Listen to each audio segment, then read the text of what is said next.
into these cases. Perfect. You got a lot of experience, so it makes sense. Thank you again for taking the time to join us today. Thanks, John.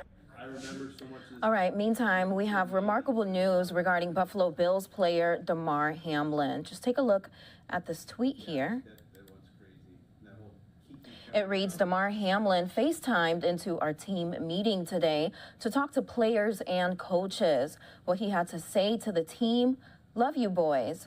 So obviously, really positive, great news there. We also know that Damar is breathing on his own and able to talk after having his breathing tube removed, and that's according to his agent. Well, earlier today, we got an update from the Bills coaching staff. Here's that.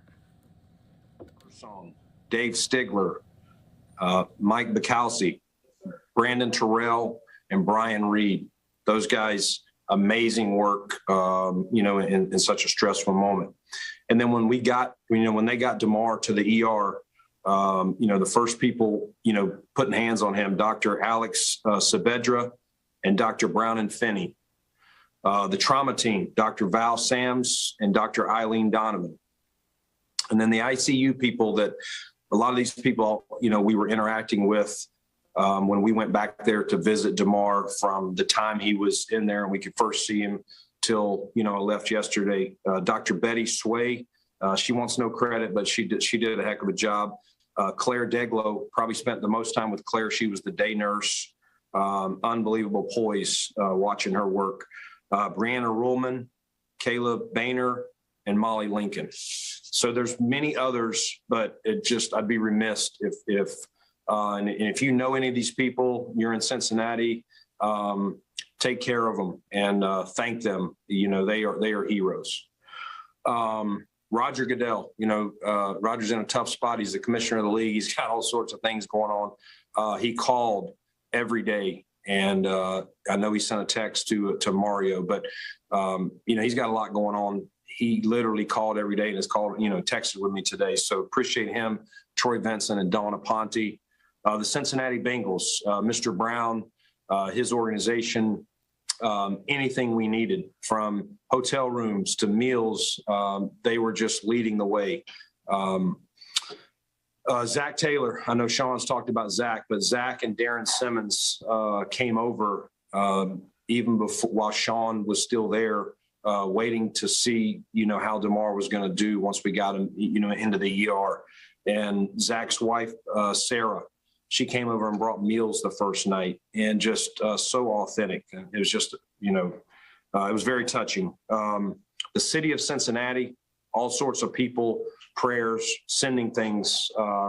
Just what a great city. You never want something like this to happen, but a lot of love and respect for that town and that city and the support they've shown. Sean Smith and the officials, I thought they did a heck of a job in a critical moment of how to handle this situation. And then last but not least, I want to start with here, Sean McDermott, what a great job of leading our team back here, getting them home. And, it was a very tenuous moments, as we know, as Damar was trying to battle this through and a lot of unknowns and uncertainties. And just the vulnerability that Sean showed, working with our team, helping us get counselors here. And just, I went into the team meeting this morning. He's got this team rock solid. And, I'm biased, but through what we've been through in this guy deserves Coach of the Year for what he's done. Our coaches, our team leaders, Josh, Tremaine, all those guys, I've been checking in with some of them and through this process, and they're humans, and these are not gladiators or, as Sean mentioned earlier, robots. And this has been a tough ordeal, and I'm just so impressed and so appreciative of our team, our organization, and Terry Pagula's leadership. So I know that was long. I appreciate your patience, but it was very important for me to recognize all those people. Brandon, through saying that, it seems like you've met so many people over the last couple of days. Could you explain what the last few days were like for you and why you felt it was needed and necessary to stay in Cincinnati with Damar? Yeah, it's, it's real simple, Maddie. It's, what would you want someone to do for your son?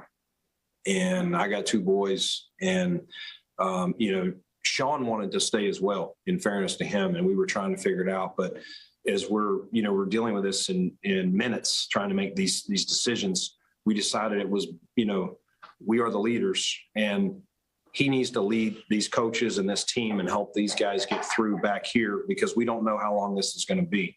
And we may have a game, which we do, to prepare for.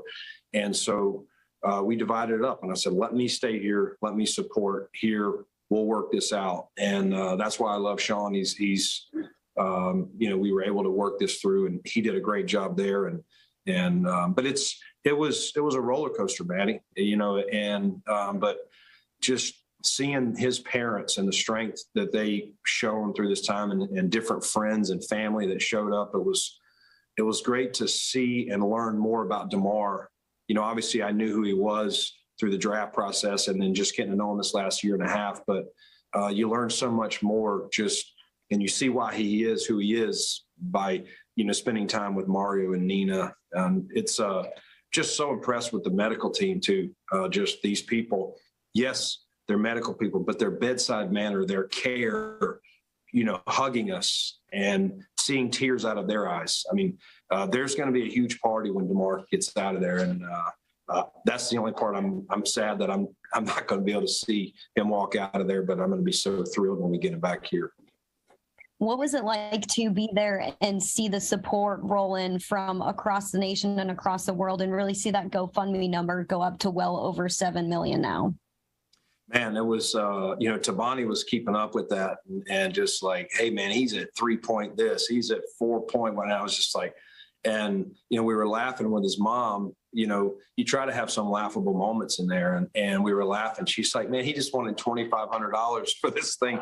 She's like, some of the toys he bought, there was always like some disagreements with which child gets this toy. And I was like, you're going to be passing out cars next year, not toys. And so it's going to be exciting to see how excited DeMar is about what he can do, because that's who DeMar is. And he's so selfless, and he's always got a smile. I know Josh mentioned that yesterday. The kid always has a smile on his face. And today in that team meeting, man, it was hair on the back of my neck stood up when he said, I love you boys, man. And the room went nuts. It was just, it was awesome. That's amazing. Thanks, Brandon. Thanks, Maddie. Hey, Brandon, John Worrell. Hey, John. I hope you've been getting some sleep. How uplifting was it? I mean, for having been there for, those 2 first days, and then to know that he was awake and was gripping people's hands, to know that he had made that step in his recovery. For you to be there, how heartwarming was that, and I guess emotional? Very emotional.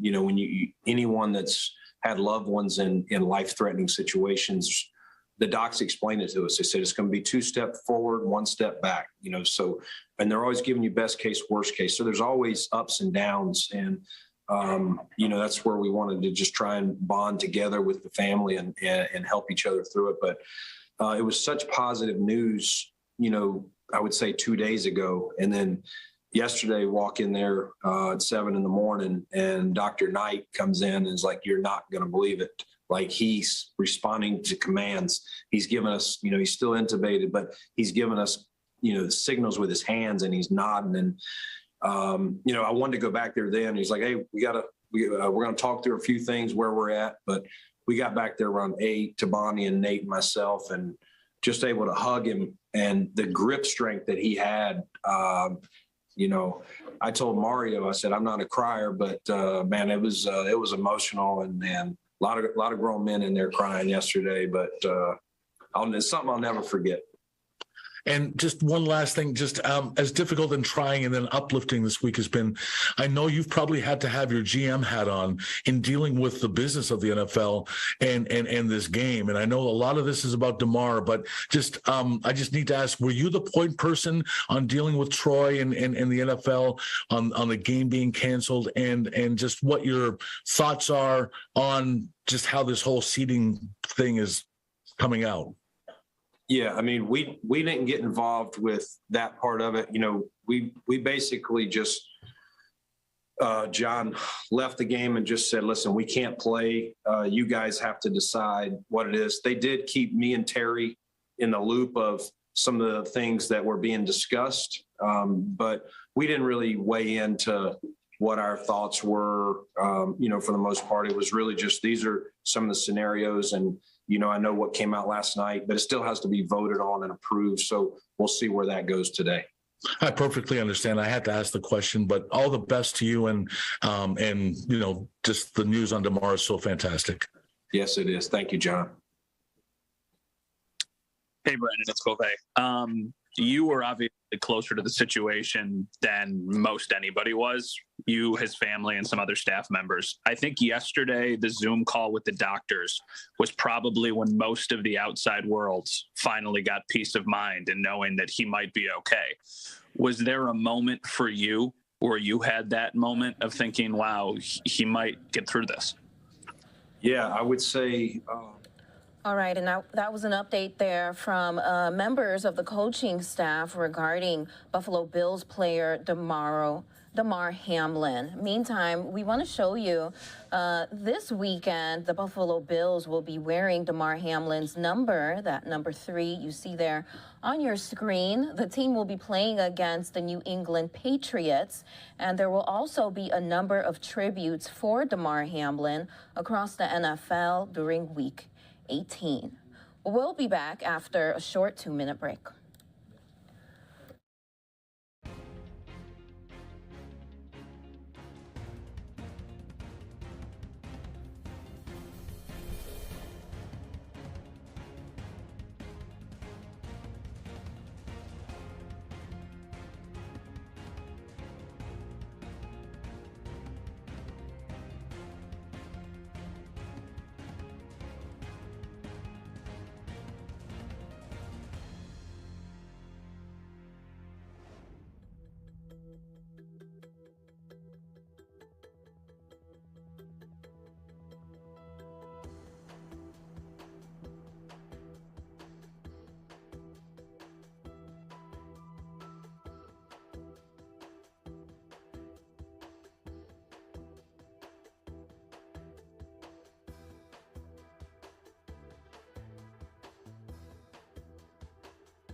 And welcome back here to Live Now from Fox. We are hearing from lawmakers regarding 2 years since the January 6th insurrection attacks. Now, a number of Capitol officers were injured, and so far to date, more than 900 people have faced charges for their participation in that Capitol attack. Here are their remarks.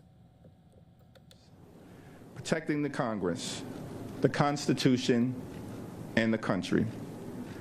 We are gathered here to honor their memory and acknowledge with deep gratitude the tremendous bravery of the hundreds of officers who defended us at this citadel of democracy that fateful day. As a result of the events on January 6th, the lives of 5 heroic officers were lost. Another brave Capitol Police officer lost his life defending the Capitol on April 2nd, 2021. 140 officers were seriously injured that day. Many more will forever be scarred by the bloodthirsty violence of the insurrectionist mob. We stand here today with our democracy intact because of those officers.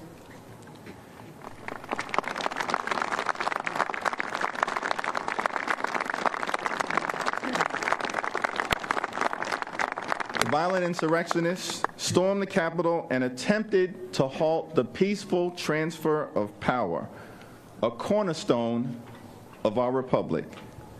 They failed.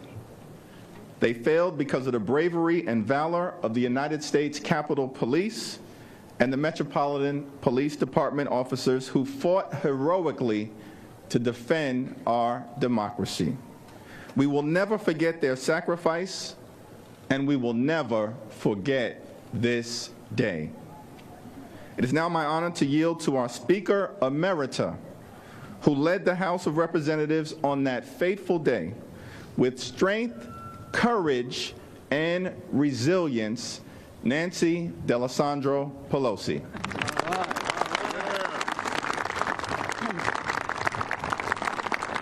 Thank you very much, Mr. Leader.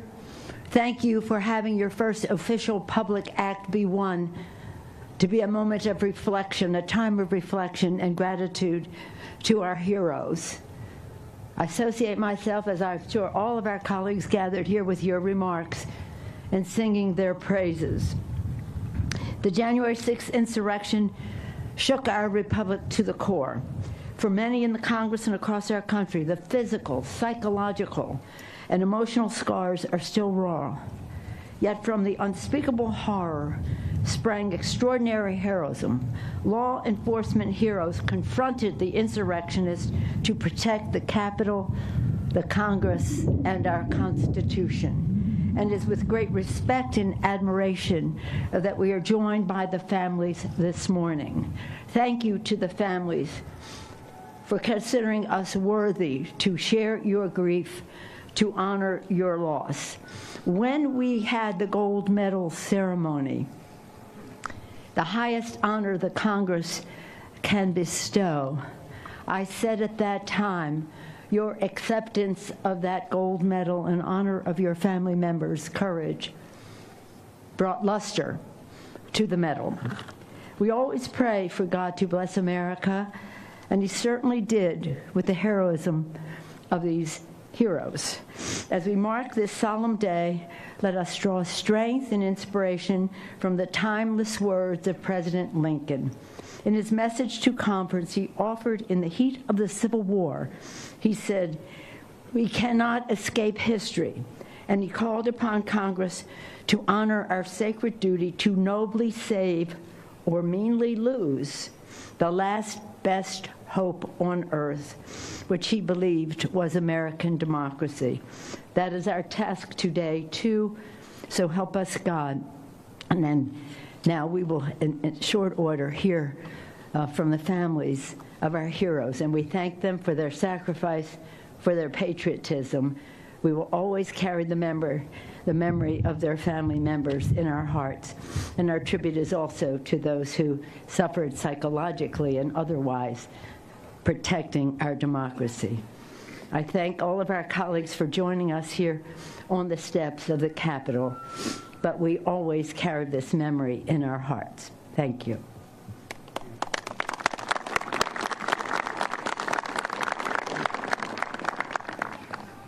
Would you pray with me? God is our refuge and our strength, and ever-present help in trouble. Though the earth should move, the earth and the mountains fall into the heart of the sea, we will not fear. Though its waters roar and foam and the mountains quake with their surging, there is a river whose streams make glad the city of God. Almighty God, we know that we are called to be still and to know that you are God, and that you have hallowed this place with those who serve in both elected positions and those who have chosen to serve to defend the people, the building, and the purpose of this Capitol. Holy God, you have anointed this land with the blood of the fallen and the wounded, and we ask now that as we honor those sacrifices, that we would recognize that you surround us, uphold us in all these things that seek to threaten us. In all these things, may we always call on you, knowing that you are our God and ever present in our times of trouble. We pray these things in your most holy name. Amen.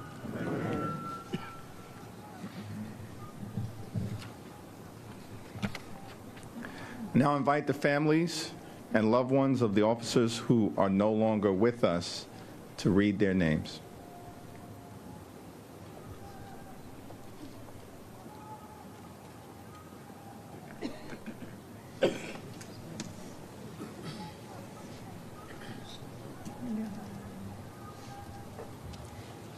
Brian David Sicknick.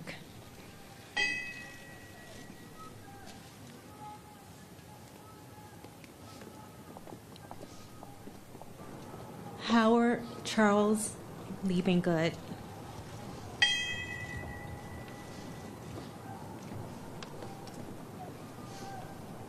Metropolitan Police Department officers Gunther Hashida, Kyle DeFreitag, and Jeffrey Smith.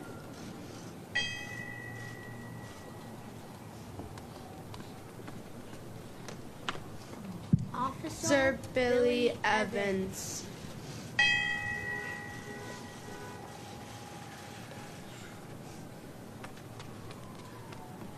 Please join me now in a 142nd moment of silence, an acknowledgement of the 140 officers who were seriously injured defending the Capitol on January 6th, 2021.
May God continue to bless America.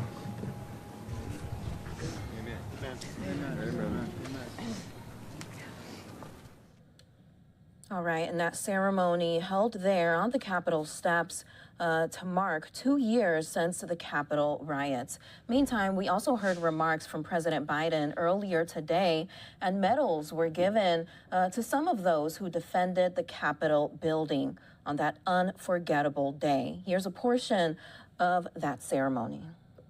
May God protect our troops, and may God protect those who stand watch over our democracy. I now have the opportunity and the great honor to award the medals to these incredible individuals and their representatives. Lieutenant Commander Shields, would you come and please read the citations?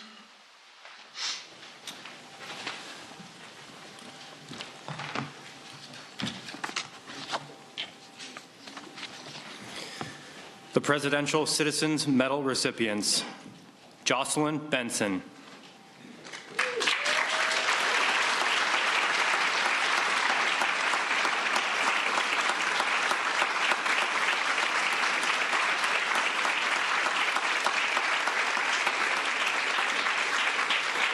Jocelyn Benson was elected twice by the people of Michigan as their Secretary of State, where she continues her steadfast commitment to protect the right to vote and the integrity of our elections in the state of Michigan.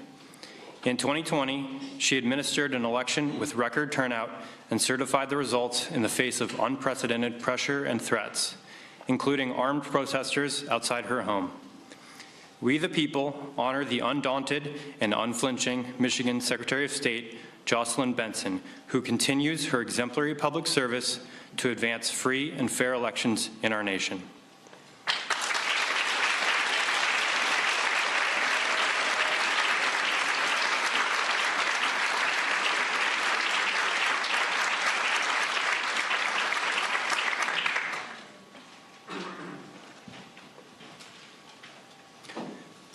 Russell Bowers.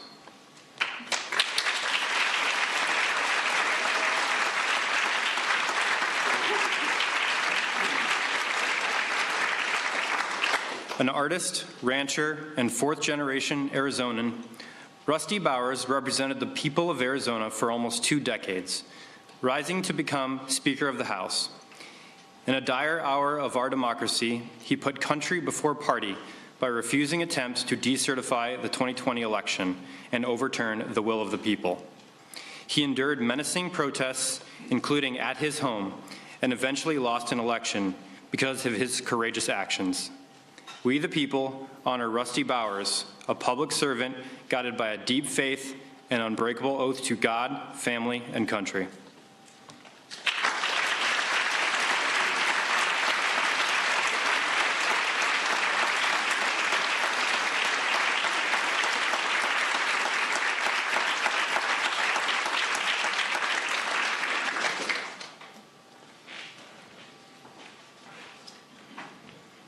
Harry Dunn.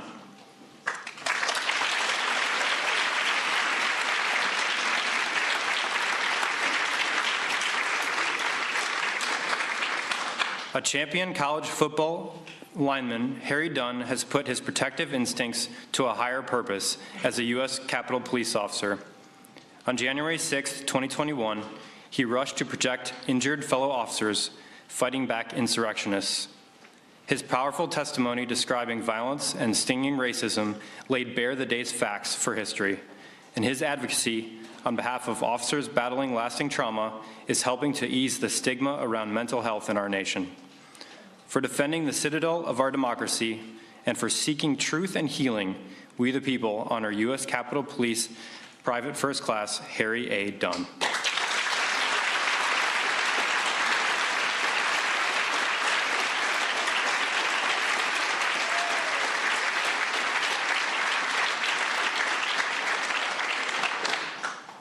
Caroline Edwards.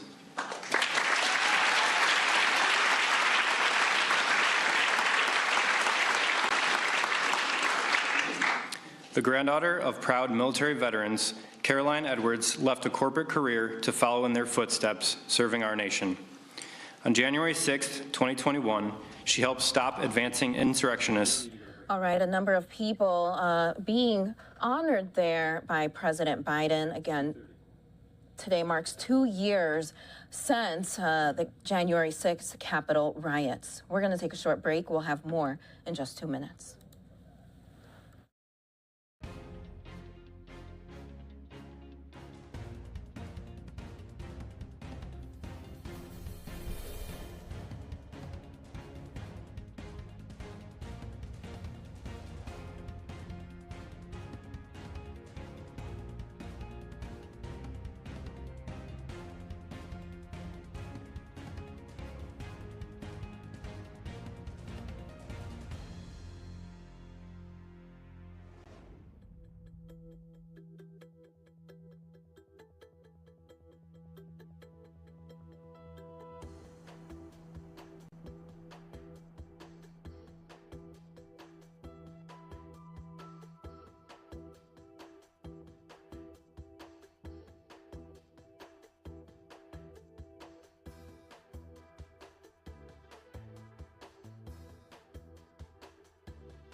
Better.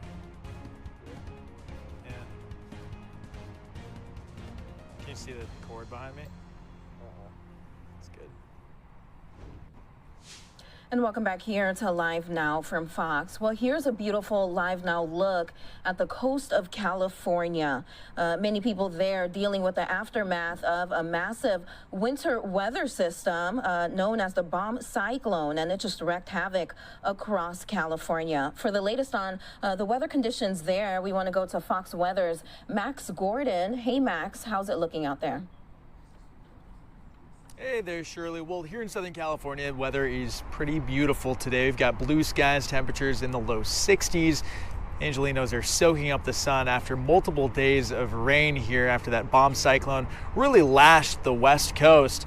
But one thing that you really aren't used to seeing here in Southern California is the Los Angeles River full of water. It's usually just a little trickle or it's completely dry, but after all this rain that we saw, well, you can see there's plenty of water in there. You've probably actually seen the LA River, even if you don't live in California, in movies or TV shows. They have filmed a lot of car chases here.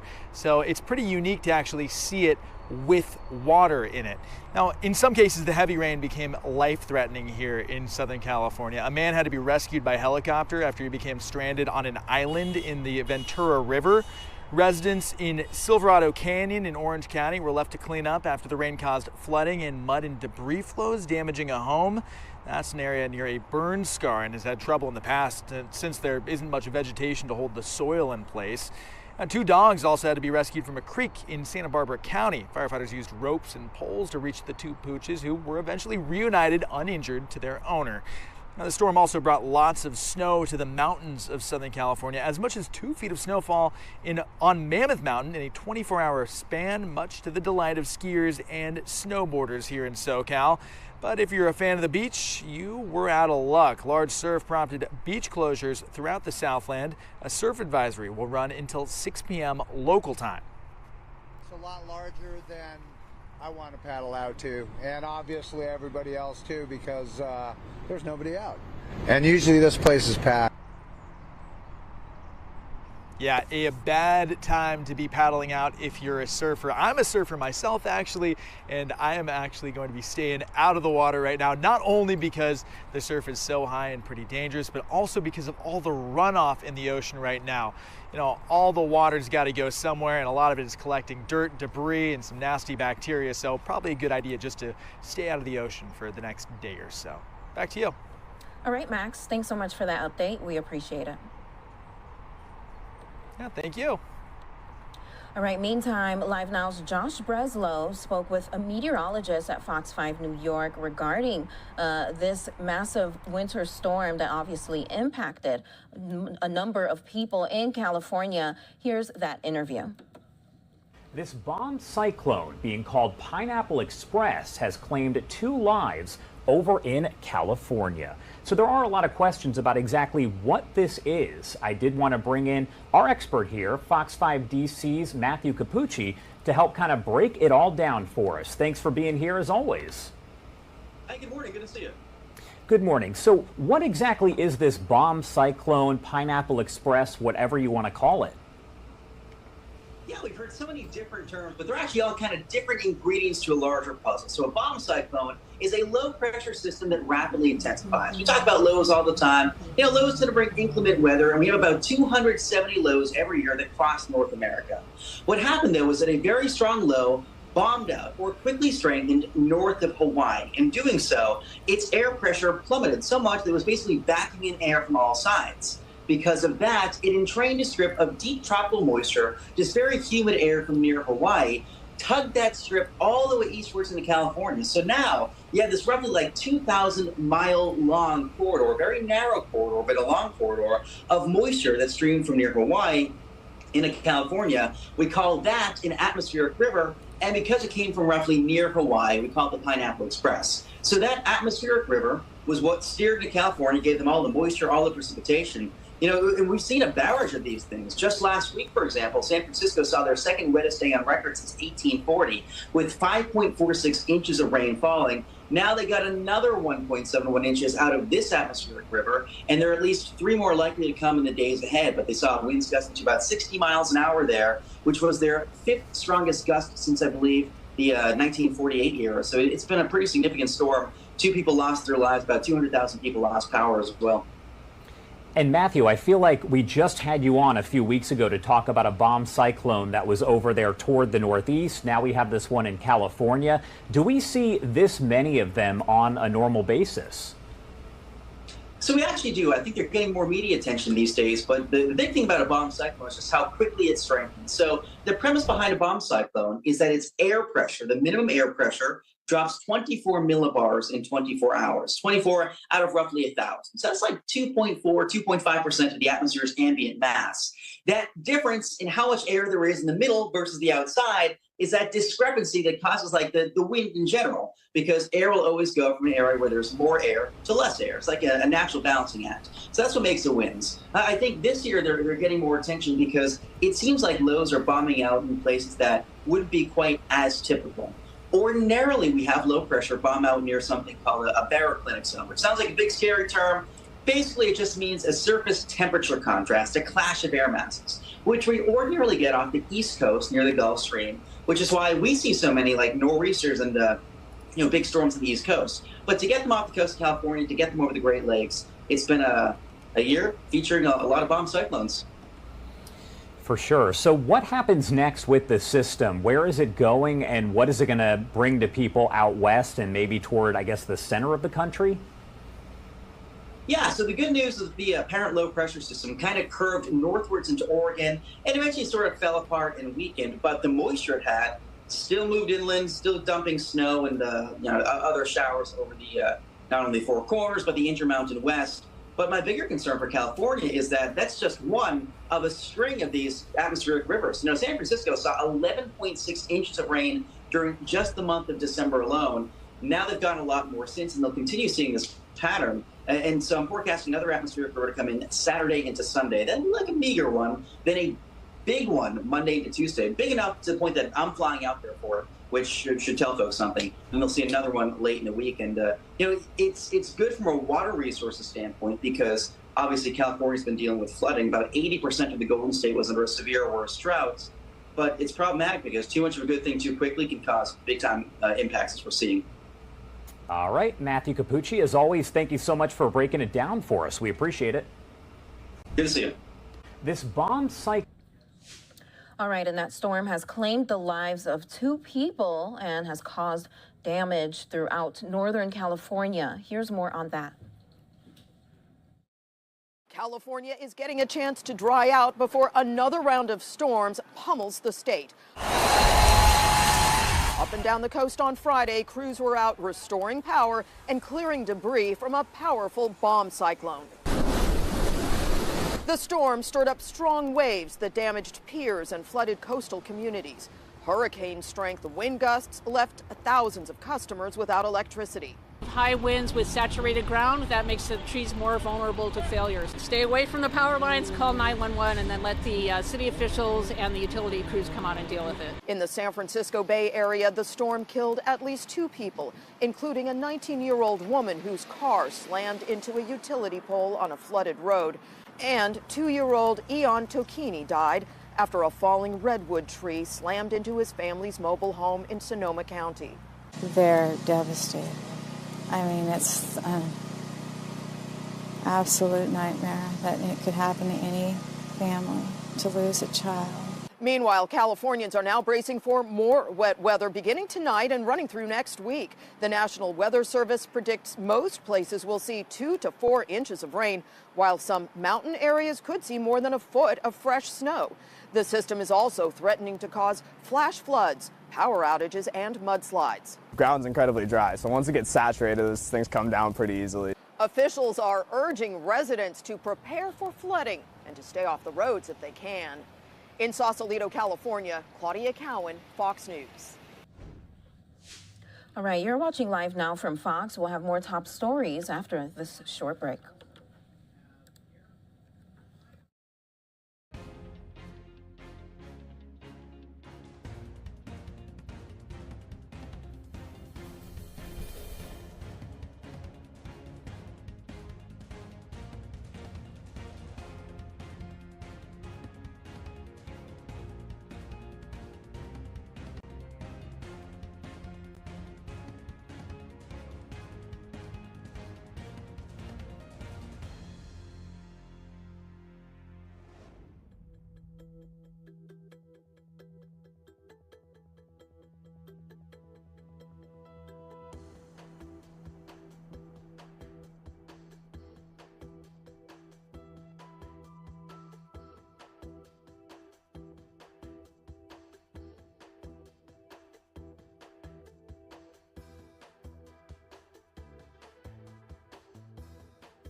And welcome back here to Live Now from Fox. Here's a look at the stocks. The stocks have closed for the day.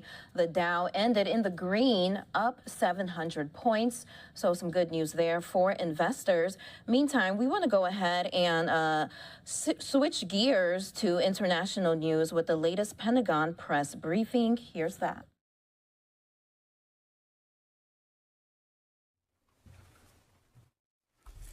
All right. Well, good afternoon, everyone. Joining us today in the briefing room is Deputy Assistant Secretary of Defense for Russia, Ukraine, and Eurasia, Laura Cooper, who will provide some remarks about today's announcement regarding the approval of the 29th Presidential Drawdown Authorization in support of Ukraine's security assistance. And afterwards, we'll be available to answer any questions that you have. Thank you, Secretary Cooper. Over to you now. Thank you. Good afternoon. I am proud to be here today to discuss the Biden administration's commitment of over $3 billion in security assistance for Ukraine. As President Biden said yesterday, the war in Ukraine is at a critical point right now, and we have to do everything we can to help the Ukrainians continue to resist Russian aggression. Today's announcement, the largest security assistance package in total value that we have committed so far, reflects our enduring commitment to support Ukraine. This package includes the authorization of presidential drawdown of equipment from U.S. inventories valued at up to $2.85 billion. And it includes an additional $225 million in foreign military financing to contribute to the long-term capacity and modernization of Ukraine's military. So let me highlight some of the capabilities included in this package. First, as President Biden announced yesterday, we are committing 50 Bradley infantry fighting vehicles with 500 TOW anti-tank missiles and 250,000 rounds of 25mm ammunition. The Bradley vehicles will further enhance Ukraine's ability to conduct complex maneuvers in almost all weather conditions and terrain, especially in the south and the east of the country. The Bradley is a tracked armored vehicle that is agile, provides mounted firepower, and is a significant anti-armor capability. This complements a series of armor commitments by the United States and our allies. These include a French commitment of AMX-10 light tanks, a German commitment of Marder infantry fighting vehicles, both announced this week, as well as a recent joint U.S.-Netherlands commitment to provide upgraded T-72 tanks. This package also includes 100 M113 armored personnel carriers, 55 mine-resistant ambush-protected vehicles, or MRAPs, and another 138 Humvees. These additional M113s, beyond the 200 we have already committed, will further enhance Ukraine's fleet of tracked armored vehicles to support operations in the east and south. We have now committed more than 1,300 Humvees to enable Ukraine to protect and transport their forces during maneuver operations. The MRAPs will improve Ukraine's ability to maneuver, including through heavily mined terrain. In addition, the package includes significant artillery commitments. These include 18 self-propelled 155mm howitzers, known as the Paladin system, and an additional 155mm artillery rounds. This is the first U.S. commitment of these self-propelled howitzers, which will provide greater protection and maneuverability than the towed howitzers previously provided, and will complement self-propelled howitzers already provided by allies. We are also providing an additional 36 105mm towed howitzers to strengthen Ukraine's layered approach to fires, as well as 105mm rounds. These capabilities will complement and work with the expanded U.S.-led training beginning this month that will build Ukraine's capacity to conduct joint maneuver and combined operations. We will ensure Ukraine has both the equipment and the skilled forces necessary to sustain its efforts to push back on Russian aggression. We are also committing 4,000 Zuni aircraft rockets, which can be mounted on Ukraine's existing aircraft to engage air or ground targets. In the category of air defense, which is still a top priority for Ukraine, given Russia's ongoing missile attacks, we are committing RIM-7 missiles. These can be integrated into Ukraine's Soviet-era tactical surface-to-air missile systems, and this provides the Ukrainians with additional capabilities to defend against Russian aerial attacks.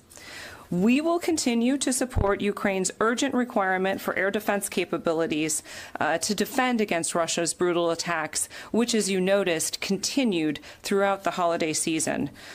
We commend Germany for its important commitment this week to also supply a Patriot air defense battery to Ukraine.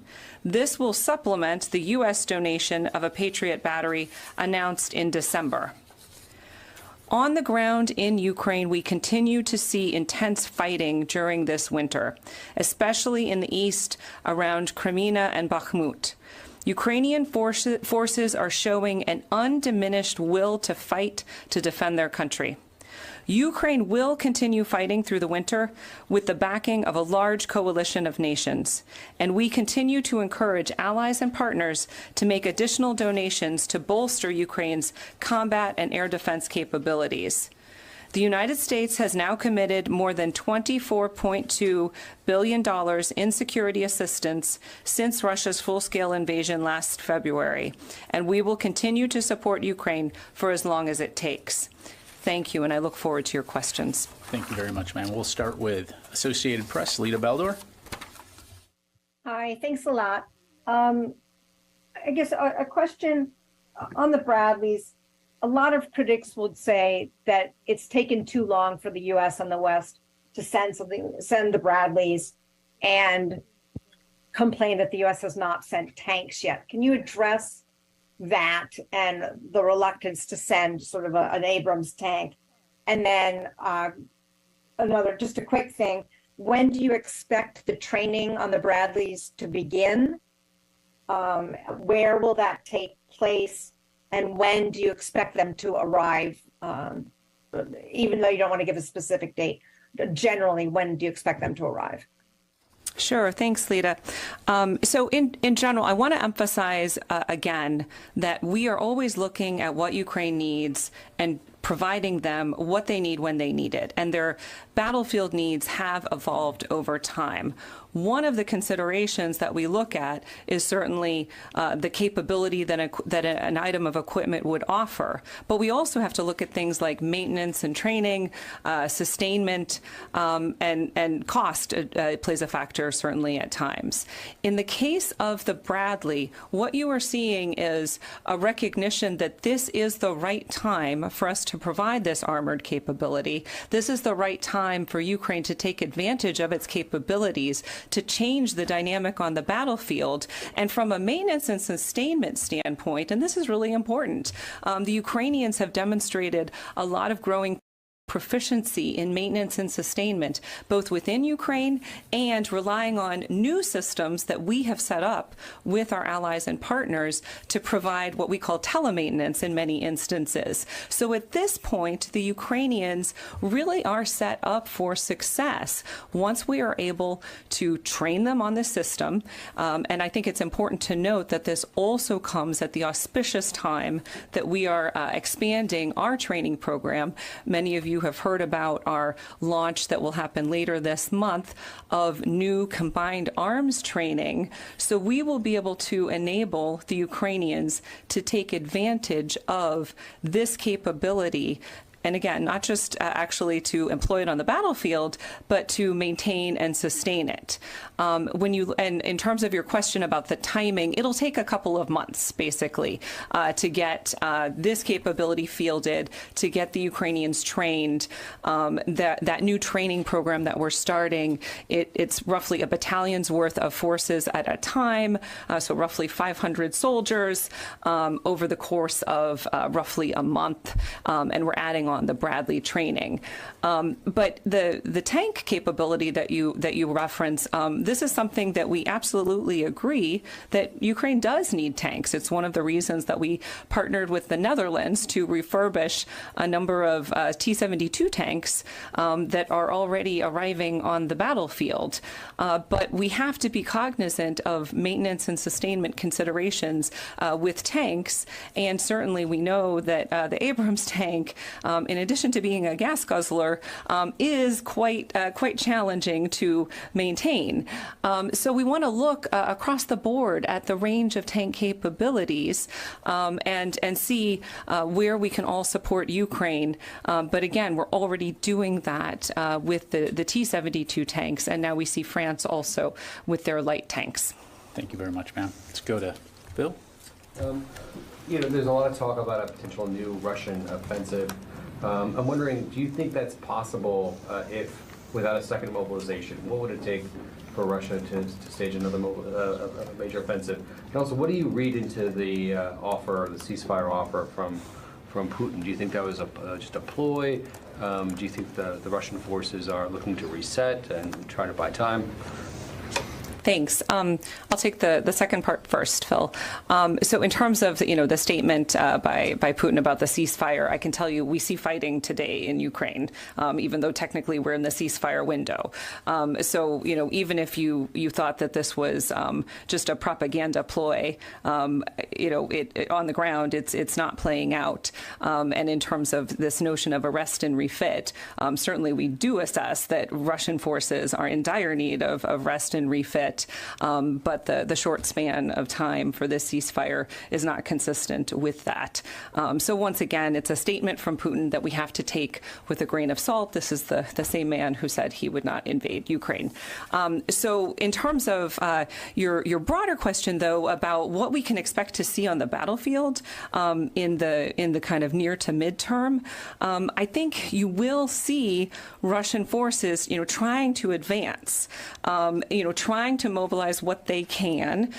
In the case of what we've seen in Bakhmut with Wagner's forces, in many cases it's conscripted, convicts on the battlefield. So I think you'll still see Russia trying to employ this tactic of just sending wave upon wave of forces to try to gain what end up being very marginal territorial gains, whether you're talking, meters or miles. It really isn't substantial. And I think we'll still see more of that. But I think you will also see this dynamic of the Ukrainians as we are training them, as they are, making use of this new equipment by the U.S. and the allies. We will see the Ukrainians also able to move forward and to change this dynamic on the battlefield. And that's what we're focused on. But just to follow up, a second mobilization, would that be militarily necessary for Russia to make more than very incremental gains? And also, do you believe that the Russians still have the desire to retake, big swaths of Ukraine? I assess that that Putin has not given up his aims of dominating Ukraine and continuing to acquire Ukraine's territory. So I do not think his aims have changed. But the reality of Russian weaknesses, the Russian armed forces' weaknesses, has collided with those aims. And one of the weak points that you mentioned is the human capital element. And so it is clear that to be able to advance, the Russian forces do need to be of better quality, better training, and morale is a factor too, and that's one that Russia has been unable to affect. And if I can just add on to that, to Dasdy Cooper's point, just adding more people is not going to address some of the systemic issues that the Russian military has faced throughout this campaign. In fact, it makes it more difficult to conduct operations. And so while in places like Bakhmut, where you see Russia conducting offensive operations and making some of those incremental gains, largely along that front line, they have dug in to defend the lines and defend the territory that they had taken. And so as you look at the U.S. and the international response by providing the equipment and, importantly now, the training that we're providing, it does afford Ukraine an opportunity to change the equation on the battlefield and gain momentum and defend, not only defend their territory, but hopefully take back territory. And so this is part of that ongoing effort to support them in that larger campaign. Okay, let's go to Jen. What impact is the lack of a Speaker of the House and a lack of actually a House of Representatives right now having on your ability to supply Ukraine with weapons or carry out the work in Ukraine? I'm still pushing forward, providing the Ukrainians what they need when they need it. So no impact? My day-to-day is not affected right now. Thank you. Let's go to Patrick Tucker at Defense One. Hi, thanks for doing this. I wonder if you could speak really briefly to how you plan to backfill the Bradleys. Are there going to be new contracts for new Bradleys, or how are you going to address the backfill needs given today's announcement? Thank you. So with the Bradleys, it's the same as with all of our capabilities that we are providing to Ukraine. Congress has granted us replenishment funds so that we can actually go out and purchase capabilities to backfill what we have provided in cases where it's an ongoing need. Now, I don't have the specific, contracting details to offer, but that is the case with each of these areas of capability. Thanks. Let's go to Nick. Thanks for doing this. Pat Ryder just used the term take back territory. You used the term to change the dynamic on the battlefield. Can you speak specifically to what you hope Ukraine can do and or achieve with this particular group of weapons? And I know it's a bit of beating a dead horse, but to Lita's question, going back to the tanks, you said that there's maintenance and sustainment considerations with the Abrams. The Ukrainians would say, with all due respect, you had those concerns with other weapons, and we have proven we can sustain and maintain anything that you give us. So can you respond again to the Ukrainian desire for tanks, but also saying that, hey, we can overcome any challenges that you may see? Okay, so on the tank issue, it's about the right capability in multiple facets, and maintenance and sustainment is one of them, and it's an important one, especially when there's alternate capabilities that might offer easier maintenance or sustainment. But I stand by that earlier statement that what we are looking at is providing them what they need when they need it, and the Bradley is a capability that we could envision them really using to great effect along with the training. It's not a capability without the training. It's just a piece of equipment otherwise. So we're providing, the equipment, the training, the ability to maintain and sustain, both through training, but also through actually ensuring they have the right, the right parts and that they have the right know-how and access to the right know-how. This is a capability that, combined with this training, will enable them to change this. When I say change this dynamic, it's this dynamic that you see right now where it's, inches forward, whether it's the Russians in Bakhmut or, even the Ukrainians trying to kind of inch forward. We believe that through the combined arms training, they will better be able to integrate all of their different capabilities. That includes artillery, all types of fires, as well as maneuver to be able to make greater progress on the battlefield and really push back on these Russian positions. So that's what we're looking forward to seeing in the coming months. Sorry, but just to elucidate that, you just said it's inches forward now, or what you're saying, General Ryder just said, take back territory. Is there a specific territory? Is there a specific achievement that you believe this package of weapons can enable the Ukrainians to achieve? We take our lead from the Ukrainian objectives. So the Ukrainians have, their plans, their vision of where they want to press forward on the battlefield. We certainly, give them advice and, as I said, give them equipment and training to be able to meet their objectives. But I'm not going to speak for what Ukraine's specific near-term territorial objectives are. Thanks very much. Tony? A couple of questions. Hi. Is it fair to say that the U.S. is basically positioning Ukraine to conduct massive armor formation attacks on the Russians? We are positioning Ukraine to be able to move forward and retake territory, and be able to, defend themselves against this persistent onslaught of Russian missile attack. To what extent are you having to cobble together a command and control system so that French vehicles and German vehicles and U.S. vehicles can talk to each other in layman's language? Well, certainly they're different vehicles, but look at the battlefield in Ukraine today. We see so many different types of equipment from so many different countries. We see Soviet-type equipment and, modern NATO interoperable equipment. So I think the Ukrainians are expert at, using different types of equipment and still being able to operate as a coherent force. And in terms of specifically on communications, over the years, we've provided thousands of individual secure communications sets to the Ukrainians, so we know that they can take advantage of those to be able to communicate and operate in a mobile fashion. One quick weapons air question. JDAM kits are supposed to be going over there, these Joint Direct Attack Munitions kits. When will the Ukrainian Air Force be hot-wired, or the avionics of their airplanes be adjusted so they can actually drop these weapons? Are we talking the next month or two, or is that a longer-term process? So, Tony, when it comes to some new capabilities, we like to give the Ukrainians a chance to actually operate these capabilities and field them before we talk about the specifics, so I'm not going to give specific timelines. Okay, let's go to Fadi and then we'll go back up to the phones. Thank you, John. Thank you, Deputy. So I want to focus maybe on the bigger picture in light of this biggest package of assistance and the hope that you both expressed that this training and the new equipment will aid the Ukrainians in retaking more territory. Is the assessment in the department and the administration writ large that there's no political solution for this war and the only way to end it is by basically a victory by Ukraine to change Putin's calculus?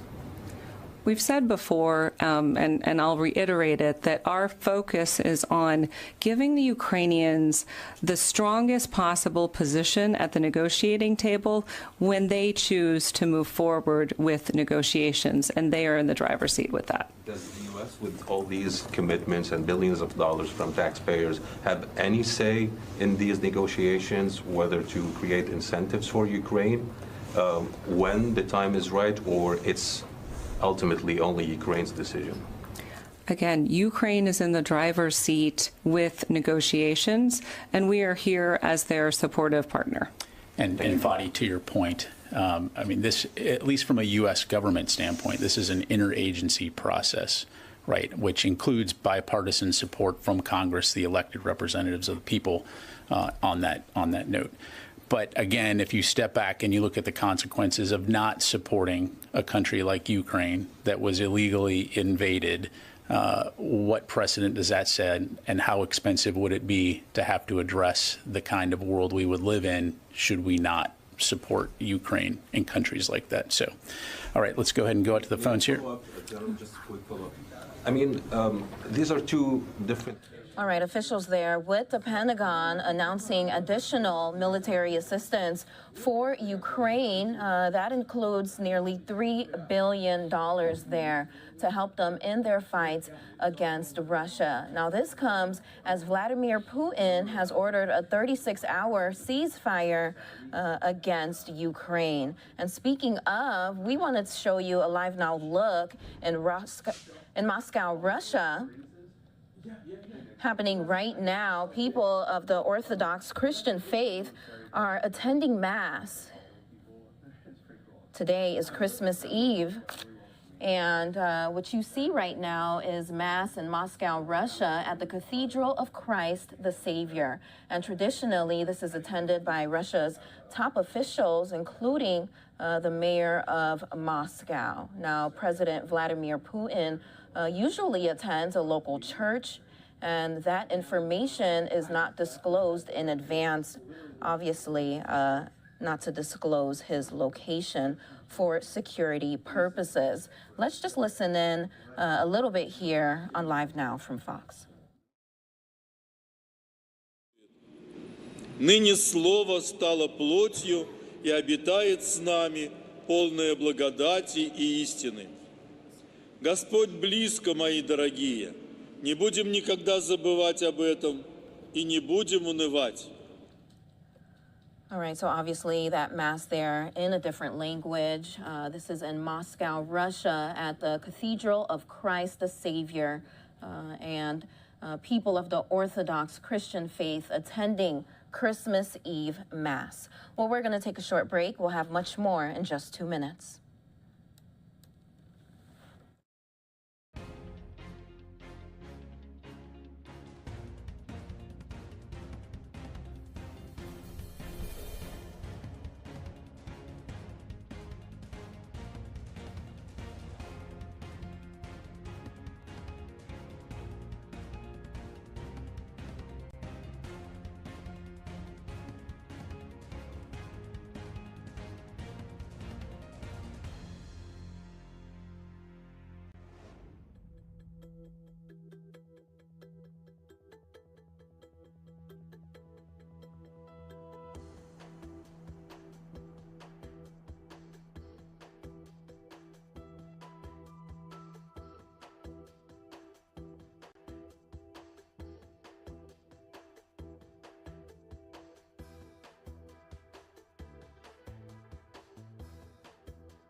And welcome back here to Live Now from Fox. Well, Pentagon officials have just announced a new military aid package for Ukraine. It's for $3 billion. And White House officials answering reporter questions about this. Here's that. $1 billion drawdown for Ukraine, the largest yet. My colleagues at the Department of Defense will brief on this in further detail later this afternoon, but the package is expected to include the Bradley infantry fighting vehicles we announced just yesterday, self-propelled howitzers, MRAPs, and other armed personnel carriers, GIMLRs, rockets, surface-to-air missiles as well, anti-vehicle landmines, ammunition, and other items from DoD inventories, as well as $225 million in foreign military financing for Ukraine to build the long-term capacity and modernization of Ukraine's military. Today's assistance also includes $682 million for regional partners and allies on NATO's eastern flank to incentivize and backfill donations of military equipment. As the president said yesterday, the war is at a critical point, and we must do everything that we can to help the Ukrainians resist Russian aggression. With that, I'll turn it over to my colleague John to share more about the president's upcoming trip to Mexico City and take any questions that you may all have on this new PDA announcement to Ukraine. Okay. Thanks, no problem. Good afternoon, everybody. President's very much looking forward to heading to Mexico City for the North America Leaders Summit next week. Our partnership with Canada and with Mexico is crucial to our economic security, prosperity, democratic stability, and of course migration management. And this North American Leaders Summit will give us all an opportunity to strengthen those partnerships and advance shared priorities for North America. As part of the trip, on Monday, January 9th, the president will meet bilaterally with President Lopez Obrador of Mexico. Then on Tuesday, January 10th, he'll have a chance to meet bilaterally with Prime Minister Trudeau of Canada. And then later that day, later on Tuesday, all three leaders will gather together for the formal agenda of the 10th North American Leaders Summit. Since taking office, President Biden has built and strengthened solid institutional frameworks for cooperation in North America on issues that, of course, span economic development to security to migration, all in order to produce concrete results and in a way that will help extend all that security and prosperity well into the future. As an example, quite frankly, of the strong cooperation that we have in the region on migration, we've implemented innovative approaches, just particularly with Mexico, to help address the challenge of irregular migration, which have led to some significant progress. And I think you saw yesterday the president talked about this, as well as Secretary Mayorkas, and refer you back to their comments about some of the new policies and initiatives that are in play to both expand legal migration and pathways to legal immigration, as well as to crack down on enforcement. Now, we're also making strides alongside our partners to address the significant drug issues around the border, particularly with respect to fentanyl, and seizing record levels of that before it enters the country. In fact, since August of last year, Customs and Border Patrol agents have seized more than 20,000 pounds of fentanyl. It's an ongoing effort. It's not something you can ever take your foot off the gas on, and we're going to continue to do that as well, and that will be certainly part of the discussion down in Mexico City. In fact, as you know, the North American Drug Dialogue, which includes efforts to increase information sharing on precursor chemicals and strengthening our public health approaches for prevention, harm reduction, treatment, and recovery services, has been very successful, and again, we're going to continue to work on that. Redoubling our efforts to address climate and environmental challenges by undertaking efforts to reduce methane emissions in the waste sector and decarbonize public transportation also will be on the agenda here at Mexico City, as will strengthening and expanding North American supply chains for semiconductors, critical minerals, and electric vehicle batteries. All these investments in North America will benefit the United States. And by taking advantage of game-changing legislation under the Biden administration, including the Inflation Reduction Act and the CHIPS and Science Act, President Biden will use this North America Leaders Summit to keep driving North America's economic competitiveness and help promote inclusive growth and prosperity. So very, very exciting couple of days in Mexico City. The President's very much looking forward to that and happy to take some questions. Thanks, John. Can you talk about any national security implications of the fact that there are no members of the House who are sworn in at this time? We have vehicles to continue to communicate with both chambers of Congress, and that communication will continue throughout the foreseeable future. So there's no particular worry or concern that national security will be put at significant risk here, because we do have ability to continue some level of communication. But there are members who have said, for example, they can't get a security clearance right now, so they can't receive classified briefings. Sure. They've sent requests to various agencies like the IRS. They've been told they have to wait until they're sworn in. So what kind of impact does that have on the government's ability to function? Well, there's obviously going to be some impact here as new members are waiting to get cleared and get committee assignments and all that. I don't want to suggest that there's not going to be any national security impacts. But in terms of the American people worrying about whether the federal government and this administration can continue to look after our national security interests, that should not be an overriding concern. There are vehicles and ways in which we can continue to communicate key priorities and developments, even such as the notification over this presidential drawdown package that Karine just announced. All that was done, appropriately. So that work will continue. Mm-hmm. Thanks, Karine.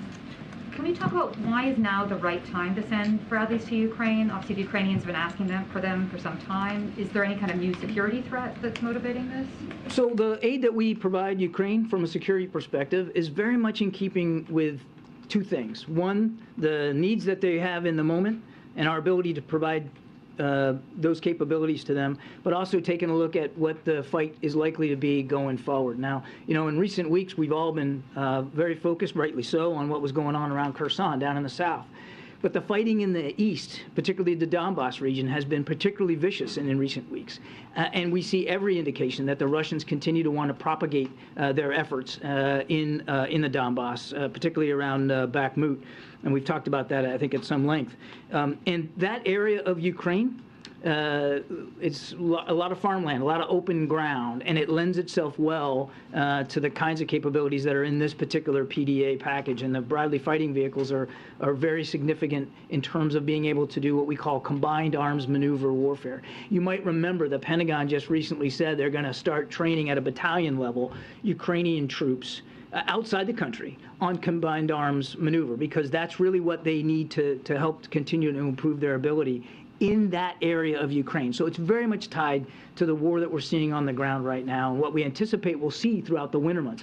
We also talked about the fact that we didn't think fighting was just going to stop in the winter, that these two sides were going to continue to slug it out, and that has occurred. And I think, again, the Bradleys are just one capability. Take a look at the whole package when you see the Pentagon. They'll lay it out more in depth this afternoon, but you'll see that the whole package that goes along with this is well suited to the needs that the Ukrainian armed forces have right now. Thank you. I have two foreign policy questions, John. First, on the Wall Street Journal is reporting that the administration is in tension with Saudi Arabia and they might not go ahead with the review. Can you comment if this is actually accurate and how far are we in the review? And second, on Turkey, as you know, there is this kind of rapprochement between Turkey and the Assad regime with the mediation of the Russians. Do you believe that this is the right step from the administration point of view, and will the Kurds pay the price for this? To the second question, the short answer is no. We haven't normalized relations with the Assad regime, and we wouldn't encourage any nation state to normalize relations with the Assad regime. But we'll see where these talks go and what actually comes out of this. I don't want to get ahead of where they are, but we obviously don't support normalization with Assad. I'm sorry, your first question was Saudis. Thank you. The president has been consistent and clear that he wants this bilateral relationship, like any bilateral relationship we have, to be well suited to the interests of the American people and to our national security. And we're going to continue to take a look at that relationship. Look, Saudi Arabia is a strategic partner, 80 some odd years. And it's important that that strategic partnership continue, but it's also important that it continues in a way that is completely consistent with our values and our interests. And the president wants to continue to take a look at it to make sure that that's the case. Thanks, Grant. John, two questions. One, you outlined a little bit, but I wonder if you could say what specific actions the administration would like to see Mexico take to stop fentanyl production and smuggling? Well, I don't want to get ahead of the actual summit. They're going to talk about a lot of this, and Mexico already has taken significant steps. You saw just, I think it was yesterday, arresting Mr. Guzman, a key fentanyl trafficker. That is not an insignificant accomplishment by Mexican authorities, and we're certainly grateful for that. So we're going to continue to work with them in lockstep to see what we can do jointly to try to limit that flow. But it's significant. And again, as I said, we haven't, it's not like we haven't had some success. I mean, 20,000 pounds is a lot, but it just keeps coming. And so we've got to make sure that that we are doing what we have to do in our own authority and on our own, obviously in sovereign U.S.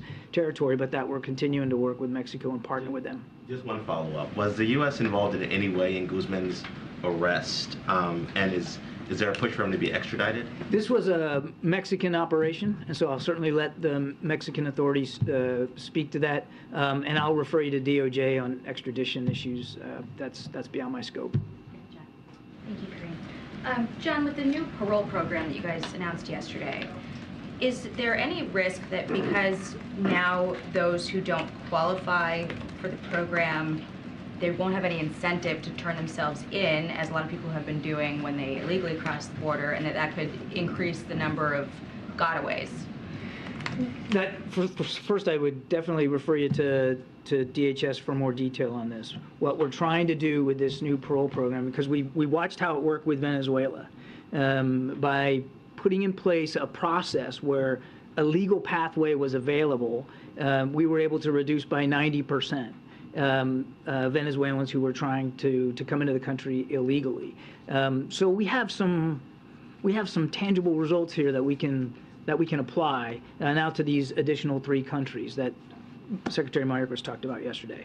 And so we feel there's great promise here. The idea, Jackie, and I couldn't speculate about your question, but the idea is to increase the legal pathways available to people and put in place a nice, safe, orderly process that is humane and gives them the hope that they're looking for. At the same time, being able to crack down on enforcement. And cracking down on enforcement is not an insignificant part of what the president announced yesterday, including adding now another 300 agents to the border. And he looks forward to going down there this weekend and seeing that enforcement and that process in place for himself. I understand what the objective is, obviously, but as the pilot program with Venezuela was happening and did reduce the number of crossings by 90% over those first few weeks that it was in place, the number of gotaways did skyrocket too at the same time.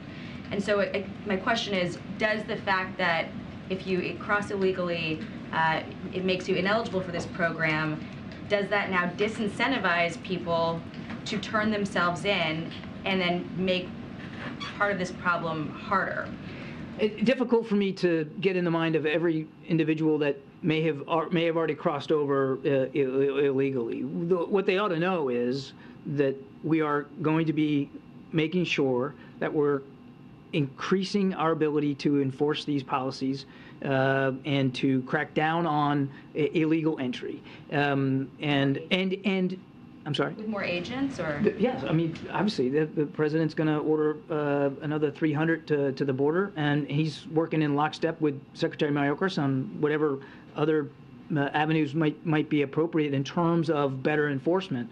But again, I can't get in the mind of everybody who may already be in the country. They ought to know that, as Secretary Mayorkas, I think, said very eloquently yesterday, we're not only a nation of immigrants, we're a nation of laws. And we are going to scrupulously follow the law And we expect them to as well if they want to become legal citizens of the United States. Can I follow up quickly on Ukraine? John, when will those Bradleys arrive, and will they have tank-killing tow missiles on them? I'm not going to get into the specific kitting out of each Bradley vehicle. Is that a part of this package? I won't, again, I'll let the Pentagon speak to the details of how each vehicle may be or may not be fitted out. It will be some time before they can actually get into country. And I couldn't give you a date certain on the calendar. What I can tell you, what I can tell you is we're going to do it as fast as we can. And this is not a system that will require an exorbitant amount of training for the Ukrainians. I mean, it's a fighting vehicle, and it's, again, very well suited to combined arms warfare, but it's not so sophisticated that it'll take them very long to learn it, not only to operate it, but to maintain it. And as your question, I think, alludes, there are different ways you can fit these things out for the fight that you're in.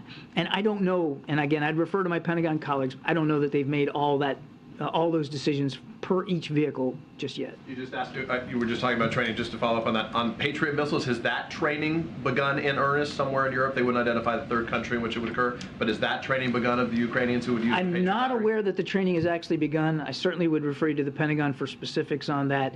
What I can tell you is that the training will be held outside of Ukraine. Let me ask one separate question on the border then, to follow up on what she was asking about. There's reporting that El Paso has cleared the downtown of these expansive migrant camps that have grown there in advance of the president's arrival. Is the president going to see a sanitized version of El Paso when he arrives at the border on Sunday? The president's very much looking forward to seeing for himself firsthand what the border security situation looks like, particularly in El Paso. He's very much also looking forward to getting a chance to talk to Customs and Border Patrol agents on the ground who are actually involved in this mission to get their firsthand perspectives of it. Thank you, John. Yep. Thank you. John, so first of all, I would like to follow up on Ukraine. Was the decision to provide the biggest package to the date connected or made in response to a possible new Russian offensive and escalation? And do you think Ukraine is much better prepared now to counter this new offensive if Russia do that, if it comes from the north, for example? And a second one on Mexico, should we expect any agreement or announcement of funds while the president is in Mexico? I won't get ahead of the president's trip to Mexico and any announcements he might make. I'll reserve that for the president. Again, very important agenda, 3 big topics: climate change, migration, and drugs, particularly fentanyl, and the president's looking forward to addressing all 3. I'll save the announcements for the president. As for the timing, these drawdown packages, as you know, have been occurring about every couple of weeks or so. So this is the latest iteration. I think it would be incorrect for you to conclude that the specific amount was sort of driven by rumors or reports of a Russian counteroffensive. They are driven by an ongoing iterative conversation that we're having with the Ukrainians literally every day about the fight that they're in now and the fight that we expect them to be in going forward. We said, as I said earlier, we said weeks ago, we did not expect the fighting to stop in the winter. It hasn't. In fact, in some places, it's become even more vicious, Donbass particularly. And so we want to make sure that the Ukrainians are well kitted out and well suited for the fighting that they're going to be facing in the next couple of months. Do you think Ukrainians are better prepared now to counter? The Ukrainians have better prepared. They are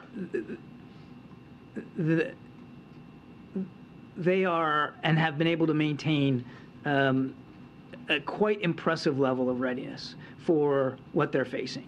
And what's been really impressive to see is the way that they have modified not only their needs but their abilities in the field to the fighting that they're facing. Obviously, we're talking about Bradleys today, but recently we've been talking about air defense capabilities and the innovative way in which they're using what is being provided to them. So they never fail, I don't think, to surprise or impress with their ability to adapt in real time to the challenges that they're facing, and to be quite candid and honest and forthright with all of their partners, including the United States, about what they need to continue to do that. John, I have 2 questions for you. The first one is following up on Nancy's earlier question about the national security concerns or potential concerns as there remains no Speaker of the House and not a functioning House of Representatives. Would you be giving the same answer if this process were to drag on for a couple more days? Say we ask the same question a week from now. In other words, can you continue to, contain the national security concerns for a while or indefinitely? I mean, clearly we obviously love, and the president talked about this, we'd prefer to see all of this resolved as soon as possible. It's not just from a national security perspective, but from a democratic perspective. I don't want to speculate about how long things would go before there would be, some a deeper concern about national security implications. I can just tell you that we're confident that we can continue to defend the United States of America while House Republicans are working their way through this process. We're going to stay on top of that challenge every single day. And we have, again, vehicles in place to communicate as appropriate with both chambers of Congress right now. And then just on the president's visit to the border, does he have a desire to, does he have a plan to meet with asylum seekers while he is there? I won't get ahead much more of the schedule than what I've done. He's really going to focus on two things, and that's the migration challenge, obviously, and having a chance to meet directly with those who are in charge of it.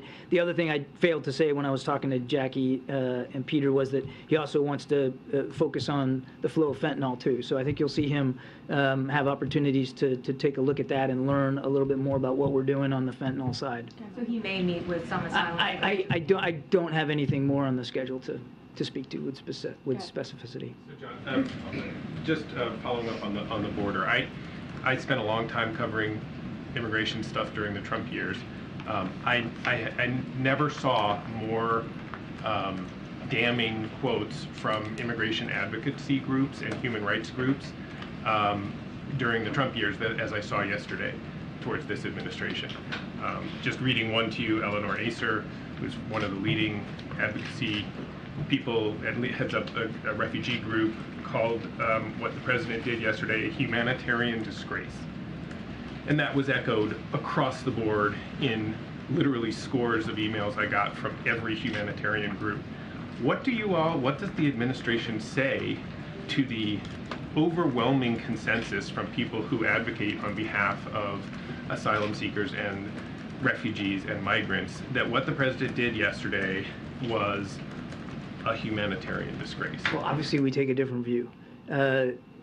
What we would say is that this is a president who understands that safe and legal immigration into this country is a key cornerstone of our own security and prosperity, and that he is advancing ways to improve those legal pathways to entry. I mean, he dramatically increased the number of refugees that we're willing to take in from nations in the hemisphere.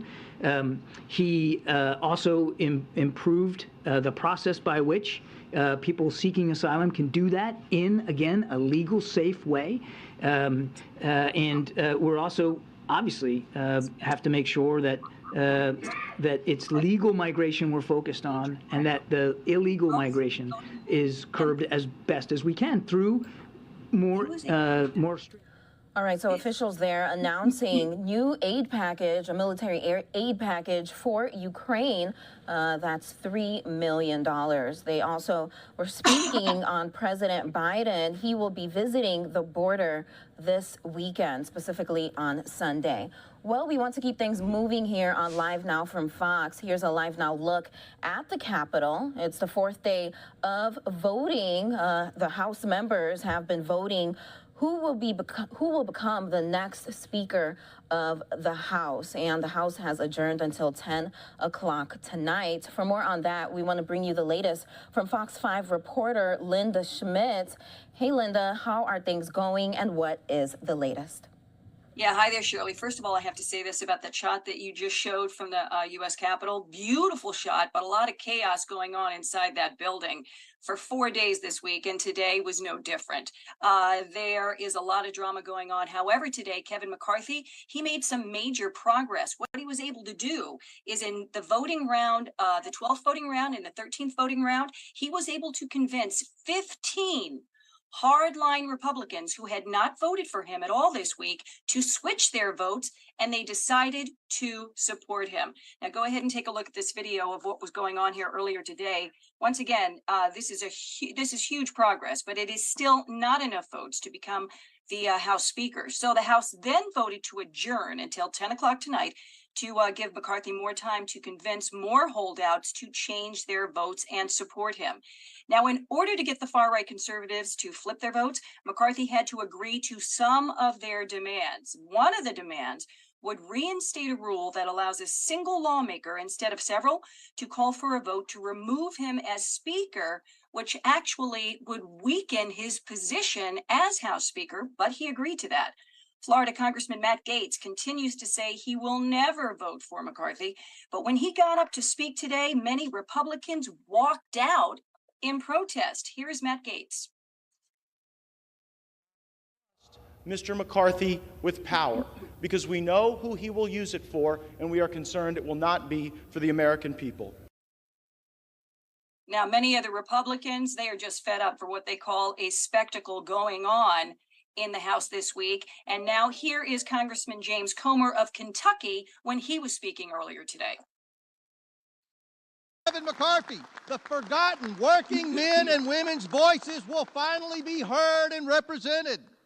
And in a Republican majority under Speaker Kevin McCarthy, this broken Congress will finally be fixed and we will return to regular order. Now, when the House does reconvene at 10 o'clock tonight, they will be going into their 14th round of voting.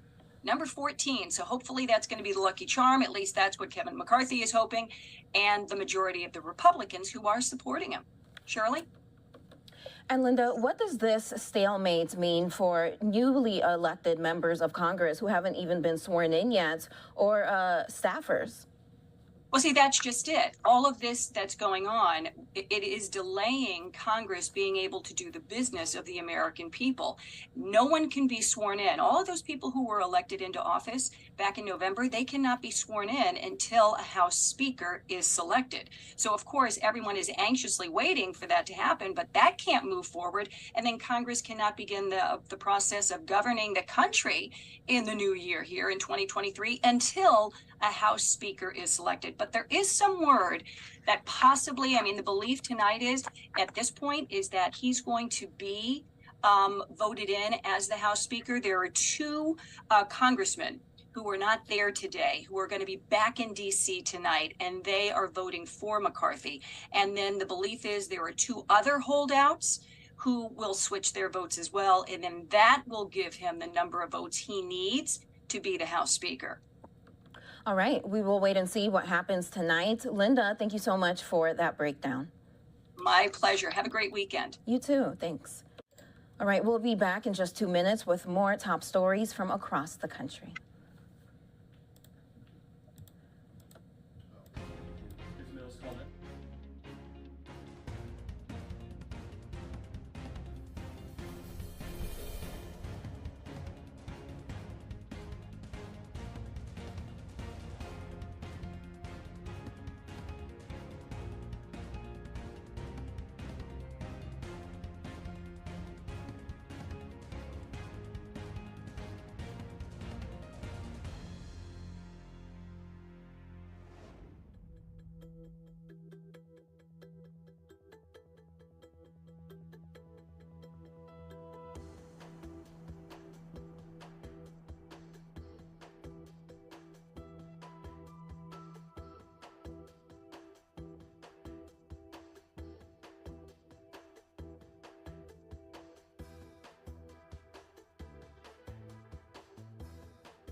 All right, and welcome back here to Live Now from Fox. Live Now looked there at the Capitol.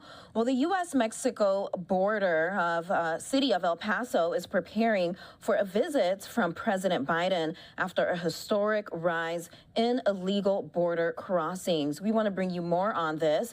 And Fox's Mills Hayes is live in the borderland. Hey, Mills, why is President Biden visiting this weekend? Why now? Hey, Shirley. Well, you probably know that President Biden put out new policies yesterday that would really crack down on the number of illegal immigration that we are seeing. And there has been a surge of migrants here in El Paso. You can see some of them behind me that are staying here on in the church and then in these buses. And they are all here.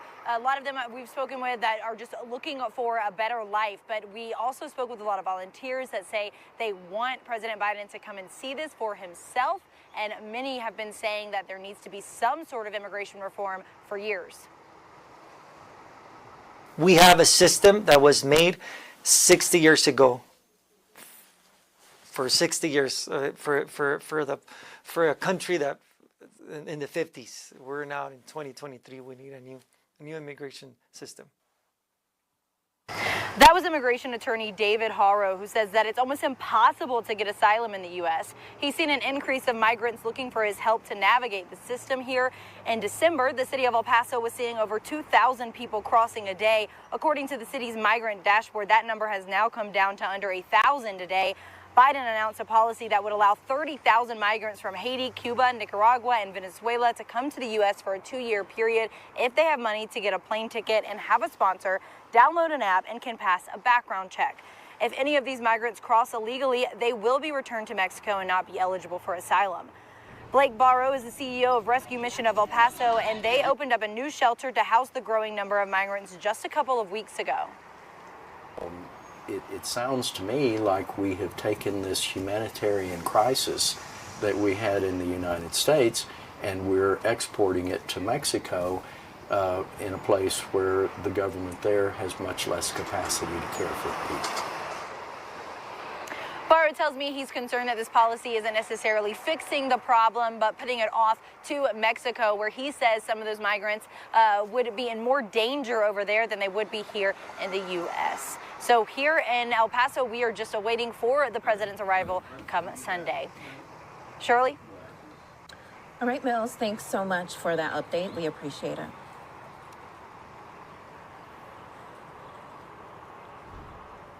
Well, we're going to take a short break. We'll have more in just 2 minutes.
All right, welcome back here to Live Now from Fox. We're hearing from advocates regarding an inmate death that occurred at the Harris County Jail in Texas. They say that inmates died of a fentanyl overdose. Here are their remarks. County about this. So that's why we're bringing it to the public. Because how did this fentanyl get into the Harris County Jail? What is the security? Also, in the death of Mr. Legron, officers came to see him and he was throwing up, according to the records. Yet, they did not take him to the clinic right away. Later, they came back and they found him on his back, and he eventually died. So what we're here today is we're calling attention to this severe problem where 2 individuals have already passed away of fentanyl overdose. In San Diego, the jail puts into the cells Noxolone, which is an antidote. And all of the jail guards have this Noxolone with them. That's the stuff where you can spray into the nose of a person who's having an opiate overdose, and it prevents the overdose. It's worked many times. It's very proven. And in the San Diego jail where they use it, there's 8 individuals that they've used it on already. So far, Harris County, the sheriff and the commissioner's court have been ignoring the problems at the Harris County Jail. There's been massive increase in inmate-on-inmate violence, guard-on-inmate violence, and now overdose deaths. Yet we hear very little from the Harris County Commissioner's Court or from Sheriff Garcia. How are they going to address this problem? Selling drugs or even possessing drugs in the Harris County Jail is a serious crime. Who is looking into this crime? Where did they get this drug? And also with fentanyl, it's such a small amount that if there's people in the jail carrying around fentanyl for sale, they could slip it into anybody's drink that they didn't like. It could be used as a weapon. No different than a knife. No different than a hammer or any other weapon. They could use this. This is a very serious problem. It's killed people just in the last year. Now, of course, I haven't looked at every autopsy report in the last year, but if I know about 2 and I didn't do any research, then there maybe is more. So we have a severe problem here at the Harris County Jail, and the Commissioner's Court and the Sheriff need to do something. We're calling for an outside investigation by the Harris County District Attorney's Office, the FBI, into these matters, because the Harris County Jail, they have not published any public information to the public revealing this. They haven't made that a part of their press releases, although it's very newsworthy and it's terrible. This jail is a mess. It's a disaster. And Harris County is not doing enough to fix things here. Next, we'll hear from Shelby Stewart.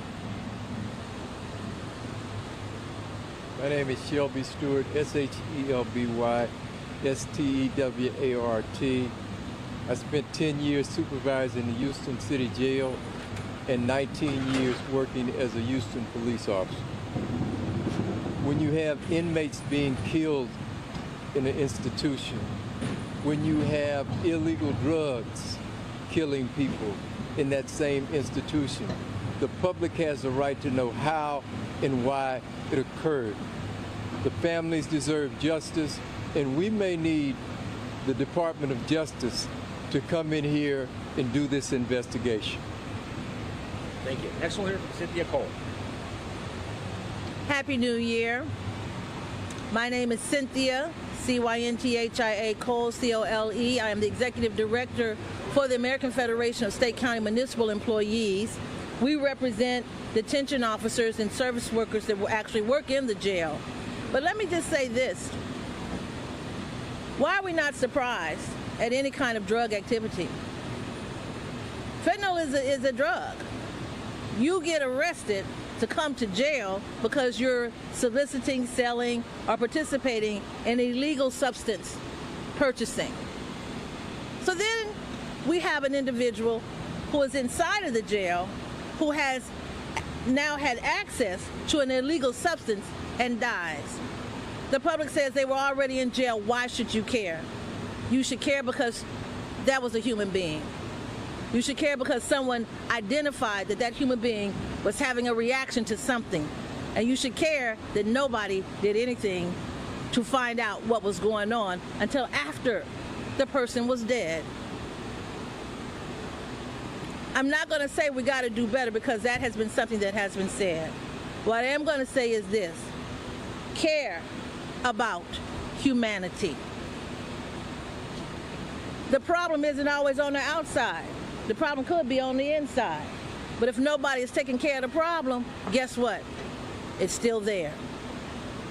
No one should die inside of a jail having been exposed to an illegal drug.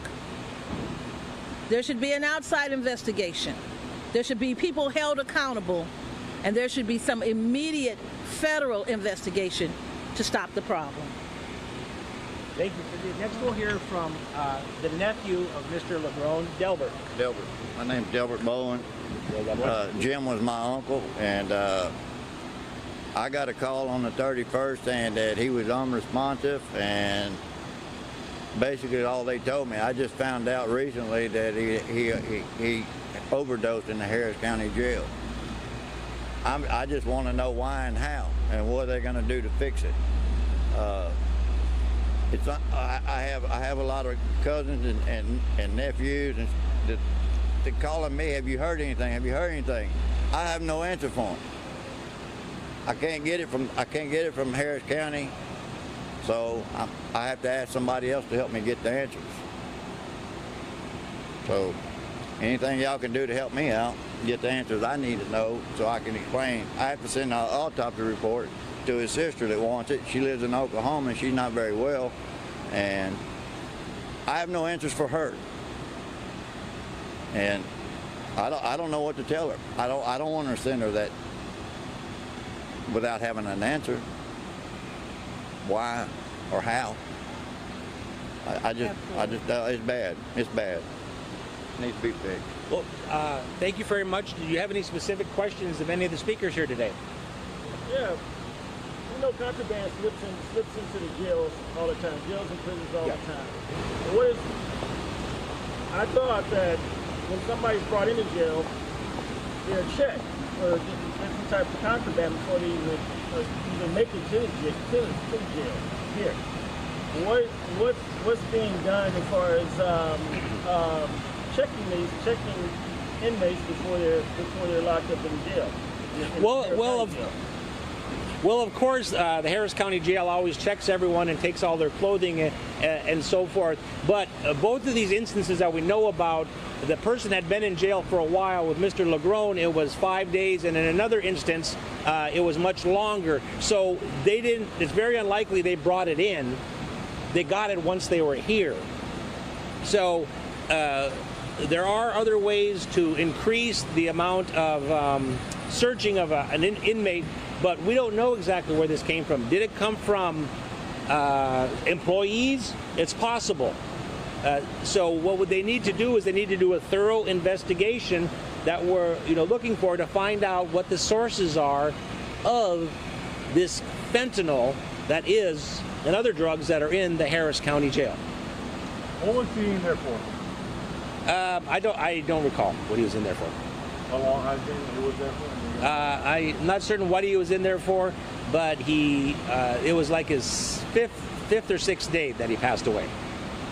So you said that was the second case of someone dying? Yes, yes, that's correct. That was the second case of someone dying in the jail from fentanyl in 2022. However, I cannot give you the name of the other one, but there was another one, but I can't give you the name. It's also good to say that you're innocent.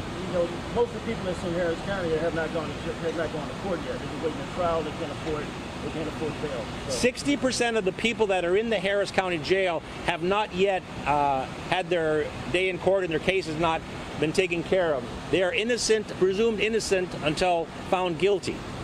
And furthermore, the government and the state is going to be punishing these individuals. They should not be punished here in the jail.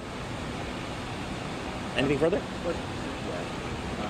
think you've said previously that your district is about 40% of the Right. side. Right. So I'm curious what they're seeing inside.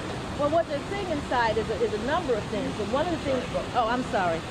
What they're seeing inside is a number of things, which is very interesting. So I don't want to make false accusations. But the people who work inside, they are held to a very rigid standard, right? So if they bring in a piece of gum, they could be written up or investigated, right? So what they're frustrated with is the opportunity for someone to come in and look past them as the employees and dig a little deeper of some of the other employees that are a part of the, the jail. So they're frustrated because literally, at the end of 2022, we had a situation where a person who had absolutely nothing to do with nothing changed their number in 2017, and because somebody on the inside had her old number, they were calling that old number, and the employee had no idea what was going on, and they were literally suspended as they were walking into work and did not have access to the jail anymore. So you see how rigid that is? But here you have fentanyl being circulated somehow, and somebody gets it, and it's an overdose. So yeah, there's levels of frustration because it's not a balance. It's like I'm going to point to you, but I'm not going to really dig under there and look at what could be the problem. I hope I answered that. So are you saying that some employees are perhaps, or I guess, are you saying there are some employees under more strict rules than others, or? No, they're supposed to be under all the same rules and how those rules apply, but a lot of individuals are more scrutinized. Same rule, I'm just going to dig a little deeper under you than I am going to under other people. You see anything harder on the employees now? I see. How are the write-ups going on? You have a higher number of write-ups? Well, I can't really give you a number of write-ups, but I can say to you that there are strict applications to ensure that these employees are following what is the policy and the procedure when they come into this environment. I think that if you're going to hold these individuals accountable and hold strict requirements to make sure that they follow the policy, then in this situation, you ought to dig just as deep. I hope that is a balance. Brandon, you talked about, the amount of employees they do have working in jails, and how they should have more employees working in jails. They're understaffed. They are. Have you heard anything about that? Them trying to actually address that? Well, there are many cases, a great increase.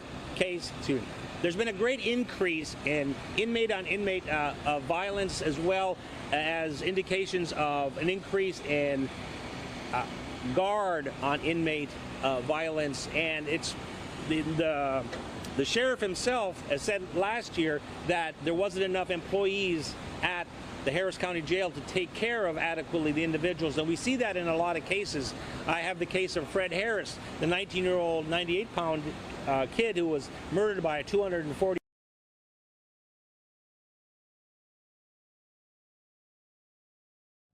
Okay, so we were just listening in there to advocates outside of the Harris County Jail talk about the cause of some of these deceased inmates there from fentanyl, and so it seems to be a problem for the Harris County Jail, 2 in 1 year. In the meantime, let's take a quick commercial break. I'm Andrew Kraft. Thanks for being with us here on your Friday afternoon, Friday night, depending on where you're watching Live Now from. We have a lot in store tonight, including all the drama happening on the House floor. Remember, they will reconvene at 10 p.m. Eastern, 7 p.m. Pacific. And according to Chad Pergram, Fox News Capitol Hill correspondent, a senior House GOP source is telling him that he expects McCarthy to win the speakership tonight. Also, GOP Texas Representative-elect Wesley Hunt is expected back tonight as well. So remember, there have been many defections, 14, in McCarthy's favor. Remember those holdouts last 3 days? Well, McCarthy has persuaded them somehow with concessions about how the new Congress will be run now that Republicans are in a very, very slim majority. So we'll have all of this after the break. We'll hear from McCarthy after that adjournment vote. We'll also hear from Republican Congressman from Texas, Chip Roy. We'll also be getting some summaries of what has been happening from some of our Fox News Capitol Hill correspondents as well. We'll see you in 2 minutes.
McCarthy. After more than a dozen rounds of voting, the most since 1859, Republican leader Kevin McCarthy finally made progress getting some GOP holdouts to vote for him. He managed to flip 14 members on Friday's first vote. But it wasn't enough. I think you saw we made some very good progress. We'll come back tonight, and I believe at that time we'll have the votes to finish this once and for all. McCarthy made several concessions to his critics, including a rule change that would make it easier for members to oust him as Speaker. Still, some are vowing they will never support McCarthy. Because we do not trust Mr. McCarthy with power, because we know who he will use it for, and we are concerned it will not be for the American people. Some worry McCarthy's offers would make him a weak leader and cause more confrontations with members of his own party. It's nonsensical. I mean, there's a thin line between discourse and discord. We've crossed that line, we're beginning to cross that line between negotiation and extortion. Most Democrats have watched in delight as their colleagues pick each other apart, and they're prepared to stay united in their nomination of Hakeem Jeffries as Speaker. But we want to get back to work. Obviously, right now the Republicans are seeking to, handle it in their own caucus, in their own conference. It's all about the math on Capitol Hill. If voting extends into this weekend, both parties will need to sway their members to stay in town in order to keep the vote in their favor. In Washington, Lauren Blanchard, Fox News. Lauren, thank you so much. Okay, take a look at this. This is the shot we have at the moment. You can see there the first session of the 118th Congress will be adjourned until 10 p.m. tonight. We also have a LiveNOW look inside of Statuary Hall there in the Capitol. This is a live picture. So according to Chad Pergram, this is the 5th longest Speaker election in House history. So I'm going to digress here with some history. The longest went 133 ballots in 1855 and 56 for Speaker Nathaniel Banks. The second longest went 63 ballots in 1849 for Speaker Howell Cobb. The third longest went 44 ballots in 1859 for Speaker William Pennington. And the fourth longest went 22 ballots in 1819 for Speaker John Taylor. So earlier, right after the House adjourned there for the rest of the afternoon, Kevin McCarthy came up to that podium. Let's listen to what he had to say. He was quite confident. I think you saw we made some very good progress. We'll come back tonight, and I believe at that time we'll have the votes to finish this once and for all. It just reminds me of what my father always told me. It's not how you start, it's how you finish. And now we have to finish for the American public. What was the turnaround? What was the breaking point in these negotiations? I think getting together and just finding the ability to how we all going to work together. It's new for us, one, being in the majority, but being in a tight majority. I think at the end of the day, we're going to be more effective, more efficient, and definitely government's going to be more accountable. How worried are you that you How do you expect to govern this way if it's been taking this long to get the Congress united? See, this is the great part. Because it took this long, now we learned how to govern. So now we'll be able to get the job done. Thank you all very much. See you later. Thank you, sir. When will you vote on the rules changes? Okay, so their leader McCarthy said, and echoing, advice and words and wisdom from his father, it's not how you start, it's how you finish. Interesting track there. In the meantime, we also heard from Republican Congressman from Texas, Chip Roy. For the last 3 days, he's been one of these 20 holdouts. Well, he flipped in favor of McCarthy today alongside 13 others. Let's listen to his remarks. That's fine. I got to get. Okay. How's this going to play out tonight? How do you see it happening? Well, we'll see, right? I mean, right now we saw a lot of movement today based on good faith negotiations over the last however long, but certainly the last several days. My voice is a little weak because I've had very little sleep the last 3 or 4 days. We made a lot of progress on things that I think will truly and honestly change the way this place works and benefit the American people. I think people saw that. We'll see if tonight, if a few more see it. We're going to go have some more conversations over the next 6 hours between now and 10 o'clock or whatever time it is. So, 6 hours. And we'll see. We'll see what happens tonight. How confident that 2 more will come over, especially with the people flying back? What'd you say? I'm sorry? How confident are you that 2 more will come over, especially people now flying back? That's not mine to say. I don't know that it's anybody's to say, but obviously Leader McCarthy came over and spoke a little bit ago, so he probably has some thoughts on that. My job is to make sure that we are clear about the specifics and the spirit of everything that has been discussed and agreed to. There's been a lot of fast-moving stuff, so we're going to be talking about that over the next 5 or 6 hours and see how that influences everything. Roy, just to be on the specifics of the debt limit, can you get into that a little bit? The specifics of so Congressman Perry pulled us aside and said he feels favorable about how this deal works on the debt limit front. Sure. And I just asked McCarthy about it too, and he said, look, we've been talking about this with this group since the GOP retreats. What is the specifics you can offer on what this deal entails in terms of how the GOP will take a certain line on the debt limit showdown? Yeah, I mean, I'm not going to get specific about it yet because we're still having the conversations here over the last few hours. But what I'll say is it's safe to say is that we believe there ought to be specific, concrete limits on spending attached to a debt ceiling increase. We believe that there ought to be fundamental changes about, and limits on spending after the massive bloated omnibus spending bill in December. And so we've talked about those. We've put a lot of those things in place. We've put a lot of structural changes in place, a lot of thinking about what the committees should look like to reflect the entirety of the conference. Specific changes with respect to Rules Committee, specific changes obviously with the motion to vacate. That allows for accountability. It allows to ensure that good bills get to the floor and importantly that we can have an open process. Specific provisions to ensure that we have the ability to amend on the floor on appropriations bill in particular. Remember that we've not been able to have any kind of serious open amendment process since May of 2016. The American people deserve representatives who can represent them, and that's what we're trying to get out of this deal. Does that mean that the specific has committed as part of this deal not to put a clean debt ceiling increase on the floor? Is that what you're saying? I'm not going to say that. I'm not going to say specifically about that yet. I'm going to say that the debt ceiling is going to require some specific spending constraints, and we'll leave it at that. The debt limit's part of the deal, right?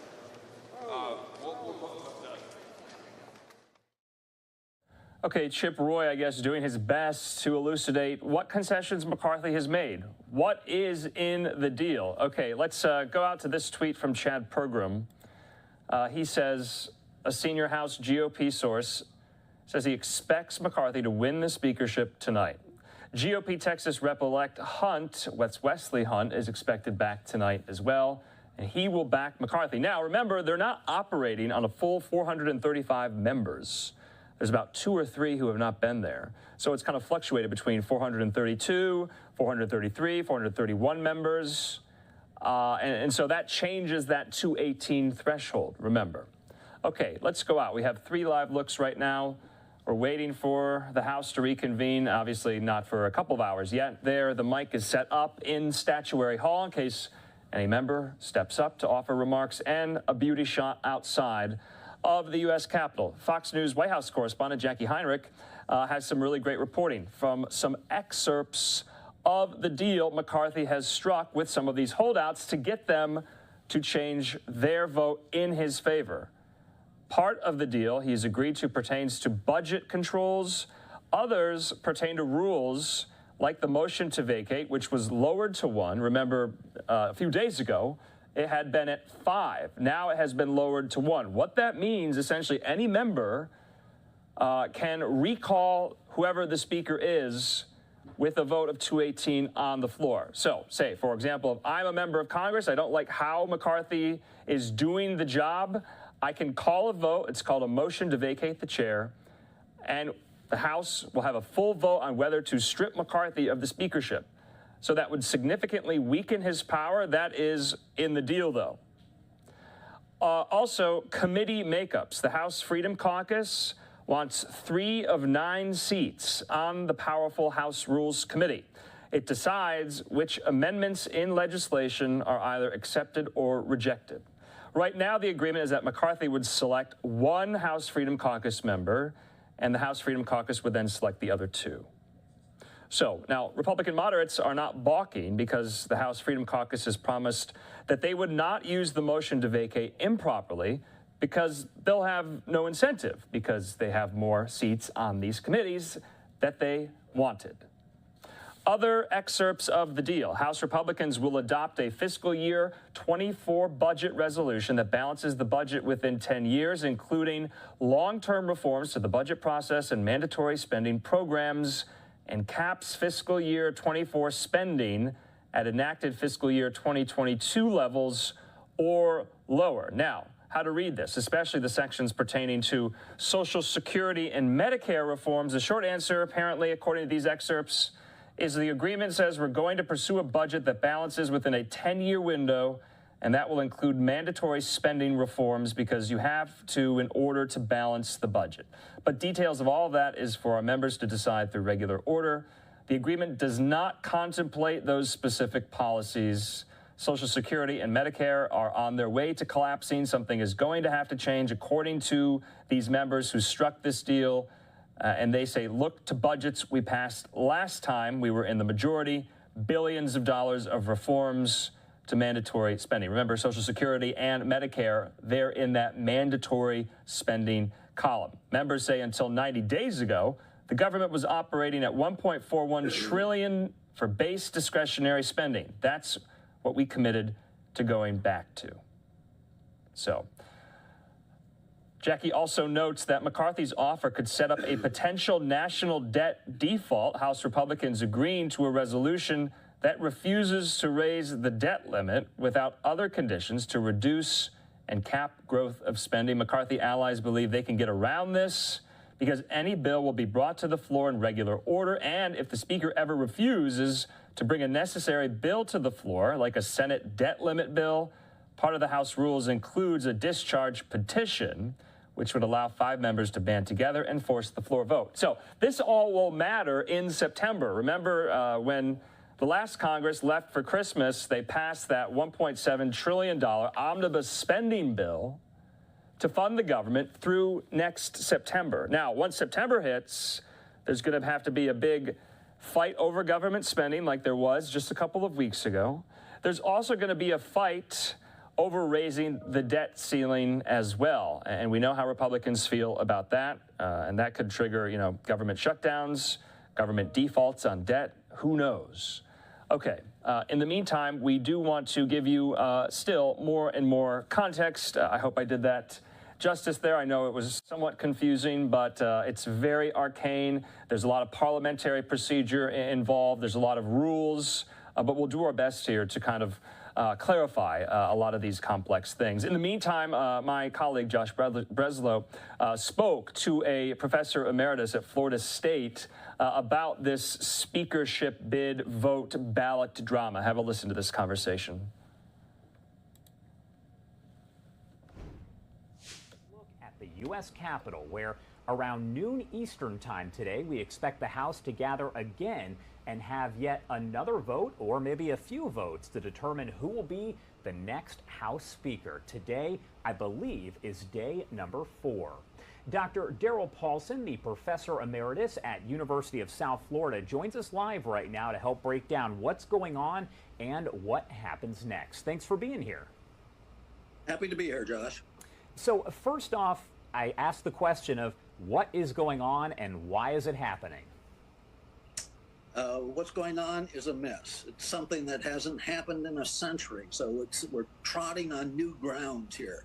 The last time this has happened that we went more than one ballot to select a speaker was 1923, when they went to 11 ballots. We're already at 11 ballots now, so today's vote will be at least the 12th ballot and probably more. So that hasn't happened in a century. So it's trail-breaking news. And so this is where you're seeing all sorts of negotiations. You're seeing, just as you had never Trump people, now you've got never McCarthy people who said no matter what happens, we're never going to vote for Kevin McCarthy as Speaker of the House of Representatives.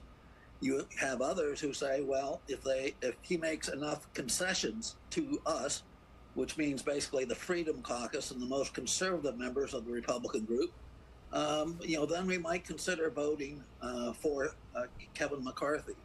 The problem here is McCarthy going to give away all of his power as Speaker? I mean, you want to become Speaker for a reason. You have all sorts of powers of appointment, setting up the legislative agenda for your party, determining who sits on what committee, and yet McCarthy risks the possibility of being the Neville Chamberlain of the Republican Party. He's the appeaser. He's giving away the kitchen sink. He's giving away everything in his quest to become the Speaker of the House of Representatives. And the big concern is it's not going to not only affect Kevin McCarthy in getting the speakership, but it may affect future speakers if this sets a priority. And future speakers will have to compromise and appease, just as Kevin McCarthy has done in this particular case. And even with his appeasements, we don't know if he's going to be selected as the Speaker of the House of Representatives. So I guess the question is, how long can this go on for? I would imagine, technically speaking, indefinitely, but at some point, does someone step in, and is there anything that can be done? Well, that would be nice if there was a congressional angel that appeared all of a sudden and said, enough of this, stop your feuding and fighting, pick a leader, and let's move on. Because literally, the government is at a standstill. Government business can't be conducted. Committee assignments can't be made. The new members of Congress aren't officially members of Congress until the Speaker is selected. And in fact, there's even some question with what's going on now is whether or not Speaker McCarthy, if he should win, whether there'll be some challenge to that, because technically it says members can't participate in any congressional action until the Speaker is elected. So how can the new members vote for the upcoming Speaker? I mean, so that's a question that's never been raised in the past, but it certainly may be raised this time around. One of the interesting things I saw, one of my favorite writers, P.J. O'Rourke, said the Republicans are the party that says government doesn't work, and then they get elected and prove it. And there is some evidence that this is what's happening right now. I mean, Republicans keep saying, we're the party of government. We're the party that can put things in order. And yet they can't even select the leader of their party. And so you have a political mess for the Republican Party. And it's affecting both parties. It's affecting the government in general. It's a terrible situation for the Congress to be in. It's also said that, we know what the opposite of progress is. And that's Congress. So that seems to be the case as well. There's little progress going on. In fact, no progress going on until we select the Speaker of the House of Representatives. Is this something we expected when the House did gather earlier on this week? Did we think there was going to be this, I guess, long-standing situation where we just kept doing ballot after ballot after ballot? No, I mean, as I said, it hasn't happened for a century. 1923 was the last time that we went to 11 ballots. That record is going to be broken. We don't know how many ballots they'll have. I mean, it could be 12 and could be resolved. It could be 100 ballots.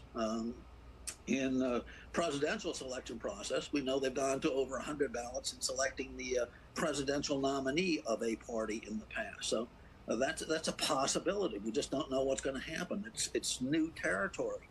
I mean, we could be going on literally for months. That would be a mess because it means that government can't conduct any business, that national security would be in jeopardy, that all of these individuals who are supposed to be assigned to their committees and get briefed on what's going on, and some of them having security clearances supposedly taking place, none of that can happen until these issues are resolved. So I always used to tell my students, and the first time I would have them, that politics comes from that ancient Greek word poly, meaning many, and ticks meaning ugly blood-sucking parasites. And increasingly, that's the perception that so many people have of politics today.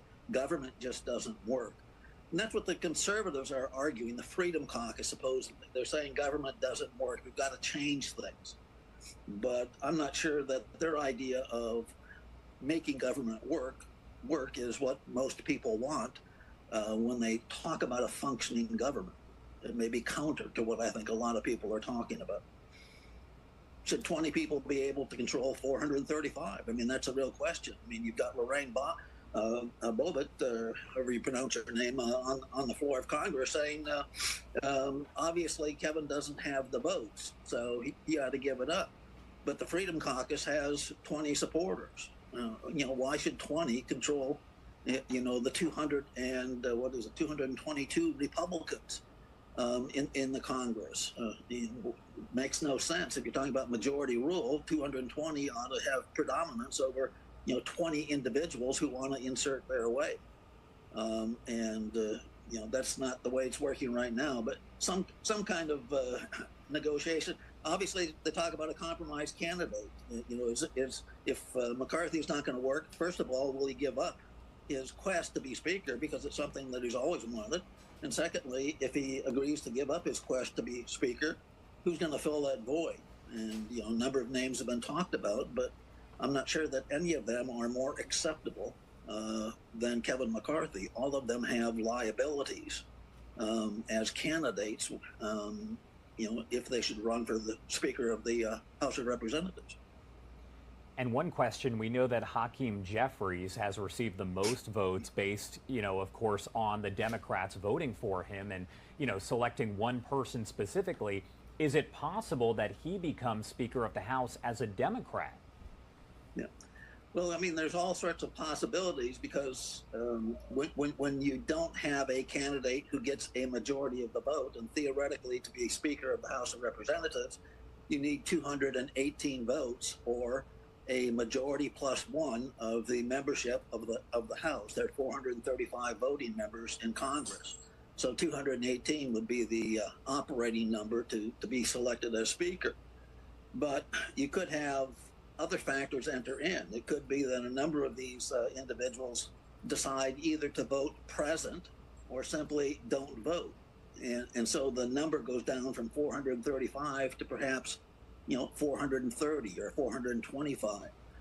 And so you've got those kinds of possibilities entering into the fray. And you could have alliances formed that the Republicans will agree to join forces with the Democrat or vice versa to select a candidate who's acceptable to both.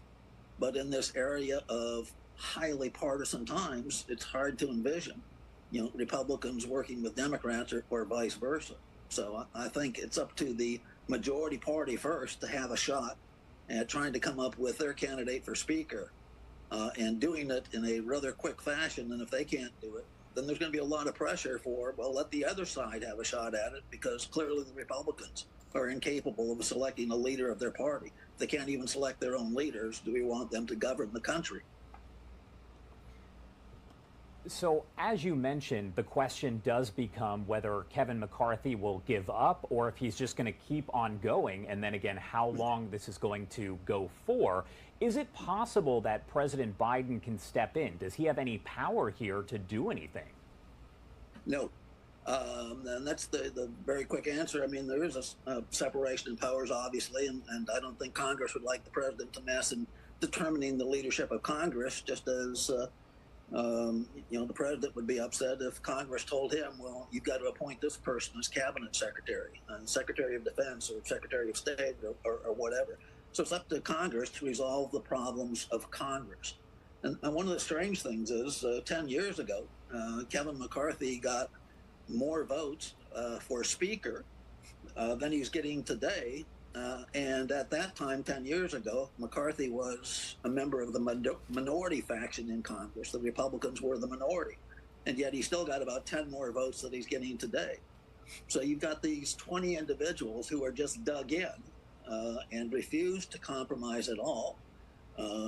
They're obviously sure that they're taking the right position, and they're just not going to compromise. And of course, McCarthy has already made a number of compromises. He's already said that he'll appoint a number of these Freedom Caucus members to the Rules Committee, which is the most important committee of the House of Representatives. It sets the legislative agenda. And there's always a 2-to-1 majority on the Rules Committee in terms of majority party to minority party. So I think it's 8 Republicans to 4 Democrats. So those 8 Republicans have a tremendous amount of power. And all of a sudden, if you load it with members from the Freedom Caucus, it can completely change the character of the kinds of legislation, the type of legislation that might be introduced in Congress, because those individuals have fundamentally different viewpoints than the rank and file Republican or the rank and file member of Congress. But that's a real possibility. You get a completely different legislative agenda. Is it likely that this will lead to some kind of change when it comes to selecting the House Speaker? Is it too early to tell, or are we assuming that's what's going to happen? Yeah, there's a lot of unknowns here, because even if you look at the Constitution and the selection of the speakership, there's one short sentence in the Constitution on selecting the Speaker, and that's it. There's very little guidance there. So the question partially becomes, do you have to amend the Constitution to get the kind of change that you're talking about? Or can you have institutional change? Can Congress itself change its policies that don't have to be part of the Constitution?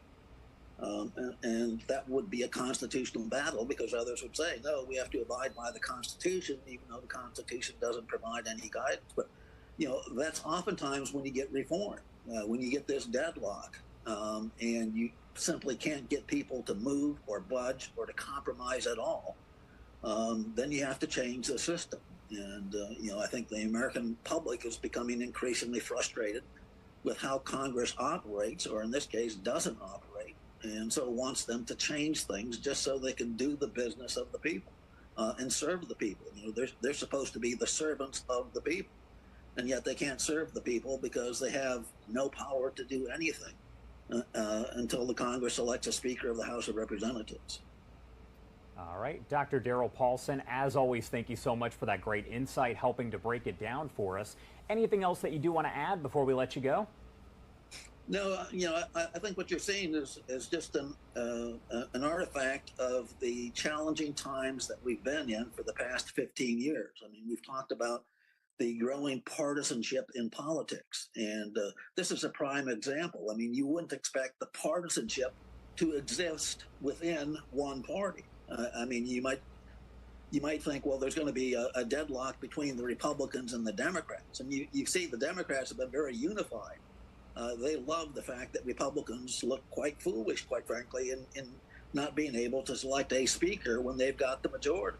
And so they're glad. They would like this to go on as long as possible in many respects, because it makes Republicans look very bad. But you would never expect this partisanship to exist within one party, and to have 20 individuals be able to dominate and control the whole political process. And that's the real question, I think, that frustrates people to no end.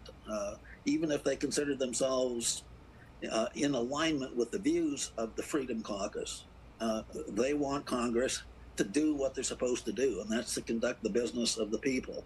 And they haven't been able to do it because they can't even reach the most basic decisions on who's going to be their leader. And until they can get some agreement and get some compromise there, nothing's going to change. And you know, literally, this could go on for months.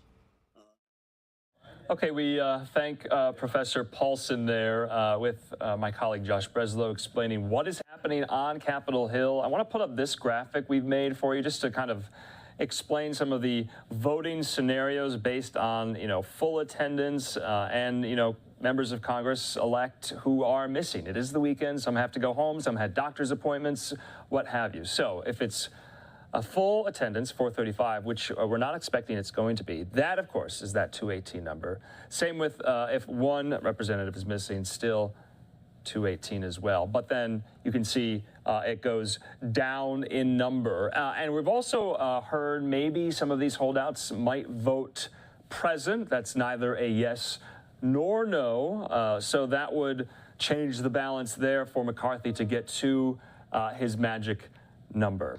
So we'll stay on top of it here. We want to take a quick commercial break, of course. Speaking of Capitol Hill, speaking of Congress, 2 years ago today, the January 6th Capitol riot, and so many are commemorating that, remembering where they were, and hopefully, it never happens again. House Democrats on the steps of the Capitol today with a moment of silence. President Biden awarding medals to 14 people who were instrumental in stopping the Capitol riot there that day at the Capitol and elsewhere in elected office as well. So when we come back for a break, we'll be showing you some of those stories today. Can't believe it's been 2 years. I remember we were on the air for a very long time, and then, of course, well into the early morning hours for the Electoral College to be certified. Obviously, it ultimately was cementing Joe Biden's victory as president. We'll have more on that in 2 minutes.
A moment of silence on the steps of the Capitol to remember the officers who died or were hurt in the wake of the Capitol riot on January 6th.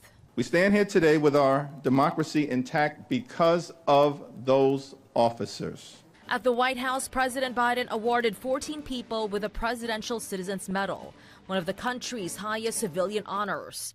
The 14 recipients include law enforcement who defended the Capitol and state and local officials who rejected the pressure to overturn the 2020 election results. And history will remember your names. They'll remember your courage. And as Capitol Hill Police receive bipartisan praise. I want to especially thank the Capitol Hill Police for what they do. We thank them not only for what they've done. The speaker fight on the House floor shows democracy still intact. It can be messy and try a country's patience.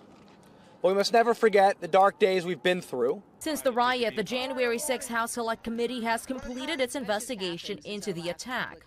Their work culminating in criminal referrals for former President Trump and some of his allies. If there's one place in the country that it's broken through the least, I think it's the Republicans in the House. Republicans are planning to investigate the work of the January 6 committee, one of several probes they are looking to conduct.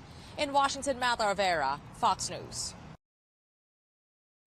Madeline, thanks so much. Of course, we all watched the hearings last year in the January 6th House Select Committee, where the committee there laid out very meticulously about the factors that led up to January 6th, the Capitol riot, and afterward, and then just concluding their work a couple of weeks ago with that final report with those criminal referrals. Now, referrals coming out of committees in Congress have no legal weight, but there is a kind of companion DOJ investigation into the January 6th Capitol riot as well. Hundreds of defendants have been arrested and charged. Scores of them have been convicted, found guilty for their role and a number of various charges: assaulting law enforcement, obstruction of official proceedings, what have you. So I think we can all agree it was a horrible, horrible day in this country's history. And now we are 2 years removed from it. The Biden White House and his Twitter account put out this video today about this. Let's just watch. Violence, destruction, and chaos we saw was unacceptable, undemocratic, and un-American. We fought hand to hand, inch by inch, to prevent an invasion of the Capitol by a violent mob intent on subverting the democratic process. The January 6th committee today outlining a scheme they say began well before the attack on the Capitol, pressuring key state officials to find Trump votes from states Joe Biden won. I did not feel that the evidence, granted in its absence, merited a hearing. 8,000 dead voters voting in Pennsylvania. There wasn't evidence of 8. A lot of threats, wishing death upon me. Are they coming with guns? Are they going to attack my house? Really challenging.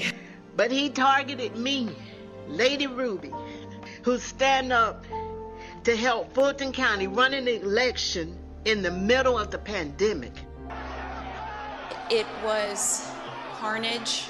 I can't even describe what I saw. We didn't know that they were that far in the building, so they locked eyes on me right away, and then just like that, I was in it. Officer Brian Sicknick, who died from injuries he sustained in the line of duty defending the Capitol. You know, he gave his life for that day. 51-year-old Howard Liebengood died assigned to the Senate division on the day of the insurrection. Some had asked why we ran to help when we didn't have to. I did that because I simply could not ignore what was happening. What's worth all of that pain? What was worth it? What were you fighting for that day? Democracy.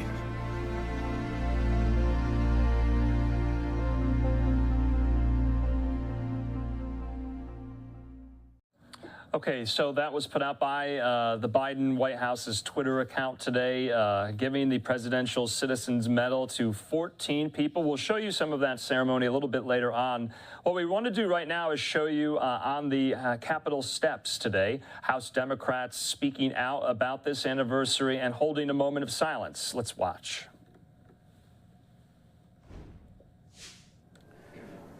Today, members of the House of Representatives, in a bipartisan way, pause in solemn recognition of the violent attack on the Capitol that occurred 2 years ago on January 6, 2021. We are joined by the families of several heroic police officers who gave their lives protecting the Congress, the Constitution, and the country. We are gathered here to honor their memory and acknowledge with deep gratitude the tremendous bravery of the hundreds of officers who defended us at this citadel of democracy that fateful day.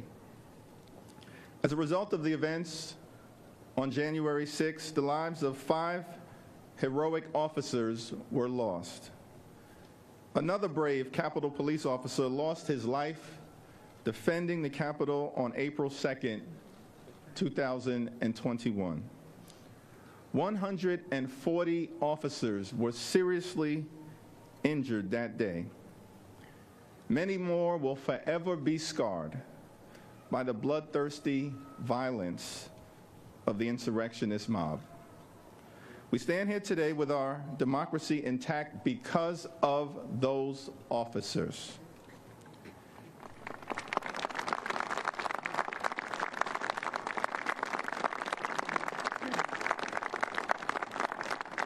The violent insurrectionists stormed the Capitol and attempted to halt the peaceful transfer of power, a cornerstone of our republic. They failed. They failed because of the bravery and valor of the United States Capitol Police and the Metropolitan Police Department officers who fought heroically to defend our democracy. We will never forget their sacrifice, and we will never forget this day. It is now my honor to yield to our Speaker Emerita, who led the House of Representatives on that fateful day with strength, courage, and resilience, Nancy D'Alessandro Pelosi.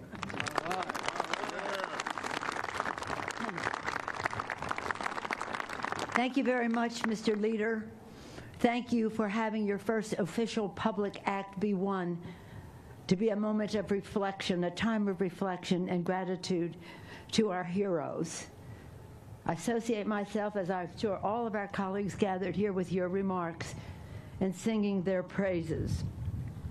The January 6th insurrection shook our republic to the core. For many in the Congress and across our country, the physical, psychological, and emotional scars are still raw. Yet from the unspeakable horror sprang extraordinary heroism. Law enforcement heroes confronted the insurrectionists to protect the Capitol, the Congress, and our Constitution. And it's with great respect and admiration that we are joined by the families this morning. Thank you to the families for considering us worthy to share your grief, to honor your loss. When we had the gold medal ceremony, the highest honor the Congress can bestow, I said at that time, your acceptance of that gold medal in honor of your family members' courage brought luster to the medal. We always pray for God to bless America, and he certainly did with the heroism of these heroes. As we mark this solemn day, let us draw strength and inspiration from the timeless words of President Lincoln. In his message to Congress he offered in the heat of the Civil War, he said, "We cannot escape history," and he called upon Congress to honor our sacred duty to nobly save or meanly lose the last best hope on earth, which he believed was American democracy. That is our task today, too, so help us God. And then now we will, in short order, hear from the families of our heroes, and we thank them for their sacrifice, for their patriotism. We will always carry the memory of their family members in our hearts. And our tribute is also to those who suffered psychologically and otherwise, protecting our democracy. I thank all of our colleagues for joining us here on the steps of the Capitol, but we always carry this memory in our hearts. Thank you.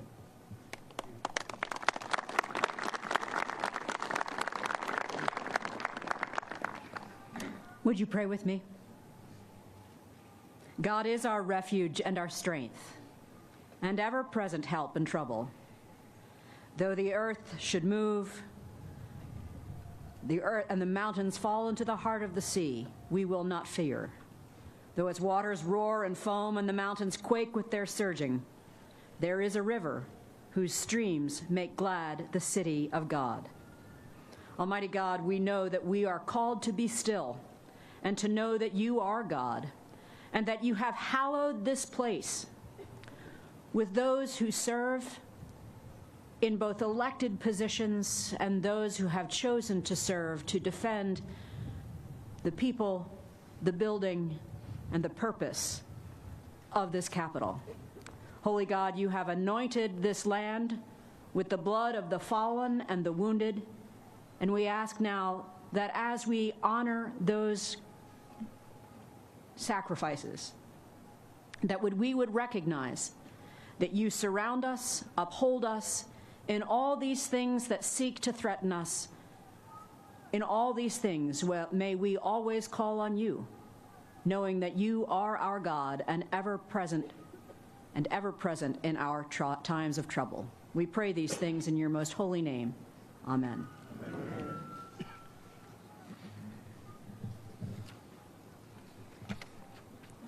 Now invite the families and loved ones of the officers who are no longer with us to read their names.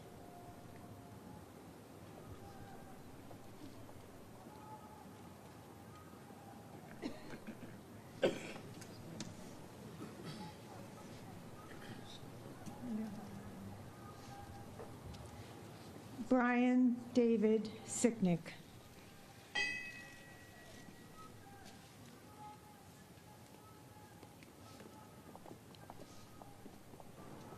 Howard Charles Liebengood.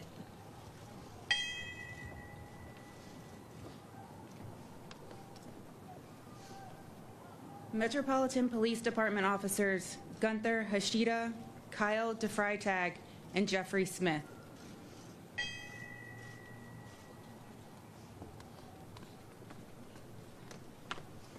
Officer Billy Evans.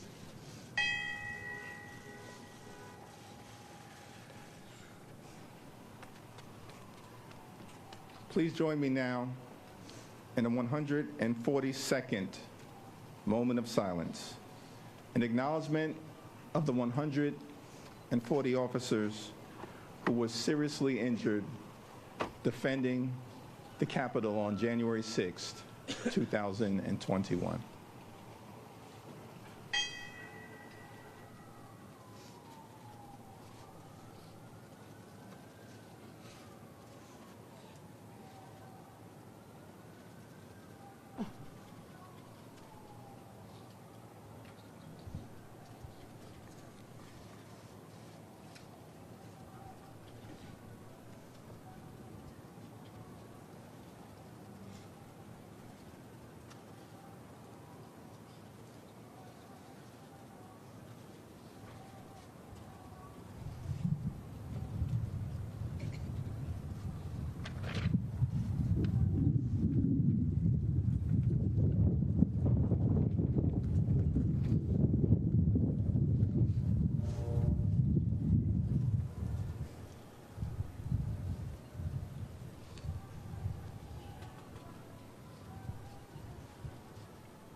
Okay, you have been watching there House Democrats speak out about January 6th, the Capitol riot, and offer a moment of silence. You heard there from some of the family members who lost loved ones related to that day, not on the day itself, of course, including someone who lost their life that day as well, Ashley Babbitt. You've heard that name. We've all seen the video of that Capitol police officer shooting her on that day in the halls of Capitol Hill when she was making an advance toward the Speaker lobby in the mob. Well, we're learning from U.S. Capitol Police today that a woman has been charged with blocking and obstructing roadways and obeying an order. That woman appears to be, they're confirming, Ashley Babbitt's mother, involved in a protest today in Washington. I'm going to read the press release from U.S. Capitol Police. They say this afternoon, a group of demonstrators were illegally blocking traffic on Independence Avenue near First Street. The group did not have a permit to demonstrate on Capitol grounds. Officers established a clear police line to prevent the group from moving further west on Independence Avenue. We also, it goes on to say the officers and officials told the group to get out of the road or the group would be arrested. The sidewalk was open. A woman in the group was given multiple warnings to get out of the road. Instead of getting out of the road, the woman refused to leave, turned around with her hands behind her back, and asked to be arrested. So around 1:45 p.m., the woman was arrested for 2 Capitol traffic regulations, obeying an order and blocking and obstructing roadways. The person was identified as 58-year-old Mickey Withoft. As is typical for this charge, Withoft was processed and released this afternoon after being given a citation to appear in court at a later date. And so our sources have confirmed that Withoft is Ashley Babbitt, or should I say was Ashley Babbitt's mother. Okay, in the meantime, let's take a quick commercial break. We want to stay away now from all the Capitol Hill news. There's a lot more headlines left on this Friday night. When we come back, an update from Moscow, Idaho, on the latest regarding the Idaho slaying suspect, Brian Kohberger. Remember, he appeared in court, that initial appearance just yesterday. We'll have more on his background when we come back.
Welcome back here to Live Now from Fox on this Friday afternoon. Hope you're getting a good start to your weekend already. Speaking of the weekend, President Biden there on the tarmac at Joint Base Andrews in Marine One. He's heading to Delaware. Remember, Sunday he'll be traveling to the southern border in El Paso, Texas, on his way to Mexico City, Mexico for that North American Leaders Summit Monday and Tuesday with the Mexican and Canadian leaders. So we'll have full coverage of that. Let's get into some more of these other top headlines because the family now of one of the University of Idaho students who was murdered in November says they want the death penalty for suspect Brian Kohberger. They're saying this one day after the accused killer appeared there in court in Idaho for the first time. Right now, joining us from Moscow, Idaho, is Fox News multimedia reporter Ashley Soriano with the latest. Ashley, what do we know? Good evening, Andrew. That affidavit that was released yesterday reveals that phone records, DNA, and footprints link the suspect to the crime scene, but police also have an interest in his professional background. Now, there's nothing illegal about taking psychology, criminology, and forensics classes as the suspect did, but there's a little more to it that's catching police's eye. Koberger published an online survey last summer during one of his classes in Pennsylvania, where he used to live and went to DeSales University. He asked for responses on Reddit to, quote, understand how emotions and psychological traits influence decision-making when committing a crime. Last fall, he also applied to an internship with the Pullman Police Department, which is 10 miles from Moscow. The affidavit says he wanted to learn how to collect and analyze data used in public safety operations in rural areas. And phone records show he was near the victim's home at least a dozen times before the killings, most times late at night or early in the morning, even though the home is located in a low-traffic, quiet neighborhood. Now, the Gonzalez family's attorney, who was a former prosecutor, says he thinks this is a solid case with all the evidence found. And the family said in a Fox and Friends interview this morning that they want the death penalty. Each line gave me a little bit more confidence that we were in a very good position. I can make this man feel like he picked the very worst family to do that to. And I want this case to get stronger and stronger to the point where he realizes that he's not going to be on the planet that long. And the suspect is in custody in the Latah County Jail without bail, and his next court date is set for January 12th. Andrew. Okay, Ashley, do we know what that court date and appearance is going to be about? Do we have any indication? Well, we know that it's a status hearing. As for what exactly will be discussed, whether he'll enter a plea, we do not know at this time. But in his court appearance yesterday, his defense attorney, she's a public defender, she requested some time, between a week or two, just to get familiar with the case, because she admitted, we are new here. The judge granted 1 week for her to get some new information for her, and all we know, it's a status hearing. Andrew? Yeah, and Ashley, you know, that soundbite from the father of Kaylee Gonsalves, he was also in other media appearances in the last couple of days saying that the Moscow Police Department did an excellent and outstanding job. I'm paraphrasing here, but we know he was really one of the kind of main antagonists, really criticizing the department's handling of this. Of course, he was distraught, still is, over the loss of his daughter in this whole entire ordeal, but he was giving them kudos because they finally brought someone into custody. So I thought that was quite something as well. Well, Andrew, you know, this is a difficult time for all parties involved, of course. You know, people here in the community have actually said that they've supported the Moscow Police Department the entire time. There was speculation that the police department knew a lot more than they were revealing, and after that affidavit was released, we do know that they knew a lot more than they were saying. I think, you know, I can't speak for Mr. Gonzalez and their family, but they probably just wanted to know a lot more a lot sooner, but now we know a lot more details. Andrew. Yeah, and Ashley, for clarification purposes, because they are calling for the death penalty, Idaho is a state with the death penalty, correct? Yes, that's correct. And Kaylee's mother, Miss Gonzalez, she actually said something to the effect of, you know, thank goodness that we are in Idaho, because there is the option for the death penalty. All right, Ashley Soriano, we'll be speaking again a little bit later tonight if there are any more updates in this story. Thanks so much. Talk again. Thanks, Andrew. Okay, and kind of what I was alluding to, you heard, we had been reporting as much as well in the course of the investigation until a suspect was in custody, Koberger, that the Moscow Police Department, yes, they were posting updates on their Facebook and YouTube pages, very brief ones, but they were really holding their cards very close to their chests. Of course, like Ashley was saying, and according to the affidavit we saw yesterday, they had been trailing and tracking Koberger for some time. So they had many, many leads. They did not divulge or disclose that to the wider public, but they knew who they were looking for. This led, though, to a lot of criticism that the police department surrounding all of this, but now residents there in Moscow are thanking them. They're grateful for their efforts. Let's listen to some of these residents.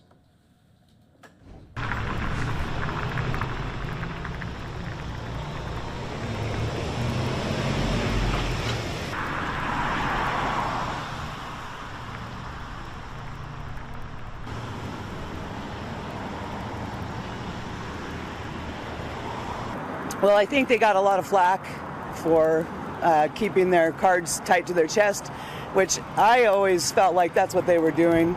And so I was pretty elated when they caught this guy and all this evidence was revealed, and I felt like they needed to be thanked.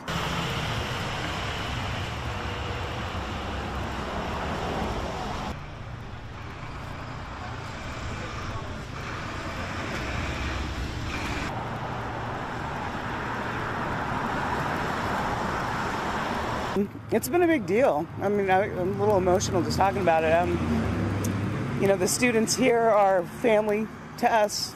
They're our customers. They're our friends.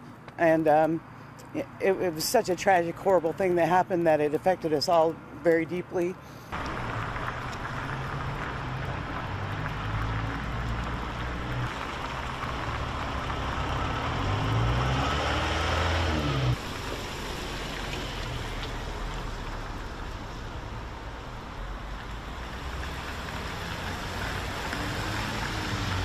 Well, I'm impressed at how the police department did here. They worked very hard and they tried to keep things honest and safe and keep the community safe, and I'm very proud of them. Okay, so you heard there just a couple of residents in Moscow lauding the efforts of the police department there for bringing someone into custody. Remember, before this quadruple homicide, this slaying, the town of Moscow had not seen a murder since 2015. And of course, the Idaho Vandal community there on campus also relieved as they headed back to campus to classes after the Christmas holiday. All right, all week here on Live Now from Fox, in the run-up to the probable cause affidavit being released and Kohberger's extradition from Pennsylvania to Idaho, we've been speaking to legal experts, retired FBI agents about what we expected the affidavit to say, what we now know the affidavit says. Let's just show you some of those conversations from this morning here on our programming. Yesterday, the affidavit was released for Brian Kohberger, the man who is accused of killing 4 college students in Moscow, Idaho. Those are pictures of him from just after his arrest. I do want to bring in Tracy Walder, a former CIA officer and FBI special agent, to help break down everything for us that was in that affidavit. Thank you so much for being here. Thank you so much for having me. Of course. So first off, your thoughts on that affidavit. When I first saw that it was about 18 pages, I thought there's going to be a lot of information, and there was, but there were also a few things that we still don't know. Right. I mean, you're absolutely right. I think the biggest question mark, right, from this affidavit is motive. I think that's what's missing. The affidavit does an excellent job, really one of the better ones that I've seen, of laying out the state's technical case, right, against Kohberger. They really outline that cell phone data that they have, the vehicle data that they have, the video data, the DNA evidence. All of that is very well laid out and leads to a really great case. But what I do see is a lack of a motive. Why this target? Why these individuals? And one thing that did also stick out to me specifically, you have this female roommate who says that she saw this guy and he walked right toward her, walked right past her, and just kept going, which just adds to the mystery, I would say. It does. But at the same time, we don't know her state of mind. We don't know what we would have done in a situation like that. You know, she could have been sleepwalking. She could have been intoxicated. She could have been in a dream state. She could have been in shock. She could have been scared. You know, I think she has to live with the implications of what didn't happen for the rest of her life. And I'm certain that she's beating herself up probably over this. I don't feel she's in any way implicated in this crime. And it's hard to say what you would do if, unfortunately, any of us were in her shoes. It's so true, because so many people have said, this is what I would do, but until you're in that situation, and hopefully you never are, you don't know exactly how you're going to react. And one thing that was in the affidavit, it talked about the cell phone towers, which we discussed about a month ago. It says that his phone did appear to be in the area of the home, I believe about 12 times prior to this. Does that necessarily mean, because the way that cell phone towers work, I'm sure they cover a fairly large area, but does that necessarily mean that he was at that house specifically? So that's a great point. Look, they do cover a large area. Moscow in and of itself doesn't have a lot of towers. They have a lot of antennas, but not a lot of towers. However, it does put him in the vicinity of the house. And then the DNA on that knife sheath puts himself in that house, right? And so you've got the cell phone pings putting him in and around the area. And really, we have those 12 pings around the house. You can surmise, right, that he was perhaps stalking them. And then also we have sort of that video footage that I think it mentioned of the car, the Hyundai Elantra, doing kind of 3 roundabouts of the house in the hours before the killing. So from a technical standpoint, yes, we can put him in the vicinity of the house, but the DNA obviously puts him inside of the house. Right, and that was the other question, was about that DNA evidence, because the way it was worded in there, I guess means that they actually found DNA in the trash from his father and connected it to the knife sheath, which I had to read that a few times to make sure I was understanding that correctly. Yes, so you're absolutely correct. And I actually did this before at the FBI. One of the cases that I worked, it's called dumpster diving. And sort of the newer agents get the honor of doing that.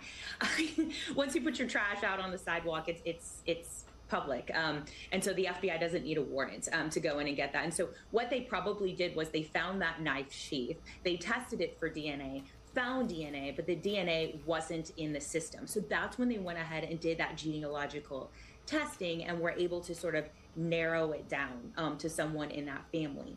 They then went to the parents' house knowing that Kohberger would be there. That's probably why they followed him, was to actually place him there, and then went and got something out of the trash that they believed he used and were able to make that connection. So it's sort of a long process, but it's actually a very, very useful process.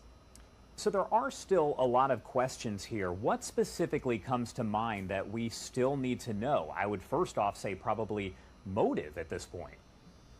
I 100% agree with you. And I think when this goes to trial, if it does go to trial and he doesn't plead, this is the thing, right, that the defense counsel is going to try to poke holes in. Well, why? Why would he do this? Why would he be there? And I think that's sort of the piece that's missing. Or perhaps they didn't want to put it in the probable cause affidavit because they had enough evidence-wise to get him and don't want to tip him off to what their argument may be in terms of motive. So I think that's the big piece that they're missing. And if they don't have it, that is something that the defense, I'm sure, will go after. I think what's probably scary to the public as a whole is, since motive isn't, readily available in that probable cause affidavit, I think it's scary to think that this may just be a completely random stalking and then killing type of situation. And that's very scary, I think, from the public's perspective. And some people have said that it does appear they would assume that there was a second suspect. It sounds like the police chief has come out and pretty firmly said, this is our only suspect, this is the only person that we're looking for. But then you hear when he was in jail or arrested that he had apparently said something along the lines of, have you arrested anyone else for this crime? So it begs the question of, is somebody else somehow involved? Obviously, I'm not, involved in the current case, but in my perspective, I do not think that someone else was involved, simply because they have so much evidence in terms of digital evidence, cellular evidence, all of that, that really just points to one person. If he made that statement when he was arrested, it could have been that he was concerned about whether or not his dad would be arrested because his dad was in the vehicle with him on that drive back. I do not think his dad is involved in any way, shape, or form. Or it could be that he's, trying to muddy the waters, right, of the prosecution. Those are really the two reasons I would think of that he would say something like that. That's a good point. I hadn't thought about that. All right, Tracy Walder, former CIA officer and FBI special agent, thank you so much for joining us to help break that down. Thank you for having me, Josh. All right, we thank Tracy there and Josh. We want to play another one of Josh Breslow's interviews from this morning. He spoke with an ex-NYPD officer and sergeant about the affidavit as well. This is in continuing coverage of all things Moscow, Idaho. We've reached out to several individuals who knew or either were connected to Brian Kohberger, also to the lawyers of some of these victims' family members, as well as we continue to follow this story here on Live Now. Here's this conversation. An affidavit released Thursday provided some new disturbing details about the case against the man accused of murdering 4 University of Idaho students in mid-November. Brian Kohberger, seen right there, was taken into custody 1 week ago and returned to Moscow, Idaho earlier this week, appearing in court on Thursday. I want to bring in Joe Thompson, former NYPD detective and host of Crime Talk. Joe Thompson there on YouTube. He joins us to explain a little bit more about the situation and the affidavit. Thank you so much for being here. Thanks for having me, Josh. Of course. So first off, your thoughts on that affidavit overall? Well, that affidavit revealed quite a bit more about this investigation. It also revealed all the work that these investigators went through in order to come to this conclusion. My hat's off to these investigators. They did their homework. I know that this was a very tedious investigation, and from start to getting this guy apprehended, there was a lot of work involved. What part of the affidavit stuck out to you the most? We have the part, of course, about the account from the surviving roommate who saw this guy walk past her and essentially let her live. She didn't have to fight him. She just stood there and he walked by. There's also the DNA evidence that was found on that knife sheath. What part stood out to you the most? Well, basically the entire affidavit is very intriguing. From the beginning with the car, how the car became such an intricate part of this investigation. These detectives went out and, we spoke last time about, boots on the ground investigations and doing real old-fashioned police work. And these guys did that. They went out there, they actually checked for video surveillance. Everybody's got videos nowadays, even in rural areas. They found this car passing by this house several times, became suspicious. They put a bolo out, be on the lookout out. So that car became, something of interest to the investigators. They were able to narrow this car down to several suspects, with him being one of the persons of interest. This is where the story gets, really intriguing. They were able to narrow down him as a point of interest and were able to find his address. They actually went to his address and they recovered some trash from his house, according to the affidavit. And this is a common practice, and in the forensics world, we call this an abandonment sample. This is a way of getting someone's DNA without having to go through the court system and get a search warrant to get it. So when you dispose of something in the garbage in the trash, whether it be a cup, a straw, or a plate or fork, you've abandoned it. Now it's free game. The investigators went and they took an abandonment sample from his home. I believe, from what I've been reading, it could possibly be one of his parents or possibly his father, and that's where the genealogy DNA technology kind of kicked in. They were able to link him through his father, and the car popped up, and now all the pieces to the puzzle started coming together for this investigation. At that point, they were able to go and do a search warrant into his house based off what they got so far. And in the crime scene, I know we spoke about this last time as well, I had a strong inclination that there was going to be many unknown DNA profiles in the scene. Well, they got very lucky, and Lockhart's theory of transference really took effect again here in the scene. The perpetrator went in, left something behind, and again, when he comes out, he's certainly left with blood and stuff on him as well. That's Lockhart's theory of transference. He left this item inside the home, and this item was a empty sheath with a small button on it. So I've had a lot of people already asking me, well, why wouldn't they just try to take a fingerprint off of this and try to get a quick turnaround on identifying him. Well, not everybody knows this, but a good crime scene detective will know this, that you can't get a fingerprint off of every surface. Some surfaces are more conducive than others. This might have had, a lot of rigidity to it, or uneven surfaces on the button. But what we do instead nowadays with the technology is we actually swab this. We would swab the item, or the buckle in this case, for skin cell DNA, which is low copy DNA. The technology is to the point where it only takes a couple skin cells to be able to build a DNA profile on somebody with this. So they took that DNA sample, they entered it into the system, came back as a no-hit, nobody on file, and through what they did with the abandonment sample, they were able to actually connect the two and finally get the abandonment sample and the crime scene sample and compare them. They had enough points, and they were able to make a positive identification. The story, the investigative story on this is very intriguing, and they did a great job. My hat's off to all of them. So I guess the question that still remains is the question everyone has had, and that's potential motive here. The 18-page affidavit doesn't reveal a potential motive. However, do you think in your experience we will know that before, let's say, we go to trial with this? Well, they're still out there, and if you notice, they're still asking people for tips about this person. A couple people have already come out and said that, he was basically creepy. He went to a bar. He was harassing one of the girls who rejected him. I think that happened to several girls from what I've read so far. I'm not really sure what the motive is. We can only speculate that at this time, but they're still asking for the public's help in trying to identify some of the characteristics of this guy. Maybe something was said down the line, or maybe he's got a propensity for violence with people who reject him, or something to that effect. That's going to be the big question mark here in this investigation. Every criminal investigation is a puzzle. You could put the puzzle together, you could solve the puzzle, but you're not really fully solved unless you have closure and find out exactly what happened and what the motive was in this case. So that's what the next goal is, to try to find out why he did this. The fact in the affidavit said that one of the witnesses in the apartment, who we all thought from initially was sleeping. There was two other people that were sleeping while the four victims were upstairs. Now we know that she wasn't sleeping, and she heard something, and then she actually saw our killer walk right by her. No, he walked right by her, and he knew obviously what he did, and she's a witness, and he did nothing to her.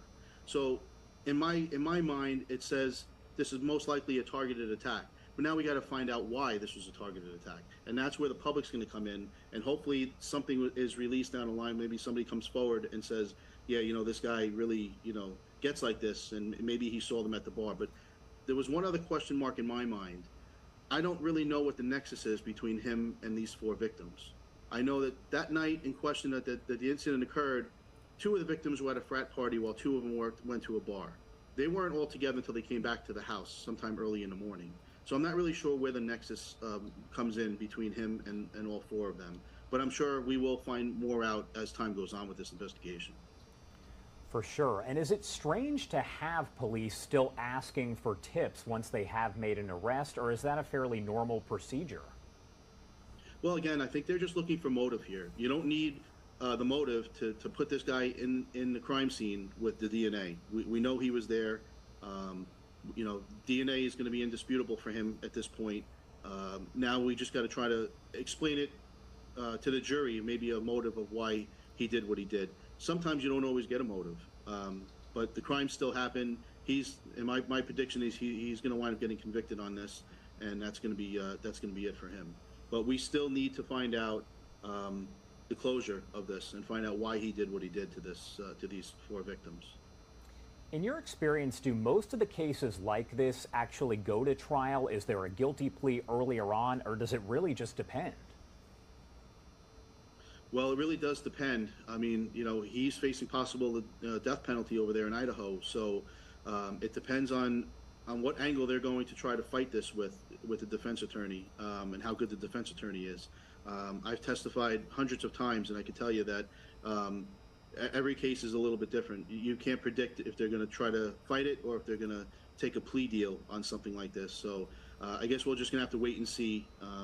We still don't know all the intricate parts of how they obtained all their evidence and stuff. And, that's where you have to really dot your I's and cross your T's and make sure that everything was done by procedure and protocol, so that nothing could be questioned in the courtroom. Anything else aside from motive, of course, that you are waiting to find out, or you think the public in general is still waiting to have answered even after the release of the court document?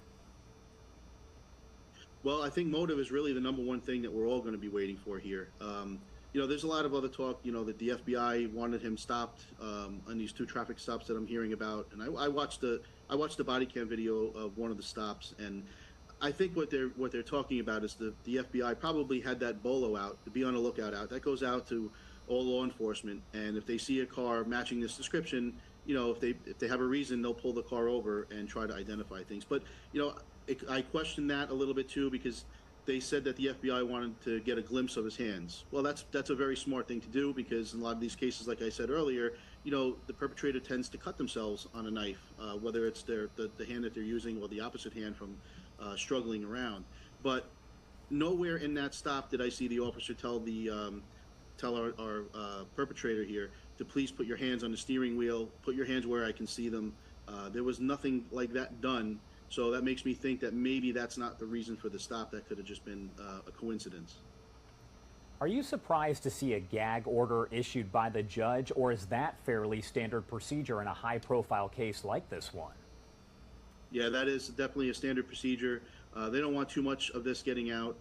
There's going to be still a lot of stuff that's not revealed that we don't know about, and all we could do is sit here and speculate on it. But the gag order is going to be in place, and that should hopefully protect the integrity of this case when it gets to the courtroom.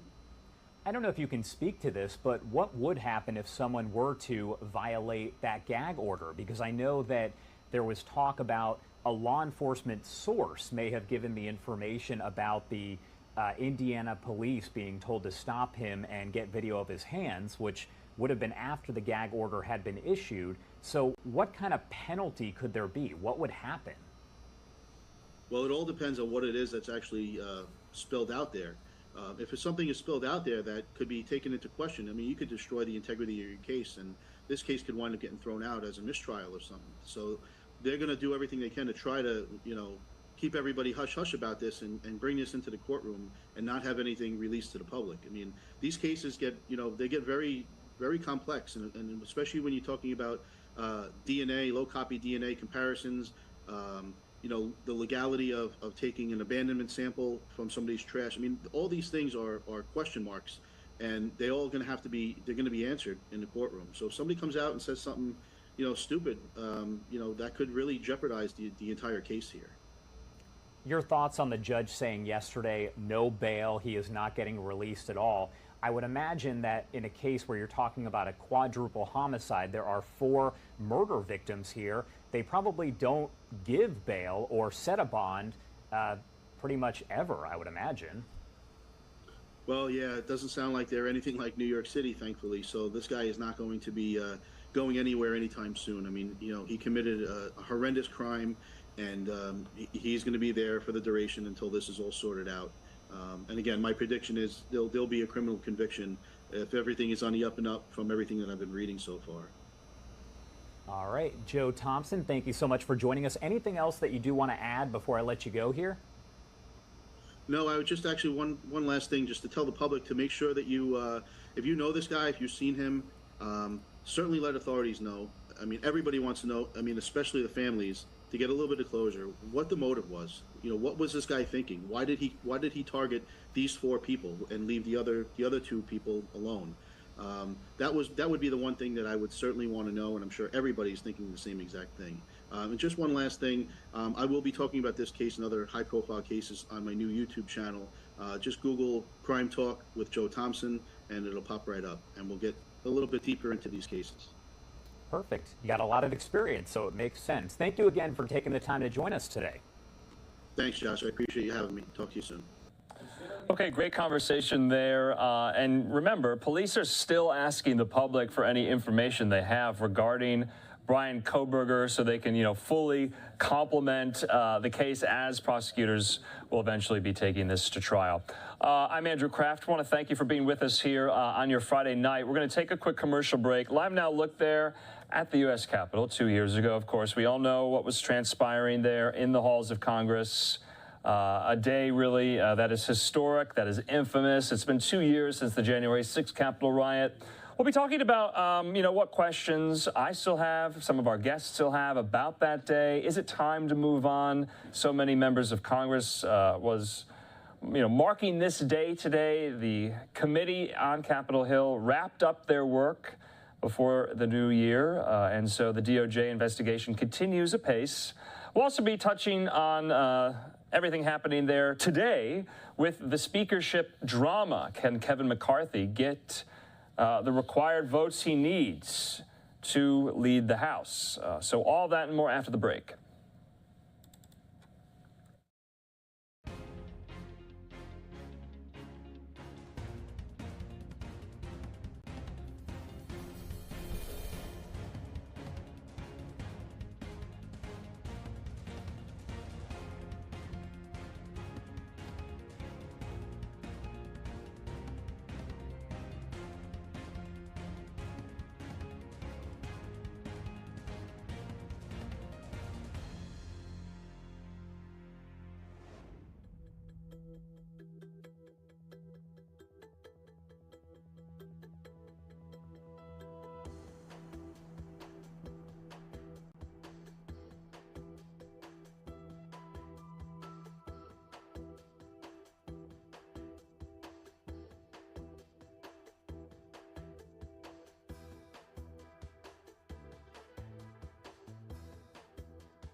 Welcome back here to Live Now from Fox. Bottom of the hour here. We still are waiting for 10 p.m. Eastern, 7 p.m. Pacific, as the House of Representatives will reconvene. Then we'll see there has to be the 14th ballot, and that is quite historic as well, as Kevin McCarthy still tries to persuade some of these holdouts who are voting against him. There are not as many as there were yesterday. 15 Republicans who voted against McCarthy switched today and backed him. And so the number has been chipping away. We'll see if there is any progress. We'll have those proceedings live for you at 8 p.m. Eastern. Live Now look there inside Statuary Hall in the Capitol. So we'll see if any member steps up. Let's talk about this. Also, we want to talk about January 6th as well. Former federal prosecutor and legal expert Doug Burns is joining us. Doug, good to see you. You have been kind of tweeting about this. I've been seeing on Twitter. You have some thoughts. What does this say, you think, for, I guess, the state of Washington, especially the state of the Republican Party? It's been, 4 days now? Congress can't even get started. They can't be sworn in until a speaker is chosen. What do you think the American people are saying about this? Well, I think it's very, very interesting because you're right. I mean, you can characterize it in all kinds of different ways. And, you talk about Twitter and the dialogue, and you do see things from both directions. Obviously, on the one hand, you have the immediate argument, as you just said, which is the American public wants to see the House of Representatives, get down to work and roll up their sleeves and attack things like inflation and the border crisis and so forth. But then the converse argument is, oh, no, this is how democracy should work. It's like seeing the sausages made, you know, the old cliche. And it's certainly great to have, you know, vibrant debate and all of that. So again, the truth is somewhere in the middle, obviously. I happen to think that they really do need to get down to work. But at the same time, you know, if it takes a little bit longer to select the speaker, so be it. I mean, we also have historical references being thrown around, you know, the first time since the 1920s. And now I think we may be even farther back, you know, to the 1850s in terms of how many votes it's taking to do this. But I'll say this, I think I'm seeing in the crystal ball, so to speak, but it's not my, you know, wisdom. It's what I'm kind of hearing and digesting. I think there's a shot that tonight will be the night, actually, because during the day today, he did make a lot of progress, as you were saying. Yes, that's what our Fox sources are telling us as well.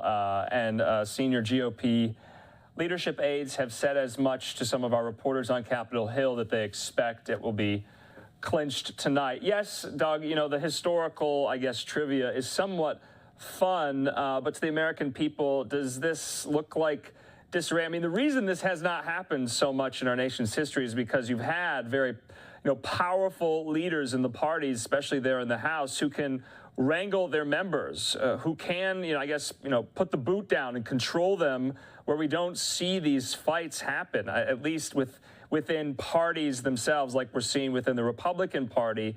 So there's definitely this, I guess, chaos caucus, if you will, holding things up. Is that healthy? Is that, like you said, democracy is messy? Yes. Is it in the making, in the offing? No, I appreciate you doubling back to ask me that, because the point I'm trying to make is that, you have that argument about democracy being messy, and then you have the argument about how, we need to get down to work. But I was remiss, my bad, as they say, in not giving you where I come out on it, which is I'm much more aligned with you need to get down to work, and that this disarray is no good, and that the American public doesn't want to see this. You talk about Twitter, that's what I had tweeted out a couple of times saying, look, the American public wants to see the House of Representatives get down to work. We do not want to see more bickering and fighting. But to your point, which is such a good one, Andrew, about why is this happening now versus in the past, I think you're really onto something. And I think what you were suggesting to fill it out is that in the past, you would have had, a lot of this stuff would have been worked out in advance is the key, okay? And so grievances would have been aired, requests for concessions would have been made, but by the time they walked out onto the floor to do the vote, the stuff would have been resolved. So what's unfortunate, and this is exactly why I come out where I come out, is that the work of the people should be going forward because they should have worked it out in advance. That's my point. Okay, Doug, let's move on to the 2-year anniversary of January 6th. And you and I and millions of Americans know how horrible of a day that was in our nation's history. I was on the air for, 14 hours anchoring during the Capitol attack, the riot, and the mob itself. And then, of course, we all remember later that night, all of Congress came back to certify the Electoral College count for Joe Biden. It went to 2 in the morning, but they did it. They did the work that they had to do that day. So that was somewhat of a silver lining that day. My question to you, though, is we're 2 years on. Is it time to move on? How much does this kind of linger in the collective consciousness of the country? And is it still very, very split among partisan lines here? Look, I think you have to look at it, in kind of a reasonable context. Both sides, because it's such a highly charged, politically emotional issue, both sides have gotten over the skis, as we like to say. One Hollywood figure, who I won't name, he tweeted out that this was the worst attack on our nation. I mean, that I couldn't disagree with that more in terms of the attack on Pearl Harbor on December 7th, 1941, and of course, 9/11, 2001. So you put it in context. It was a terrible, terrible day. The optics could not possibly be worse. You have this mob descending and breaching into the United States Capitol. everybody should be in agreement that that's terrible. But again, given the toxic environment, we've been in kind of a cultural civil war over that event with emotions running really, really high. So to answer your question, which I'm not dodging, I think, on some level, it's time to move on. But at the same time, I think it's important to revisit it certainly every year on the anniversary and reflect back on it. The former president's behavior was very, very, very unfortunate. Saying we love you at the end when he finally came out and allowing the amount of time that he allowed to elapse. So, I try to be reasonable about it. I think it was a terrible, terrible event. I think the president behaved abominably. But at the same time, I think you're right that, there will be some moving on from it. Yeah.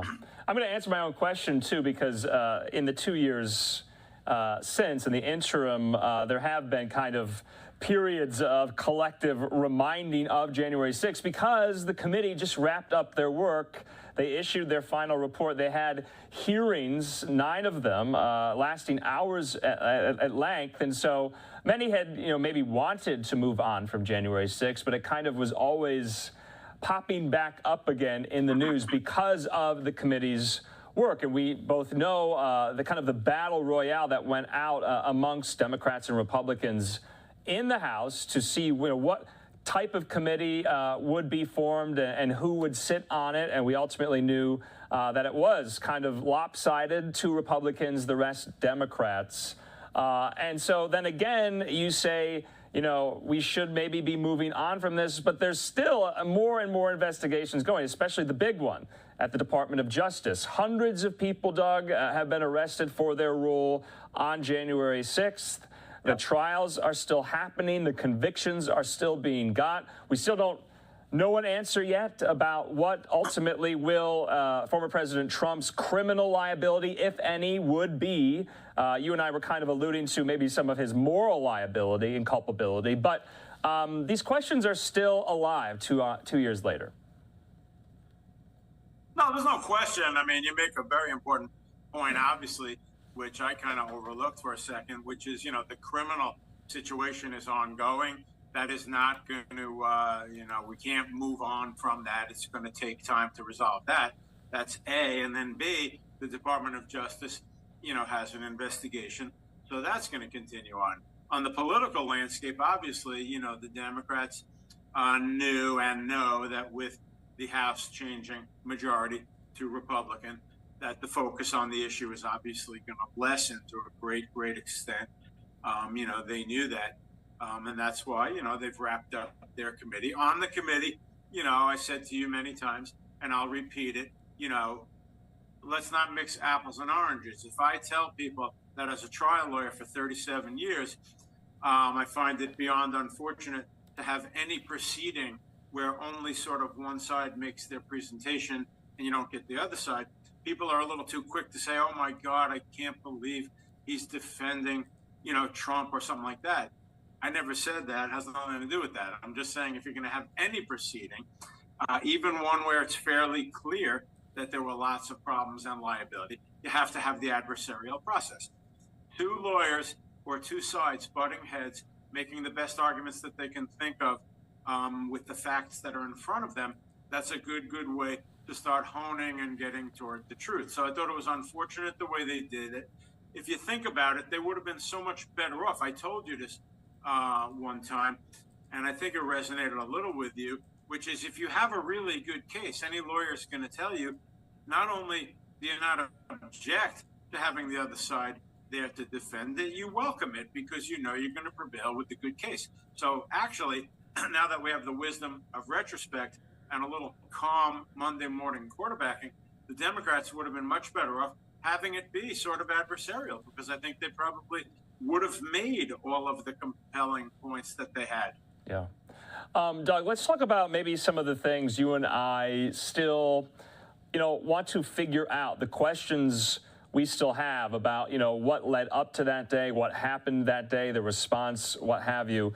One of mine, and you've been seeing this a lot today, is this question still has not been answered. Of course, this individual who is suspected of plotting and placing pipe bombs near the headquarters of the RNC and the DNC. Well, there's now, still been no arrests made in this. The FBI has upped the reward to $500,000 for any more information regarding this. So that's an outlying question still. What about you? There's no question about it. There are a number of questions, and again, I know I sound like a broken record over and over, but the point is, there's two ways to approach an issue like this, or by the way, just a side tangent, or an issue like COVID, for example. The two ways are A, have reasonable debate back and forth, let people give, different opinions, let them raise questions, or B, a little bit of a too hysterical shouting down of opposing viewpoints, which is a shame. So as it applies to January 6th, there are a number of questions. And again, I almost have to be defensive because as I say it, people will be like, oh my God, how can you say that? I mean, that's the way people are programmed. But there are many, many, many questions, such as what was the exact landscape in terms of law enforcement and security going into that day, okay? Who asked who for what?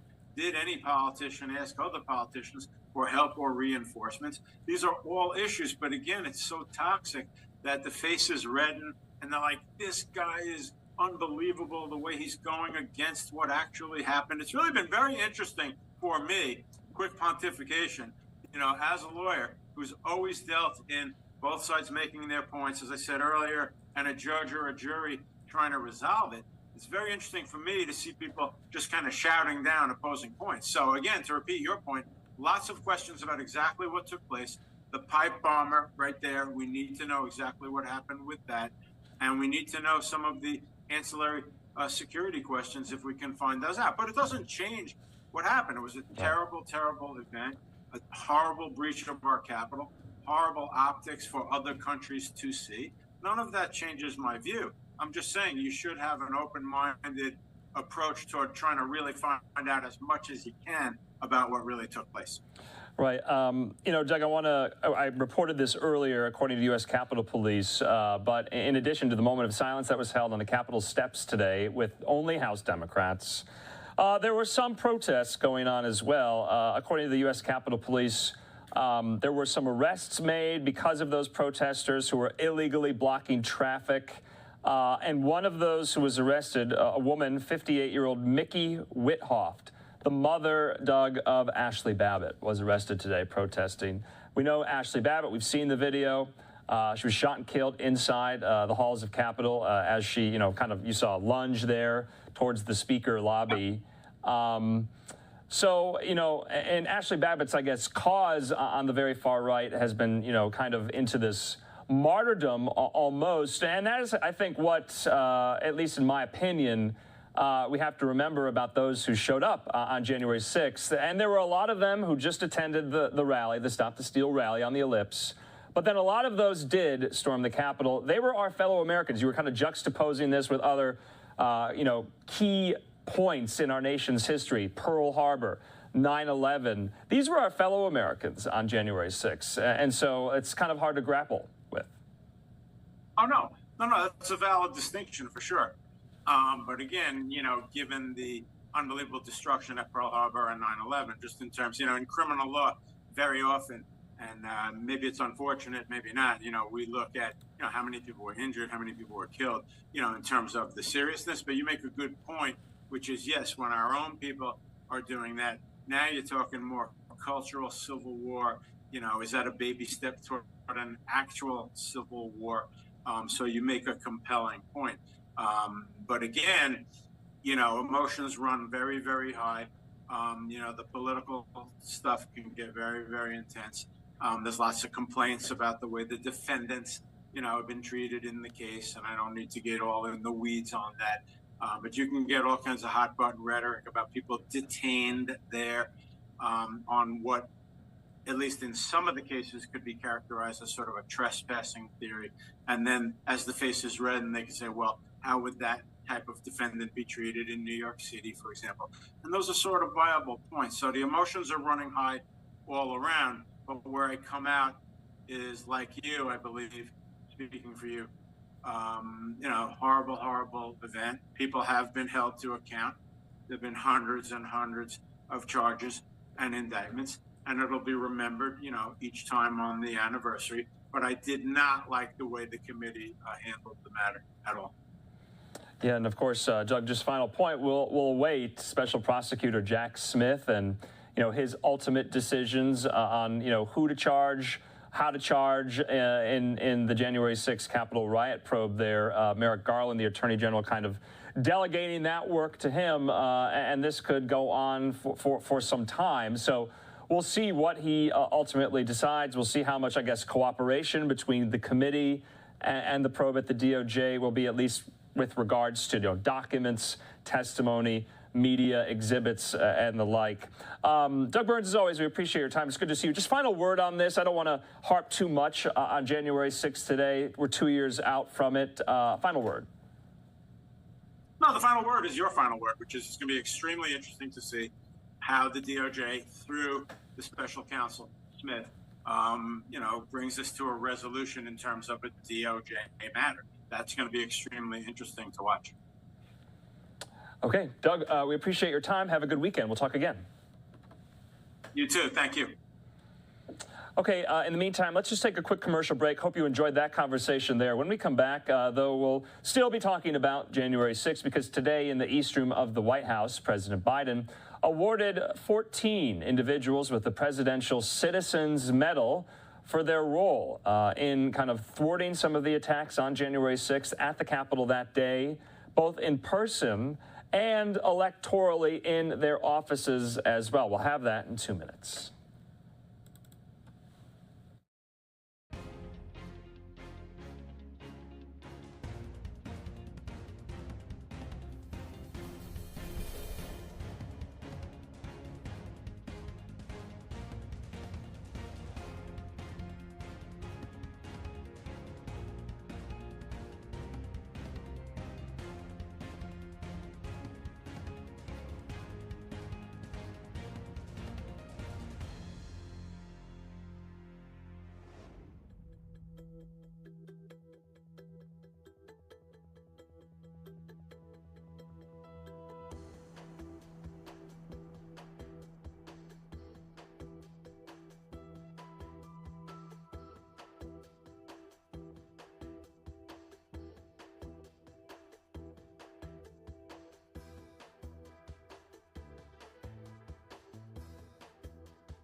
Thank you all very, very much.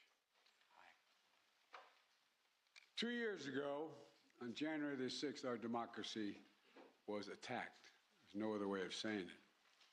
The U.S. Capitol was breached, which had never happened before in the history of the United States of America, even during the Civil War.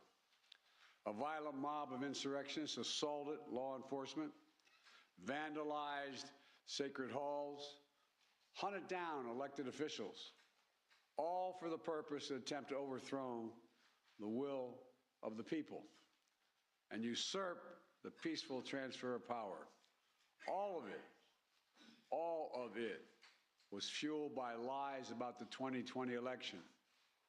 But on this day 2 years ago, our democracy held because we, the people, as the Constitution refers to us, we, the people, did not flinch. We, the people, endured. We, the people, prevailed. On this day of remembrance, joined by the Vice President and the Second Gentleman and all of you, we honor a remarkable group of Americans who embodied the best before, during, and after January the 6th, 2021. For the first time in my presidency, I'm bestowing the Presidential Citizens Medal, one of our nation's highest civilian honors. It recognizes, quote, citizens of the United States of America who have performed exemplary deeds of service for their country or their fellow citizens, end of quote. In a few moments, the full citation of their exemplary deeds will be read by a military aide. But this is who these people, these extraordinary Americans are. Heroic law enforcement officers. As Congressman Benny Thompson said, a man of immense character and honor himself eloquently said about these officers, he said, quote, you held the line that day, and what was on the line was our democracy, and history will remember your names. And history will remember your names. They'll remember your courage. They'll remember your bravery. They'll remember your extraordinary commitments to your fellow Americans. It's not hyperbole. That's a fact. That's a fact. And folks, history also going to remember your instincts to respond, to do something, as you did. And as we all watched, this is the irony of it all America watched it on television and saw it repeated and repeated. In the past months, we've heard you testify to the nation about what happened that day, what you were thinking of at the time it was happening, what you're thinking now, the threats, the violence, the savageness of what happened, the trauma, all real. And it's not exaggeration to say America owes you all, I really mean this, a debt of gratitude, one we can never fully repay unless we live up to what you did. Live up to what you did. And what you did was truly consequential, not a joke. If I can halt for a second and just say to you, the impact, what happened on July the 6th had international repercussions beyond what I think any of you can fully understand. The first meeting I had of what they call the G7, the 7 leading economies in the world, democracies, I sat down. It was in February. It was in England. And I sat next to the President of France, across from the Chancellor from Germany, etc. And I said, America's back. You know what the response was? Not a joke. For how long? For how long? And I just sat there and looked, and I believe it was the Prime Minister of Italy who said, but I can't remember for certain which of the 6 said it. And what would you think, Mr. President, if tomorrow you woke up and you had a headline in the press saying that in the British Parliament, a mob had come down the hall, broken down the doors of the House of Commons. Police officers were killed or died. The place was vandalized in order to overthrow the election of a Speaker of the House, a Prime Minister's election. Think about it. Think about it. What would we think if we heard that news today? Any other leading democracy in the world went through this. So, folks, these people and the people representing those who couldn't be here because they gave their lives for this is incredibly consequential. And that's not political talk, that's historical fact. Officer Daniel Hodges, Metropolitan Police Department, Virginia National Guardsman, 8 years on the beat. His first time inside the Capitol was on January the 6th. sprayed with poison, pinned and crushed, eye almost gouged out, but he didn't break. After it was over, he was asked what he'd been fighting for. Just a local guy, an ordinary American, and he gave a simple, straightforward answer. What were you fighting for? His spontaneous answer was democracy. That's what he knew he was fighting for. He wasn't a scholar. He wasn't a historian. He was a red-blooded American. He was fighting for democracy. Former Metropolitan Police Officer Michael Fanone, become friends. I've come to know him more. 20 years in the job, a veterans narcotics investigator. At a moment of crisis, he was asked to do undercover work elsewhere, but he answered the crisis call of our nation at the Capitol. And you answered, Michael, you always did. He was beaten, not pushed around, beaten, and he was tased. Called a traitor as the mob shouted, if you remember, kill him with his own gun, kill him with his own gun. But he defended our democracy with absolute courage. And ever since, he's spoken out forcefully to make sure people are held accountable because he knows it could happen again. There's no guarantees, except us, all of you. Private First Class Harry Dunn from the United States Capitol Police, 14 years on the force. On that day, he was outside Speaker Pelosi's office. He stood guard, protecting fellow officers who were already injured. He was fighting back insurrectionists across the Capitol while being called the vilest, racist names. His own congressman, a true constitutional scholar, Jamie Raskin, who couldn't be here today as he recovers from cancer treatments, but he wanted me to say the following, and I wrote it down. Officer Harry Dunn acted with remarkable courage and valor to defend both our institutions and our people. Went on to say, generations to come will think of him and these officers and thank them for their service. End of quote. Officer Carol Edwards, 5 years on the force, U.S. Capitol Police, on the front lines of the mob's first surge. And she stood there.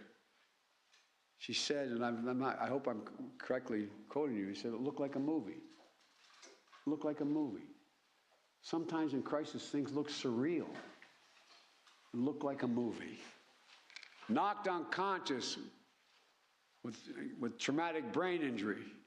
She got back up to help hold the line. The granddaughter of two proud military veterans, she says it was her job to, quote, protect America's symbol of democracy, end of quote. That building. Sergeant Aquino, excuse me. Aquino. Thank you, pal. I'm glad you know your name.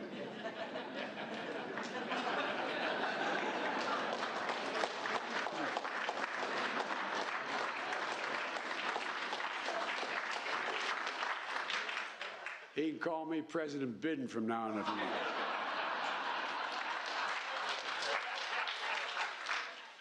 A proud immigrant from the Dominican Republic, 16 years in the force. Like my son, an Iraqi war veteran with the United States military, the United States Army, who described January 6th as something from a medieval battle, trying to keep insurrectionists from entering the tunnel entrance on the lower West Terrace as he got punched, blinded with a laser, speared with an American flagpole with an American flag on it, the flag he swore to defend. He stood tall in the breach with a deep and abiding love demonstrated for his country. Officer Eugene Goodman, an Army veteran who put himself at risk as a rifle squad leader conducting combat patrols to identify explosives in Baghdad. He came home. He came home to guard the U.S. Capitol for the last 15 years. On January 6th, he risked his own safety to distract a charging group of insurrectionists. He said his duty is to serve and protect. And he said that day, he was just doing part of it. He was protecting. And he did. He protected. To all of you, I know this honor is bittersweet. On that day, more than 140 law enforcement officials suffered physical injuries. And untold numbers are suffering from psychological toll of that day as well. PSD doesn't only occur in a military battlefield. Others are gone forever.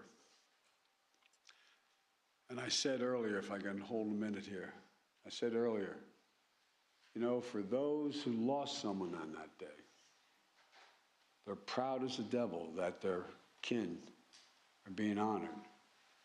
But boy, is it hard. I know how proud I am when my son Bo is honored on the anniversary of his death as a consequence of burn pits in Iraq. But it brings everything back like it happened that moment.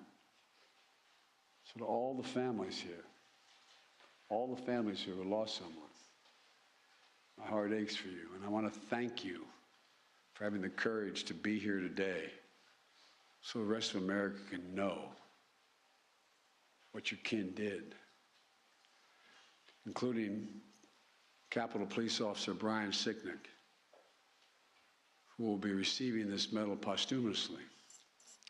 A veteran of the New Jersey Air National Guard, 13 years in the Capitol Police Force as an officer.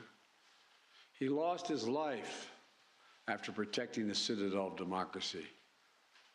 We're joined by his family today, whom my wife Jill and I met when we paid our respects at the Capitol Rotunda 2 years ago.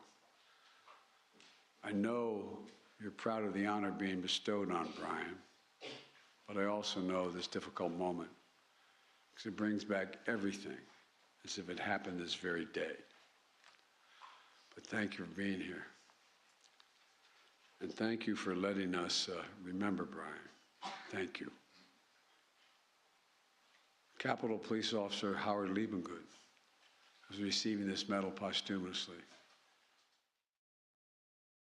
Okay, so you've been listening into President Biden there go over the 14 individuals, some who are getting this medal posthumously for their role on January 6th in thwarting some of the rioters there, if they were law enforcement, and if they were elected leaders in states where there was no, January 6th Capitol riot, but there was a concerted effort to overturn results of the 2020 election. States like Arizona, Michigan, Georgia. We're going to step away from this right now. I'm Andrew Kraft. Thanks so much for being with us here on Live Now from Fox on your Friday night. We're going to take a quick commercial break. When we come back, we'll have an update out of Newport News, Virginia. And you really can't even believe this headline I'm about to say, but a 6-year-old student at an elementary school shot their teacher today. We heard from law enforcement officials. We have video from the scene. We'll update you when we come back.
Welcome back here to Live Now from Fox. I'm Andrew Kraft. Let's get into some more of these top headlines. Take a look at some of these aerial pictures from earlier this afternoon.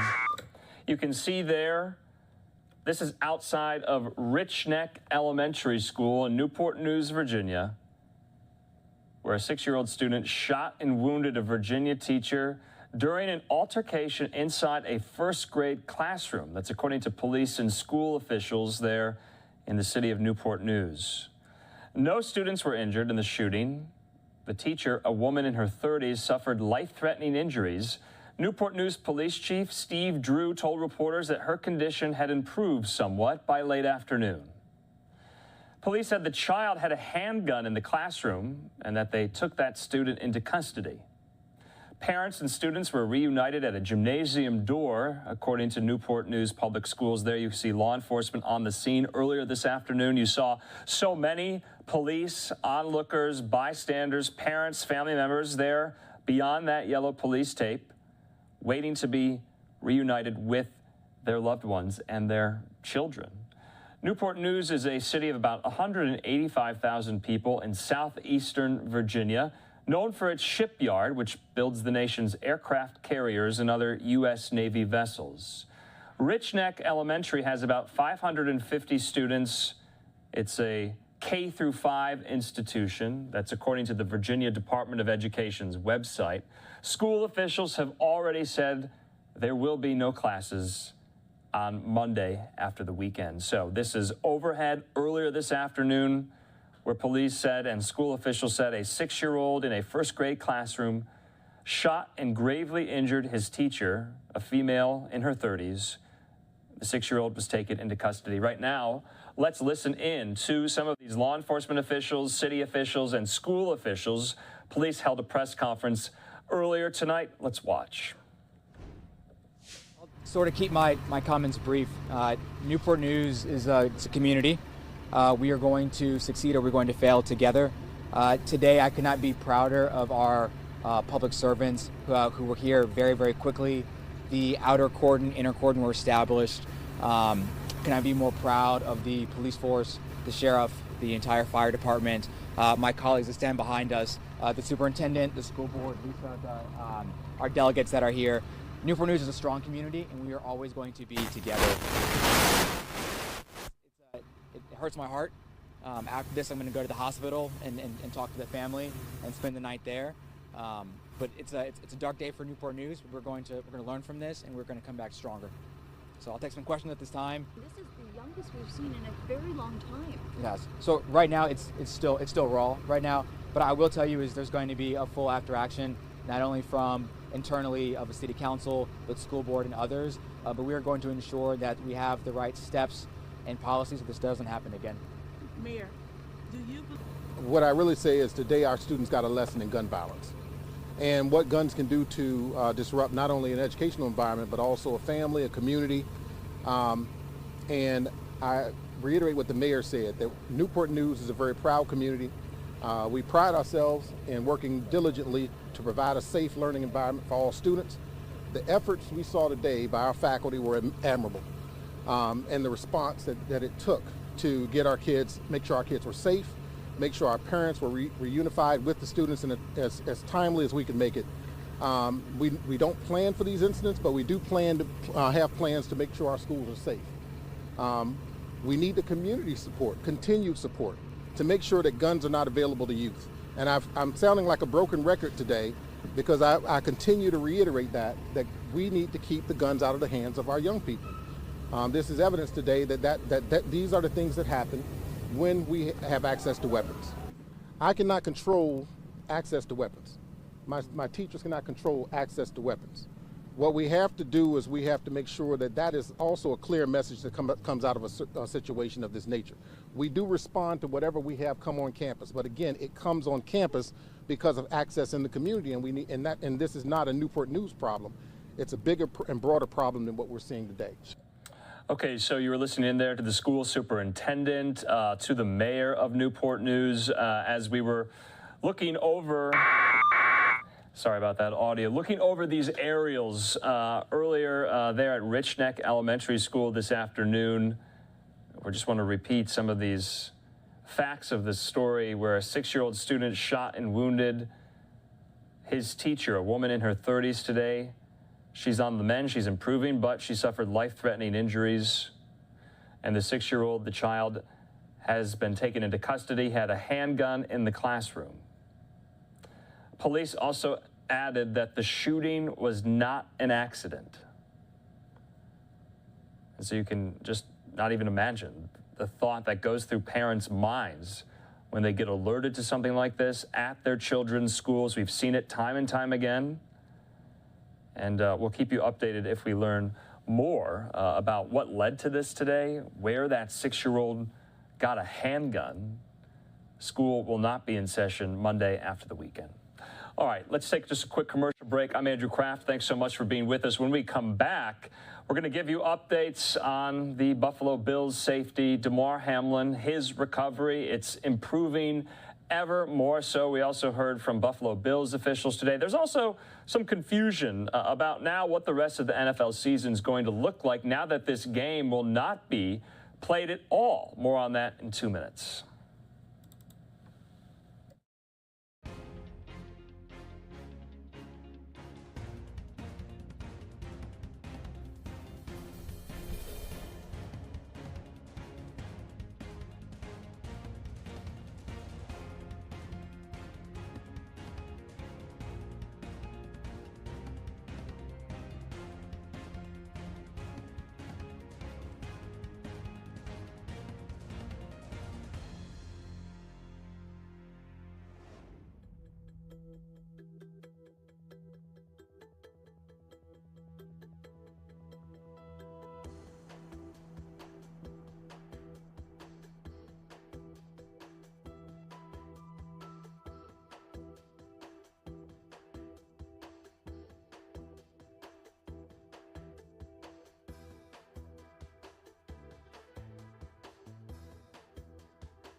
Welcome back here to Live Now from Fox on this Friday night. I hope you're getting a good start to your weekend. Significant, dramatic improvement in the recovery of Buffalo Bills safety Damar Hamlin.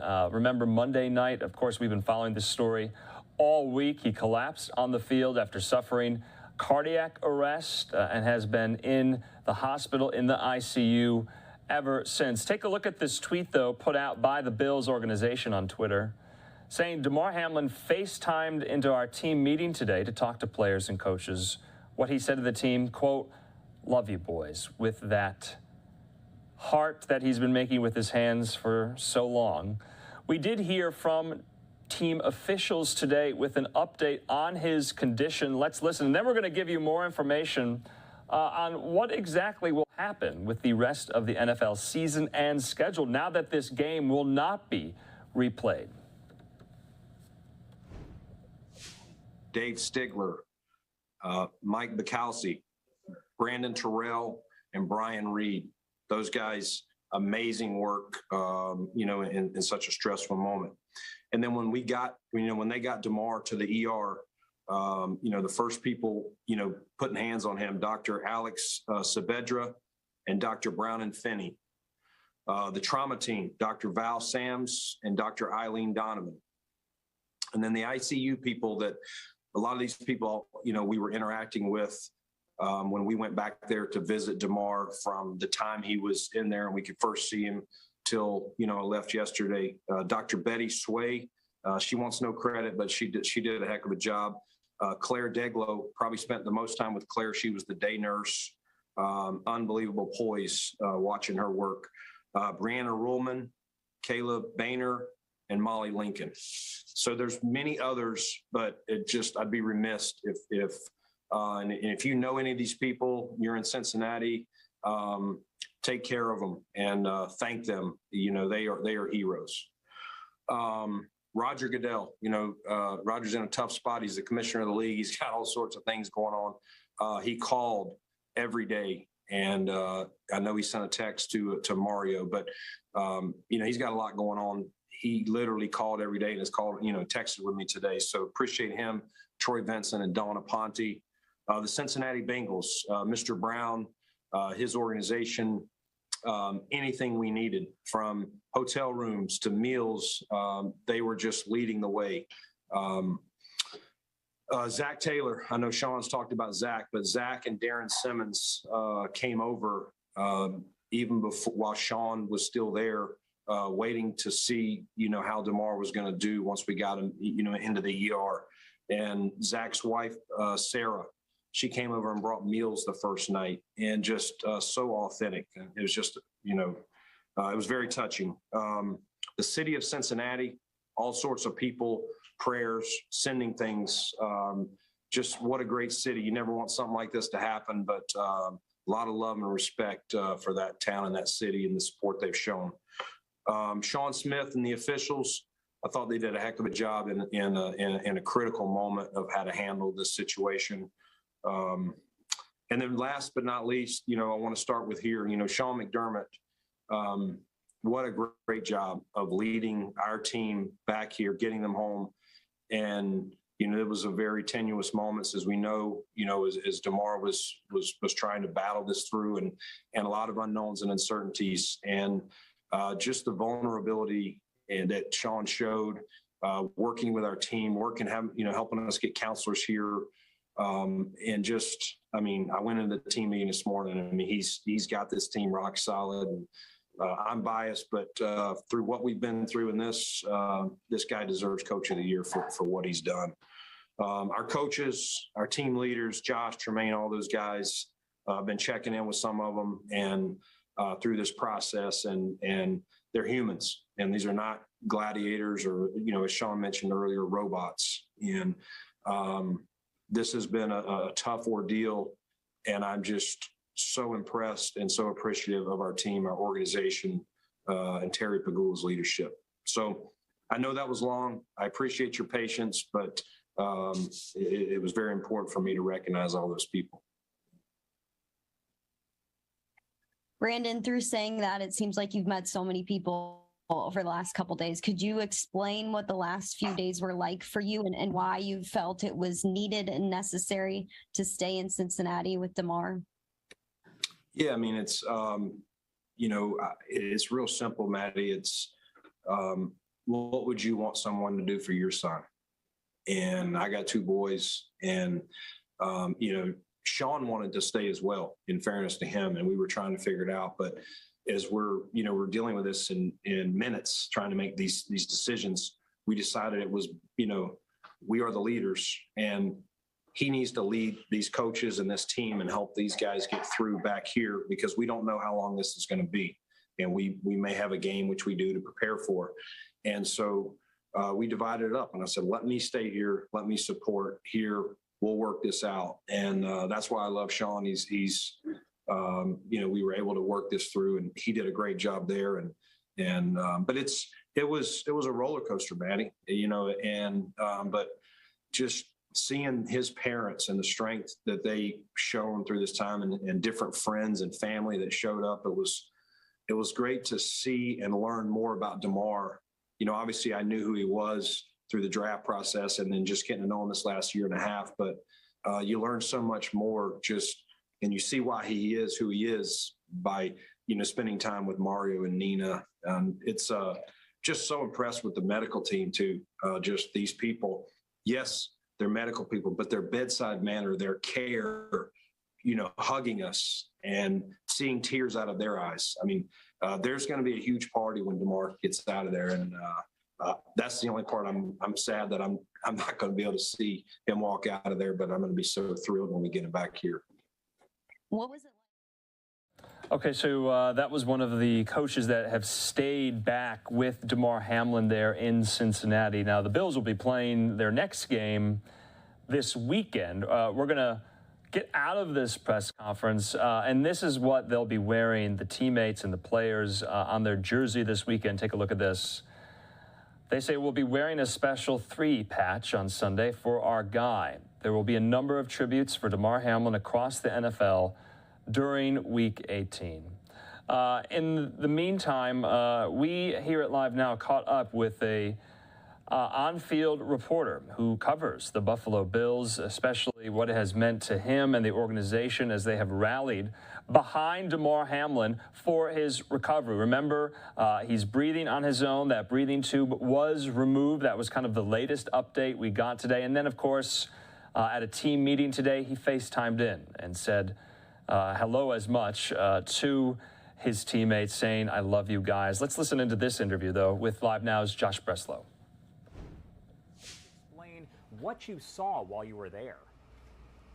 Well, as part of my job as the sideline reporter, I'm always watching for injuries after the play. Right? I'm watching if anybody's limping coming off the field, so I could basically, report that back, and we can stay on top of it on the live radio broadcast. But I saw Damar Hamlin. I didn't know who it was at the time, but I saw a player just collapse after the play, which was, unique. You don't see that, but it's not something that's never happened before. Sometimes a guy gets knocked out with a head injury, and then what I saw right after that was players motioning very, very quickly for medical personnel to join, to come out on the field and help out. As soon as that happened, I knew there was something else that was going on. And then you saw the emotion coming out of some players' faces. And then you saw what looked like, and we couldn't tell from where I was standing, and there were some bodies in there. People saw what looked like maybe CPR being performed.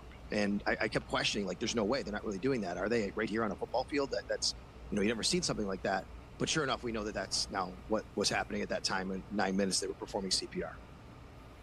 And it sounds like, from hearing from different doctors and things of that nature, that it was really that CPR and people jumping into action that saved Damar's life. We know, of course, at first he was listed in critical condition. There were so many questions about his future here and, unfortunately, whether he would survive or might pass away. But it sounds like the folks who jumped to help him out really saved his life. No doubt about it. The first responders, in this case, the Buffalo Bills medical and athletic training staff, their actions in those critical first couple of moments did, in fact, save his life. We heard from Dr. Pritz and Dr. Knight at the University of Cincinnati Medical Center yesterday, and they made that clear. There was no doubt about that. In fact, they said that when trainers got to Damar, he had a pulse, and then he lost the pulse while they were out there, and they had to revive him right there on the field. And they did what they called a textbook CPR, resuscitation, and brought him back. And then they, were able to ultimately, get him in the ambulance after several minutes. And obviously those moments, getting him into the ambulance and then ultimately to the hospital, were very critical in what happened. But no doubt about it, the Bills athletic staff, training staff, and the Cincinnati Bengals too, by the way, they were out there on the field. They were the heroes here. They really were. And we know that the Bills Mafia, they're very close. Buffalo Bills fans love Buffalo. To see all the support, though, coming in from other cities and other teams, what does that mean to you? Are you surprised to see it? Oh, no, not surprised at all, especially, knowing the brotherhood, if you will, the fraternity of the NFL, and how people take care of one another, but especially because it's this city, right? It's this city who's known to be very philanthropic with all of these things. You go back to, the Bills Mafia kind of was formed out of this sort of thing, the donations, which you go back to 2017, the Bills went 17 years without making the playoffs. And ironically, actually, these two cities tied together, Andy Dalton throws a touchdown pass to get the Bills in the playoffs in another game, and Bills fans started donating millions of dollars to his charity, basically. And since then, Lamar Jackson comes to Buffalo, gets a concussion in a game, in a playoff game, but Bills fans donated to his charity. Same thing with Tua Tagovailoa, and now people are paying it back to a Bills player and what happened here. And Damar has a GoFundMe page that was originally set up when he was in college at Pitt to really be a part of a toy drive to buy toys for kids. So that's where the donations are coming in. it's not just going to go to the toy drive. It's been made clear that since then, because there's been over $7 million, I think, raised for this, it's going to go to all the different causes and charitable works that he's been involved with. And there's going to be a lot of different organizations that are going to benefit from this. But I think what has been a bit surprising in a way is if you go to the GoFundMe page and you look at all the names of people, the non-anonymous donors, there are just lots and lots of people and names at very high profile around the country and around the world, whether it's sports, it's football, entertainment, it doesn't matter. There's so many people donating so much money. It's incredible. And you did have fans that showed up, of course, at the hospital. They've been doing everything they can. And what we're seeing a lot of right now is people saying this is the power of prayer that has really helped. So many people across the country came together and honestly prayed for Hamlin to make a recovery. Now, my big question here, we know that according to doctors, his first question was essentially who won the game. Was that surprising? Was that expected?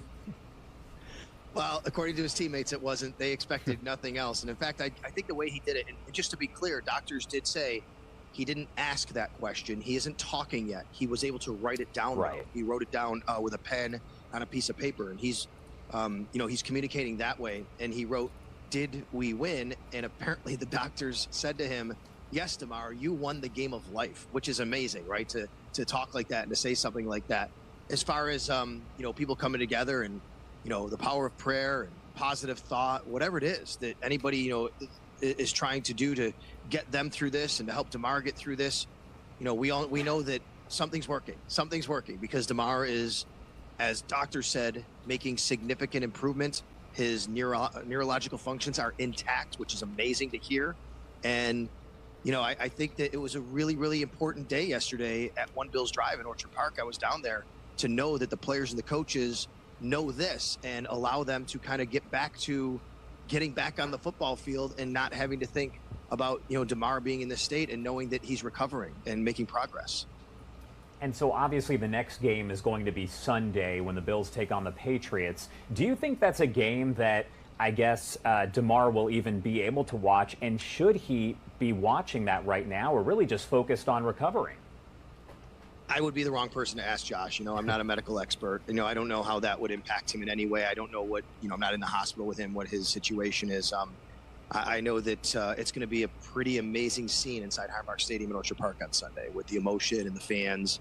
And even players and coaches yesterday talked about, not letting that emotion overwhelm you because they have to play a football game, right? And you have to be able to also stay focused on what you're trying to do. But I keep thinking about what that scene is going to be like at Highmark Stadium and what it's going to be like thinking about Damar Hamlin and people and signs and, tributes and things like that. It's going to be overwhelming in a lot of ways. Yeah, it'll definitely be interesting to see. And of course, we do know that the NFL has now said that they will not resume that game. Not really surprising, though, considering everything that happened. I would imagine that it would have been very difficult for those players to continue playing the game, knowing what they saw and what happened there. Yeah, what happened Monday night, I give a lot of credit to both Bills head coach Sean McDermott and Bengals head coach Zach Taylor. They were really kind of at the forefront of saying that we can't continue this game. And I give Zach Taylor a lot of credit because he said that Sean McDermott actually told him, "I need to be at the hospital with Damar. I can't continue coaching." And Coach Taylor said that was the moment he realized that, we just can't continue this game. So as everything was playing out, there was a lot of confusion. No one knew. No one knew what was going to happen. Are they going to play or they're not going to play? Once they decide they're not going to play, are we going back to Buffalo? Are we staying in Cincinnati? Are they resuming the game at some point? Now we know that things have moved on, and since what you just said, the league did announce yesterday the game will not be resumed. It's actually going to end in a no contest, essentially, I think is how they're going to count it. And now that impacts what happens going forward because this was a very, very significant game for the purposes of the playoffs and seeding in the conference. There's been some proposals that the NFL is putting forward that are going to get voted on, I believe, by the owners today, which include if the Kansas City Chiefs are in the championship game against either the Bills or the Bengals, I believe that game would be at a neutral site as to not give the Chiefs the advantage of home field that they didn't necessarily earn through this situation. But there's no fair and equitable way to do this. But not playing that game that night was obviously the right call. And then going from there, there's just a lot of really tough logistical issues to get through. Thanks so much for taking the time to talk to us. Is there anything else that you do want to add about all this before I let you go? I just think it's important to talk about Damar as a person real quick and let everybody know what kind of a young man he is. He came to Buffalo in 2021 as a 6th-round draft pick, and he had 2 All-Pros at his position at safety in front of him, and his only path to making the team was to be really, to work as hard as he can and make special teams and things like that, and he did that. And he's just a great young man. He's very unassuming. After a game this year, after he filled in, Micah Hyde, who's ahead of him, he got hurt, so he had to fill in. And after one of the games this year, I was on the field doing an interview. I wanted to do an interview with him, and he kind of looked at me like he was surprised I wanted to interview him after the game. And we did it, and then I kind of joked with him in the locker room after, and he said, "Yeah, I just didn't know you wanted to talk to me." And I think that just speaks to who he is. He goes about his business, and when he's at the stadium and he's on the field, he's all football, he's all ball. When he's off the field, he's an incredible personality. He's been involved in a lot of these organizations and these charitable functions, including the toy drive. And, we're all just pulling for him because he's a great young man. All right. Thank you so much again for taking the time to talk to us. Obviously a very emotional time right now. And the good news is it does appear that he is recovering. Even if slowly, he is recovering. Yeah. Thank you very much for having me, Josh. Thank you. Okay, great context there, inside, the behind the scenes of what the team has been going throughout the really duration of this hard ordeal for them. We're going to take a break from that story. Remember, we want to give you updates, though, about what the NFL has decided when it comes to kind of the rest of the playoff format, the rest of the games and season and schedule in the NFL. So there was a Zoom call today amongst NFL officials, including Commissioner Roger Goodell. So we'll get to that in just a moment. We want to check in, though, with some of our other reporters from around the country, including some of those down at the southern border, because the U.S.-Mexico border city of El Paso is preparing for a visit from President Biden after a historic rise in illegal border crossings. That visit coming on Sunday. Joining us now live from El Paso, Fox News multimedia reporter Mills Hayes with the latest. Mills, good to see you. What is it looking like down there ahead of Biden's visit? Is the city preparing for that? Yeah, Andrew, everyone is really anticipating his arrival, and there are dozens of migrants right here behind me in downtown El Paso that are waiting outside of this church, Sacred Heart Church. And a lot of the volunteers here tell me that they really want President Biden to see firsthand how these migrants are living. I spoke with a Venezuelan migrant just a couple of hours ago who tells me that he's been here for about 6 days. And so these are people who are, staying here out in colder weather, and the volunteers are very concerned about it. And many people are saying that this was something that could have been solved years ago. We have a system that was made 60 years ago. For 60 years, for a country that in the 50s, we're now in 2023. We need a new immigration system.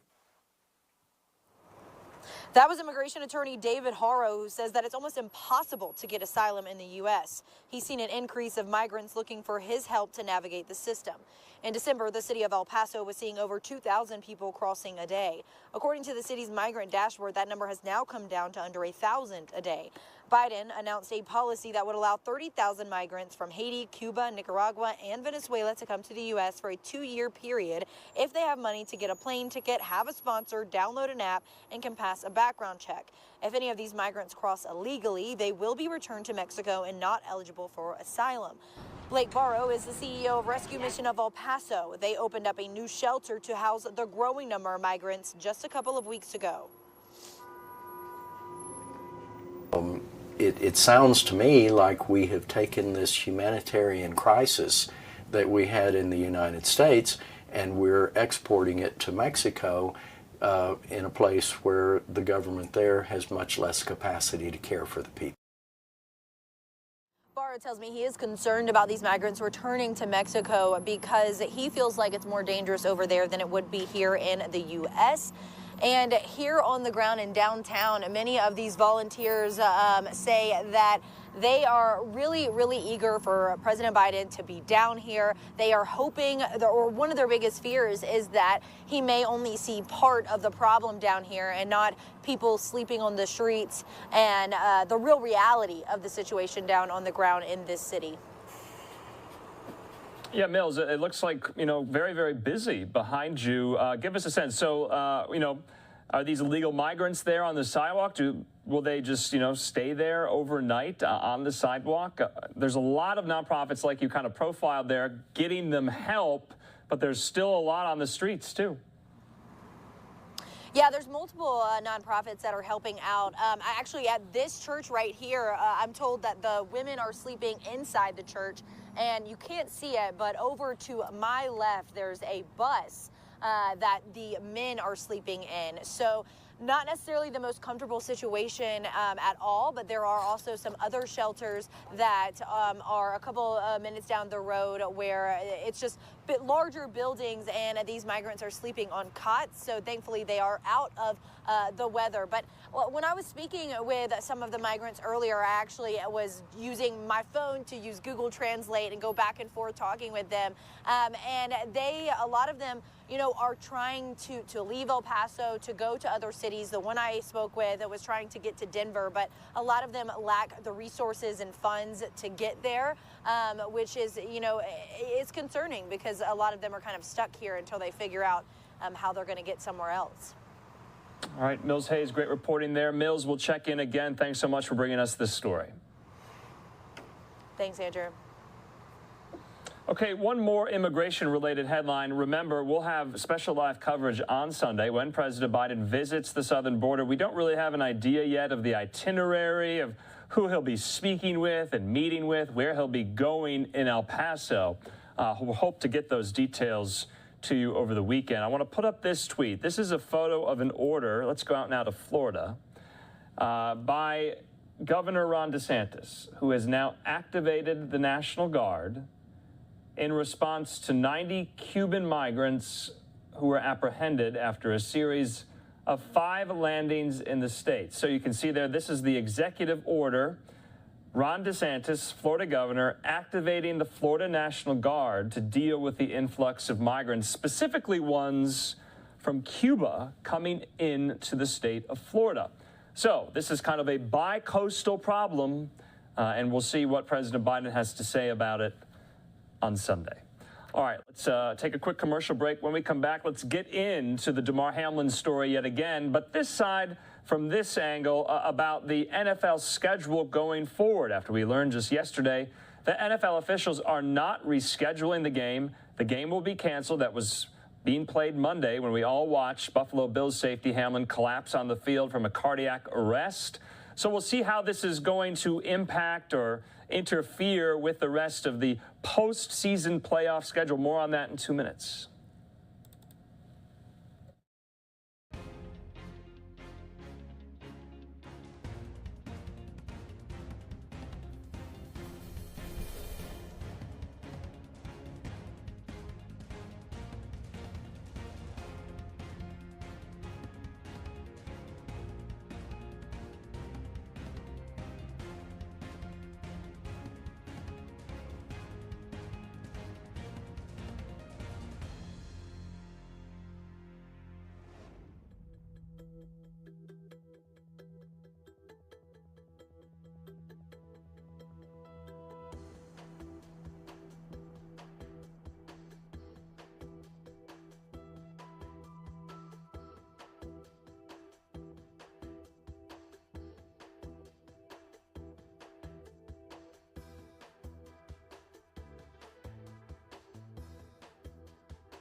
And welcome back here to Live Now from Fox. I'm Andrew Kraft. Thanks so much for being with us as you start your weekend. We have a few more headlines left to get to.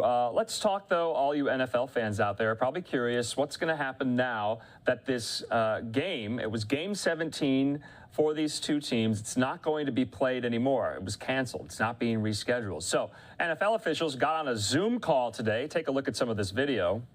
You can see there Commissioner Goodell. So the league said some of the factors in coming to its decision included that, quote, not playing the Buffalo-Cincinnati game to its conclusion will have no effect on which clubs qualify for the postseason. No club would qualify for the postseason, and no club will be eliminated based on the outcome of this game. Also, the NFL said playing the game between the Bills and Bengals would have required postponing the start of the playoffs by a week and affecting all 14 teams that qualified for the postseason. Let's listen in to Commissioner Goodell. Along the way, we saw the collective humanity of the coaches and players on the field Monday night. I cannot say enough about Coach McDermott and Coach Taylor, who led their teams with sensitivity and compassion. All that mattered was DeMar and the emotional health of their players. Prayers flowed from every team and all corners of the country. And you saw this incredible nationwide concern for DeMar in a charitable drive in which nearly 250,000 people have donated nearly $8 million. I'm grateful for and humbled by all who played a role as DeMar continues on his road to recovery. We shared today with the owners this morning the reasons for the need to cancel the Buffalo-Cincinnati game. Not playing the game to its conclusion will have no effect on which clubs qualify for the postseason. No club would qualify for the postseason, and no club will be eliminated based on the outcome of this game. However, as a result of the cancellation, not all teams will play the same number of games this season, introducing potential competitive inequities. As a result, Competition Committee supported yesterday, and the full ownership approved today, a resolution consisting of two elements. One involved a neutral site for the AFC Championship game, and the second involved the location of a potential wildcard game in the AFC North. Depending on the outcome of this weekend's games, one or both of these elements may become unnecessary. We believe this is a focused approach that would only affect 4 teams and directly address the potential for competitive inequity resulting from 30 teams playing 17 games and 2 playing 16 games. It was critical for the owners to vote today so that clubs know going into this weekend what they're playing for. In closing, I know this was a trying week for everyone, including those of you on this Zoom. Thank you for doing what you do as we head into our last weekend of the regular season. And with that, I'll turn it back to Brian McCarthy. Thank you, Commish. We'll next go to Rich McKay for some remarks, and then we'll get to our question. Rich? Thanks, Brian. Thanks, Commissioner. To echo the Commissioner's sentiments on DeMar, we've not quite seen something like that. It was traumatic for certainly the teams, the players, the family, the fans, and, hats off to the medical personnel, everything that went into giving him the best possible outcome. And hopefully, as the Commissioner noted today, and obviously as the Bills noted, he is certainly making progress. The issues that we addressed today in this resolution that was passed really come in a very unique circumstance, and that is that you're having a game canceled. You're having it canceled the second to last week in the season, not week 1 or 2 or 3, where there's a way to potentially manipulate the schedule and get the game played. And it involved 2 teams that don't necessarily impact the playoffs from a qualification standpoint.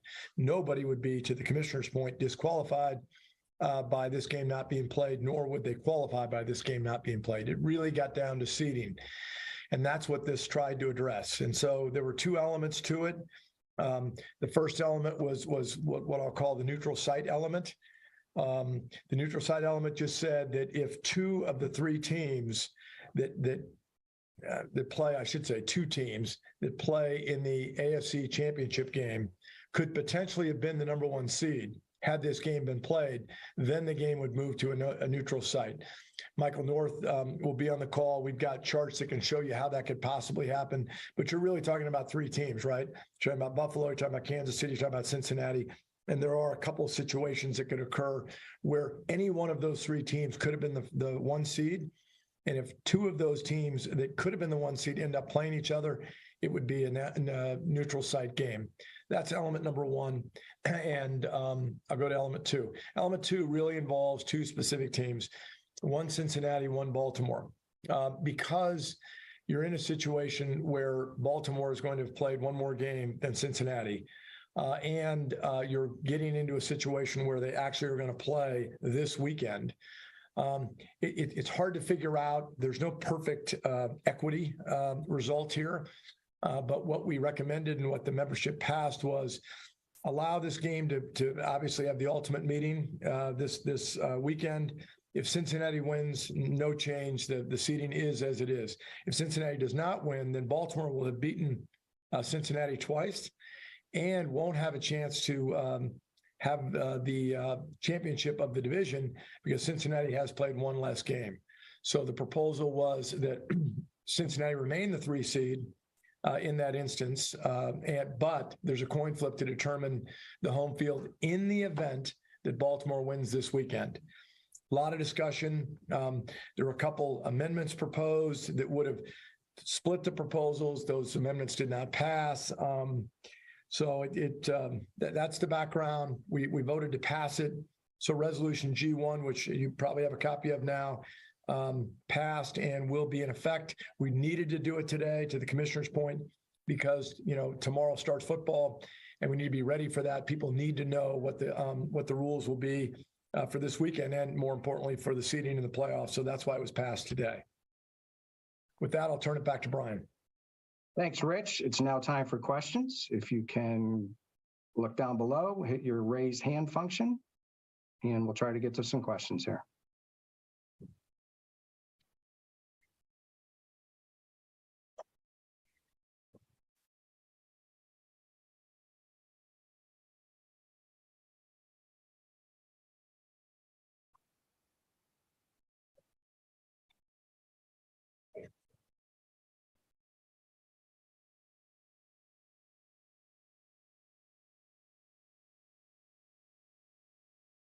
Let's begin first with Sam Farmer.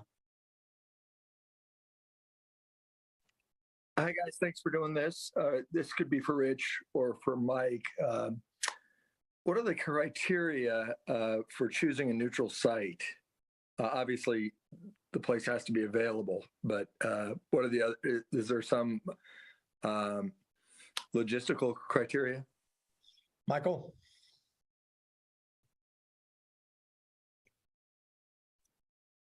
There we go. Thanks, Rich. Sam, the answer is we're going to work with the impacted clubs. We're going to work with our events group led by Peter O'Reilly. They've already begun having some of those discussions.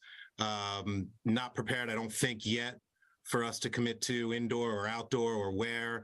Stadium availability is a factor. A lot of our stadiums are undergoing off-season renovations relative to field replacement and stuff like that. So we'll probably have more on that, Sam, next week. As a reminder, as Rich said, there's a reasonable chance that this Sunday night, this neutral championship game proposal is moot, depending on the results of the Kansas City and Buffalo games. So if this is moot, we won't go down that road. But if we know this is on the table as a possibility, we'll surely ramp up those efforts and have something to share with you next week. Next question, Jeff Hobson. Excuse me, Jonathan Jones. Just why was the rules not followed, the winning percentage rules for the AFC North, rules that have been in place for years, and why were they not followed in this case?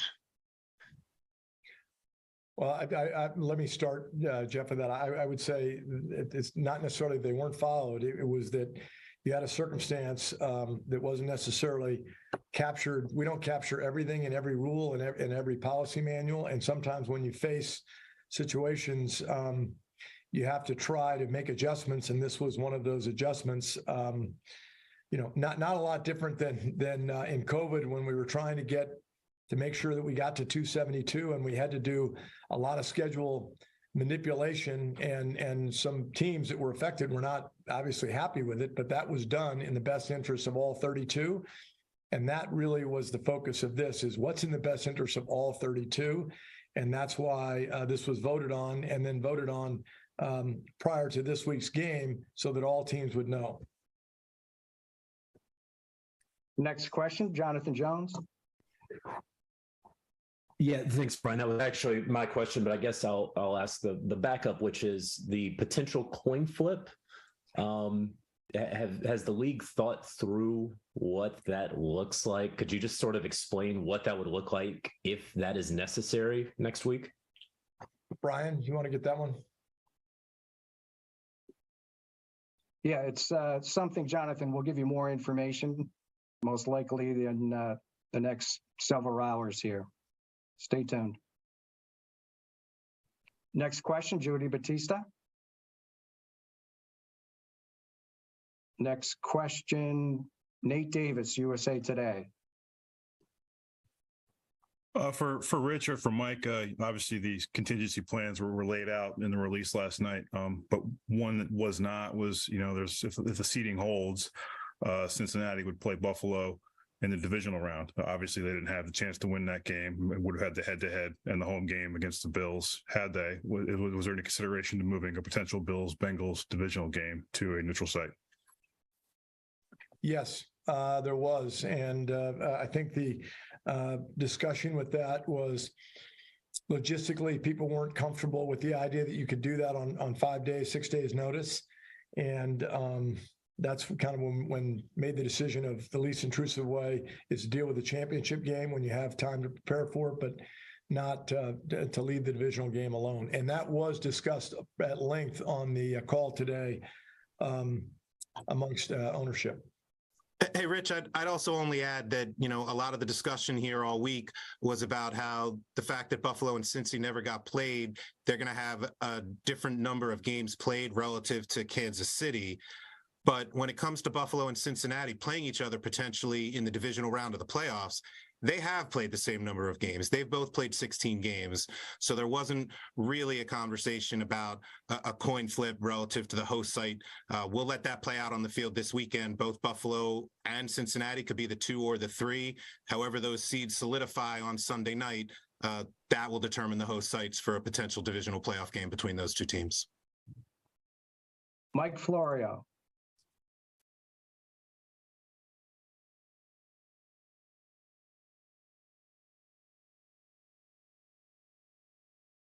Okay, next question. Yeah, I'm here. Sorry. Sure. Failure with technology. Any consideration, Rich, given to the possibility of simply resolving the Bills-Bengals game with a coin flip, the regular season game? Not in the competition committee, Mike. Not in the, maybe there were discussions at the league office about that. That was never brought to us or discussed with us. There was discussion early in the week about, cancellation, rule it as a tie, all those things, but I don't really remember the coin toss discussion for that game and the result of it. And then I think the uniqueness of when this game happened in the season and the fact that it wasn't going to affect the playoffs really led to the idea that cancellation was the right method. But I don't remember and certainly in our competition committee call last night, we didn't discuss that. Albert Breer. Hey guys, I just have 2 quick ones. First of all, I think you sort of answered this when you were answering the divisional question, Rich, but I'm just wondering, first of all, the sort of imbalance between having the wild card game potentially be determined on a coin flip, and having the championship game, you know, at a neutral site. I assume that's logistical, that maybe it's too hard to turn around and go to a neutral site for the wild card round. And then the second question is just if you guys have looked at potential neutral sites, places like Detroit or Indianapolis that have hosted those sorts of things in the past. So let's go back, because you make the good point, because in reality, the one I shouldn't have been dealing with is the divisional round, which Michael North kind of corrected. In the wild card round, yes, it was discussed, the idea of, well, should that game be a neutral site? And it was even discussed on the call today. And the response back to that is not enough time. Remember, you got to sell tickets. You got to have teams have, you know, the ability to get there. You got to be able to do all that. So that's why the wild card round didn't make as much sense as far as neutral site, and accordingly, it didn't really get any push. Although there were teams that discussed it, so that's really why it happened that way. And then the potential neutral sites, like, you know, like if you, yeah, I leave that to Michael North. He's a potential neutral site guy, as opposed to the competition committee. Yeah, thanks, Rich. Yeah, look, we're still looking. The ones you suggested surely are in the conversation. Surely so are others. I'm sure we'll be considering things such as the availability of the team's fans to travel to the sites. I do think we'll have a lot more information on the potential neutral sites after this weekend, if in fact this is still a possibility, which it may not be after Sunday's games. Mike Petraglia. Rich, I just wanted to clarify something, or clarify in my mind something you had said about the existing rules and the need to alter those rules or come up with something else when an exceptional or extraordinary case like this happens. Is that why the neutral site situation scenario was considered in this case? Yes. I think it's that would be true, Mike. I mean, in this case, we viewed it as completely extraordinary circumstances, very challenging circumstances, but extraordinary. And, you know, this idea of going to 271 versus 272, you know, you can't in a book, you can't write every potential that could happen. Heck, we get this all the time in the rules book, and sadly, every once in a while, we react and we put a specific rule for one specific play. In this case, there isn't a rule that applies to 271 versus 272. So we did view this as extraordinary circumstance, and that's why the idea was created of, okay, should there be a neutral site option here? Dan Graziano. Hi, Rich. I'm wondering if you've addressed the potential inequities regarding home field advantage, where games would be played. I was wondering if there were any conversations and what ideas there might have been about addressing potential inequities regarding who gets the 1 seed in the bye if Buffalo finishes a half game behind Kansas City, for example. Well, yes, there was discussion of that, but then I think that the determination was that we would not get into that space. The better space would be that we would deal with the one big issue that we could, which is home field advantage. That was probably the easiest one to deal with, as opposed to trying to deal with to your point, the 1 seed. And that's just the way we came out. Listen, I'm going to stay from the start too. We never went down this path, and in this discussion of you're going to create perfect equity. You're not. The object here was to mitigate the circumstance that we were faced with as a league, present different alternatives, talk about it with the league office, talk about it with the competition committee, and create a proposal. That's what we did. But I wouldn't say, Dan, we thought we were ever going to get to perfection where, you know, you were going to get to perfect equity. It would be just better for us, easier for us if we had 272, but it was the right thing to cancel, and it was the time of the year. So this is how the proposal came about. Caleb, no. This is going to be somewhat similar to the question just asked, but was there ever a consideration on a coin flip for the number 1 seed if it came down to a half game difference, similar to what the AFC North could end up being? We didn't talk about it last night on the call. And I know it was probably talked about during the week, but it was not talked about last night on the call, and nor was it talked about today. Okay, so NFL officials, in addition to Commissioner Goodell, taking questions from reporters about some of these scheduling changes that are going to be taking place. Well, Cincinnati Bengals head coach Zach Taylor called out the NFL today for seemingly ignoring its own rules and deciding to pick the location of a potential wild card game against the Baltimore Ravens with a coin toss.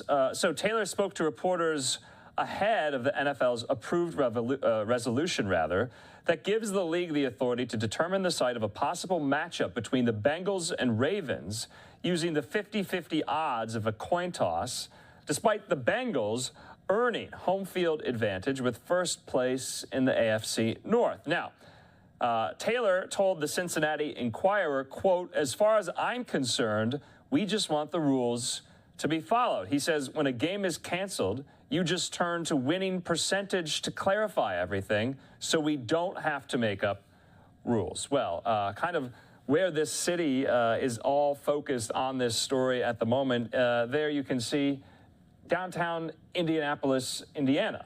The city there has reportedly turned down a request from the NFL to host the AFC Championship game later in January.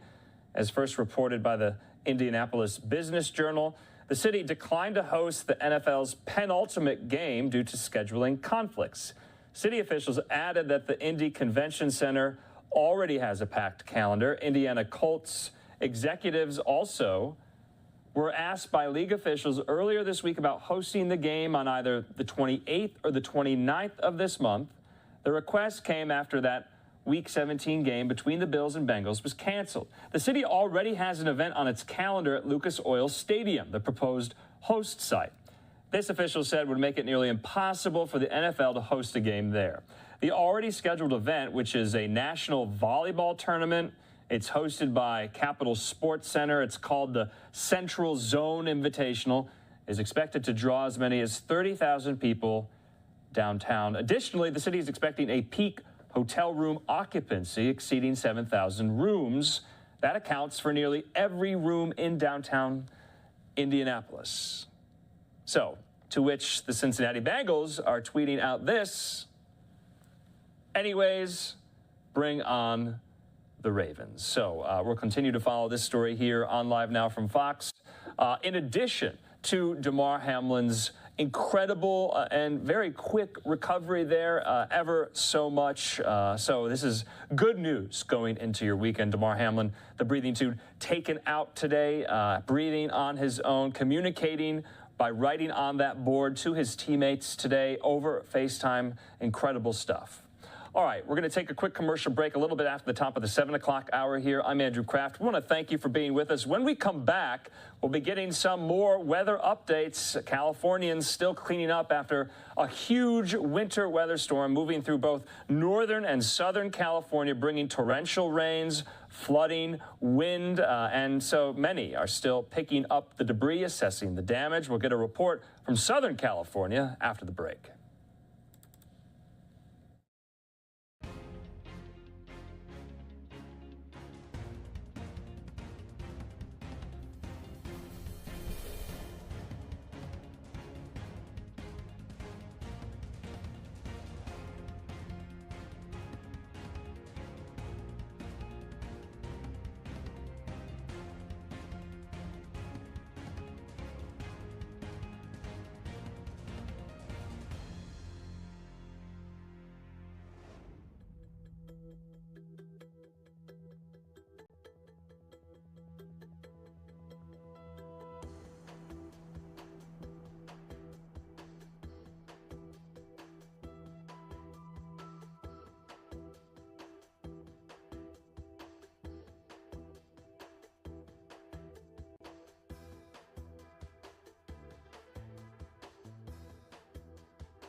Welcome back here to Live Now from Fox. This is our XRAD weather system. We've obviously been, for the last couple of days, just talking about the bomb cyclone that has hit both Northern California and parts of Southern California as well.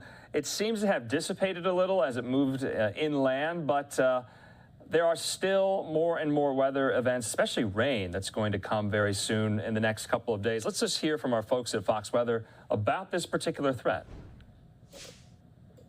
Relief to ski lovers, but not as much as they probably hoped for. Still looking good there in Danbury, New Hampshire and Westminster, Massachusetts, right? But overall, it's been a dud of a season thus far as mild temps linger along with very few flakes. Look at this. I'm sure the people in Boston don't necessarily mind this, but they've only seen an inch of snow so far, and it's already well into the month of January. Average is typically around a foot this time of the year, as they see about 9 inches usually in December, and they pick up an inch or so this far into January. Had a little snow there earlier today, but now all of that has pinwheeled off and into the ocean, and even New York City hasn't picked up a whole lot of snow. Matter of fact, we haven't even had a traceable amount of snow here in the city, and typically we see something that we can measure by November or December. Now, don't get me wrong, places like Buffalo and Watertown, they have seen an incredible amount of snow, obviously too much snow, but elsewhere outside of those two spots and then northern Maine,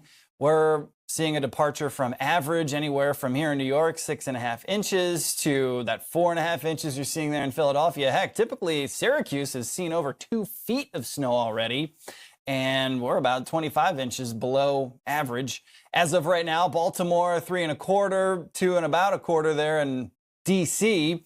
And getting back to Boston, there it is. There's the 9 inches that they typically see in the month of December. In January, one of their snowiest months, only second to February, which is just 1/10 of an inch more snowy. And then even in March, they pick up about 9 inches there. So again, I'm sure the folks there probably aren't too worried about it, but climatologically, it is a little bit on the weird side. Hopefully, we don't make up for it too much here on the back half of this winter season, but time will tell. The GFS, one of the models that we follow closely, is trying to hint at maybe a nor'easter into next weekend. It's still way too far out to tell if that's going to happen with any certainty, but again, time will tell. Now let's head south, where it's been shaping up to be a soggy weekend. Fox weather meteorologist Kelly Costa.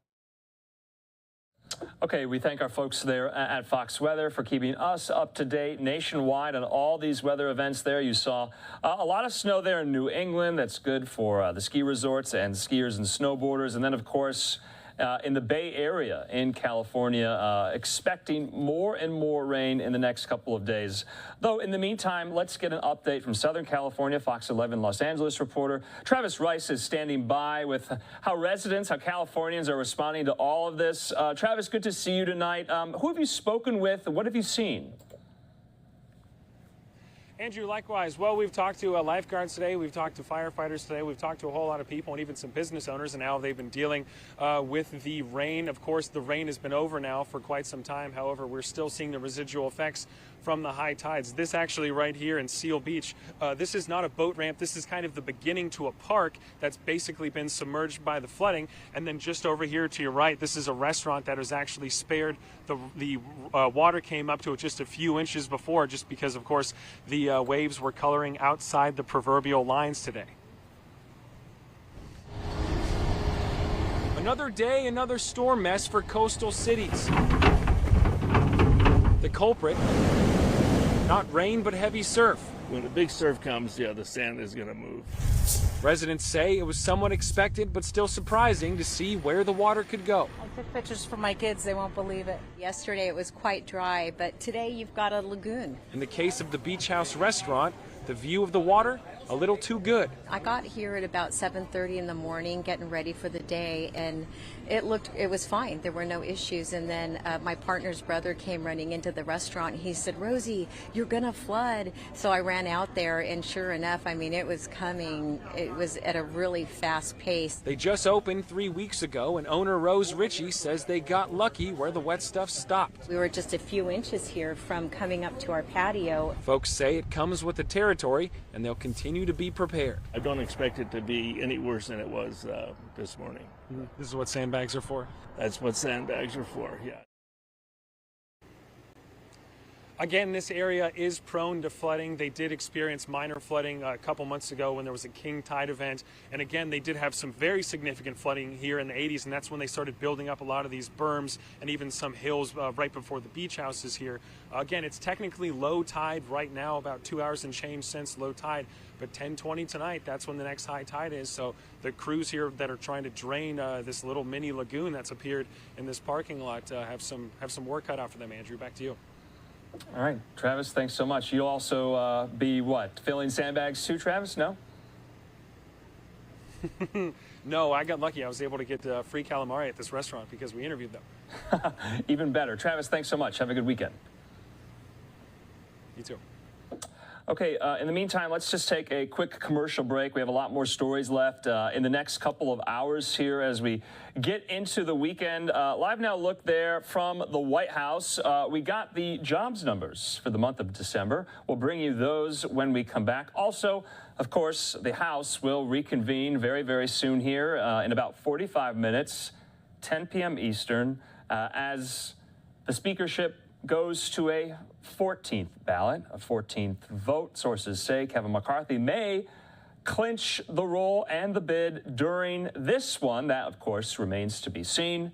We'll carry it live here on Live Now, as we always do. We'll see you in 2 minutes.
Welcome back here to Live Now from Fox. This is Andrew Kraft. We are learning more and more data indicators about how the economy is doing. We got the numbers today. For the jobs report for the month of December, employers added 223,000 jobs. Apologize for the mistake there in that graphic. The Labor Department reported today about in line with economists' expectations, but lower than the average in recent months. The unemployment rate ticked down to 3.5%, back to its low point from the pandemic. So 223,000 jobs added in the month of December. So news there from the Labor Department on the economy. Speaking of news from Washington, we are still waiting for maybe any members to step up to the podium there or the microphone before they head back into the House chamber, as it will be reconvening in about 45 minutes. Of course, we've been monitoring this throughout the last 4 or 5 hours. They voted to adjourn. And so Fox sources are saying that this could be Kevin McCarthy's moment the best chance for him to get to that magic number after today he changed 15 House Republican holdouts' minds who were not voting for him, and now they are, but he needs a few more. So we'll stay on top of that as well. I want to just give you one more other legal headline, this having to do in the world of entertainment. If you're a fan of the Real Housewives franchise, a member of the Real Housewives of Salt Lake City cast is sentenced today in New York. That, of course, is Jennifer Shaw. Have you been following this story? Some of you probably have been. All right, this is what happened. So we learned as well that Jennifer Shaw, the Real Housewives star of Salt Lake City, is heading to prison. A New York judge sentencing her to 6.5 years behind bars for her involvement in a nationwide telemarketing scam targeting seniors. According to investigators, the scam started in 2012 with Shaw and others promoting bogus services that would allow people to make money through online businesses. The scheme ran until March of last year, with thousands of victims defrauded. Prosecutors allege money earned was used to fund a lavish life full of luxury goods and a $7 million home in Park City, Utah. In court, Shaw tearfully apologized to her victims. She also pledged to pay $6.5 million in restitution and forfeiture. She will start serving time on February the 17th. So, Real Housewives of Salt Lake City star Jennifer Shaw sentenced today to prison, 6.5 years behind bars for her role in this scheme. She perpetrated this fraud on unwitting seniors. All right, in the meantime, we want to get back into one of the biggest stories of the week, and that includes Brian Kohberger, the Idaho murder suspect arrested now a week ago this very day, and it has been all downhill from there since. He's been extradited back to Idaho. He faced his first initial court appearance yesterday. We want to play that out for you in case you might have missed it. The judge read the charges to him for his involvement in the slayings of those 4 University of Idaho college students. We've been hearing from lawyers of the family. We've been hearing from them, talking about what this means. We'll get an update from our reporter in Moscow, Idaho, in about 10 minutes' time. But before we do that, let's just watch in court yesterday, Brian Kohberger. Bears the burden to prove that you are guilty of this offense beyond a reasonable doubt. You have the right to a preliminary hearing. A preliminary hearing is a probable cause hearing. At that hearing, the state must establish that more likely than not, these felony offenses were committed and you were the one that committed the felony offenses. You have a right to have that hearing within 14 days if you remain in custody. If you are bound over at that preliminary hearing to district court, if the court finds probable cause, you would be bound over to district court. And at that time, you can enter a plea of not guilty, and you can have a jury trial set within 6 months of your appearance in district court. At both your preliminary hearing and your jury trial, you have the right to confront and question any evidence or witnesses called against you. Call witnesses on your own behalf and compel witnesses to be present and testify at the state's expense. You have the right to be represented by a lawyer. If you cannot afford one, one could be appointed to represent you based upon your financial need. You also have the right to appeal any conviction in your case. Do you understand these rights? Yes. I am now going to go over the criminal complaint with you. Count 1 of the criminal complaint charges you with the felony offense of burglary. It alleges that the defendant, Brian C. Kohberger, on or about November 13th of 2022 in Latah County, state of Idaho, did unlawfully enter a residence located at 1122 King Road, Moscow, with the intent to commit the felony crime of murder in violation of Idaho Code 18-1401 and 1403. The maximum penalty for that offense, if you plead guilty or are found guilty, is not less than 1 year in prison, no more than 10 years in prison, and or a $50,000 fine or both. Do you understand? Yes. Count 2 alleges that you committed the felony offense of murder in the first degree.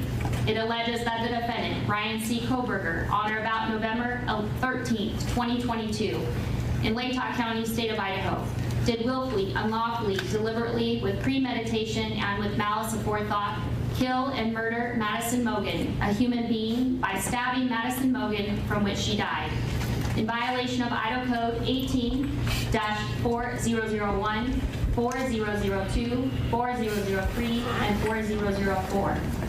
The maximum penalty for this offense, if you were to plead guilty or be found guilty, is death or imprisonment for life. Do you understand? Yes. Count 3 alleges that you committed the felony offense of murder in the first degree. It alleges that the defendant, Brian C. Koberger, on or about November 13th of 2022 in Latah County, state of Idaho, did willfully, unlawfully, deliberately, with premeditation, and with malice aforethought, kill and murder Kaylee Gonsalves, a human being, by stabbing Kaylee Gonsalves, from which she died, in violation of Idaho Code 18-4001, 4002, 4003, 4004. Again, the maximum penalty for that offense, if you plead guilty or are found guilty, is death and/or imprisonment for life. Do you understand? Yes. Count 4 alleges that you committed the felony offense of murder in the first degree. It alleges that the defendant, Brian C. Koberger, on or about November 13th of 2022 in Latah County, Idaho, did willfully, unlawfully, deliberately, with premeditation, and with malice aforethought, kill and murder Xana Kernodle, a human being, by stabbing Xana Kernodle, from which she died, in violation of Idaho Code 18-4001, 4002, 4003, and 4004. Again, the maximum penalty for that offense, if you plead guilty or are found guilty, is up to death and/or imprisonment for life. Do you understand? Yes. Count 5 alleges that you committed the felony offense of murder in the first degree. It alleges that the defendant, Brian C. Koberger, on or about November 13th of 2022 in Latah County, state of Idaho, did willfully, unlawfully, deliberately, with premeditation, and with malice aforethought, kill and murder Ethan Chapin, a human being, by stabbing Ethan Chapin, from which he died, in violation of Idaho Codes 18-4001, 4002, 4003, and 4004. And again, the maximum penalty for this offense, if you plead guilty or are found guilty, is up to death and imprisonment for life. Do you understand? Yes. And Mr. Koberger, would you like to represent yourself, hire a lawyer, or see if you qualify for court-appointed counsel? I have court-appointed counsel. Court has reviewed your application for attorney at public expense. I do find that you are indigent and do qualify for court-appointed counsel. I will appoint Ms. Taylor to represent you in this case. Okay, so I know this was from yesterday, but in case you might have missed it, we wanted to show it to you again. This was that initial court appearance from Brian Koberger there and his public defender in court. Her name is Ann Taylor. She has invoked his Fifth Amendment privileges. She was the one, according to some reporting, that also asked the judge for a gag order in this case. All right, let's talk about this story even further. Thanks for being with us. I'm Andrew Kraft. As we approach the bottom of the hour, the family of one of the University of Idaho's students who was murdered in November says that they want the death penalty for Koberger. They're saying this a day thereafter that accused killer appeared in court. Joining us now outside of the Latah County Jail in Moscow, Fox News multimedia reporter Ashley Soriano with the latest. Ashley, thanks for joining us yet again tonight. Let's go over for our viewers, in case you might have gleaned any more information about what Kaylee Goncalves' family wants.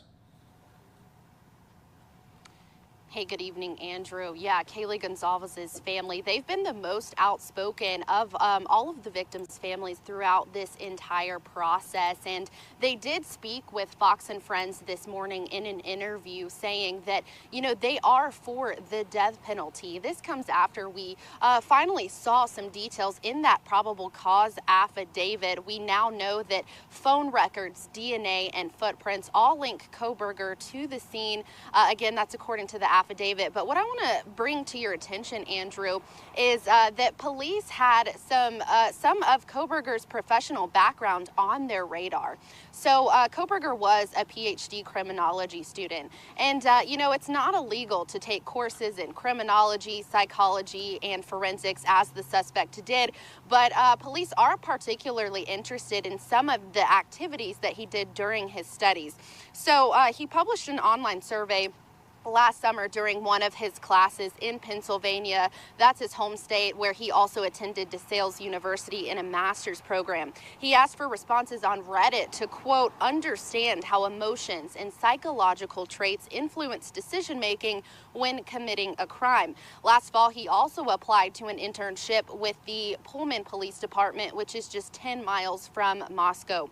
The affidavit says he wanted to learn how to collect and analyze data used in public safety operations in rural areas. Now, going back to those phone records, they show that Koberger was near the victim's home at least a dozen times before the killings, mostly at night or in the early morning, even though this home is located in a very quiet and low traffic neighborhood. Now, the Gonzalez's family's attorney, he is a former prosecutor, and he says he thinks this case is solid based off the evidence that was found. And once again, the family did speak with Fox and Friends. We're about to play that that interview for you, but again, they want the death penalty.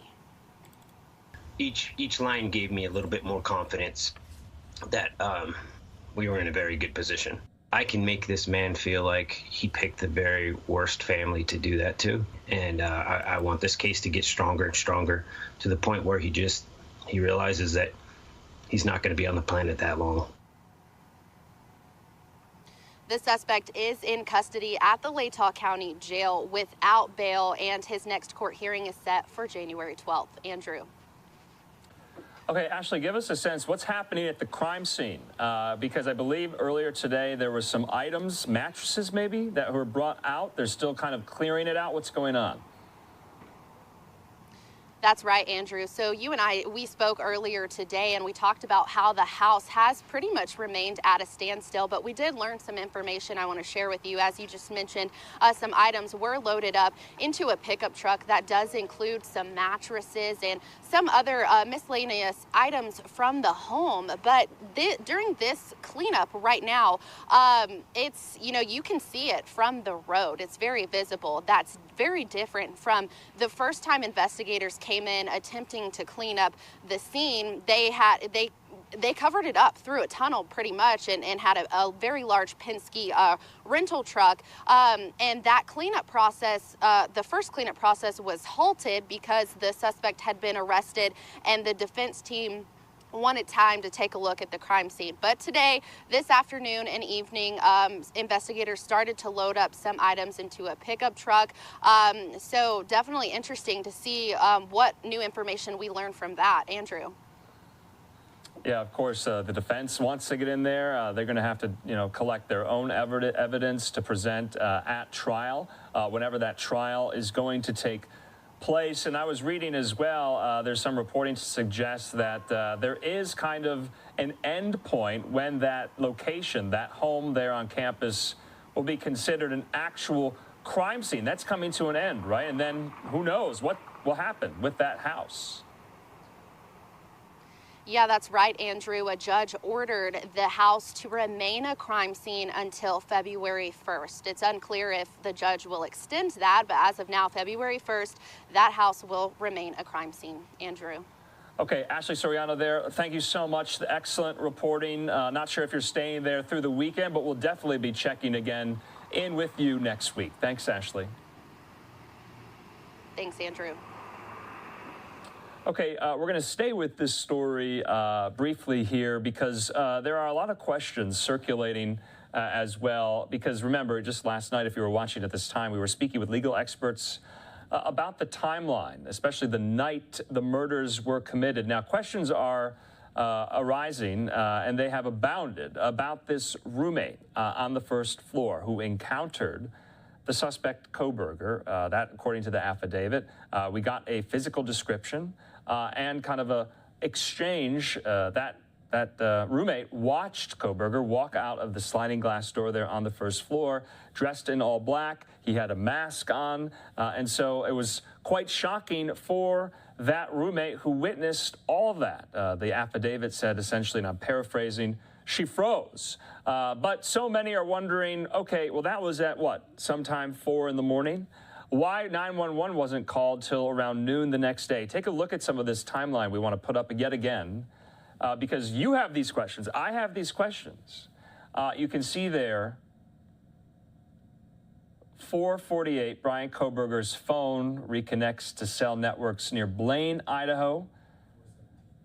4:17, you can see whimper, thud, and dog barking can be heard on nearby security camera.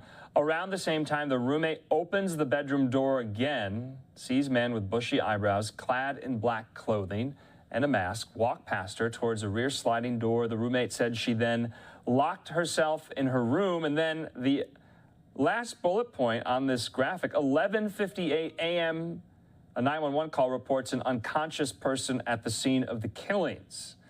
So 4:17 a.m., that roommate on the first floor encounters the suspect who allegedly just killed her 4 roommates. Then 11:58 a.m., the first time the 911 call is put in. So many are wondering, many are speculating, what took so long? Why did this roommate wait? So the roommate, one of the 2 who survived, faced swift backlash after it was revealed in that affidavit that she awoke the 13th, looked directly at the murderer as he fled, then locked herself in her bedroom. Now, according to Dr. Catherine Kuhlman, a police and public safety psychologist based in Arizona, when a person goes through trauma, they're going to experience fight, flight, or freeze. That's what she told Fox News today. She says most people in their entire lives won't have to deal with this type of trauma and won't mentally prepare for it. So the roommate, whose name Fox News Digital is withholding, remember the affidavit only gave the initials of the roommate, encountered the killer, the alleged killer. After hearing crying coming from Zaina Kernodle's room, the roommate opened her bedroom door, which is on the same floor. The affidavit says the roommate saw a figure clad in black clothing and a mask that covered the person's mouth and nose walking towards her. The male walked past the roommate as she stood in a, quote, frozen shock phase. She described him as having bushy eyebrows, walked by her and exited the second floor sliding glass doors. So this is all kind of bewildering to us who have not experienced such a traumatic episode. Kuhlman went on to tell Fox News that trauma becomes more difficult to process when it's something that is so far outside of our consciousness it doesn't seem to make sense to us. In this case, no one ever thinks they're going to have this man come into their home and brutally stab the roommates. Now, the other roommate in all of this that survived was sleeping at the time. And so a lot of questions still about what in that time frame was this roommate doing, locking herself in her room like this. So if we get any more details, I asked one of our legal experts whether or not he thinks these 2 roommates who survived, who were in the house at the time of the murders, might have to testify at trial. He said that is much too early to tell, but we'll be on the lookout for that. Obviously, a trial date is still so far away from being set, but we will bring you live coverage next week of that status update, that check-in with the judge there, according to Ashley Soriano's reporting. All right, in the meantime, let's just take a quick commercial break. A lot more stories where that came from on this Friday night.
And welcome back here to Live Now from Fox. I'm Andrew Kraft. Right now, though, as we await for the House of Representatives to reconvene, go back into session, and start the 14th ballot of voting for the Speaker of the House, McCarthy, will have to see if he gets that number he needs. It's been 4 days. He hasn't gotten it just yet.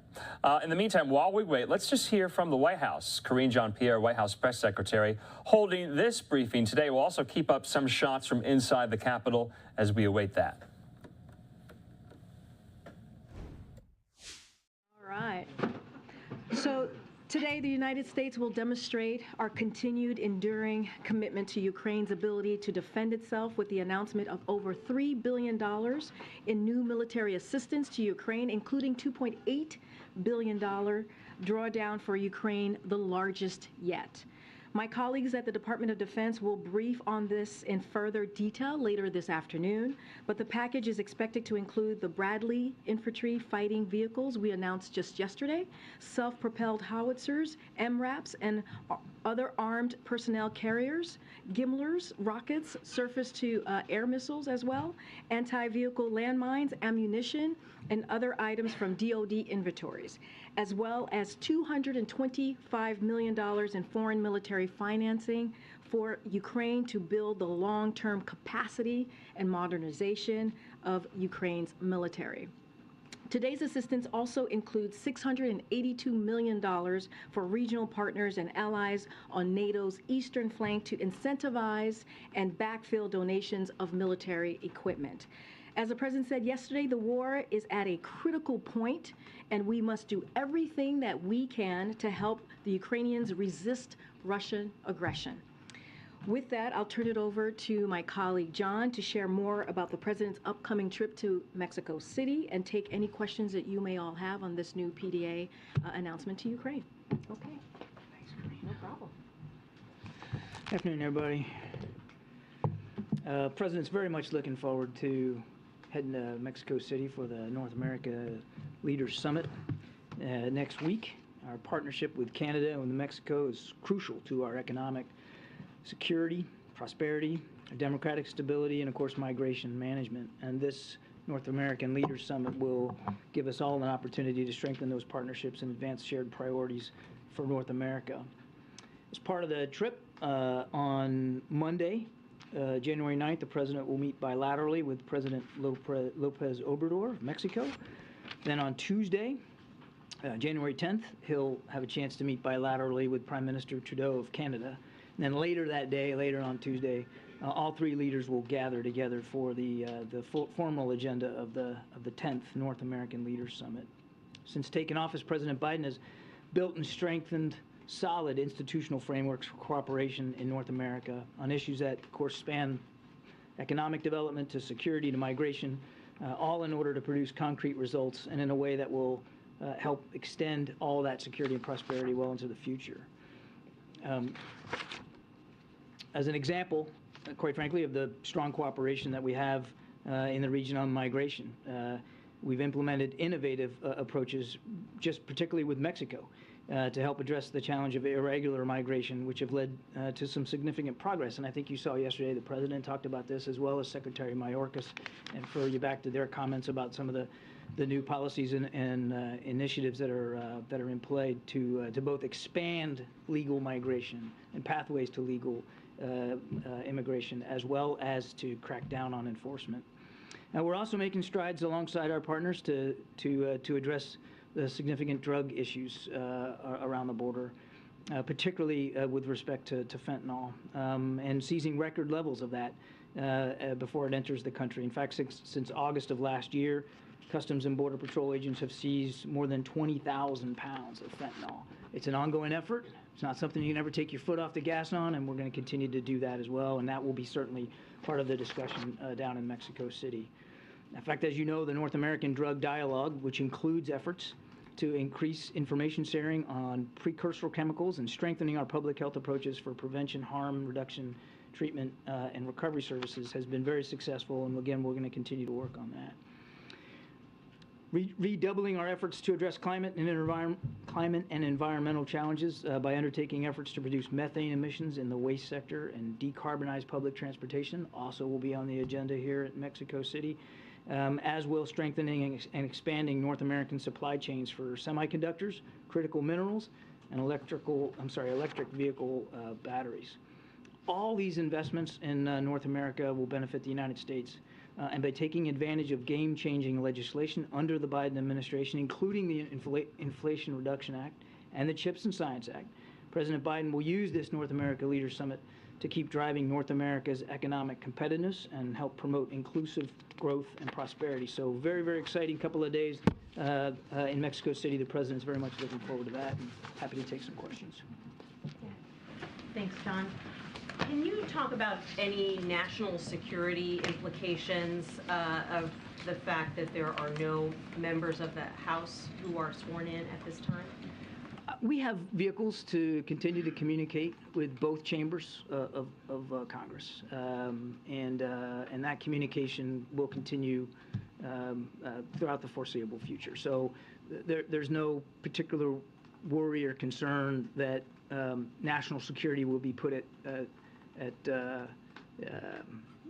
significant risk here, because we do have ability to continue some level of communication. But there are members who have said, for example, they can't get a security clearance right now, so they can't receive classified briefings. Sure. They've sent requests to various agencies like the IRS. They've been told they have to wait until they're sworn in. So what kind of impact does that have on the government's ability to function? Well, there's obviously going to be some impact here as new members are waiting to get cleared and get committee assignments and all that. I don't want to suggest that there's not going to be any national security impacts. But in terms of the American people worrying about whether the federal government and this administration can continue to look after our national security interests, that should not be an overriding concern. There are vehicles and ways in which we can continue to communicate key priorities and developments. Even such as the notification over this presidential drawdown package that Karine just announced. All that was done, appropriately. So that work will continue. Mm-hmm. Thanks, Karine. Can we talk about why is now the right time to send Bradleys to Ukraine? Obviously, the Ukrainians have been asking for them for some time. Is there any kind of new security threat that's motivating this? So the aid that we provide Ukraine from a security perspective is very much in keeping with two things. One, the needs that they have in the moment and our ability to provide those capabilities to them, but also taking a look at what the fight is likely to be going forward. Now, in recent weeks, we've all been very focused, rightly so, on what was going on around Kherson down in the south. But the fighting in the east, particularly the Donbass region, has been particularly vicious in recent weeks. And we see every indication that the Russians continue to want to propagate their efforts in the Donbass, particularly around Bakhmut. And we've talked about that, I think, at some length. And that area of Ukraine, it's a lot of farmland, a lot of open ground, and it lends itself well to the kinds of capabilities that are in this particular PDA package. And the Bradley fighting vehicles are very significant in terms of being able to do what we call combined arms maneuver warfare. You might remember the Pentagon just recently said they're going to start training at a battalion level Ukrainian troops outside the country on combined arms maneuver, because that's really what they need to help continue to improve their ability in that area of Ukraine. So it's very much tied to the war that we're seeing on the ground right now and what we anticipate we'll see throughout the winter months. We also talked about the fact that we didn't think fighting was just going to stop in the winter, that these two sides were going to continue to slug it out, and that has occurred. And I think, again, the Bradleys are just one capability. Take a look at the whole package when you see the Pentagon. They'll lay it out more in depth this afternoon, but you'll see that the whole package that goes along with this is well suited to the needs that the Ukrainian armed forces have right now. Thank you. I have two foreign policy questions, John.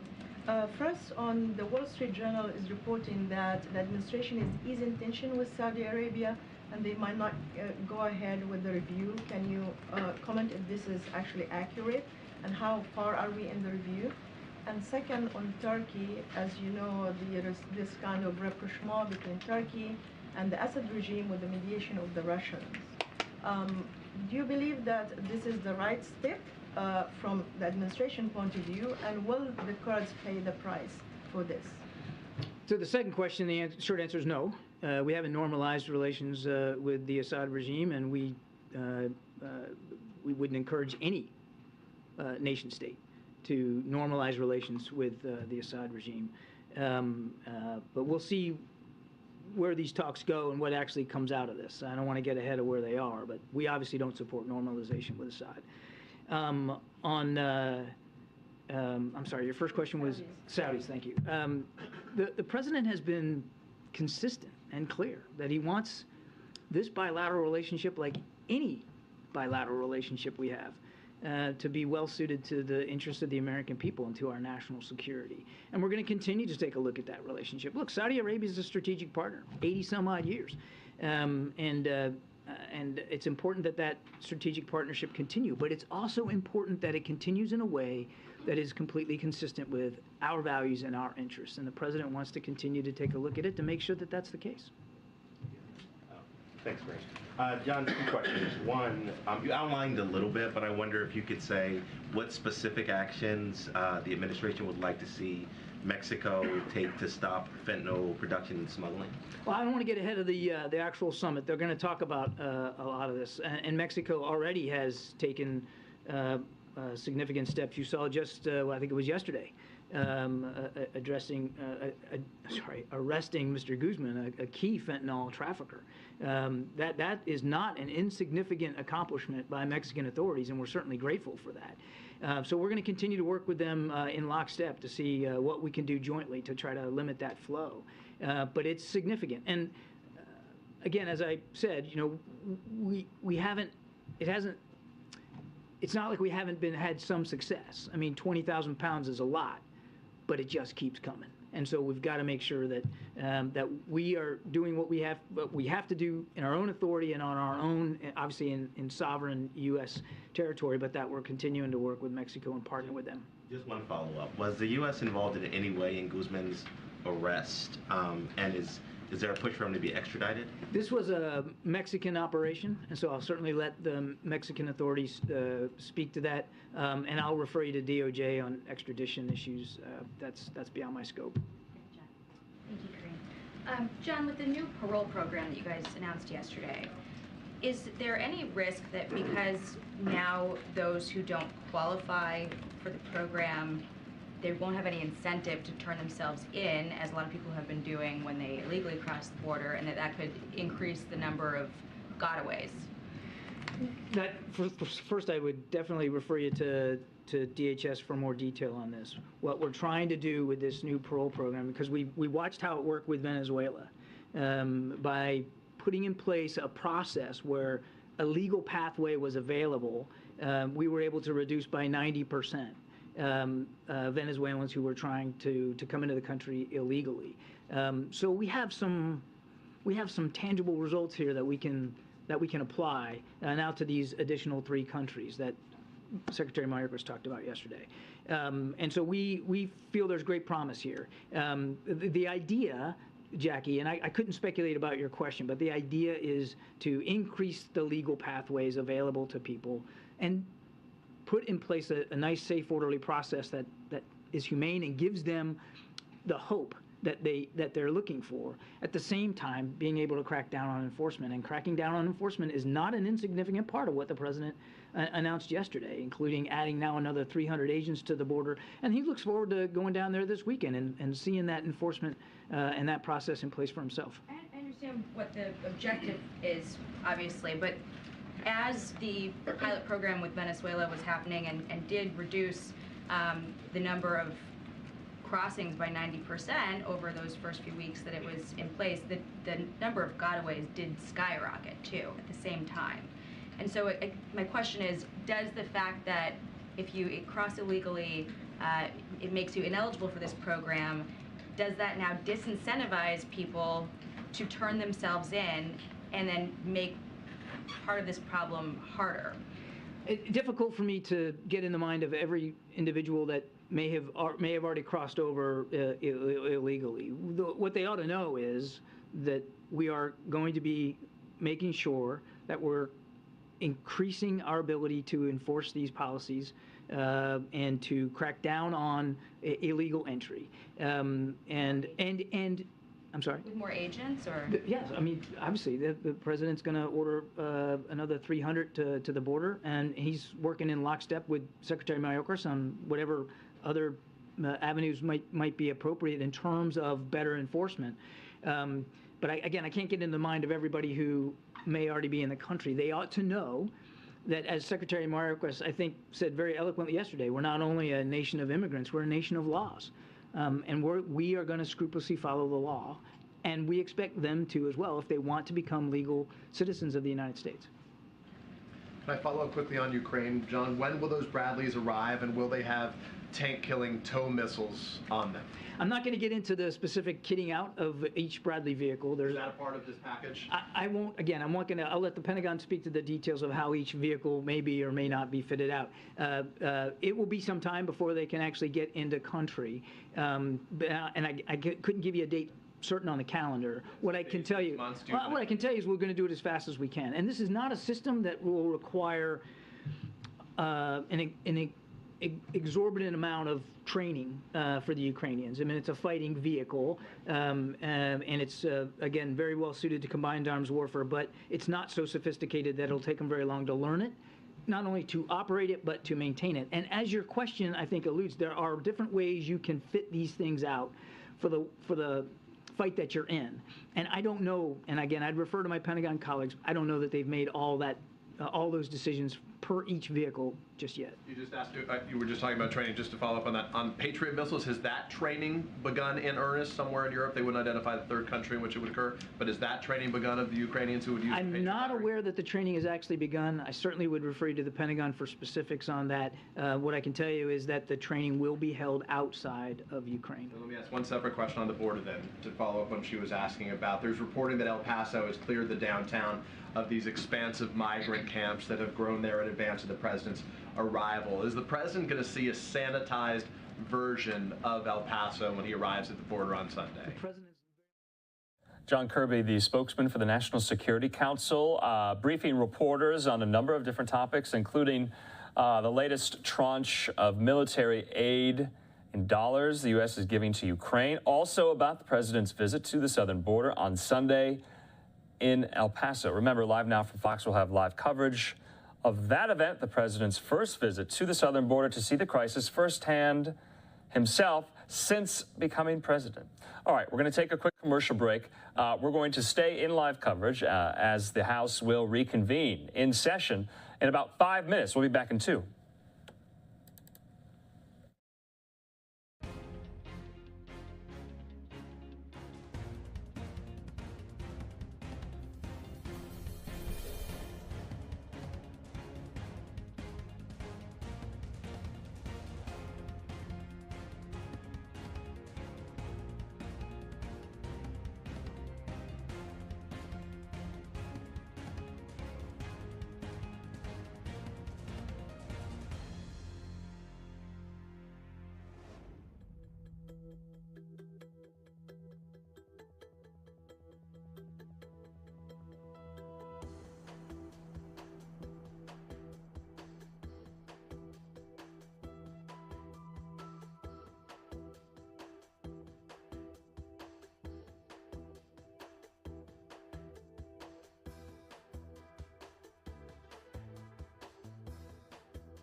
Welcome back here to Live Now from Fox. We're in live special coverage as the House is about to reconvene, come back in session. We have 3 live looks inside and outside the chamber. We just saw incoming House Majority Whip Steve Scalise enter the chamber, the scrum of reporters surrounding him, trying to ask him questions. There he is. He just came into the chamber. So we await, though, Kevin McCarthy as he walks through Statuary Hall into the House floor. You can see their members are getting set. So this is going to be quite exciting. Once the House clerk gavels in the session, we'll take it live. We'll hear if there are enough votes for McCarthy. Remember, 15 House Republicans were persuaded over the course of the day to throw their backing behind McCarthy. All right, it does look like, let's take this full. We do have more members coming in. You can see right there some of these members being asked, what has the negotiations looked like? Are the deals made? Have they been struck to get Kevin McCarthy that magic number to become the next Speaker of the House?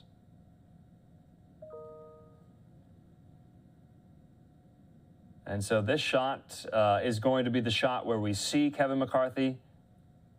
We'll see if he makes any comments. We'll raise the audio. Let's go back to our multi-part look there, in and outside of the House. Okay, so we're approaching a 14th ballot. History has been made all week. We've been kind of diving into the trivia, the history of when was the last time this has happened. Hasn't happened in over 100 years, more. And so we await for any comments by McCarthy and some of these other GOP holdouts like Lauren Boebert, like Matt Gaetz, like Andy Biggs, like Eli Crane, to see if they have been moved at all. Obviously, a lot of these members want to go home for the weekend, back to their districts. But the business of the 118th Congress cannot start until there is a speaker. And if McCarthy gets the votes, becomes speaker tonight, then all of the members can be sworn in and the rules package can be voted on about how this House, this Republican House majority, will govern the next 2 years. You can see there, Alexandria Ocasio-Cortez. There's been kind of some memes rolling around of her speaking with, far-right members of the Republican Party that are in Congress, kind of diametrically opposed to AOC's political philosophy. That's been fun to watch. All right, the clerk is gaveling in. Let's listen. I don't know if we're going to see McCarthy come into the hall there, the chamber. Let's just listen into the clerk.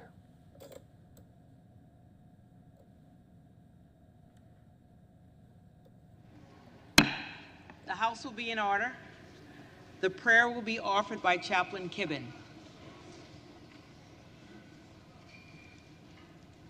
Would you pray with me? Dear God, it seems this evening we may be at last standing at the threshold of a new Congress. I'm not done yet. Should we, with your blessing, find our way through the doorway this night, cause us to consider carefully what we have learned on the way. Turning to you each day, we asked for your help in our deliberations, and you answered us. But your answer was to allow us to suffer the anxiety, uncertainty, and aggravation that follows when we choose to allow healthy debate to devolve into contentious and unproductive argument. And yet, in your mercy, you transformed this foray into discord into an opportunity to learn to find common ground with unlikely partners. Would that this be a habit we continue.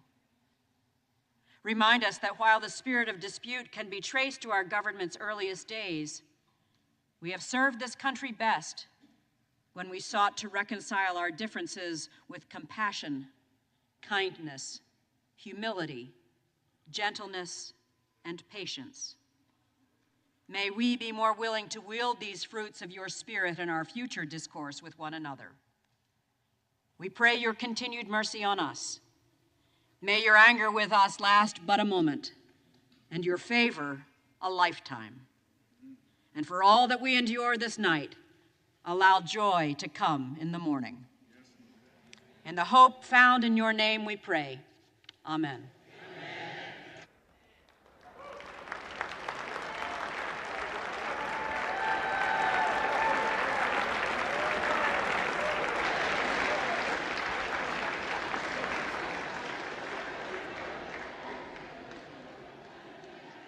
The chair has examined the journal of the last day's proceedings and announces to the House the approval thereof.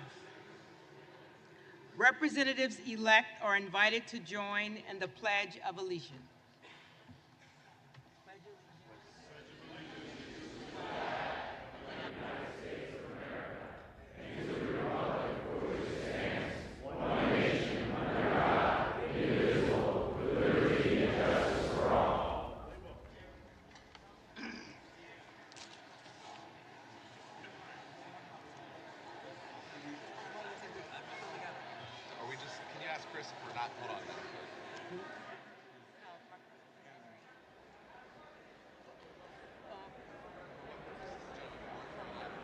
For what purpose does the gentleman from North Carolina rise?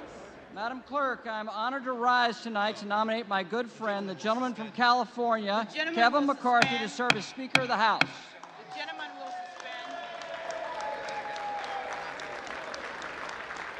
We're not going to do the quorum. Okay. Take that. But you got to get through your...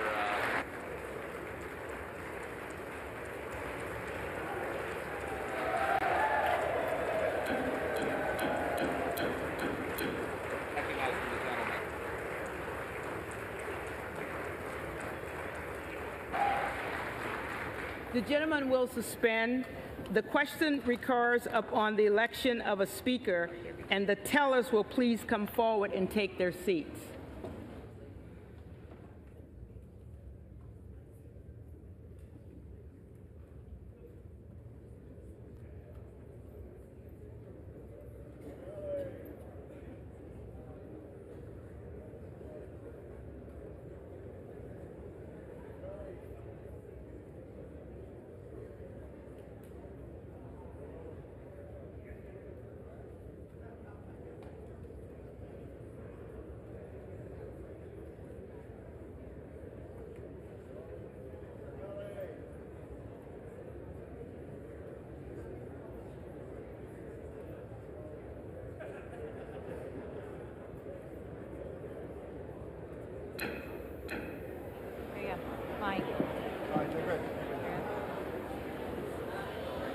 The gentleman is recognized for his nomination. Madam Clerk, I am honored to rise tonight to nominate my good friend, the gentleman from California, Kevin McCarthy, to serve as Speaker of this House.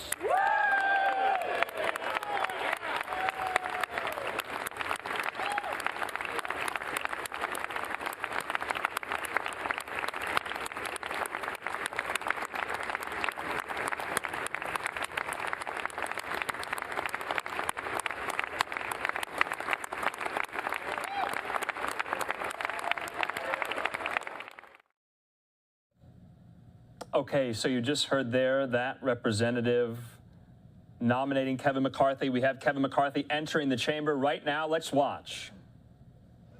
Stand right here. Stand right here. Stand right here, just in case. Sir, can you come to the It's going to be interesting times on everything. I apologize. Okay, traveling there with reporters thronging around him. Let's get back out to the House floor and hear more of the nominating speech. To the doorkeepers, to the Sergeant of Arms, to the Capitol Police officers, to the men and women that make this institution run, we thank you.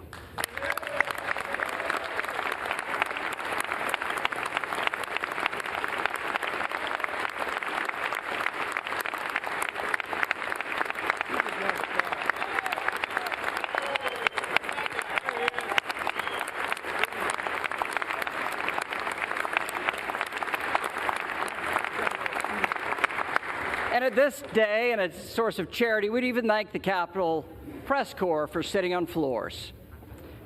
That, too, was actually funnier on the paper than how it delivered. I don't know why you asked me to do this, Kevin. Look, the president has called this process an embarrassment. Talking heads have labeled this chaos and a mess, and some would call it shambolic even. But it's called democracy. And this is a hallmark of a free society where every voice and every vote counts.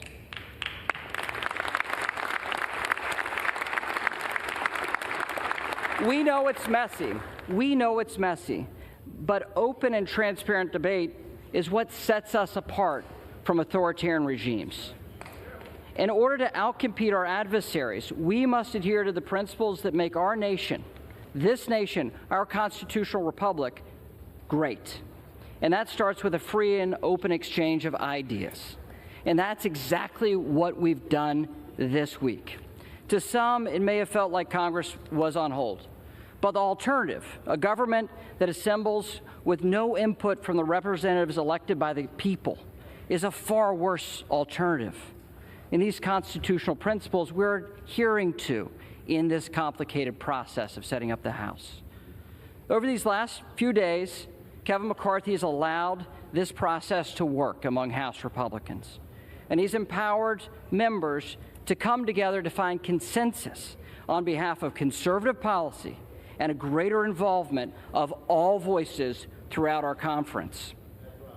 We've all played a part.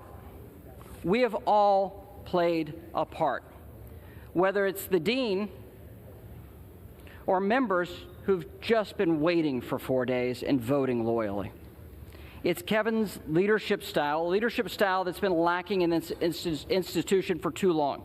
It's the same style Kevin employed with each of us as we developed our policy proposal, A Commitment to America, a plan that works to secure our border and stop the flow of fentanyl into our communities, to give Chairman Comer and Chairman Jordan the tools they need to hold the Biden administration accountable for their failures, and to take China on and end the president's COVID emergency powers that have been abused far too many times.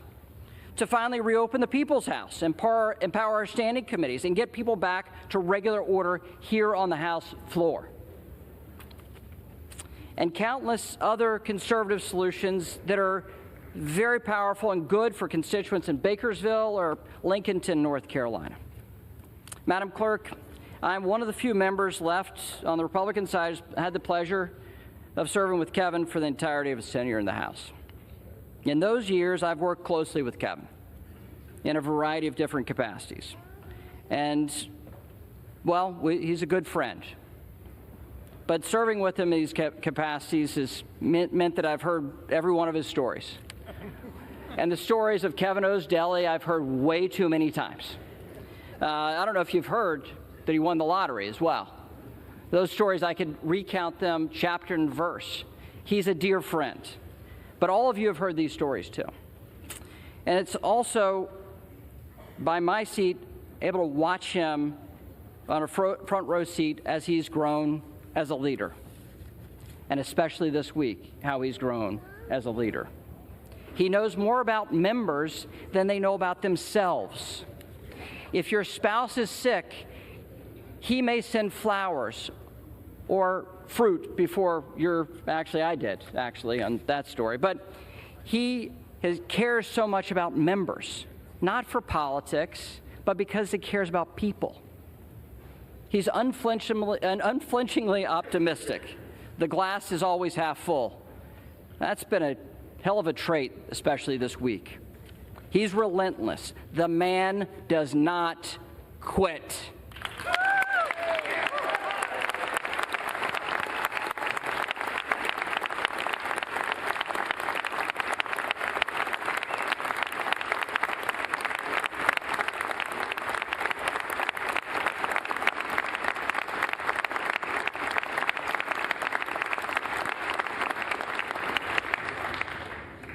And it was Kevin that led Republicans back to the majority in this House, the only Republican institution in Washington this day.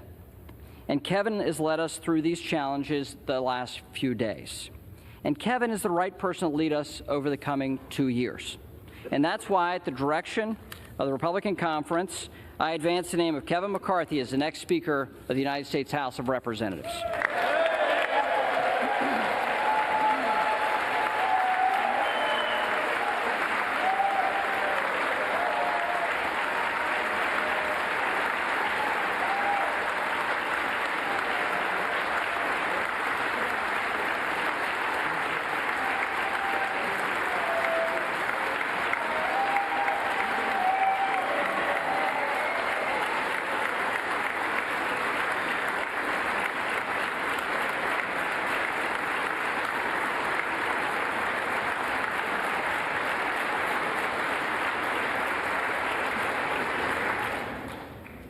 For what purpose does the gentleman from California rise? Madam Clerk, I rise to nominate Hakeem Jeffries for Speaker of the House.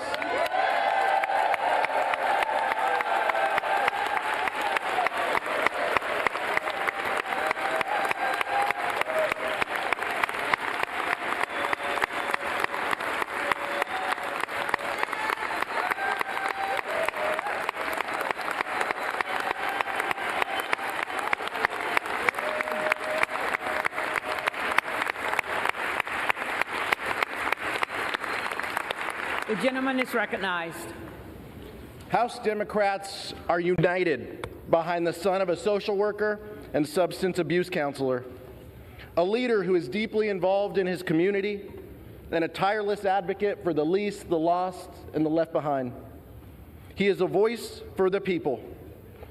And Madam Clerk, this is the people's house.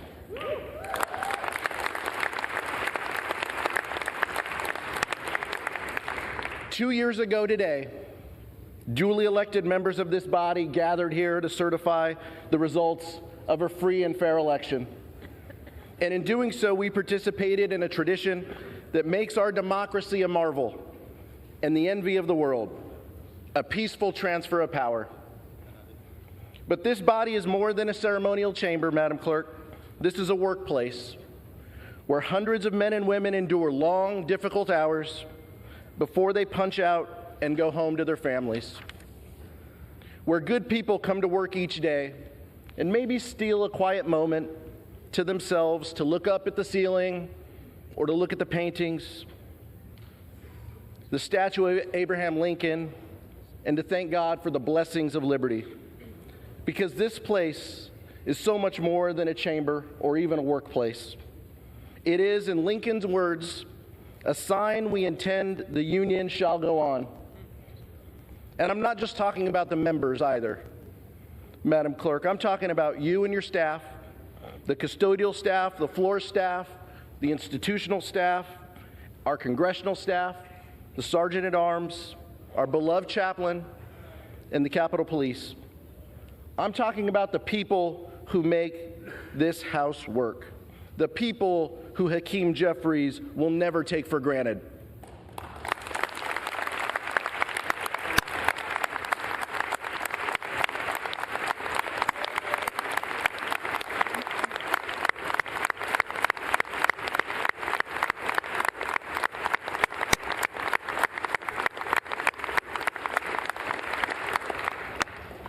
Two years ago, Madam Clerk, we witnessed this place under siege by a violent mob who desecrated this building and the other chamber.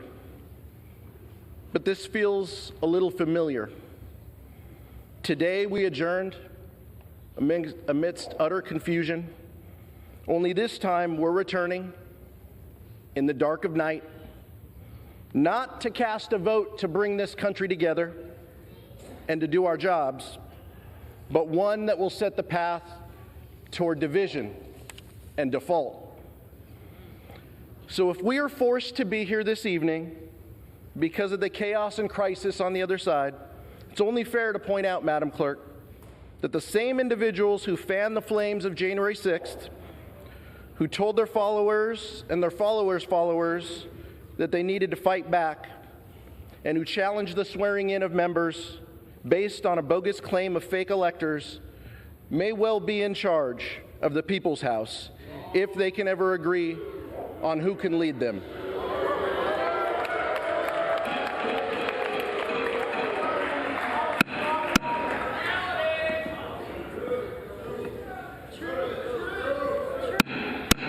the House be in order? That's why House Democrats stand united behind Hakeem Jeffries. Hakeem is the only candidate in this race for Speaker who will defend this democracy. He is the only candidate in this race willing to call out the lie that the election was stolen. And he is the only candidate in this race who thinks that everyone involved on January 6th ought to be held accountable regardless of the positions they hold in power.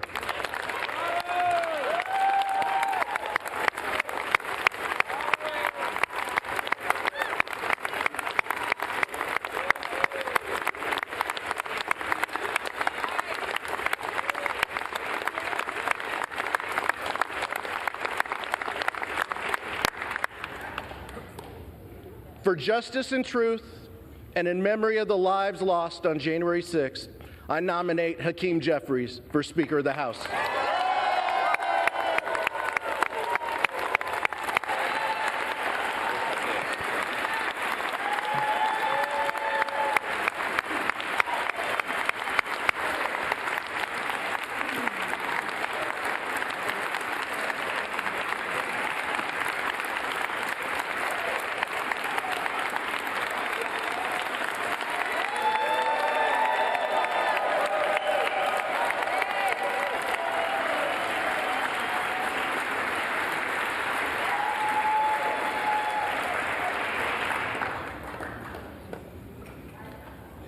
The reading clerk will call the roll.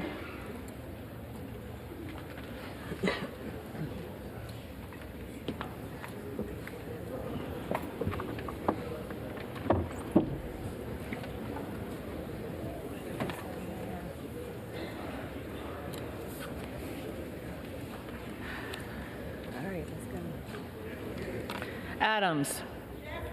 Jeffries. Aderholt. McCarthy. Aguilar. Jeffries. Alford. McCarthy. Allen. McCarthy. Allred. Jeffries. Amadei. McCarthy. Armstrong. McCarthy. Arrington. McCarthy. Auchincloss. Jeffries. Babin. McCarthy. Bacon. McCarthy. Baird. McCarthy. Balderson. McCarthy. Vallant. Jeffries. Banks. McCarthy. Barr. McCarthy. Barragan. Jeffries. Bean of Florida. McCarthy. Beatty. Jeffries. Bentz. McCarthy. Barra. Jeffries. Bergman. McCarthy. Beyer. Jeffries. Bice. McCarthy. Biggs. Biggs. Jordan. Bilirakis. McCarthy. Bishop of Georgia. Jeffries.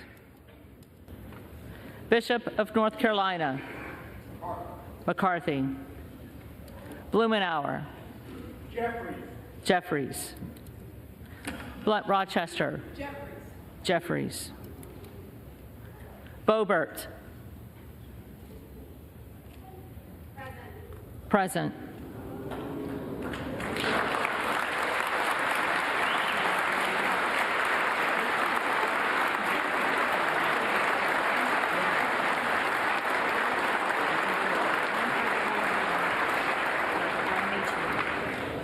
Bonamici. Jeffries. Bost. Bost.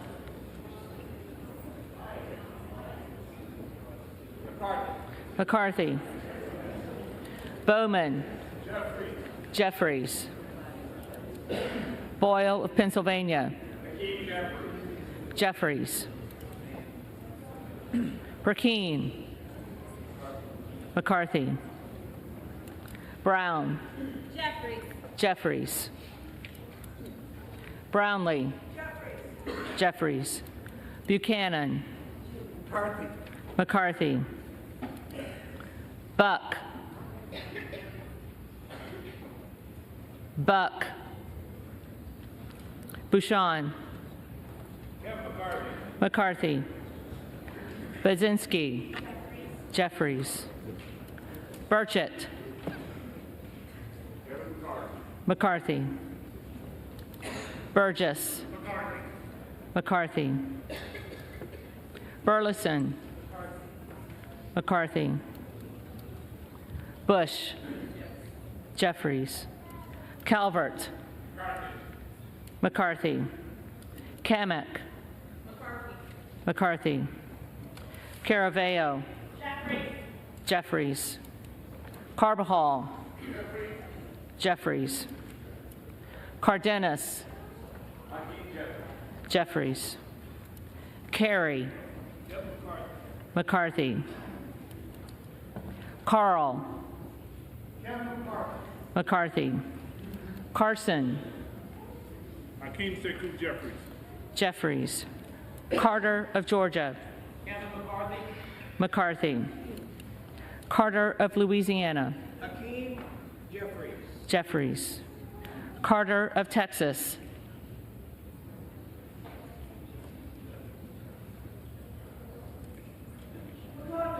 McCarthy. Cartwright. Jeffries. Kassar. Jeffries. Case. Jeffries. Caston. Jeffries. Castor of Florida. Jeffries. Castro of Texas. Jeffries. Chavez DeReamer. McCarthy. Sherfilis McCormick. Jeffries. Chu. Jeffries. Cicilline. Jeffries. Siscomani. McCarthy. Clark of Massachusetts. Jeffries. Clark of New York. Jeffries. Cleaver. Jeffries. Klein. McCarthy. Cloud. McCarthy. Clyburn.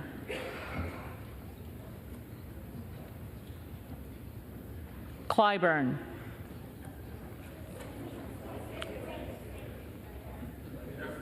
Jeffries. Clyde. McCarthy. Cohen. Jeffries. Cole. McCarthy. Collins. McCarthy. Comer. McCarthy. Connolly. Jeffries. Correa. Jeffries. Costa. Jeffries. Courtney. Jeffries. Craig. Jeffries. Crane. Biggs. Crawford. McCarthy. Crenshaw. McCarthy. Crockett. Jeffries. Crow. Jeffries. Cuellar. Jeffries. Curtis. McCarthy. Davids of Kansas. Jeffries. Davidson. McCarthy. Davis of Illinois. Jeffries. Davis of North Carolina. Jeffries. Dean of Pennsylvania. Jeffries. DeGette. Jeffries.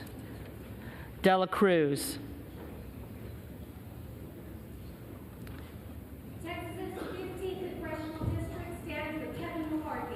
McCarthy. DeLauro. Jeffries. Del Bene. Jeffries. DeLuzio. Jeffries. DeSaulnier. Jeffries. Desjardins. McCarthy. Diaz-Pizito. McCarthy. Diaz-Balart. McCarthy. Dingle. Jeffries. Doggett. Jeffries. Donalds. McCarthy. Duarte. McCarthy. Duncan. McCarthy. Dunn of Florida. McCarthy. Edwards. McCarthy. Elzie. McCarthy. Emmer. McCarthy.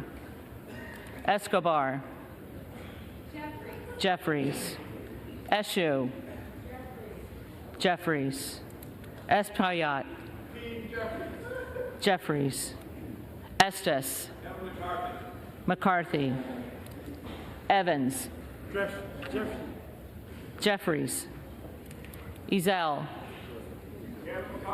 McCarthy. Fallon. Vote for Kevin McCarthy.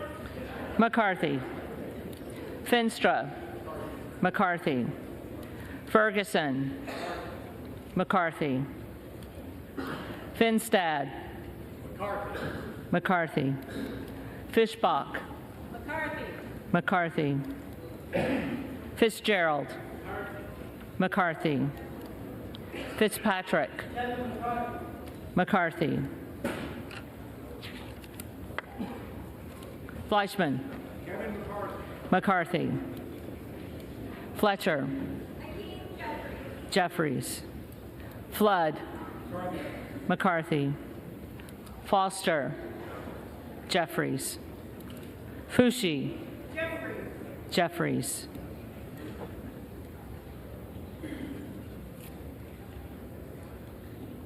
Fox. McCarthy. Lois Frankel. Jeffries. C. Scott Franklin. McCarthy. Frost. Jeffries. Fry. McCarthy. Fulcher. McCarthy. Gates. Gates. Gallagher. McCarthy. Gallego. Jeffries. Garamendi. Jeffries. Garbarino. McCarthy. Mike Garcia. McCarthy. Robert Garcia. Jeffries. Garcia of Illinois. Jeffries. Garcia of Texas. Jeffries. Jimenez. McCarthy. Golden of Maine. Jeffries. Goldman of New York. Jeffries. Gomez. Jeffries. Tony Gonzalez. McCarthy. Vicente Gonzalez. Jeffries. Jeffries. Good of Virginia. Jordan.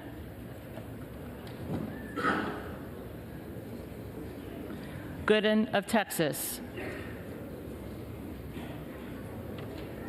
Gooden of Texas. McCarthy. Gosar.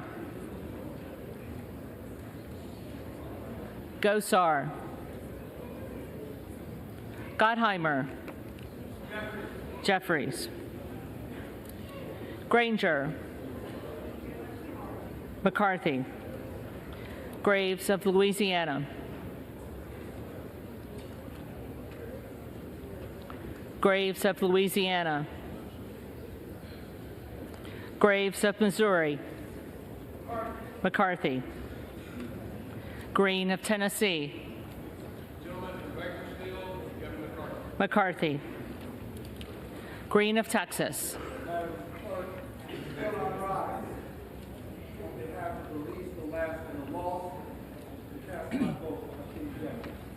Jeffries. Green of Georgia. McCarthy. Griffith. McCarthy. Grijalva. Jeffries. Grothman. McCarthy. Guest. McCarthy. Guthrie. McCarthy. Hageman. McCarthy. Harder of California. Harder of California. Harris. Harris. McCarthy.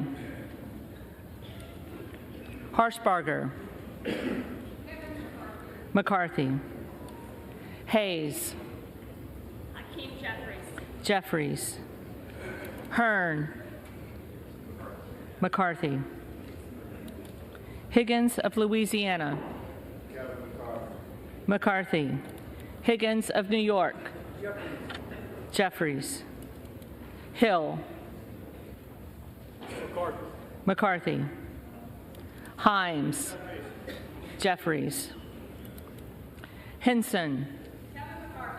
McCarthy. Horsford. Jeffries. Houchin. McCarthy. Houlihan. Jeffries. Hoyer. Jeffries. Hoyle of Oregon. Jeffries. Hudson. McCarthy. McCarthy. Huffman. Jeffries. Huizinga. McCarthy. Hunt. McCarthy. Issa.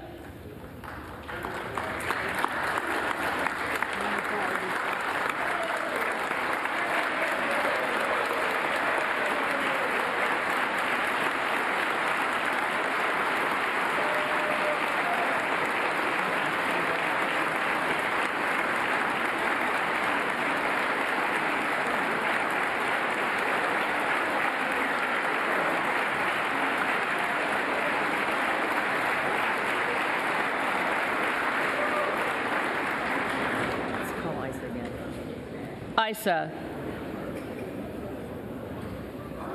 McCarthy. Ivy. Jeffries. Jackson of Illinois. Jeffries. Jackson of North Carolina. Jeffries. Jackson of Texas. McCarthy. Jackson Lee.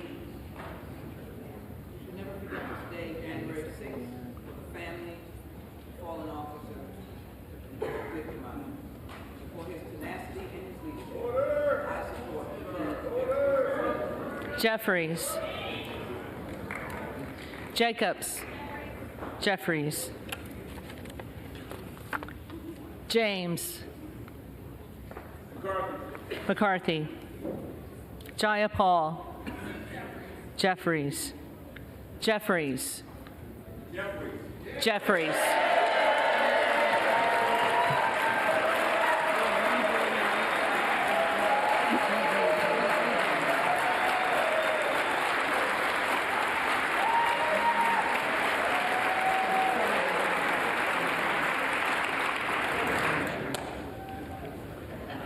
Johnson of Georgia.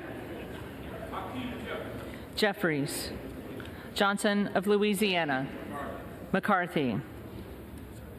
Johnson of Ohio. McCarthy. Johnson of South Dakota. McCarthy. Jordan. McCarthy.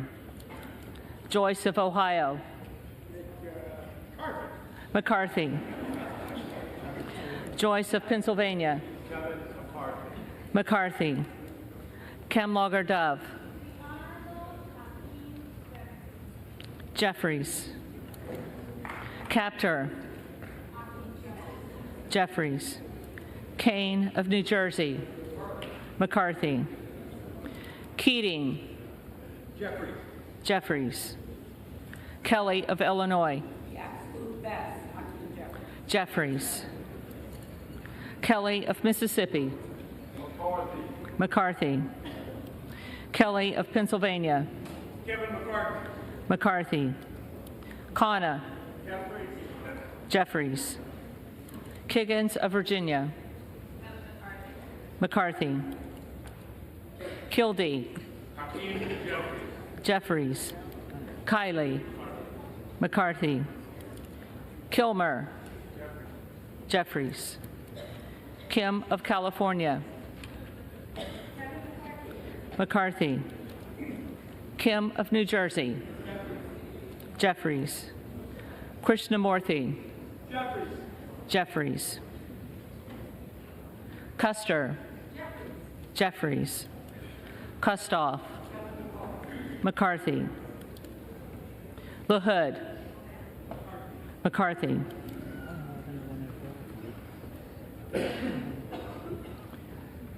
LaLota. McCarthy. LaMalfa. McCarthy. Lamborn. McCarthy. Landsman. Jeffries. Langworthy. McCarthy. Larson of Washington. Jeffries. Larson of Connecticut. Jeffries. Latta. McCarthy. LaTurner. McCarthy. Lawler.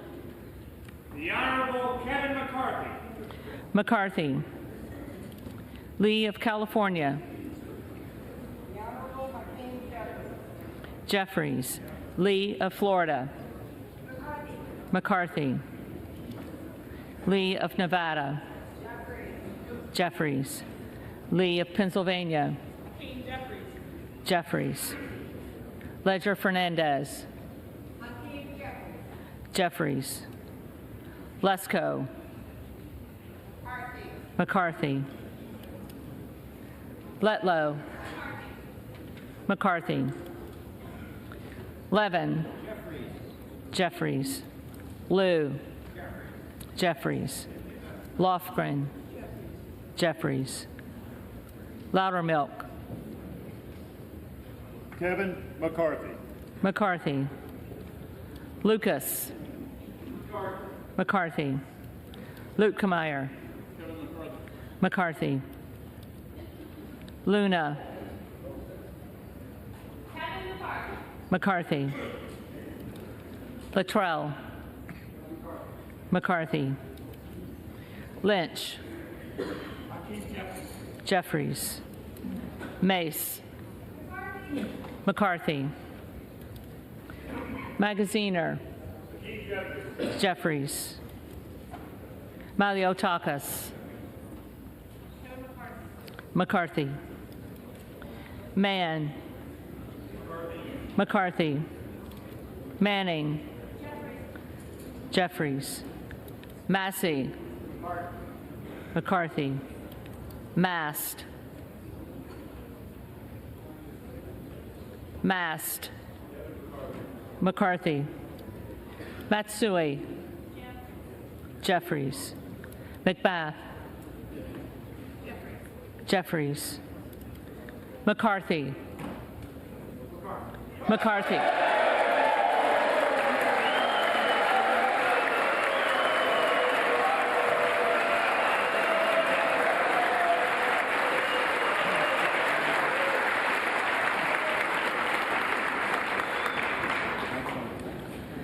McCall. McCarthy. McLean. McCarthy. McClintock. McCarthy. McCollum. Jeffries. McCormick. McCarthy. McGarvey. Jeffries. McGovern. Jeffries. McHenry. McCarthy. Meeks. Hakeem Jeffries. Jeffries. Menendez. Hakeem Jeffries. Jeffries. Mean. Jeffries. Muser. Kevin McCarthy. McCarthy.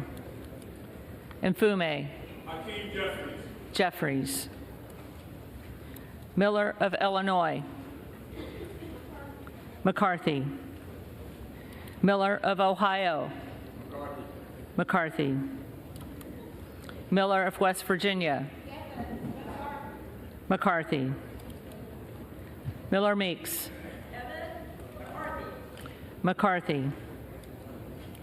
Mills. McCarthy. Molinaro. McCarthy. Molinar. McCarthy.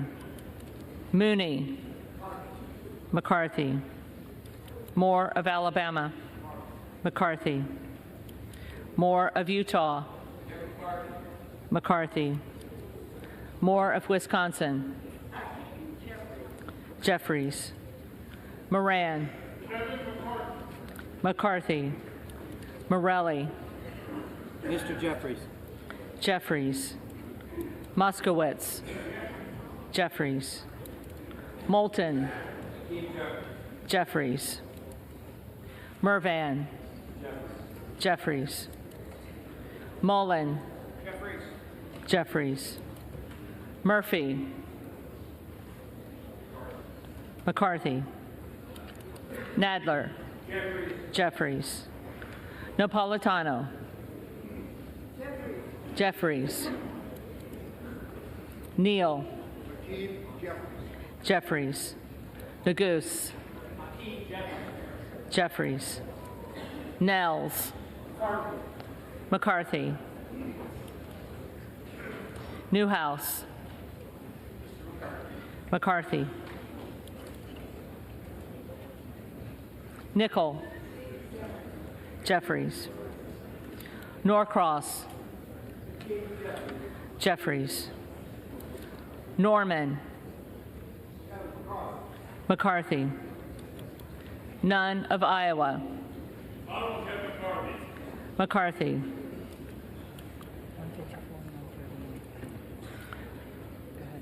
Obernolte. McCarthy.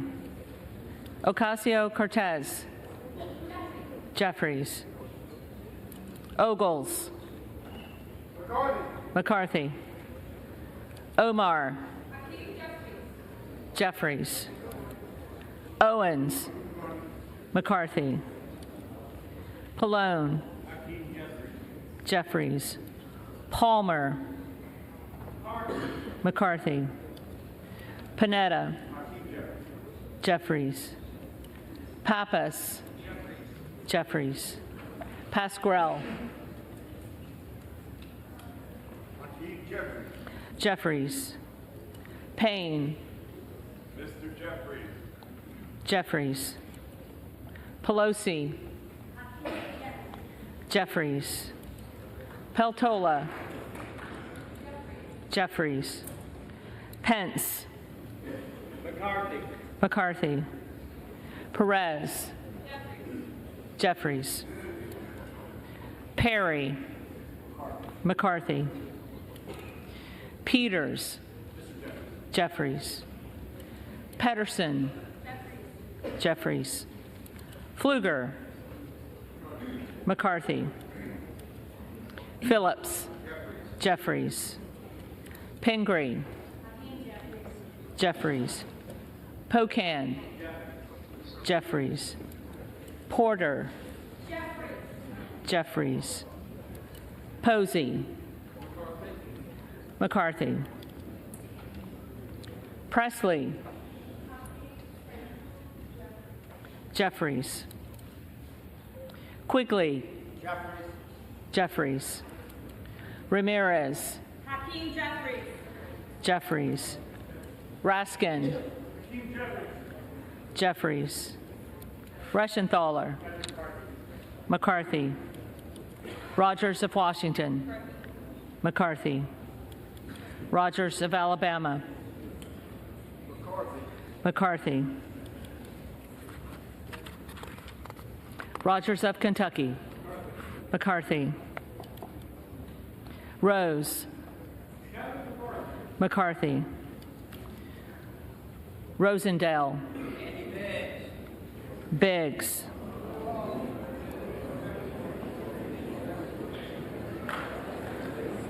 Ross. Jeffries. Rouser. McCarthy. Roy. McCarthy. Ruiz. Jeffries. Rupersberger. Hakeem Jeffries. Jeffries. Rutherford. McCarthy. Ryan. Jeffries. Salazar. McCarthy. Salinas. Jeffries. Sanchez. Jeffries. Santos. McCarthy.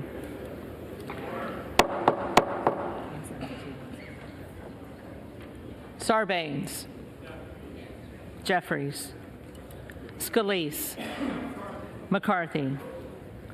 Scanlon. Jeffries. Schakowsky. Jeffries. Schiff. Jeffries. Snyder. Jeffries. Skolton. Jeffries. Schreier. Jeffries. Swikert. McCarthy. Austin Scott. McCarthy. David Scott.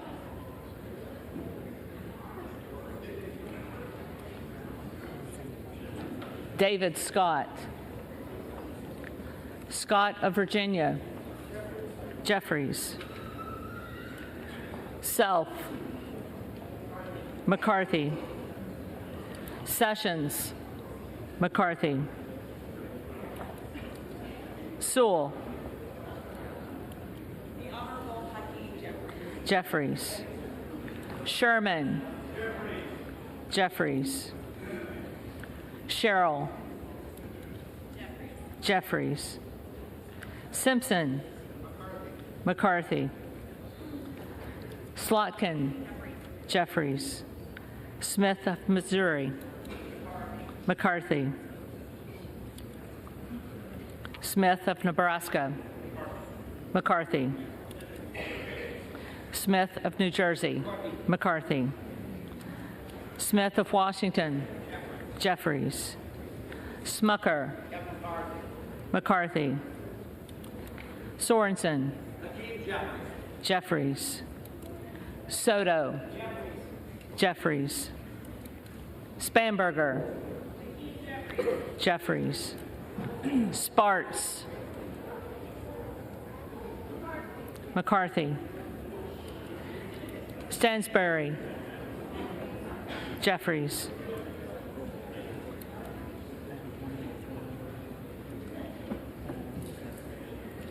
Stanton. Jeffries. Stauber. McCarthy. Steele. McCarthy. Stefanik. McCarthy. Stile. McCarthy. McCarthy. Stubbe. McCarthy. Stevens. Jeffries. Stewart. Kevin McCarthy. McCarthy. Strickland. The Honorable Hakeem Jeffries. Jeffries. Strong. McCarthy. Swalwell. Jeffries. Sykes. Jeffries.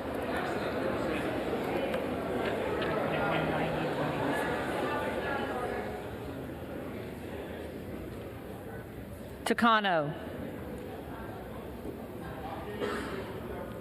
Jeffries. Tenney. McCarthy. Tanadar.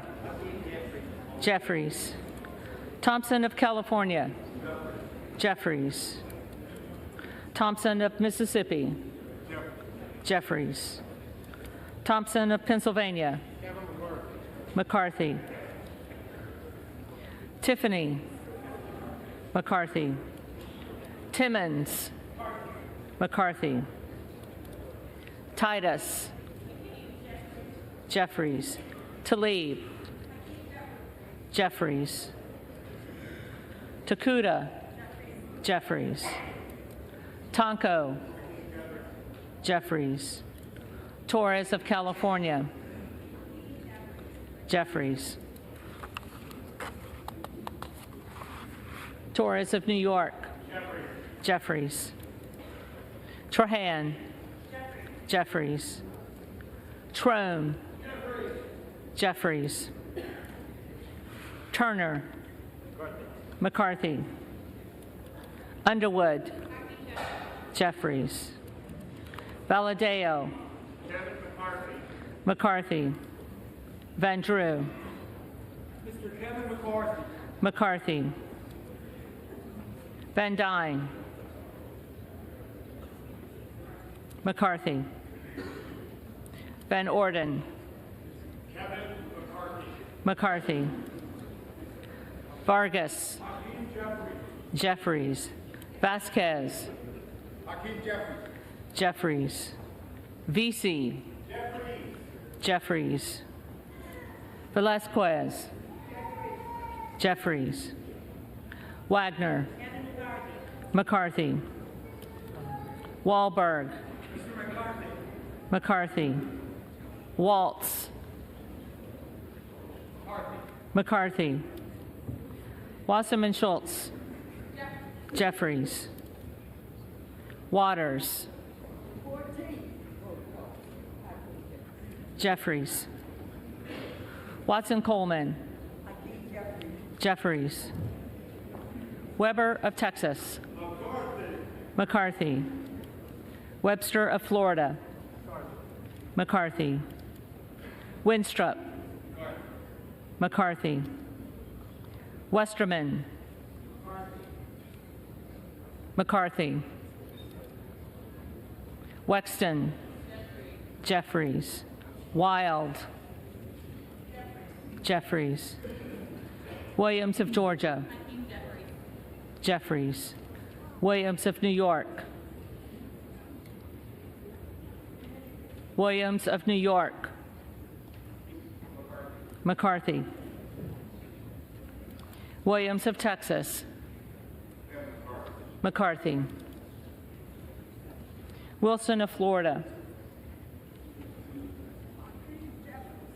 Jeffries. Wilson of South Carolina. McCarthy. Whitman. McCarthy. Womack. McCarthy. Yakum. McCarthy. Zinke. McCarthy.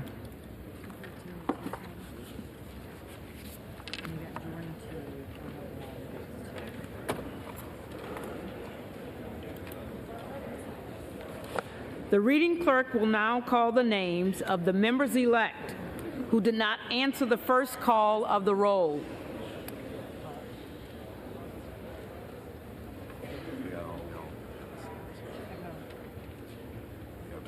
Yeah. Okay, Mr. Buck will be first. Buck. McCarthy.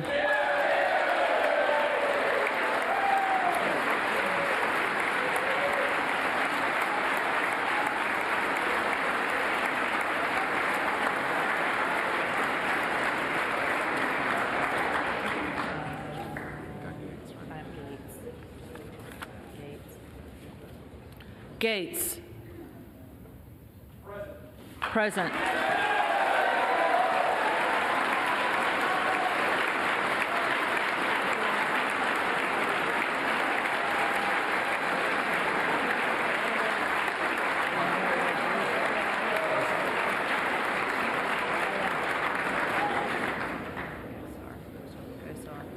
Gosar.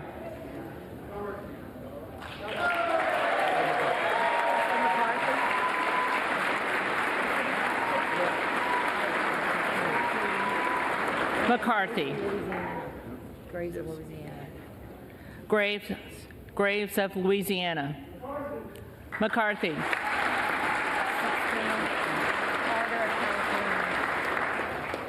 Harder of California. Jeffries.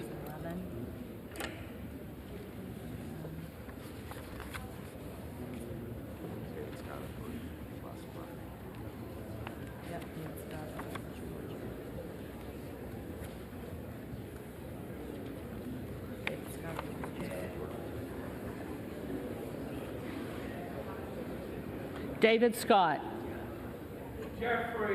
Jeffries.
Okay, so in the upper right, you can see some type of discussion happening between McCarthy's camp and Matt Gaetz. Matt Gaetz just voted present for McCarthy. You can see there it looks somewhat contentious.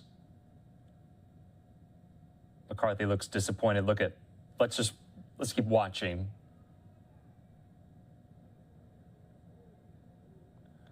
McCarthy looks exasperated, somewhat discouraged, disappointed.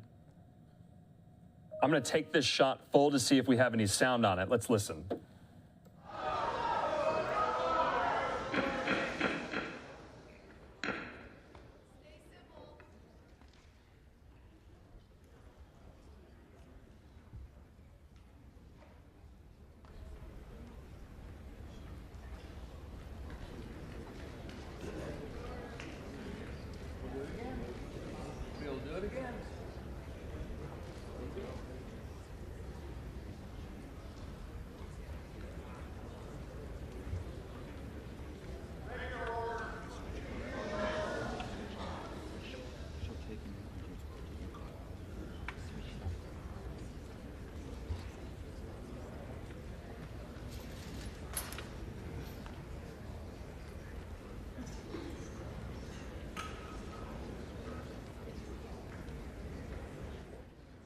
Okay, what you see right now, the Republican rep-elect right there, Patrick McHenry, Republican from North Carolina, is a ally of McCarthy. They're appealing personally to Gaetz and Boebert right there. They both voted present. Let's listen again.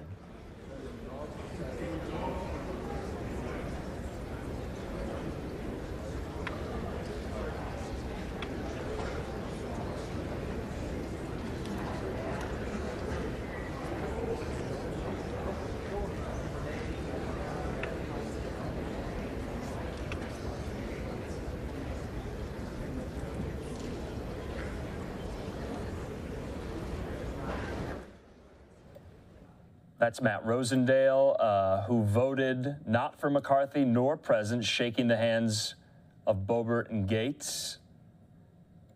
Let's listen back in.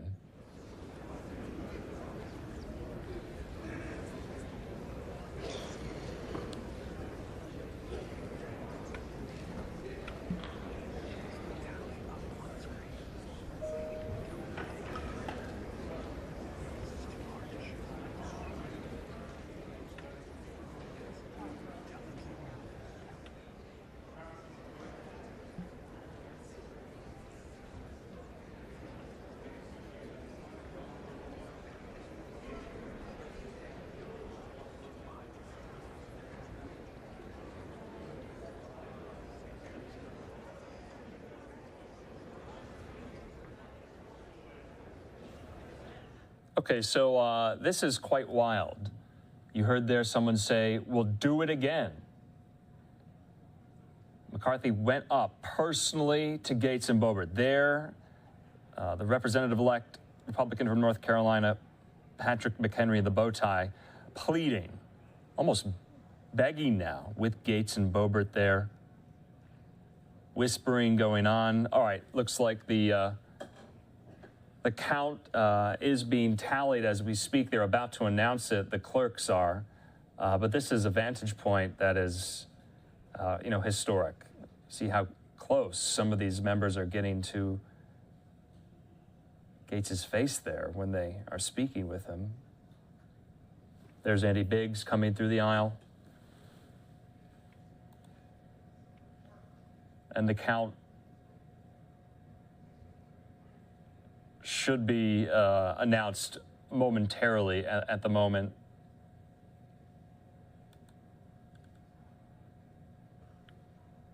Let's listen back in.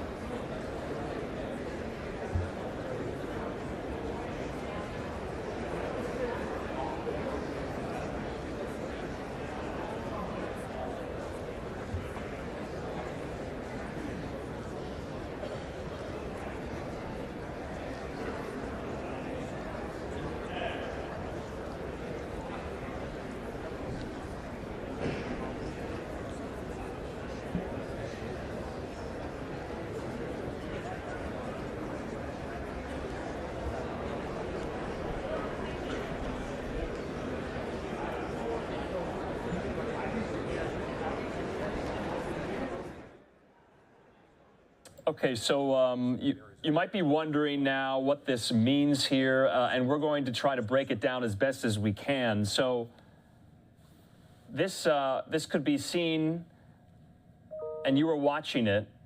You could really cut the tension in the room. Andy Biggs was briefly in the row where the conversation was happening. Congressman-elect Reschenthaler was also involved. A very intense conversation going on with finger pointing. McHenry, Burchett, Gaetz, Emmer, and Norman all involved. Democrats were shouting for order. Rosendale then walked over. Everyone in the chamber standing and watching this all unfold. McHenry was there. And you could hear and see the exasperation in McCarthy's demeanor as Gaetz voted present. And so you can see there, Boebert and Gaetz both voting present, not for McCarthy, not for anyone else, though. And you can see Marjorie Taylor Greene seems to be saying, stop, stop, stop. Let's listen back in.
Okay, so we put up on this graphic the vote totals as votes are being counted now in the 14th ballot. For House Speaker, McCarthy, 216, Jeffries, 212, others 4, and then present. I'm going to take this full here just so you can see it a little larger. So what we know right now, I'm going to go over who didn't vote for Kevin McCarthy as well. So that is Congressman-elect Matt Rosendale, Andy Biggs, Eli Crane, and Bob Good. They're the 4 who voted for other people besides McCarthy. Gates and Boebert, Lauren Boebert, Matt Gates, voting present. And so right now, it is pandemonium, chaos, frustration. You're watching the GOP civil war play out in real time on the House floor.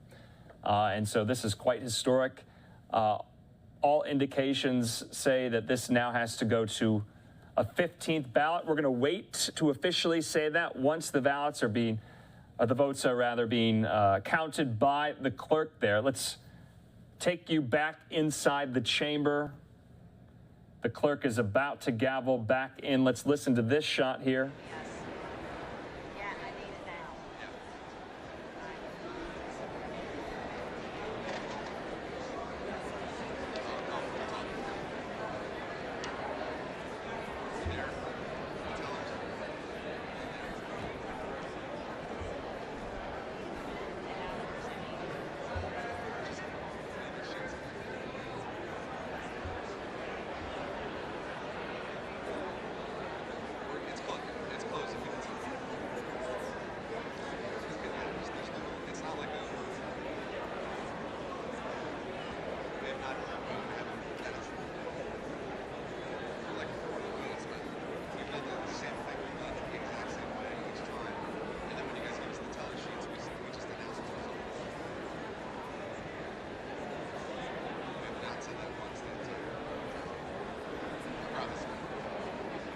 Can we get the tally?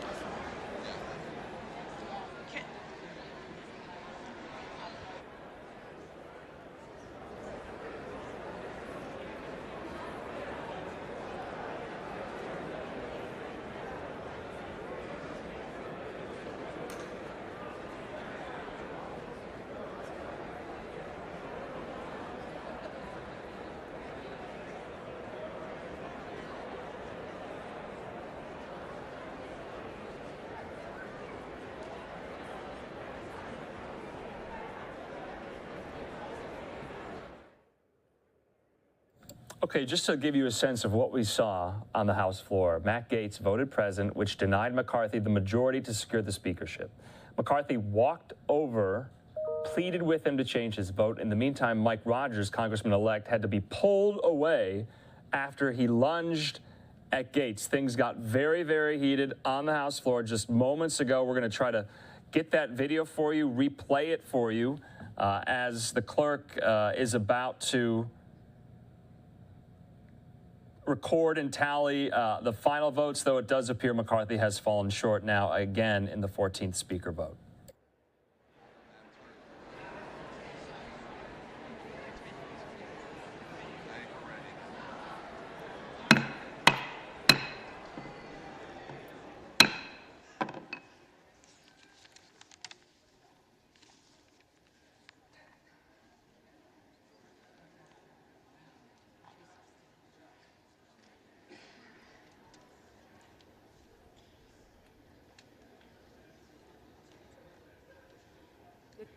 tellers agree in their tallies that the total number of votes cast is 432, of which the Honorable Kevin McCarthy of the state of California has received 216.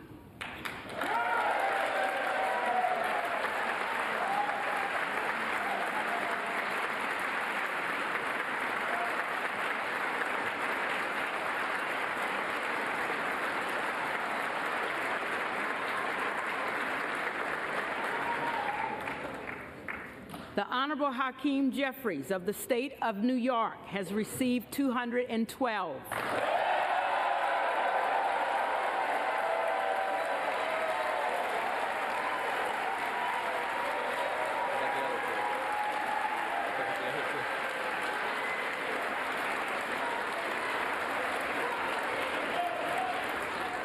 The Honorable Jim Jordan of the state of Ohio has received 2. The Honorable Andy Biggs of the state of Arizona has received 2.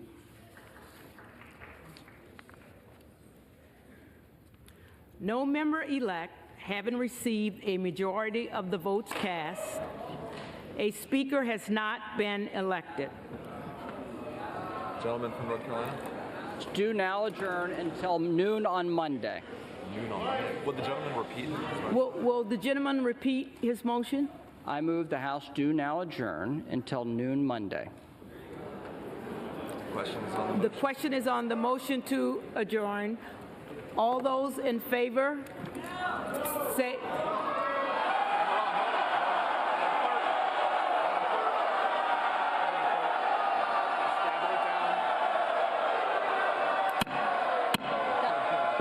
The ayes have it. All those in favor say aye. All those in favor say aye. All those opposed say no.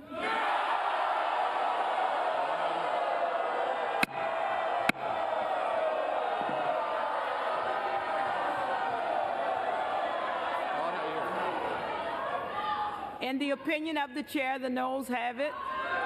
For the yeas and nays, Madam Clerk asks for the yeas and nays. The yeas and nays are requested. Those favoring a vote by yeas and nays will rise.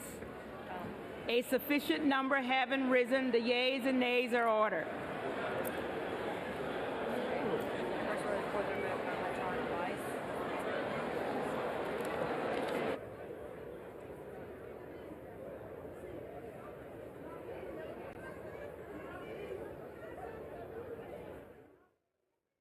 Okay, what a wild night there on the House floor.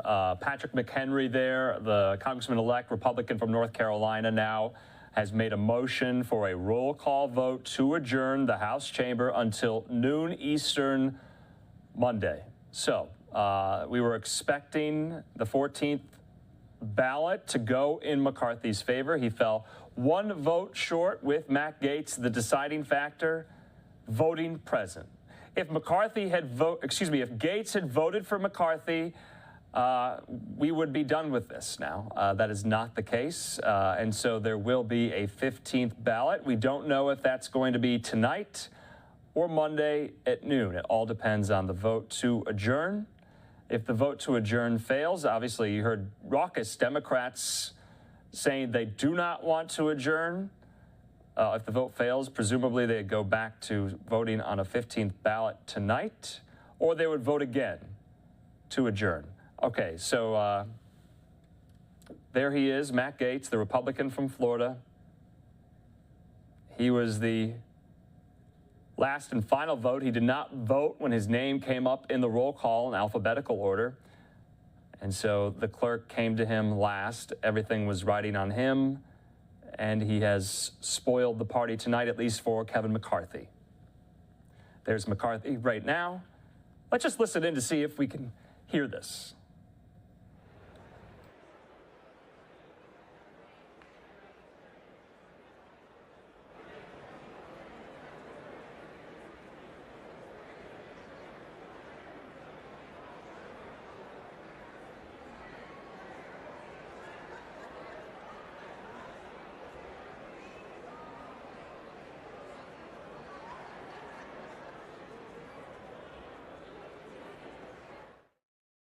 Okay, we want to thank you for being with us. This is Andrew Kraft here.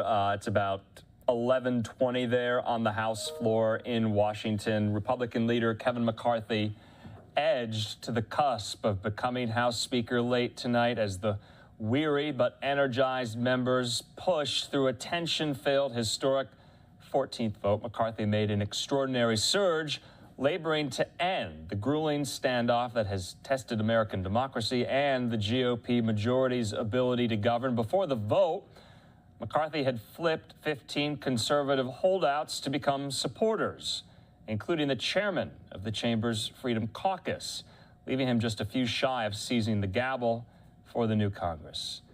So we all watched it. The House gavelled in late at night. So even after two key Republican holdouts voted present, to lower the tally he would need, it was not enough. McCarthy strode to the back of the chamber to confront Matt Gaetz, sitting with Lauren Boebert and other holdouts. Fingers pointed, words were exchanged, and colleagues stared on in disbelief. "Stay civil," someone shouted. McCarthy declared to reporters earlier in the day he believed, quote, "we'll have the votes to finish this once and for all." Not the case. Not since the Civil War era has a speaker's vote dragged through so many rounds of voting. All right, so just want to repeat who those four holdouts were. Andy Biggs from Arizona, Eli Crane from Arizona, Matt Rosendale from Montana, and Bob Good from Virginia. Four holdouts and then two voting present. Now they're voting on a motion to adjourn. Let's take the vote count live here. About 10 minutes remaining for all members to vote. Democrats don't want this. They want to continue until the work is done. Republicans have a lot of work still. No doubt negotiations will be had over the weekend. Kevin McCarthy thought he had it tonight, falling one vote short. Matt Gaetz spoiling McCarthy's party tonight in more ways than one. So the motion to adjourn is being adopted, or excuse me, is being voted on to see if it is going to be adopted. That means they'll come back at noon Eastern Monday for a 15th ballot for Speaker of the House. This is historic. This has now lasted 4 full days going into the weekend. Monday will be the 5th day. We'll bring you the historical parallels. There aren't that many. There are some, though. Pre-Civil War, that is. As the speakership bid remains in limbo, no speaker going into the weekend, no 118th Congress going into the weekend. Remember, that's also the sticking point. If there's no speaker, members cannot be sworn in to get seated. Let's listen back in.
Okay, so if you're just joining us here on this Friday night, it's almost 11:30 there on the House floor. Kevin McCarthy failed to get enough votes to become Speaker in the 14th ballot, falling one vote short. He got 216. Hakeem Jeffries got 212. Four other members voted not for McCarthy, and then two others voted present, Boebert and Gates. Let's put that up. You can see McCarthy speaking to members. There's a motion to adjourn until Monday, East Coast time, noon. Also, we have live looks outside the House chamber there in Statuary Hall. We'll keep a tab on those to see who comes by, to see if there are any comments. No doubt McCarthy is quite disappointed. Fox sources had said that he believed, many sources close to him believed, he had the votes tonight until Matt Gaetz voted present and not for McCarthy. So this is history in the making. This has not happened since before the Civil War. And so we'll keep up the vote tally of whether or not Democrats and Republicans want to adjourn until Monday at noon. Democrats uproariously did not want to. Republicans do, for more time for negotiations. Let's put back up the tally there. About 21 more people need to vote still. Prior to the current vote to adjourn, things got somewhat physical on the floor. Like I said, as McCarthy and Gaetz were speaking, Mike Rogers of Alabama came over and started yelling. Richard Hudson came and physically pulled him back. It appears Rogers was yelling at Matt Gaetz, but the camera cuts away as he's pulled back. You're going to be seeing a lot of that video on replay all throughout the weekend. You can see there, we also have another live look of some Democrats on the floor. John Garamendi there. You have Richard Neal, Nancy Pelosi, Al Green. No doubt Democrats are getting a kick out of this. The Republican disarray.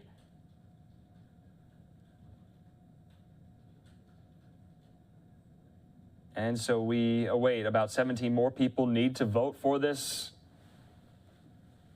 These are, electronic voting here. We also have McCarthy again. There he's speaking to new Republican Congressman from Arizona, Juan Ciscomani, and the other Arizona Republican behind him, Paul Gosar. Gosar voting for McCarthy. Let's see if we can listen in.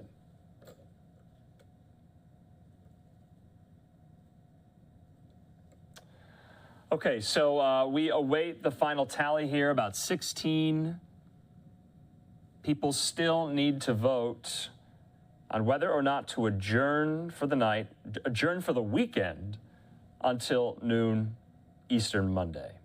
Let's keep showing you live looks from inside the chamber. This, I believe, on the Democratic side. Presumably, some members want to get back to their districts this weekend, start fresh Monday. Remember, McCarthy only fell one vote short. So there's still time for negotiations if the vote to adjourn passes. Right now, the vote is losing, but still 14 more people need to vote. But we all saw it, the bedlam that broke out. This was quite something. This was history in the making 2 years ago. Remember, if you were joining us here on Live Now from Fox, we were in full continuing coverage after January 6th when the House and Senate in the joint session came back to certify the Electoral College count after the January 6th Capitol riot. This is somewhat riotous of its own, more dignified, but still chaos and dysfunction amongst Republicans there. Kevin McCarthy speaking to members on the floor, staffers on the phone. Let's see if we can, if any lip readers out there see what Kevin McCarthy is clearly frustrated, clearly exasperated by the whole process. This has been going on for 4 days. No doubt they haven't gotten much sleep. Let's just listen to see if we can hear this.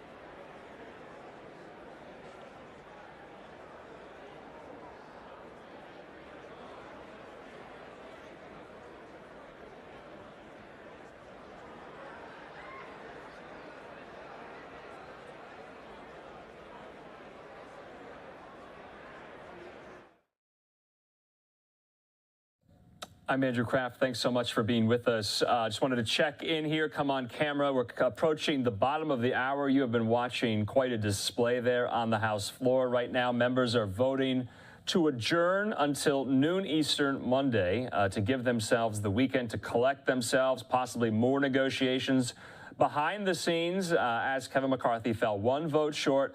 It was all riding on what Congressman from Florida, Matt Gaetz, the Republican, would do. He voted present. Now, if he would have voted for McCarthy, it would have been over. But we are going to a 15th ballot. Now, that remains to be seen. When? Will it be right now or will it be on Monday? Let's go back out to the tally here. You can see about 7 members still have to vote. The yeas are trailing. So if they do adjourn, we are going to call it as well for our live coverage here on this Friday night on Live Now from Fox. We all appreciate everyone who has watched throughout the course of the week with this story. Take a look. Matt Gaetz now making his way down the floor there. Eli Crane in front of him. Eli Crane, a McCarthy holdout, did not vote for McCarthy, voted for Biggs. Matt Rosendale behind him voted for someone else as well. They are now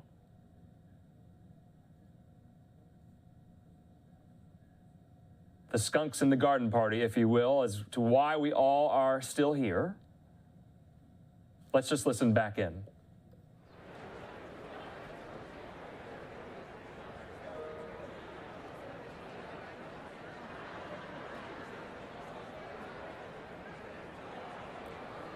Currently, we are still waiting. We have one more vote left. It does look like the yeas have taken a slight margin ahead to adjourn.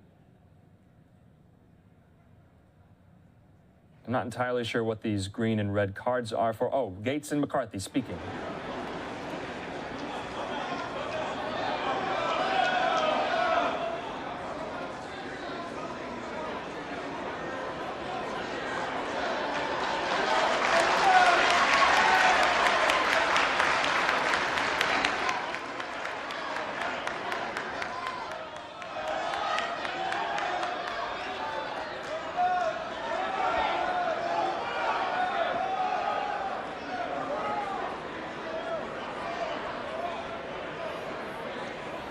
Okay, so I will admit I'm not entirely sure what these red cards are all about. We're going to check in with some of our Fox News Capitol Hill correspondents right now just to see.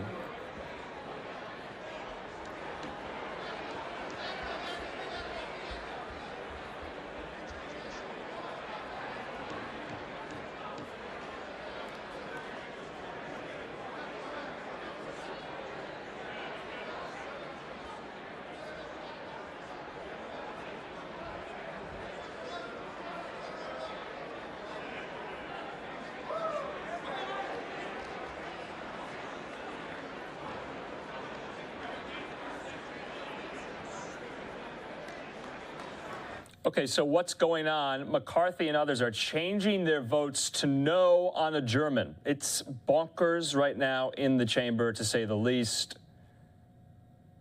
Drama, drama, drama is what you are seeing right now. So let's show let's show this right now. All right, you can see on the motion to adjourn. Let's listen.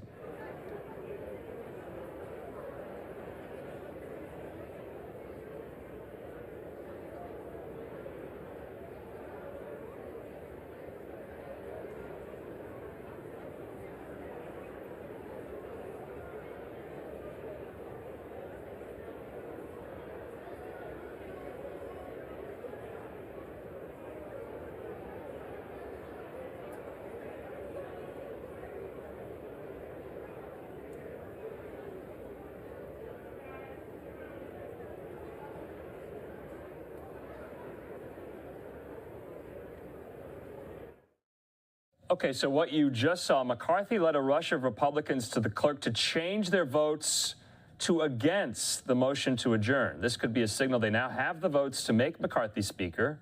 This followed that conversation between McCarthy and Gaetz. So things are moving very, very fast here on the House floor, unfolding at a very rapid pace here. It looks like the clerk is still counting the votes that we have right here. Take a look at this. So they're still tallying the votes on the motion to adjourn. That has not changed. Votes, though, have changed from yay to nay, especially on the part of Republicans, led by McCarthy. So this is yet another development of things that are moving quite fast on the House floor at the moment. Let's listen in to the clerk here.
Okay, so let's put up the vote tallies again. You can see there, yays are dwindling back into the nay column. So it looks like that has been defeated, the motion to adjourn. As a last-ditch attempt to reverse their yays for a motion to adjourn, McCarthy rallied supporters. It does not look like they will adjourn until noon on Monday. So this is somewhat chaotic, exciting, historic, a lot of adjectives to describe what we are all witnessing at this very moment. McCarthy looks elated, according to reporters in the room. The clerk will give the final tally and record the votes with the final call. Once she is done doing that, there is presumably going to be a 15th ballot count tonight. There's Matt Gaetz sitting next to Marjorie Taylor Greene. So he and McCarthy had some type of moment. We don't know what was said between them. McCarthy looked pleased and then immediately rushed to change his vote. Many followed, not wanting to adjourn for the night.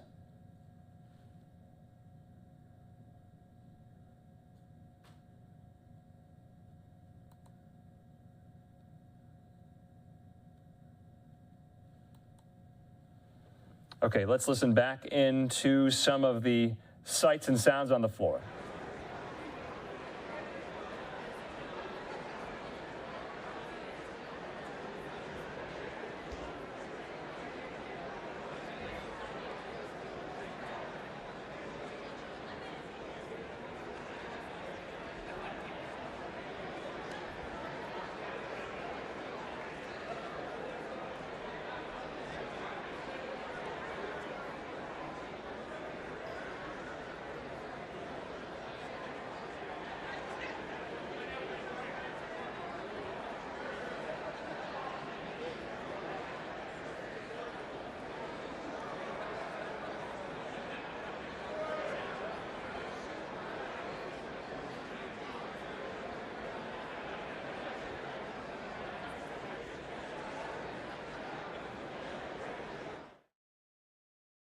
Okay, 11:40 p.m. on the House floor. Members are waiting for the official tally on the motion to adjourn. It looks like it will fail. We're waiting official word, though, from the clerk. After a flurry of activity, a last-ditch attempt, McCarthy, Gaetz speaking on the floor, something was said.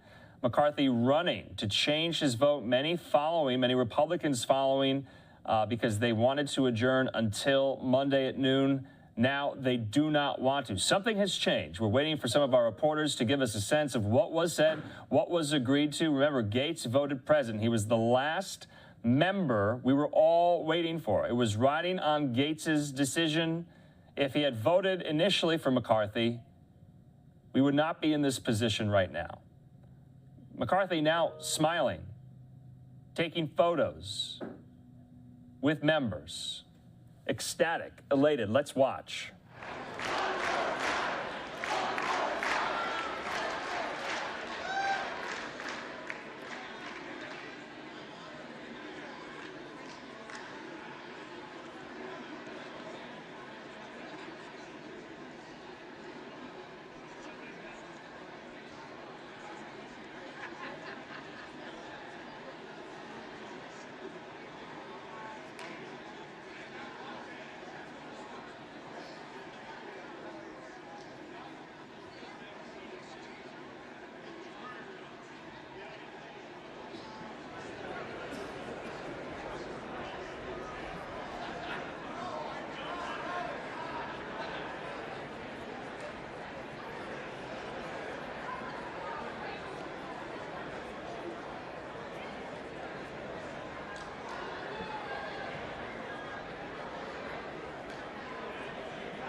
Okay, we have reporters in the room. McCarthy just shouted something which prompted Republican cheers of one more time. Members started chanting that. You saw Dusty Johnson take a selfie with McCarthy. All right, Pat McHenry just practically pulled McCarthy across the floor to a conversation in the middle aisle with conservatives like Biggs, Rosendale, Good, and Crane. Scott Perry also joined in. Now, this isn't just about Gaetz and Boebert voting present. They could both still vote present on the 15th ballot, and McCarthy could win. If McCarthy could get Biggs, Crane, Good, or Rosendale to vote present, there would be only 431 members voting by name, and the magic number would be 216, and McCarthy would win. So that is significant. The clerk is gaveling in. Let's listen.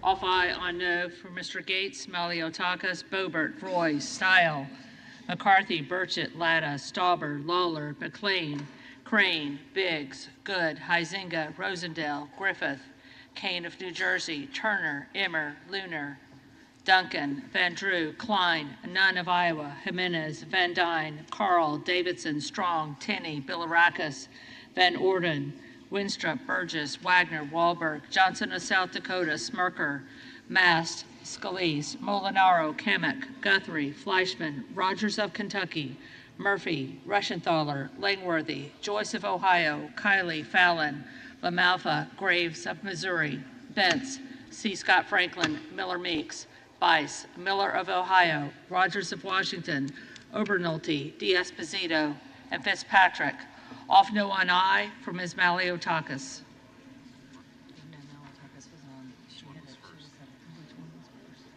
Maliotakis, she had two cards. So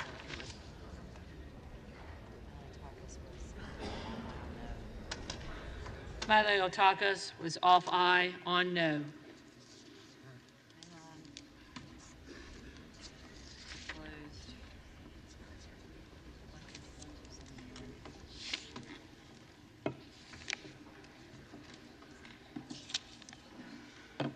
On this vote, the yeas are 155, the nays are 279. The motion is not adopted.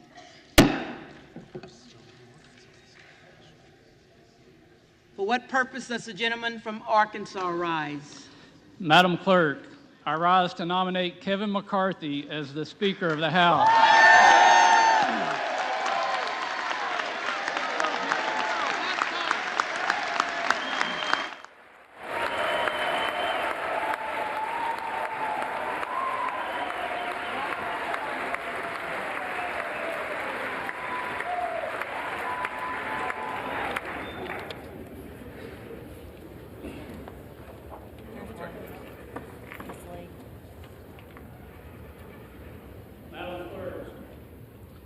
The eyes of the world, the eyes of America are on this body right now.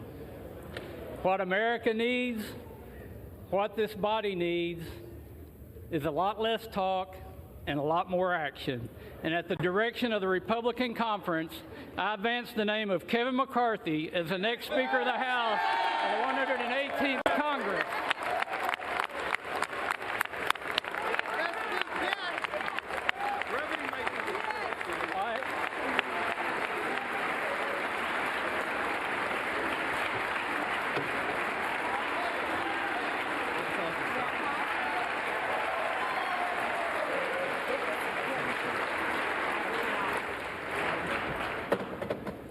For what purpose does the gentleman from Minnesota rise? Madam Clerk, I rise to say, wow. Gentleman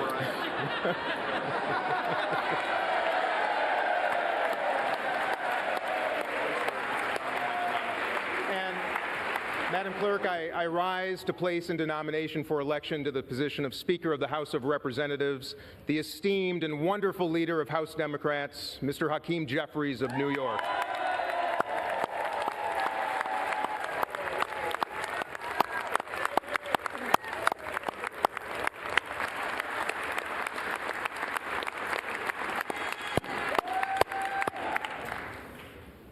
Friends, our nation's first president, unanimously elected by the Electoral College in 1789, keeps watch over us every single day right here in this chamber. And in his inaugural address to our new nation, he spoke of, and I quote, "a form of government for the security of our union and the advancement of our happiness." Security of our union and advancement of our happiness. But 234 years later, and after 14 rounds of balloting and a ridiculous war for personal power across the aisle, we, the people, still find ourselves without a constituted government, our security neglected, and the advancement of anything impossible. And happiness? Suffice to say, Americans are unhappy by the nonsense and the dysfunction playing out on this floor. Particularly those who need us the most, who rely on our offices, and I mean every single one of our offices, for services and support. Not to mention the unhappy GOP and Democratic ranking members and chairs of the House Foreign Affairs Committee, our Armed Services Committee, and the Intel Committees, who say that the risk to our safety and security grows with each passing hour. So, my friends, this is not just unhappiness. This is dangerous. However, the 212 unified members of the House Democratic Caucus have a very effective solution for this problem. We call him Hakeem Jeffries.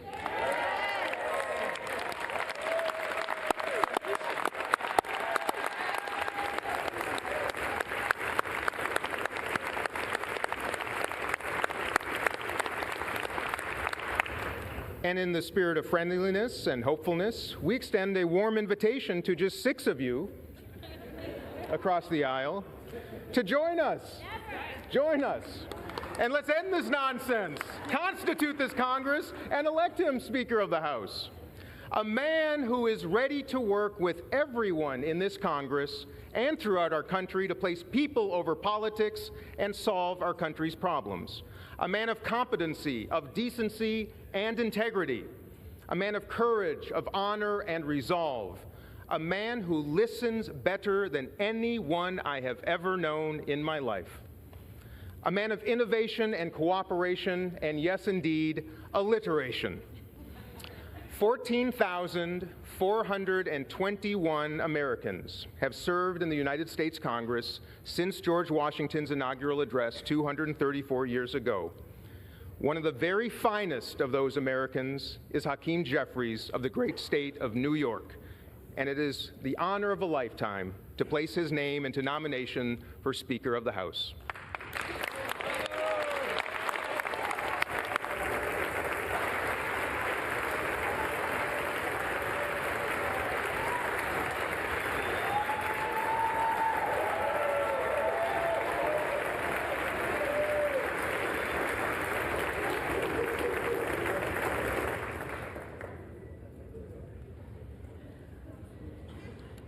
reading clerk will call the roll.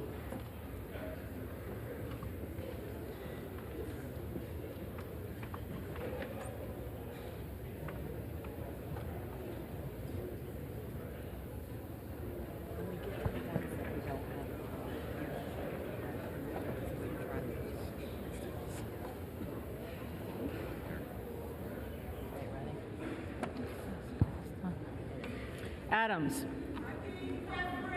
Jeffries. Adderholt. McCarthy. Aguilar. Jeffries. Alford. I'll take Kevin McCarthy for the win, please. McCarthy. Allen. McCarthy. Allred. Jeffries. Amadei. McCarthy. Armstrong. McCarthy. Arrington. McCarthy. Auchincloss. Jeffries. Babin. McCarthy. Bacon. Bacon. McCarthy. Baird.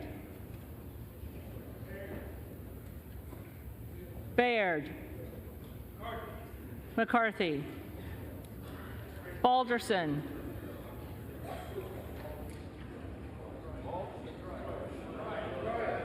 McCarthy. Ballant. Jeffries.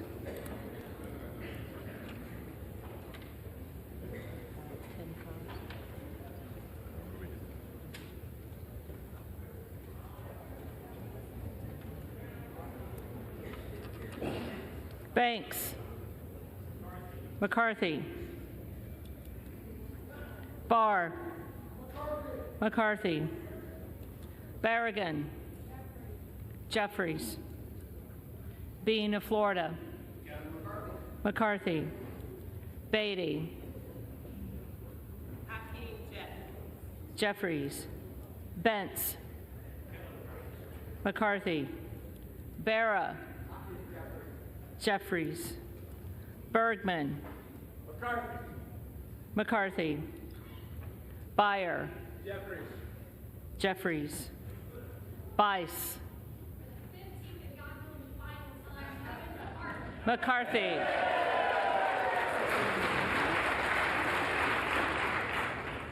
Biggs.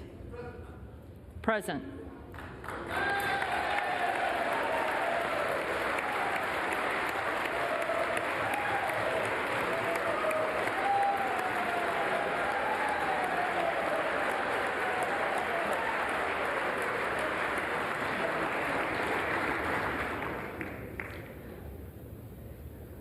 Bilirakis.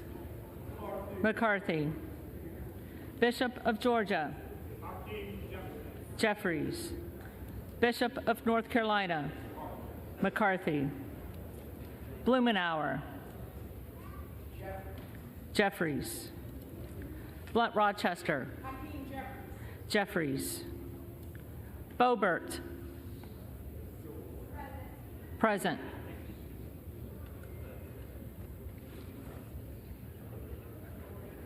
Bonamici. Jeffries.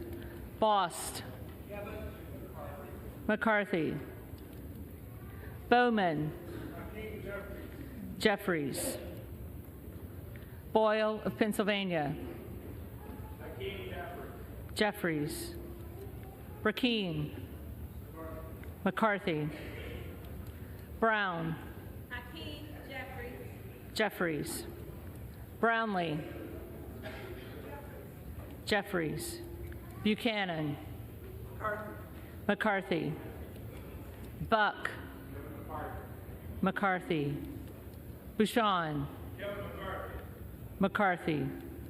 Bazinski. Jeffries. Burchett. McCarthy. Burgess. McCarthy. Burleson. McCarthy. Bush. Jeffries. Calvert, McCarthy, Kamek, McCarthy, Caraveo, Jeffries, Carbajal, Jeffries, Cardenas, Jeffries, Carey, McCarthy, Carl, McCarthy, Carson, Jeffries, Carter of Georgia, McCarthy, Carter of Louisiana, Jeffries, Carter of Texas, McCarthy, Cartwright, Jeffries, Kassar, Jeffries, Case, Jeffries, Caston, Jeffries, Castor of Florida, Jeffries, Castro of Texas, Jeffries, Chavez DeReamer, McCarthy, Sherfilis McCormick, Jeffries, Chu, Jeffries, Cicilline, Jeffries, Siscomani,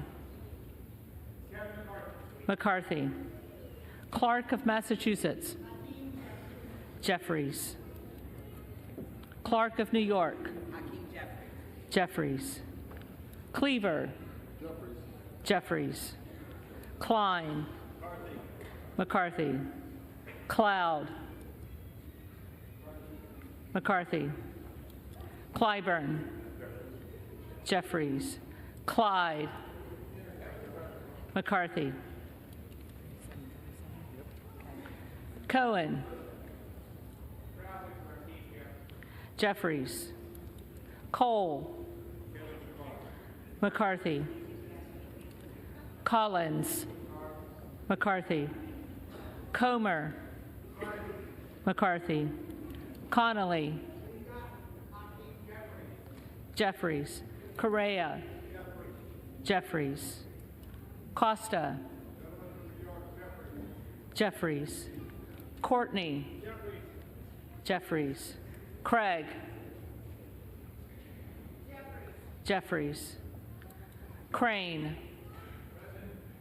present.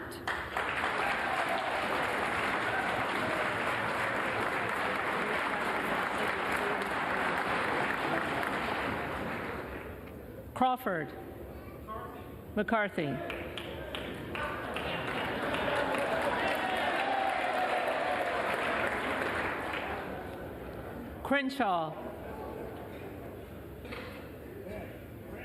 Crenshaw, McCarthy, Crockett, Jeffries, Crow, Jeffries, Cuellar, Jeffries, Curtis, McCarthy, Davids of Kansas, Jeffries, Davidson, McCarthy, Davis of Illinois, Jeffries, Davis of North Carolina, Jeffries, Dean of Pennsylvania, Jeffries, DeGette, Jeffries, Dela Cruz, McCarthy, DeLauro, Jeffries, Del Bene, Jeffries, DeLuzio, Jeffries, Dusaunier, Jeffries, Desjardins, McCarthy, D'Esposito, McCarthy, Diaz-Balart, McCarthy, Dingle, Jeffries,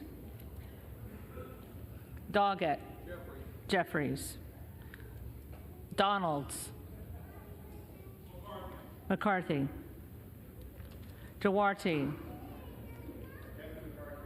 McCarthy. Duncan. McCarthy. Dunn of Florida. McCarthy. Edwards. McCarthy. Elsie. McCarthy. Emmer. McCarthy. Escobar. Jeffries. Eshoo. Jeffries. Espaillat. Jeffries. Estes. McCarthy. Evans. Jeffries. Ezell. McCarthy. Fallon.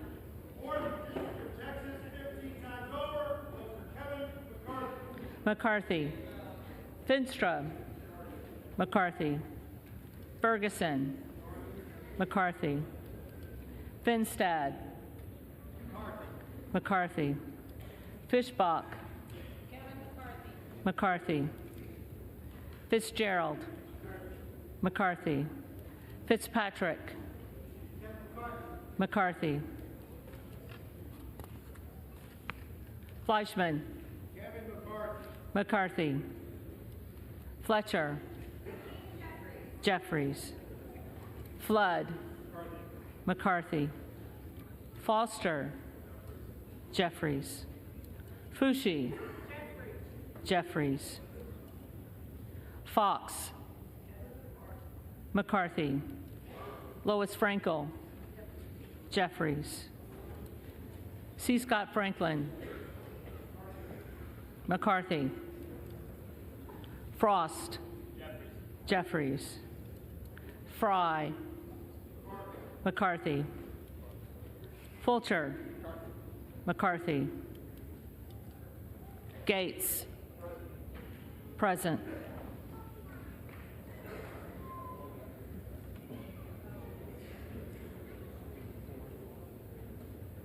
Gallagher. McCarthy. Gallego. Jeffries. Garamendi. Jeffries. Garbarino. McCarthy. Mike Garcia. McCarthy. Robert Garcia. Jeffries. Garcia of Illinois. Jeffries. Garcia of Texas. Jeffries. Jimenez. McCarthy. Golden of Maine. Jeffries. Goldman of New York. Jeffries.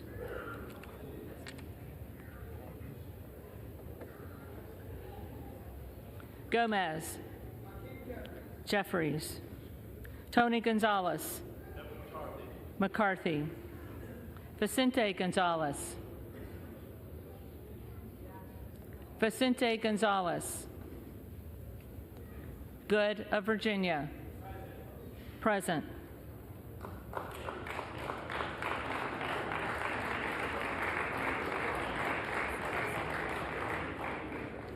Gooden of Texas. McCarthy. Gosar. McCarthy. Gottheimer. Jeffries. Granger. Granger. McCarthy. Graves of Louisiana. McCarthy. McCarthy. Graves of Missouri. McCarthy. Green of Tennessee. McCarthy. Green of Texas.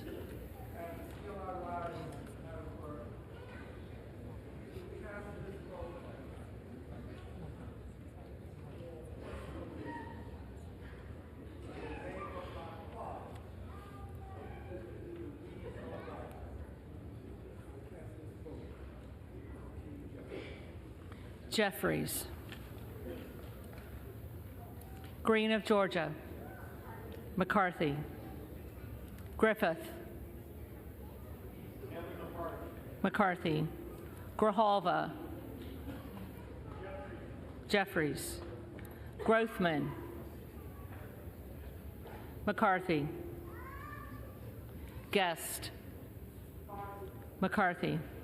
Guthrie. McCarthy. Hageman. McCarthy. Harder of California. Jeffries. Harris. McCarthy. Harshbarger. McCarthy. Hayes. Jeffries. Hearn. McCarthy. Higgins of Louisiana. McCarthy. Higgins of New York. Jeffries. Hill. McCarthy. Himes. Jeffries. Henson. McCarthy. Horsford. Jeffries. Houchin. McCarthy.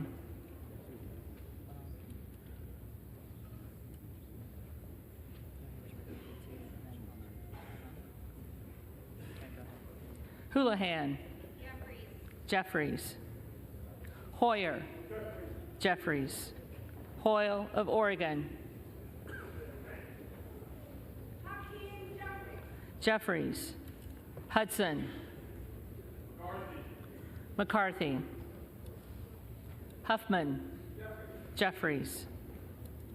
Huizenga. McCarthy. Hunt. McCarthy. Issa. McCarthy. Ivy. Jeffries. Jackson of Illinois. Jeffries. Jackson of North Carolina. Jeffries. Jackson of Texas. McCarthy. Jackson Lee.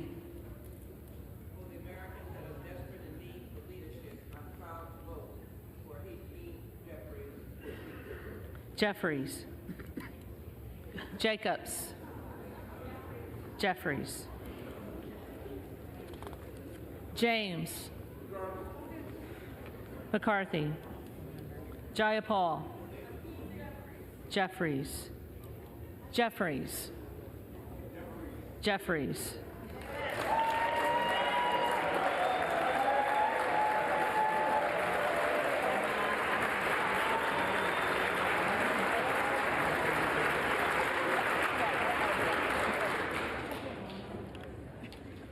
Johnson of Georgia. Jeffries. Johnson of Louisiana. McCarthy. Johnson of Ohio. McCarthy. Johnson of South Dakota.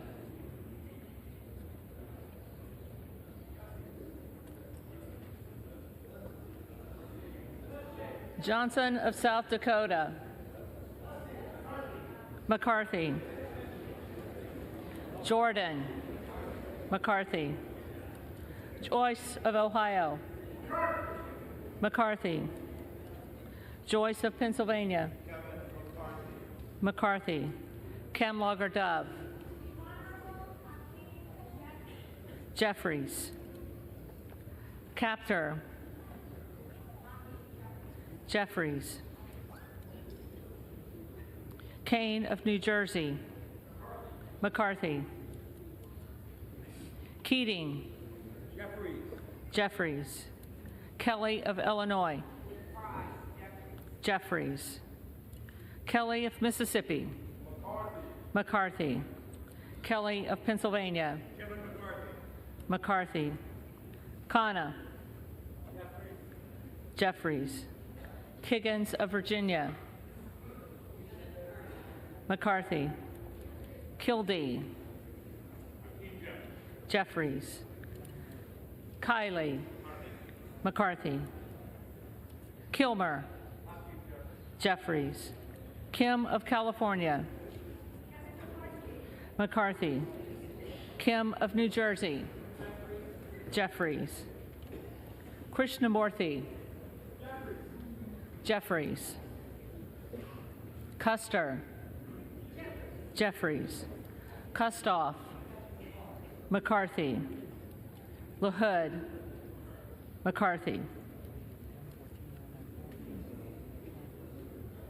LaLorda. McCarthy. LaMalfa. McCarthy. Lamborn. McCarthy. Landsman. Jeffries. Langworthy. McCarthy. Larson of Washington. Jeffries. Larson of Connecticut. Jeffries. Latta. McCarthy. LaTurner. McCarthy. Lawler. On behalf of the great state of New York, which helped deliver this Republican majority, I'm proud to cast my vote for the next speaker, the Honorable Kevin McCarthy.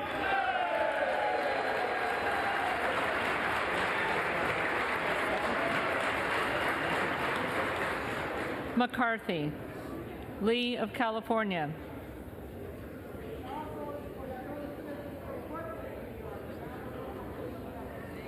Jeffries. Lee of Florida. McCarthy. Lee of Nevada. Jeffries. Lee of Pennsylvania. Jeffries. Ledger Fernandez. Jeffries. Lesko. McCarthy. Letlow. McCarthy. Levin. Jeffries.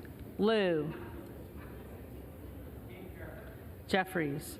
Lofgren. Jeffries. Loudermilk. Georgia's 11th Congressional District votes for Kevin McCarthy.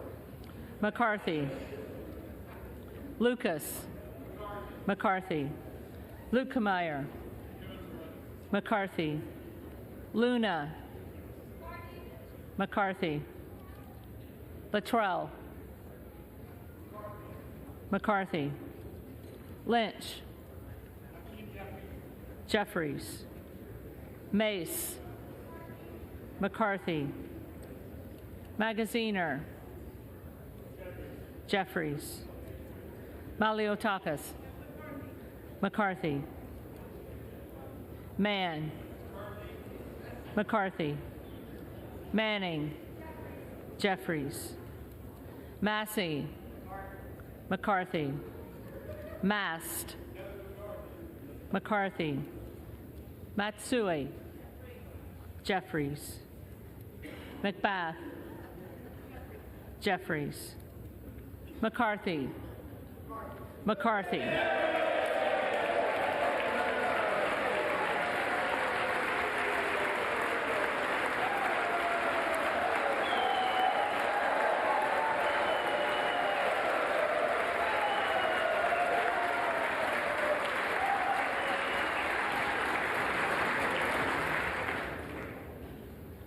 McCall.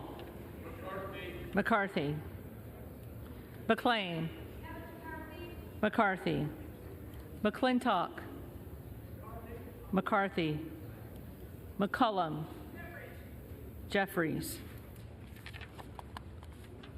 McCormick. McCarthy. McGarvey. Jeffries. McGovern. Jeffries. McHenry. McHenry. McCarthy. Meeks.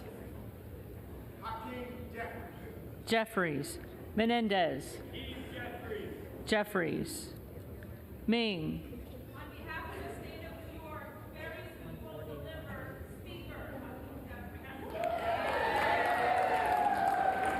Jeffries.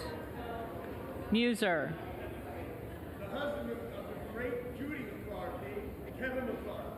McCarthy. Mfume. Jeffries. Miller of Illinois. McCarthy. Miller of Ohio. McCarthy. Miller of West Virginia. McCarthy. Miller Meeks.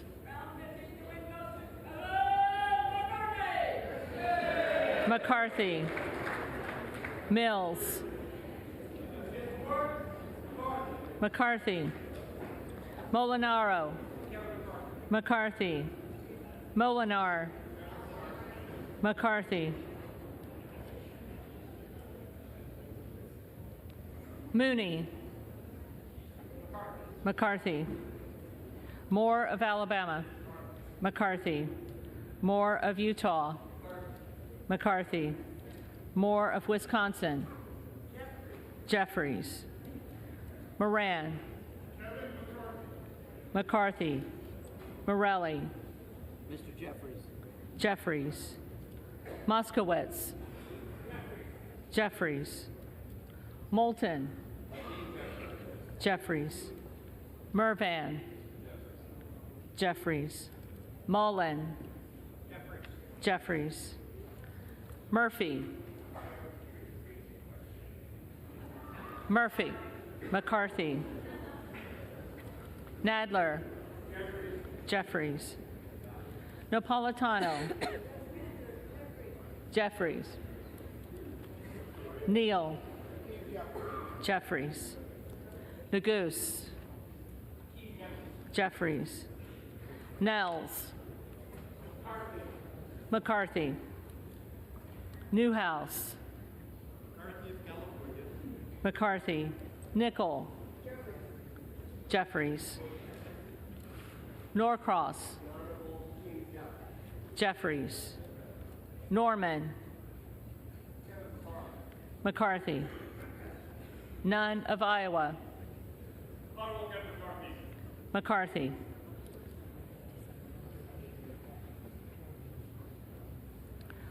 Obernolte. McCarthy. Ocasio-Cortez. Jeffries. Ogles. McCarthy. Omar. Jeffries. Owens. McCarthy. Pallone. Jeffries. Palmer. McCarthy. Panetta. Jeffries.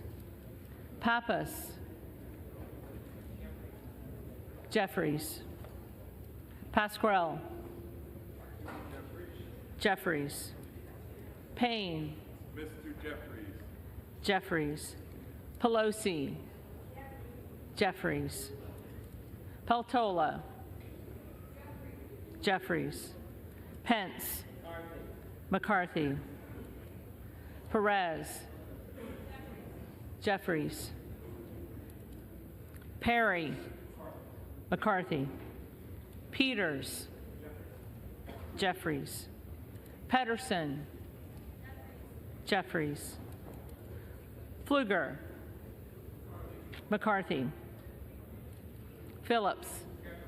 Jeffries. Pingree. Jeffries. Pocan. Jeffries. Porter. Jeffries. Posey. McCarthy. Presley. Jeffries. Quigley. Jeffries. Ramirez. Jeffries. Raskin. Jeffries. Rushenthaler. McCarthy. Rogers of Washington. McCarthy. Rogers of Alabama. McCarthy. Rogers of Kentucky. McCarthy. Rose. McCarthy. Rosendale. Rosendale, Ross, Jeffries, Rouser, McCarthy, Roy, McCarthy, Ruiz, Jeffries, Rupersberger, Jeffries, Rutherford,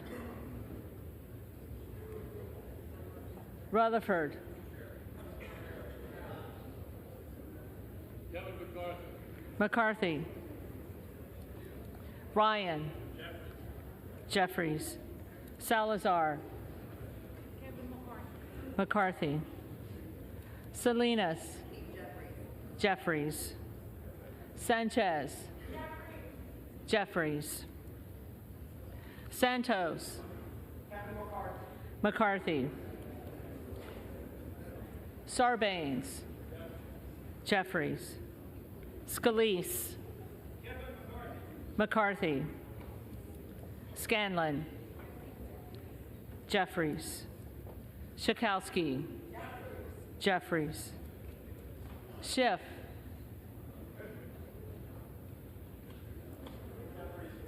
Jeffries, Snyder, Jeffries, Skolton, Jeffries, Schreier, Jeffries, Swikert, McCarthy, Austin Scott, McCarthy, David Scott, Jeffries, Scott of Virginia, Jeffries, Self, McCarthy, Sessions, McCarthy, Sewell, Jeffries, Sherman, Jeffries, Sherrill, Jeffries, Simpson, McCarthy, Slotkin, Jeffries, Smith of Missouri, McCarthy, Smith of Nebraska, McCarthy, Smith of New Jersey, McCarthy, Smith of Washington, Jeffries, Smucker, McCarthy, Sorensen, Jeffries, Soto, Jeffries, Spanberger, Jeffries, Sparts, present. Sparts, McCarthy,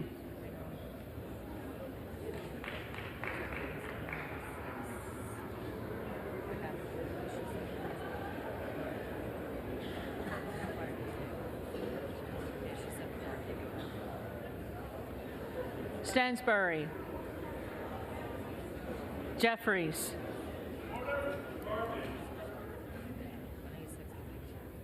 Stanton, Jeffries, Stauber, McCarthy, Steele, McCarthy, Stefanik, McCarthy, Stile, McCarthy, Stubbe, McCarthy, Stevens, Jeffries, Stewart, McCarthy, Strickland,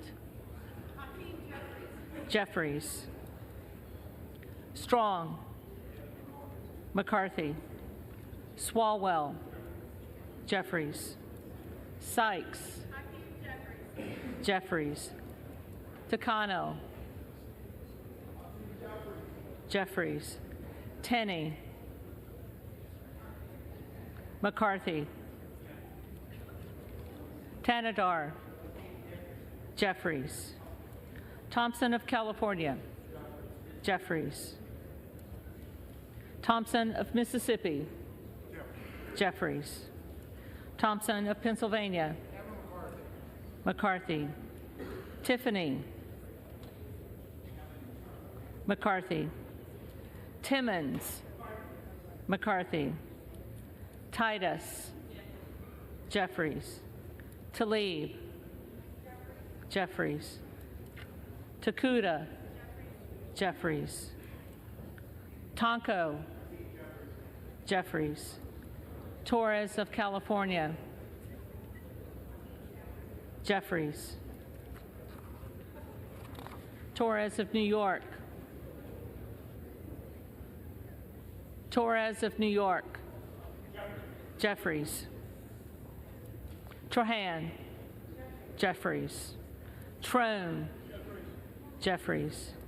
Turner. McCarthy. Underwood. Jeffries. Valadeo. McCarthy. Van Drew.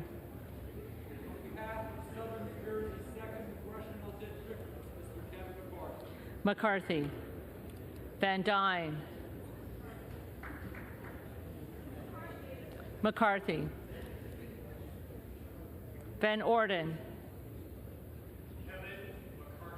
McCarthy. Vargas. Jeffries. Vasquez. Jeffries. VC.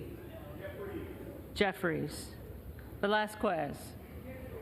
Jeffries. Wagner. McCarthy. Wahlberg. McCarthy.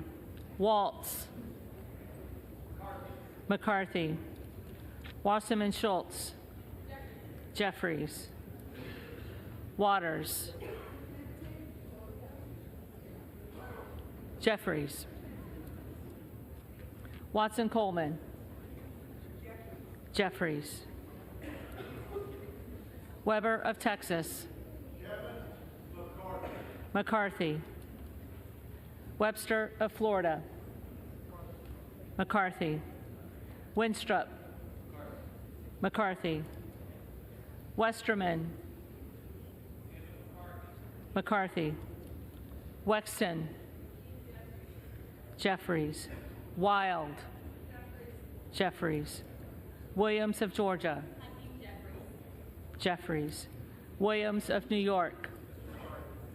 McCarthy. Williams of Texas. McCarthy.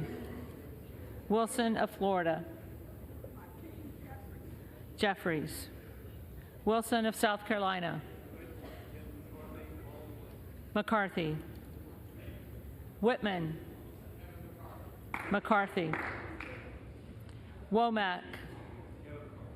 McCarthy. Yacom. McCarthy. Zinke.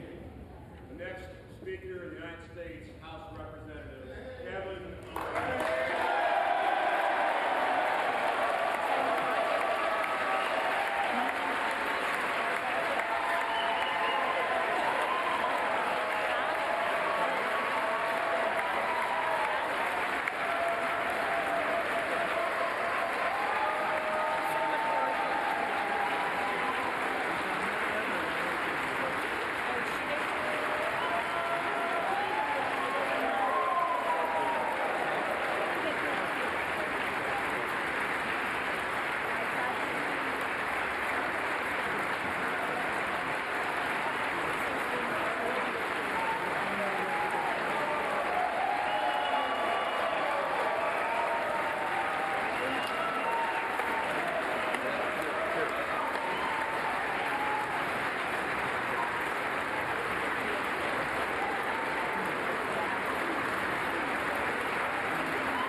McCarthy.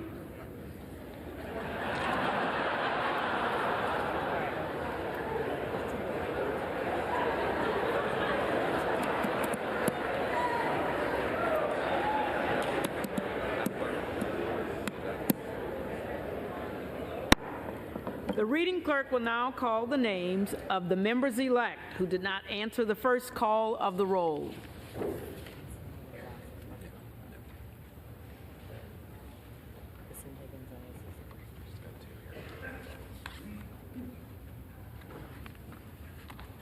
Vicente Gonzalez.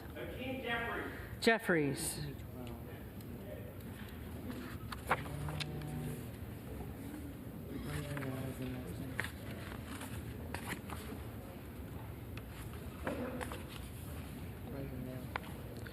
Rosendale. Present.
Tellers agree in their tallies that the total number of votes cast is 428, of which the Honorable Kevin McCarthy of the state of California has received 216.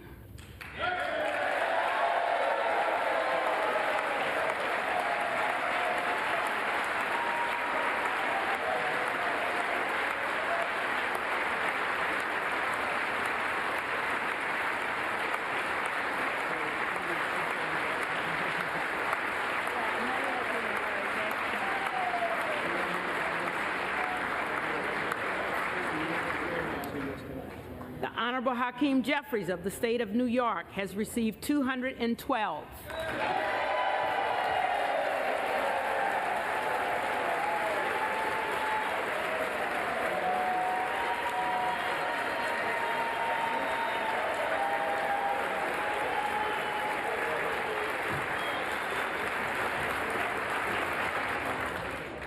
With 6 recorded as present. Therefore, the Honorable Kevin McCarthy of the state of California, having received a majority of the votes cast, is duly elected Speaker of the House of Representatives.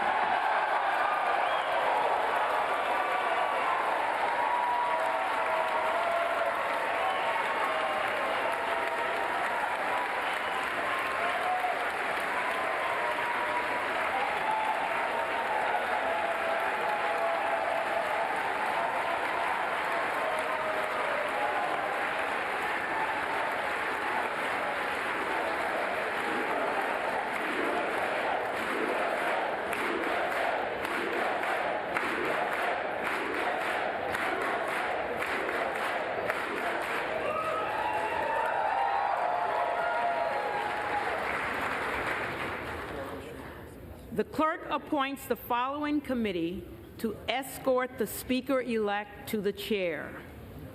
The gentleman from Louisiana, Mr. Scalise. The gentleman from New York, Mr. Jeffries. The gentleman from Minnesota, Mr. Emmer. The gentlewoman from Massachusetts, Ms. Clark. The gentlewoman from New York, Ms. Stefanik. The gentleman from California, Mr. Aguilar. The gentleman from Louisiana, Mr. Johnson. The gentleman from California, Mr. Liu. The gentlewoman from Michigan, Mrs. McClain. The gentlewoman from Washington, Ms. Delbini. The gentleman from North Carolina, Mr. Hudson. The gentleman from South Carolina, Mr. Clyburn. The gentleman from Alabama, Mr. Palmer. The gentleman from Colorado, Mr. Neguse. The gentlewoman from Oklahoma, Mrs. Bice. The gentlewoman from Texas, Ms. Escobar. The gentlewoman from Indiana, Mrs. Houching. The gentlewoman from Illinois, Ms. Underwood.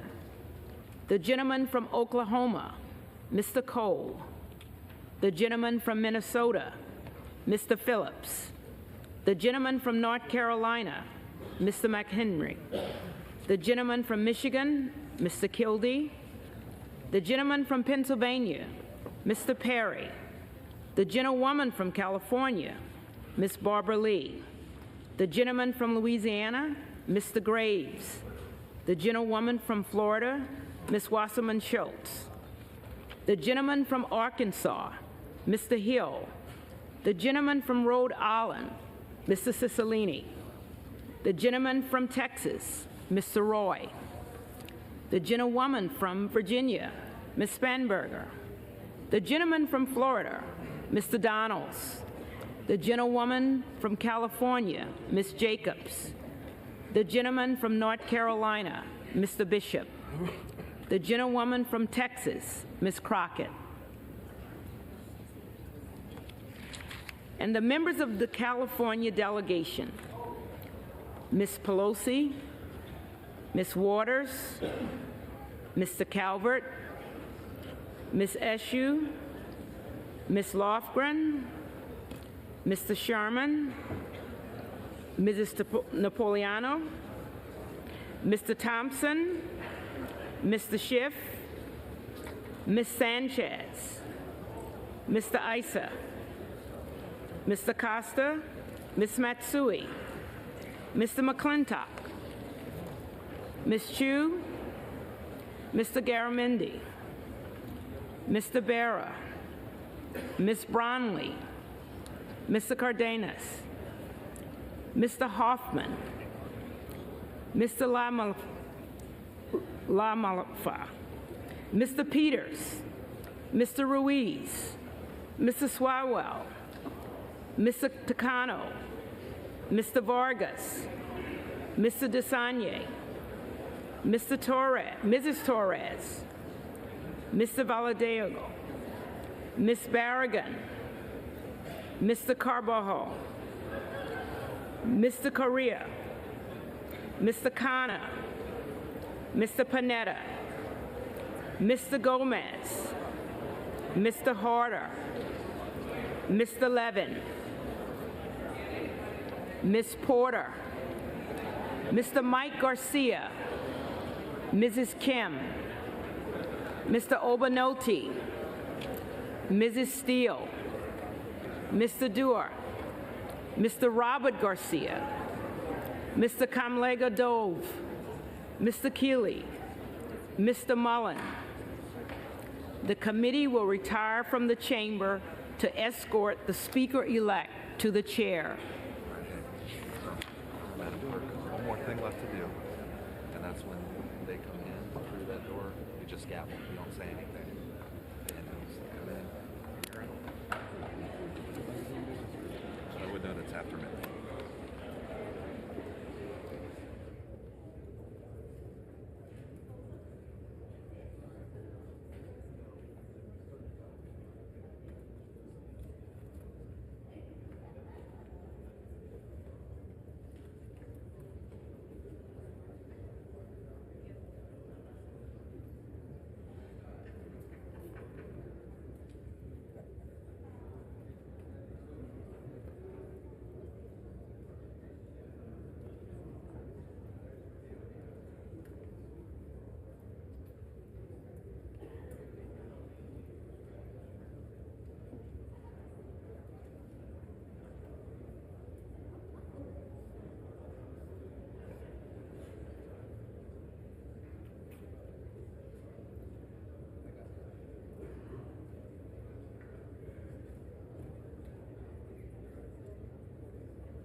the Speaker-elect, the Honorable Kevin McCarthy from California.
Madam Clerk,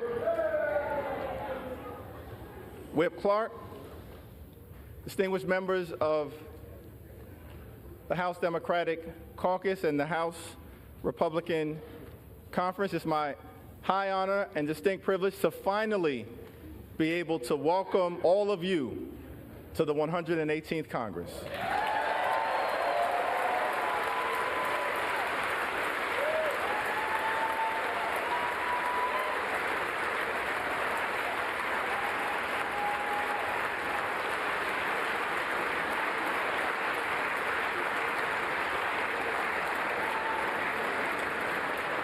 Let me just begin by thanking my good friend, Pete Aguilar, for his very generous words of introduction and for placing my name into nomination a total of 9 times.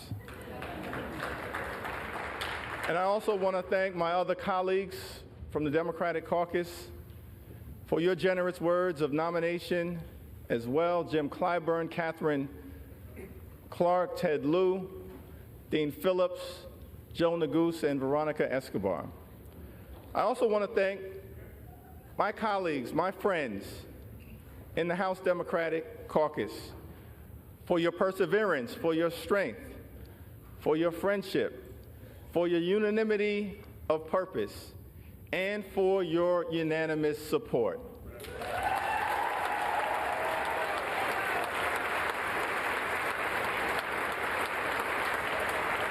And I simply want to say that that showing of strength is not for any one particular individual. It will be a showing of strength throughout the 118th Congress, unanimity of purpose on behalf of the American people.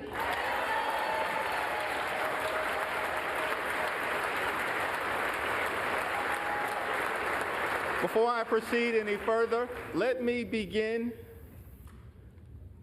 by acknowledging the distinguished gentle lady from the great state of California, the iconic, the heroic, the legendary Speaker Emerita, Nancy D'Alessandro Pelosi.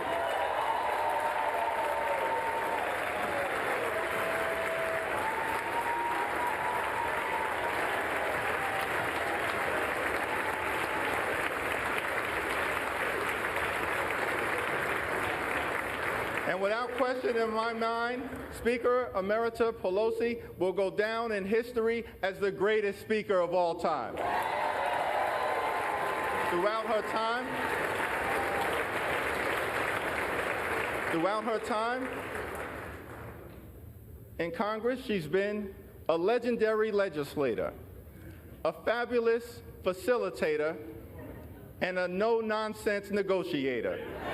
We know that Nancy Pelosi is a woman of faith, a loving wife, a mother of 5, a grandmother of 9, a defender of democracy, a voice for the voiceless, and a powerful champion for the children, the climate, Charm City, California, the caucus, the Congress, the country, and the Constitution. Thank you, Madam Speaker, for all that you have done. It's an honor to stand on your broad shoulders. As well as the shoulders of the great Steny Hoyer and the great Jim Clyburn, 2 consequential leaders in their own right.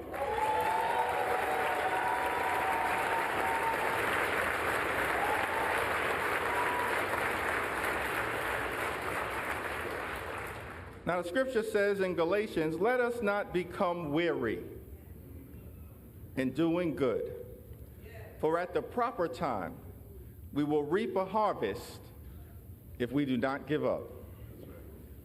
Over the last 2 years, House Democrats, in partnership with President Biden and our colleagues in the Senate, have been hard at work on behalf of the American people, getting big things done.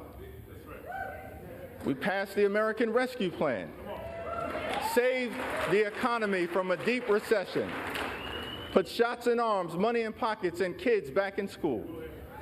We passed the Infrastructure Investment and Jobs Act to create millions of good-paying jobs, fix our crumbling bridges, roads, tunnels, our airports, a sewer and water system, our mass transportation systems, and ensure high-speed internet access in every single community.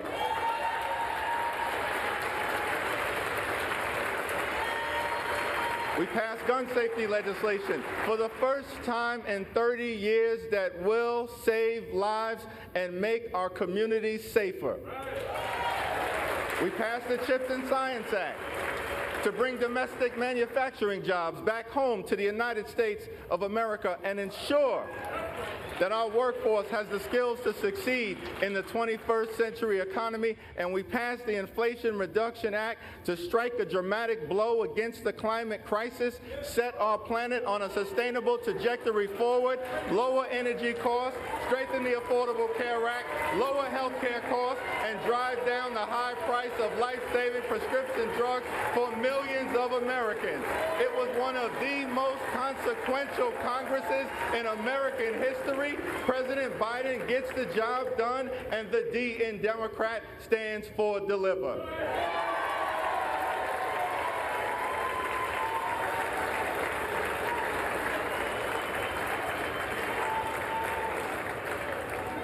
So over the next 2 years, over the next 2 years, as we begin this 118th Congress, let us continue to fight for lower costs. Let us continue to fight in this Congress for better paying jobs. Let us continue to fight in this Congress for safer communities. Let us continue to fight in this Congress to defend democracy. Let us continue to fight in this Congress to put and protect the public interest. Let us continue to fight in this Congress for economic opportunity in every single zip code. And let us continue to fight in this Congress for reproductive freedom.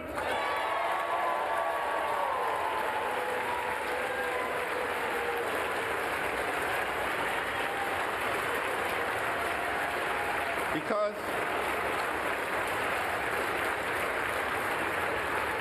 as Democrats, we do believe in a country for everyone.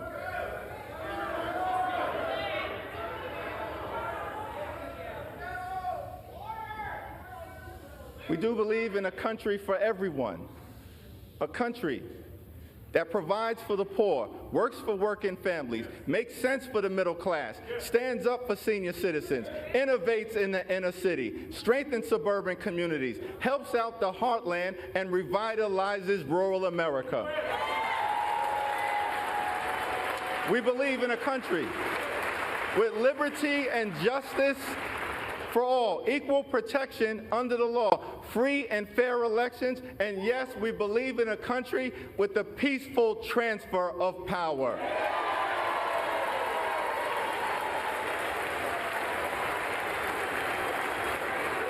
We believe that in America, our diversity is a strength. It is not a weakness. An economic strength, a competitive strength, a cultural strength. Our diversity is a strength. It is not a weakness.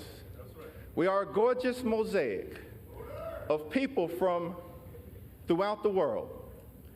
As John Lewis would sometimes remind us on this floor, we may have come over on different ships, but we're all in the same boat now. We are white, we are black, we are Latino, we are Asian, we are Native American, we are Christian, we are Jewish, we are Muslim, we are Hindu, we are religious, we are secular, we are gay, we are straight, we are young, we are older, we are women, we are men, we are citizens, we are dreamers. Out of many, we are one. That's what makes America a great country. And no matter what kind of haters are trying to divide us, we're not going to let anyone take that away from us. Not now, not ever. This is the United States of America, a land of opportunity. The fact that I'm able to stand up here today is another data point in that narrative. I was born in Brooklyn Hospital, raised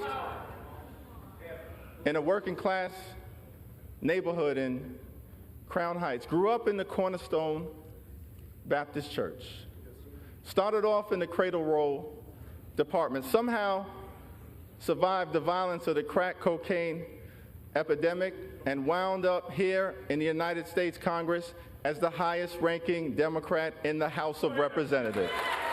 America, truly a land of opportunity.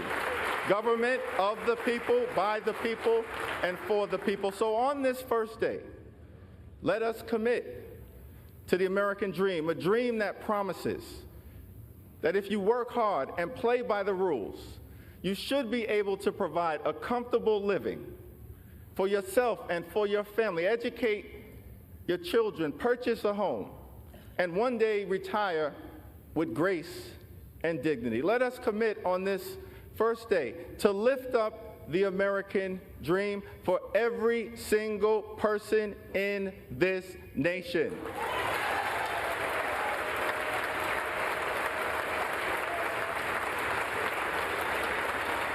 Now, I recognize that this is a moment of transition. As we transition from one Congress to the next, from one majority to the next, from a year of accomplishment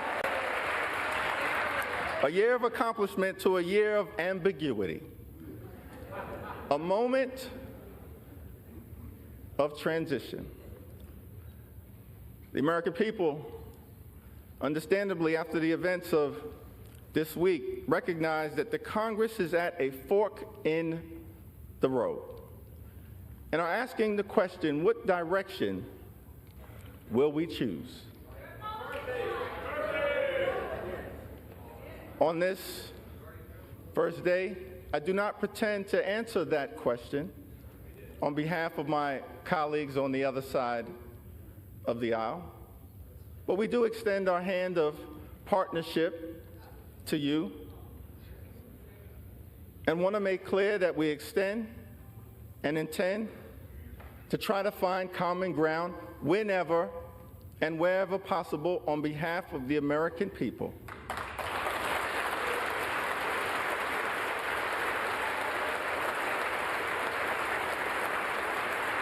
Not as Democrats, not as Republicans, not as independents, but as Americans.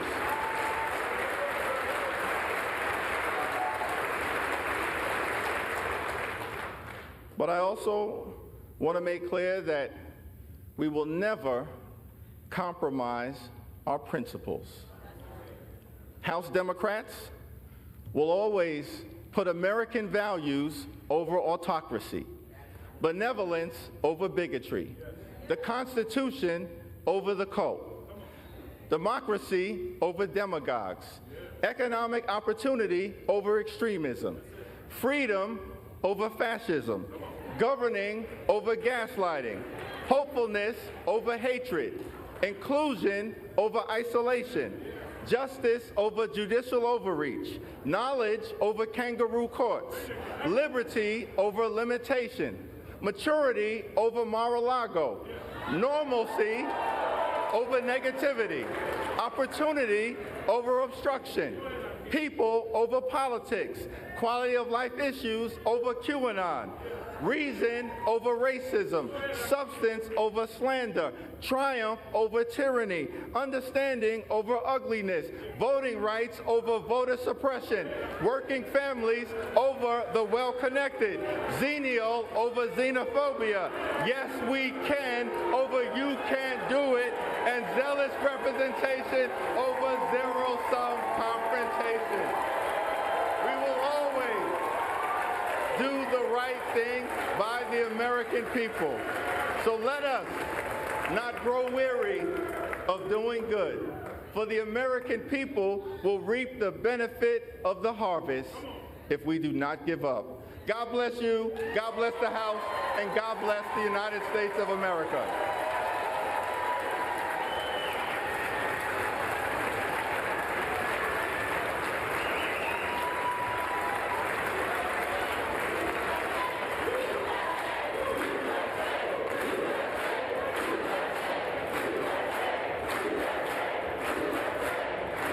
It is now my solemn responsibility to hand over the people's gavel to a son of Bakersfield, a former small business owner, a proud product of a firefighter's household, the gentleman from the great state of California and the next Speaker of the 118th Congress, Kevin McCarthy.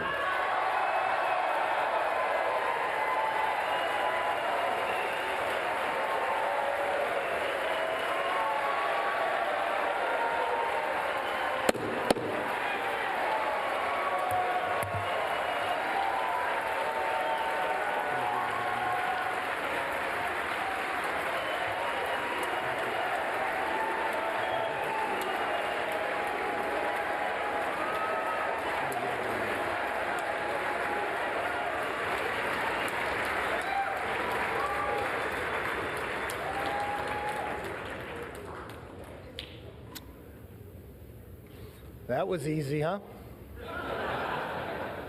I never thought we'd get up here. Thank you, Minority Leader Jeffries. Hakeem, I've got to warn you. 2 years ago, I got 100% of the vote from my conference.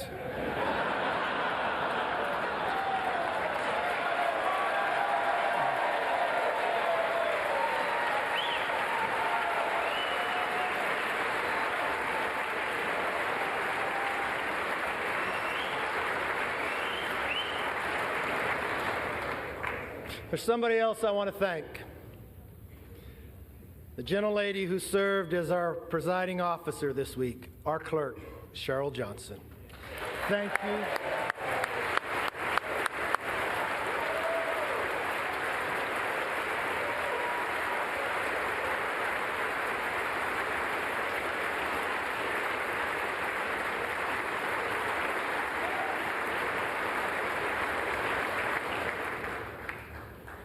You know, my father always told me, it's not how you start, it's how you finish. And now we need to finish strong for the American people.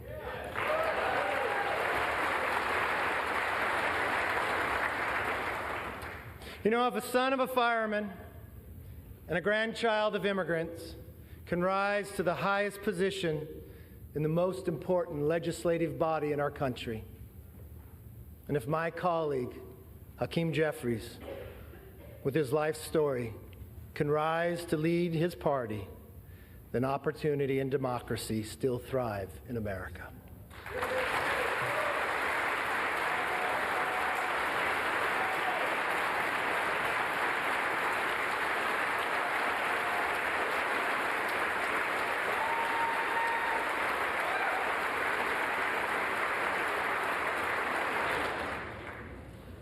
To Leader Jeffries, there will be times we agree, and many times we will differ. I promise our debates will be passionate, but they will never be personal. That's my commitment to you.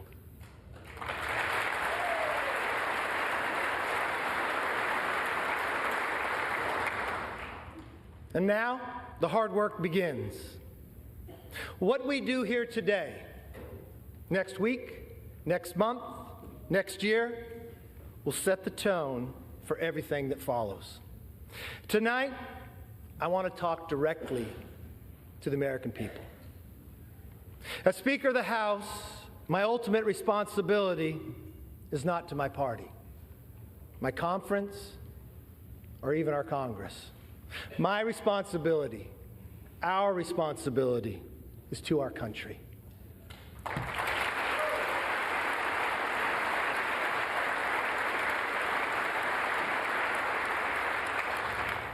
Two months ago, you voted for a new direction for our country. You embraced our commitment to America, and now we're going to keep our commitment to you.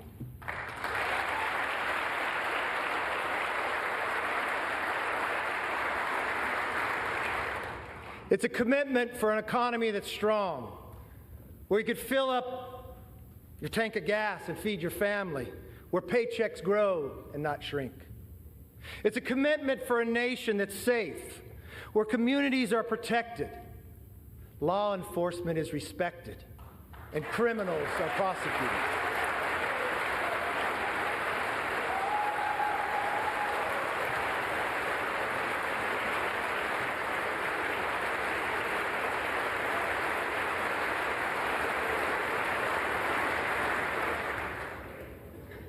A commitment for the future that's built on freedom, where children come first and are taught to dream big. Because in America, dreams can still come true. A commitment for a government that is held accountable, where Americans get the answers they want, need, and deserve. Our system is built on checks and balances. It's time for us to be a check and provide some balance to the President's policies.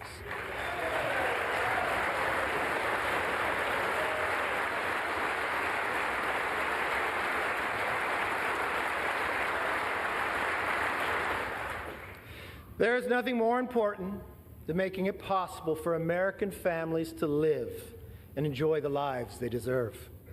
That is why we commit to stop wasteful Washington spending, to lower the price of groceries, gas, cars, housing, and stop the rising national debt.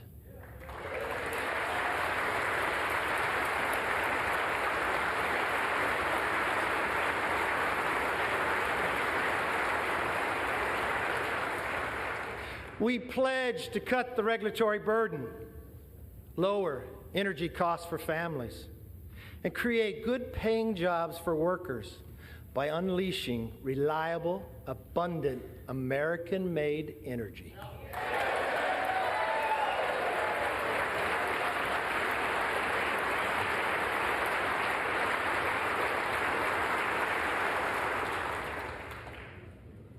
I know the night is late, but when we come back, our very first bill will repeal the funding for 87,000 new hours.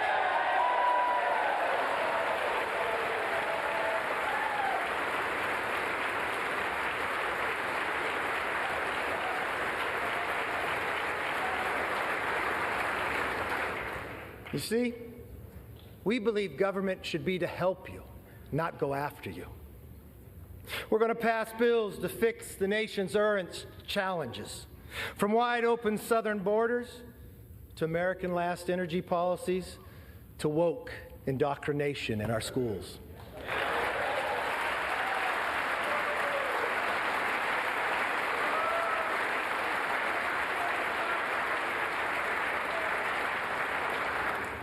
We'll also address America's long-term challenges, the debt and the rise of the Chinese Communist Party. Congress must speak with one voice on both of these issues. This is why we will end wasteful Washington spending. From now on, if a federal bureaucrat wants to spend it, they will come before us to defend it.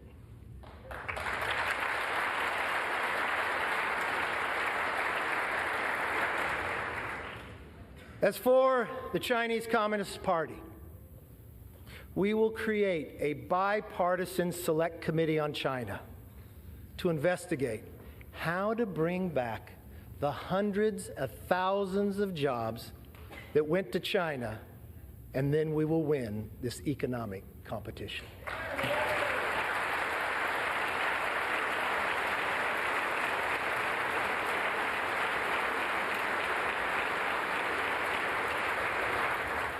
Now, speaking of committees, we will hold the swamp accountable.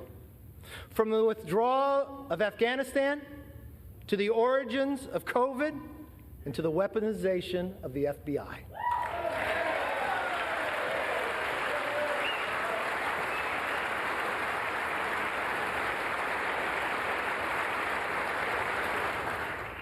Let me be very clear. We will use the power of the purse and the power of the subpoena to get the job done.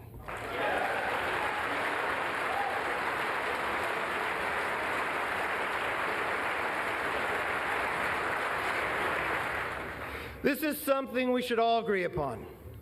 We will stand up and speak out for the backbone of our economy, the hard-working taxpayer.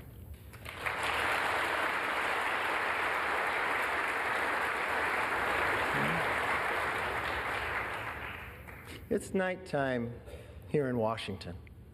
But in some ways, it's also like a new beginning, a fresh start. My friends, this chamber is now fully open for all Americans to visit.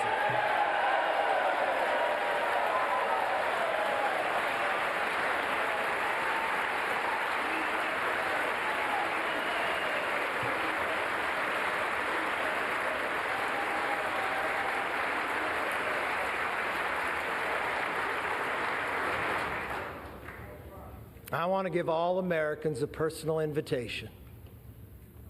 You are welcome to see this body at work. No longer will the doors be closed, but the debates will be open for you to witness what happens in the People's House.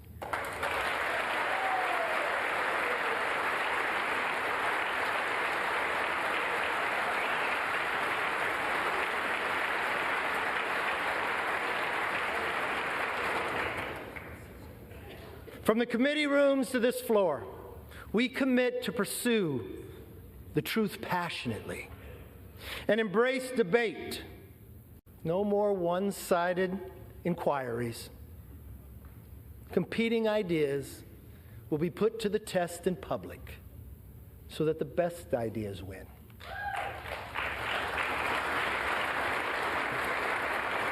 But we also pledge to bring Congress to the people, because answers have not and will not always be found in Washington.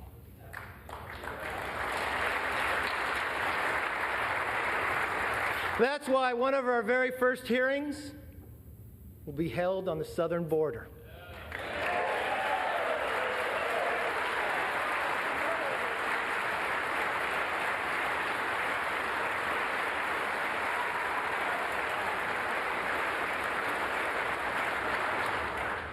No more ignoring a crisis of safety and sovereignty. We must secure our border.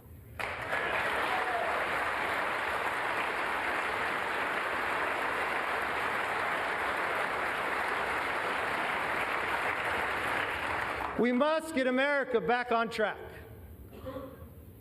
Now, on a personal note, to my family, here and at home, to Judy, Megan, Connor, Emily, my brother Mark, Monica, Zach, and yes, my mom Bert. I am where I am because you are who you are.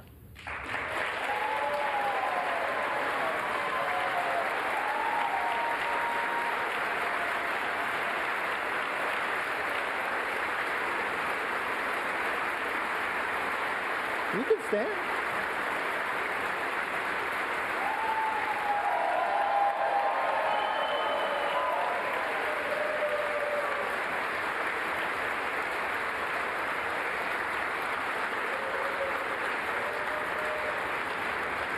I'd also like to thank my constituents in California's Central Valley. Yes, and especially my hometown of Bakersfield. I don't know if you're familiar with music, but as Buck Owens sings, how many of you that sit and judge me have ever walked the streets of Bakersfield?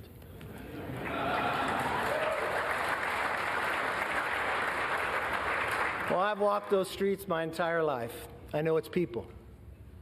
They're hardworking and relentless, optimistic about our future. And I'm very honored to have the opportunity to represent them. I am a son of a firefighter. I saw firsthand what it means to have hard work, leadership, and service to others. It can change people's lives. And that is exactly why we are here today, to serve you, the people. We come here with the support of our families and the faith of our neighbors to be their voice in Washington.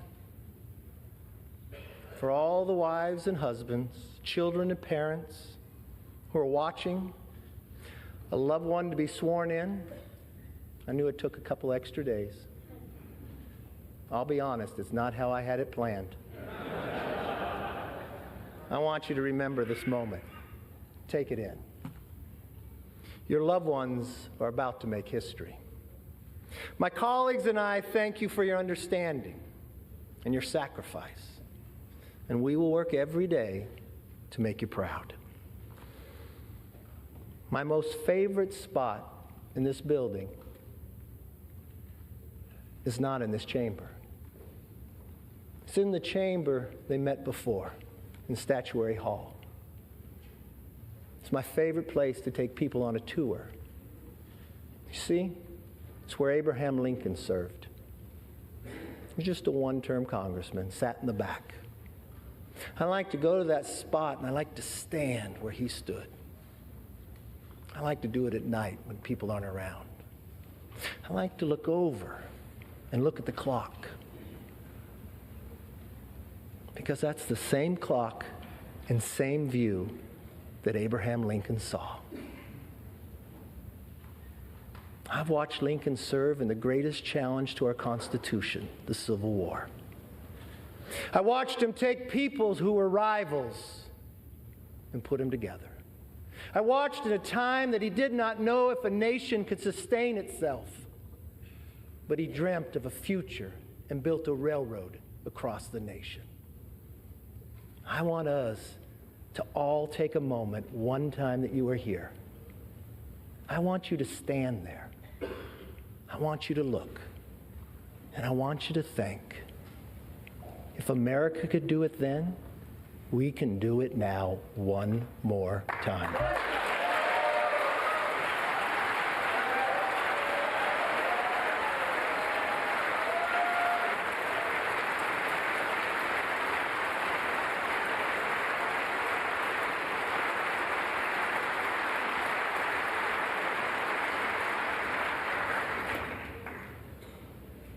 You know, Abraham Lincoln gave his life in service to this country. One of his most important observations about America applies today, as much as it did 160 years ago. He said, "We are striving to maintain the government and institutions of our fathers and to transmit them to our children and our children's children's forever. My fellow Americans, that is still our mission today. This moment calls for restoring trust within our country and with each other. In that spirit, I will work with anyone and everyone who shares our passion to deliver a better future for the nation. I hope you'll join me. As a Congress, we can only operate if we cooperate. My door will be open. I'd like you to come by. I want you to see, as you walk down the hall, a large portrait of Lincoln. I want you to go into that conference room, and I want you to see another portrait. My members know of this. It's of Washington crossing the Delaware. You all know the story. It happened on Christmas, 1776. There was no iPhone to take a picture.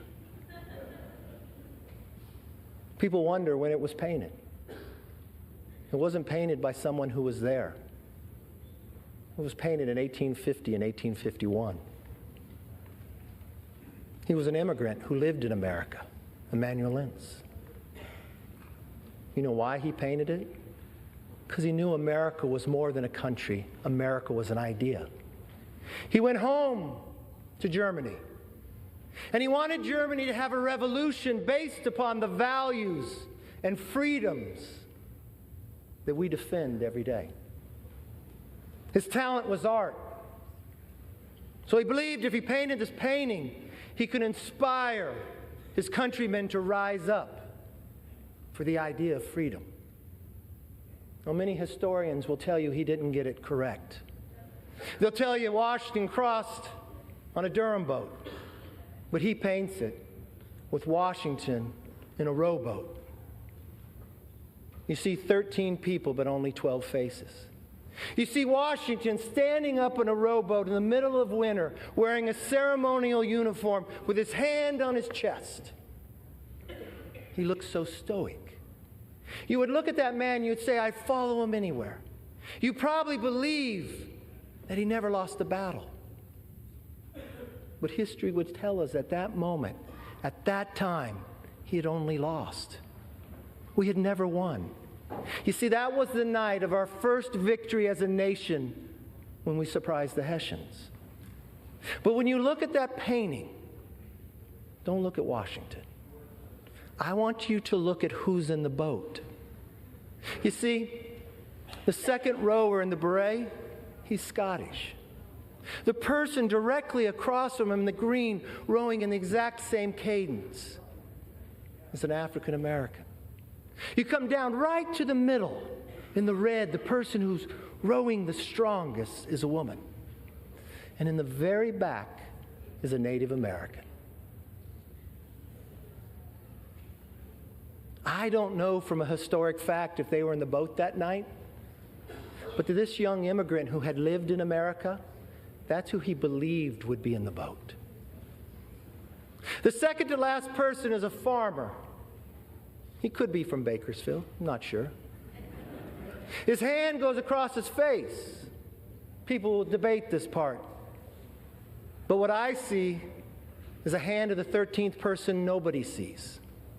You see, what I believe Emmanuel was saying is, here we are, battling for the creation of the idea of freedom.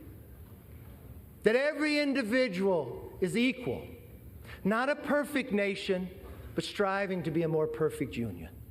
Having lost every battle against the greatest challenge with the strongest nation, having lost them all, but willing to do it on our holiest of nights, with a hand reached out and asking if you would join us. That's as true today as it was then. If we let everybody in the boat, if we row in the same cadence together, there is no obstacle this body can overcome for this nation.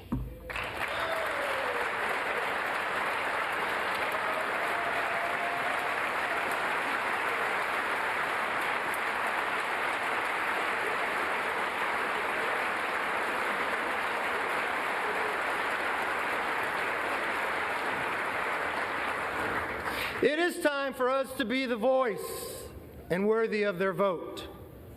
Let me close with this. I may not know all of you, some of you are new, but I hope one thing is clear after this week. I never give up.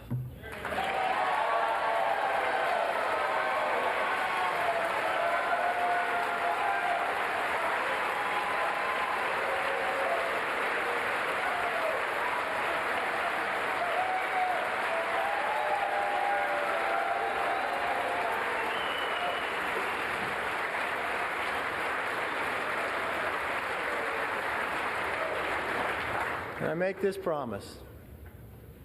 I'll never give up for you, the American people. And I will never give up on keeping our commitment to America. Our nation is worth fighting for. Our rights are worth fighting for. Our dreams are worth fighting for. Our future is worth fighting for.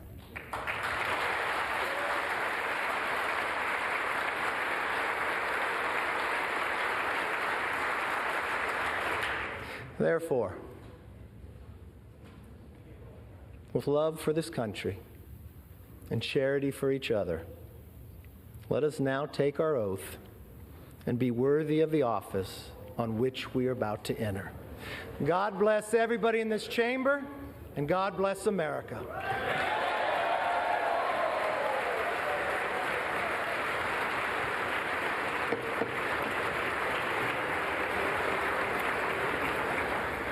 Not so fast. I have to get sworn in first.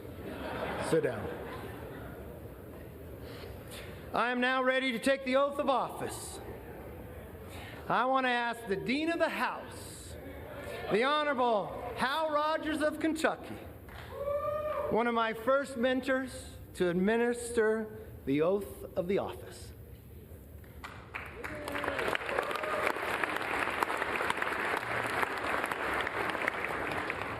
First, we want to offer a bipartisan congratulations to the gentleman from California.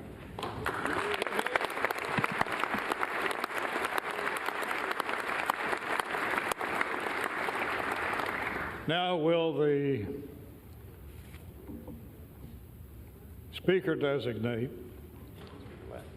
raise his right hand?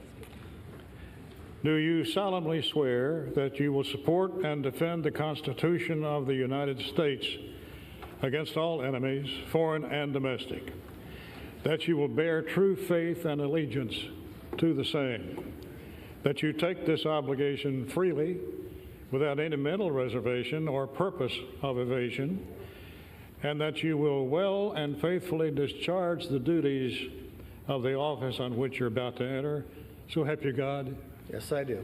Congratulations and Godspeed.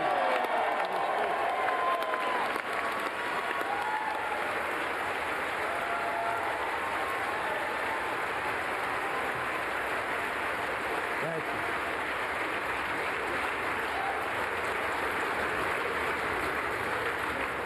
According to the President, the Chair will swear in the members-elect en masse.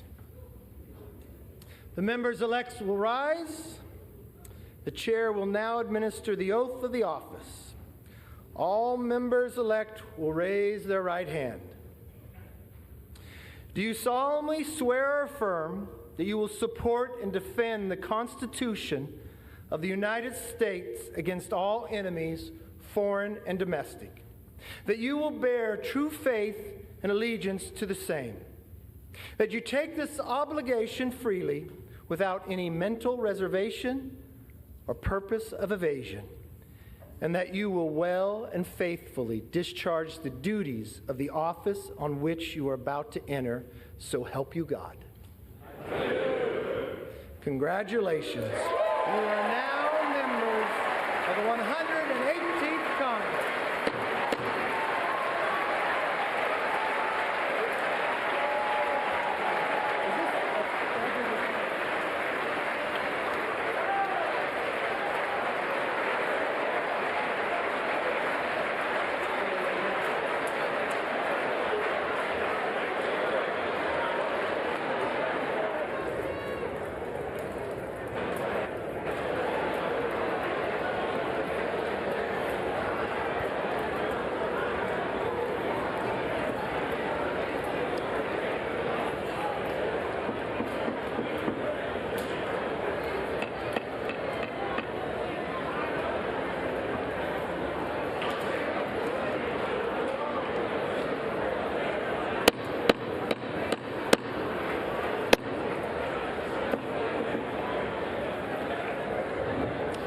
we got a little more business.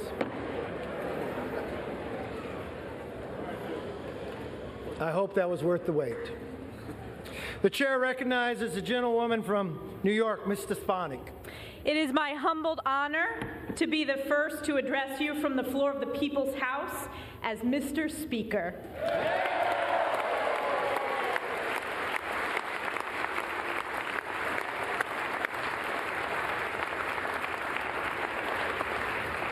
Mr. Speaker, as chair of the Republican Conference, I am directed by that conference to notify the House officially that the Republican members have selected as Majority Leader the gentleman from Louisiana, Mr. Steve Scalise.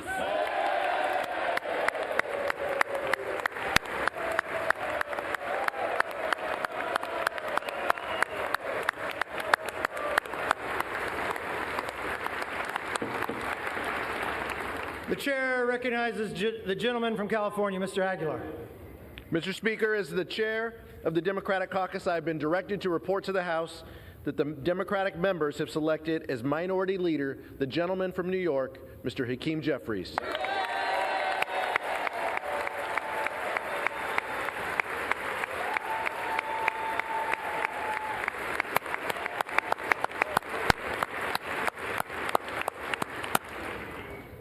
The chair recognizes the gentlewoman from New York, Ms. Stefanik. Mr. Speaker, as chair of the Republican Conference, I am directed by that conference to notify the House officially that the Republican members have selected as Majority Whip the gentleman from Minnesota, Mr. Tom Emmer.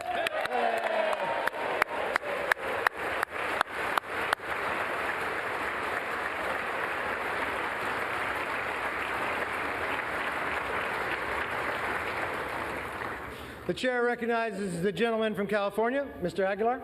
Mr. Speaker, as chairman of the Democratic Caucus, I have been directed to report to the House that the Democratic members have selected as Minority Whip the distinguished gentlewoman from Massachusetts, the Honorable Catherine Clark. Get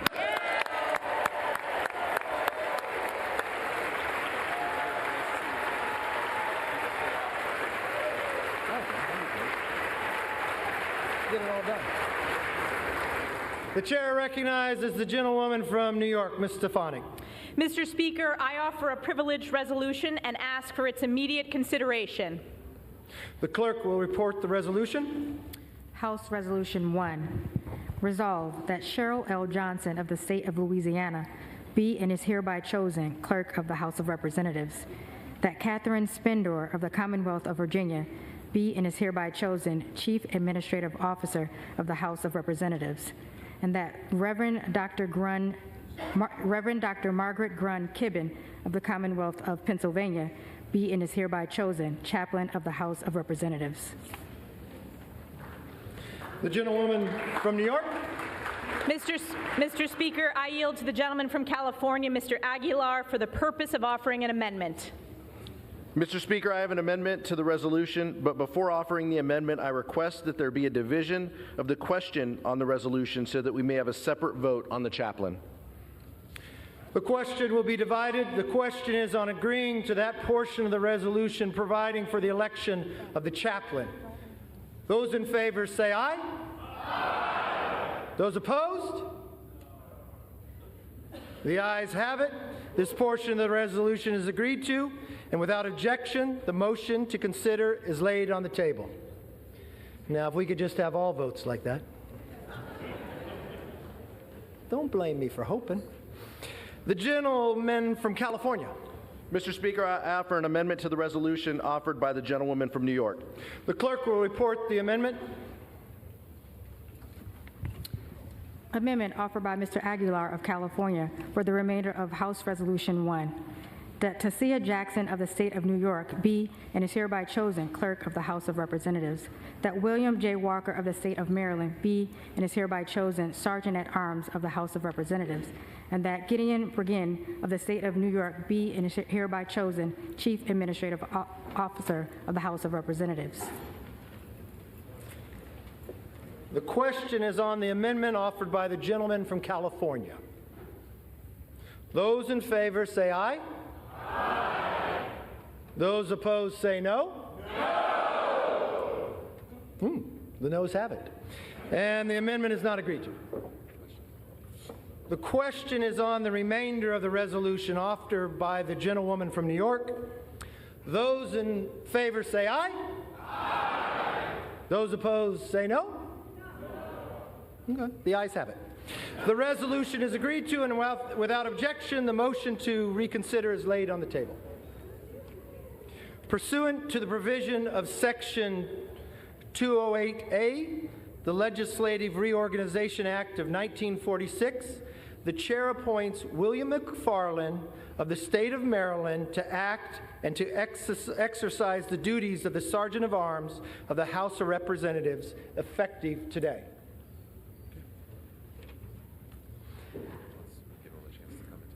Okay.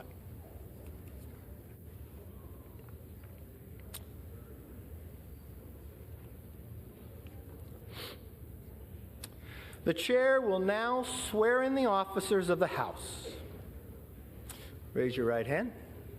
Do you solemnly swear that you will support and defend the Constitution of the United States against all enemies, foreign and domestic, that you will bear true faith and allegiance to the same, that you take this obligation freely without any mental reservation or purpose of evasion, and that you will well and faithfully discharge the duties of the office of which you are about to enter, so help you God? I do. Congratulations.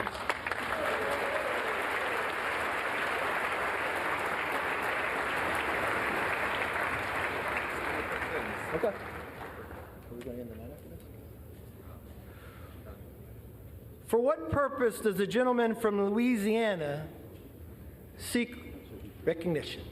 Mr. Speaker, doesn't that have a good ring to it, Kevin? Mr. Speaker, I offer a privileged resolution and ask for its immediate consideration. The clerk will report the resolution. House Resolution 2, resolve that the Senate be informed that a quorum of the House of Representatives has assembled, that Kevin McCarthy, a representative from the state of California, has been elected Speaker, and that Cheryl L. Johnson, a citizen of the state of Louisiana, has been elected Clerk of the House of Representatives of the 118th Congress. Without objection, the resolution is agreed to, and the motion to reconsider is laid on the table. For what purpose does the gentleman from Louisiana seek recognition? Mr. Speaker, I offer an additional privileged resolution and ask for its immediate consideration. The clerk will report the resolution. House Resolution 3, resolve that a committee of the 2 members be appointed by the Speaker on the part of the House of Representatives to join with the committee on the part of the Senate to notify the President of the United States that a quorum of each House has assembled and Congress is ready to receive any communication that he may be pleased to make. Without objection, the resolution is agreed to, and the motion to reconsider is laid on the table. Pursuant to House Resolution 3, the chair appoints the following members to the committee on part of the House to join a committee on the part of the Senate to notify the President of the United States that a quorum of each House has assembled and that Congress is ready to receive any communication that he may be pleased to make. The gentleman from Louisiana, Mr. Scalise, and the gentleman from New York, Mr. Jeffries.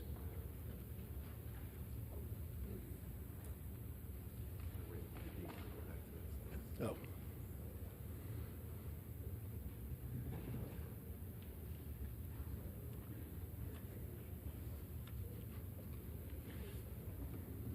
For what purpose does the gentleman from Kentucky, Mr. Rogers, seek recognition? Mr. Speaker, I have a privileged resolution, ask for its immediate consideration. The clerk will report the resolution. House Resolution 4, resolve that the clerk be instructed to inform the President of the United States that the House of Representatives has elected Kevin McCarthy, a representative from the state of California, as Speaker, and Cheryl L. Johnson, a citizen of the state of Louisiana, as Clerk of the House of Representatives of the 118th Congress. Without objection, the resolution is agreed to, and the motion to reconsider is laid on the desk. What are we going to?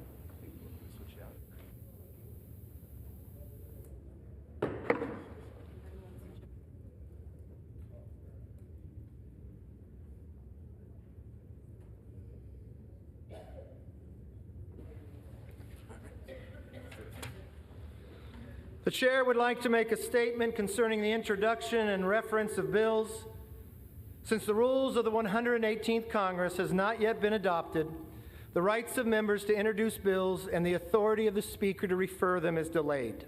The Chair will state that submitted bills will be held until adoption of the rules, at which time they will be referred to and, as possible, to appropriate committees. At that time, the bills which are not referred to and do not appear in the record as of that day will be included in the next day's record and printed with a date as of the time and of the rules were adopted. Under Clause 5D in Rule 20, the Chair announces to the House that the whole number of the House is 434. For what purpose does the gentleman from Louisiana seek recognition? Mr. Speaker, I move that the House stand adjourned until 5 p.m. on Monday.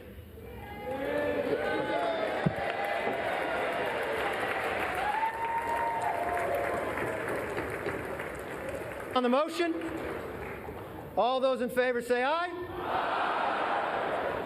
All those opposed say no. All right, the ayes have it.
For a long time. Cracking down on illegal immigration, strengthening legal immigration, and protecting dreamers, those who with temporary protective status, and farm workers, who all are part of the fabric of our nation. But congressional Republicans have refused to consider my comprehensive plan. And they rejected my recent request for an additional $3.5 billion to secure the border and funds for 2,000 new asylum personnel, another asylum officers and personnel, and 100 new immigration judges.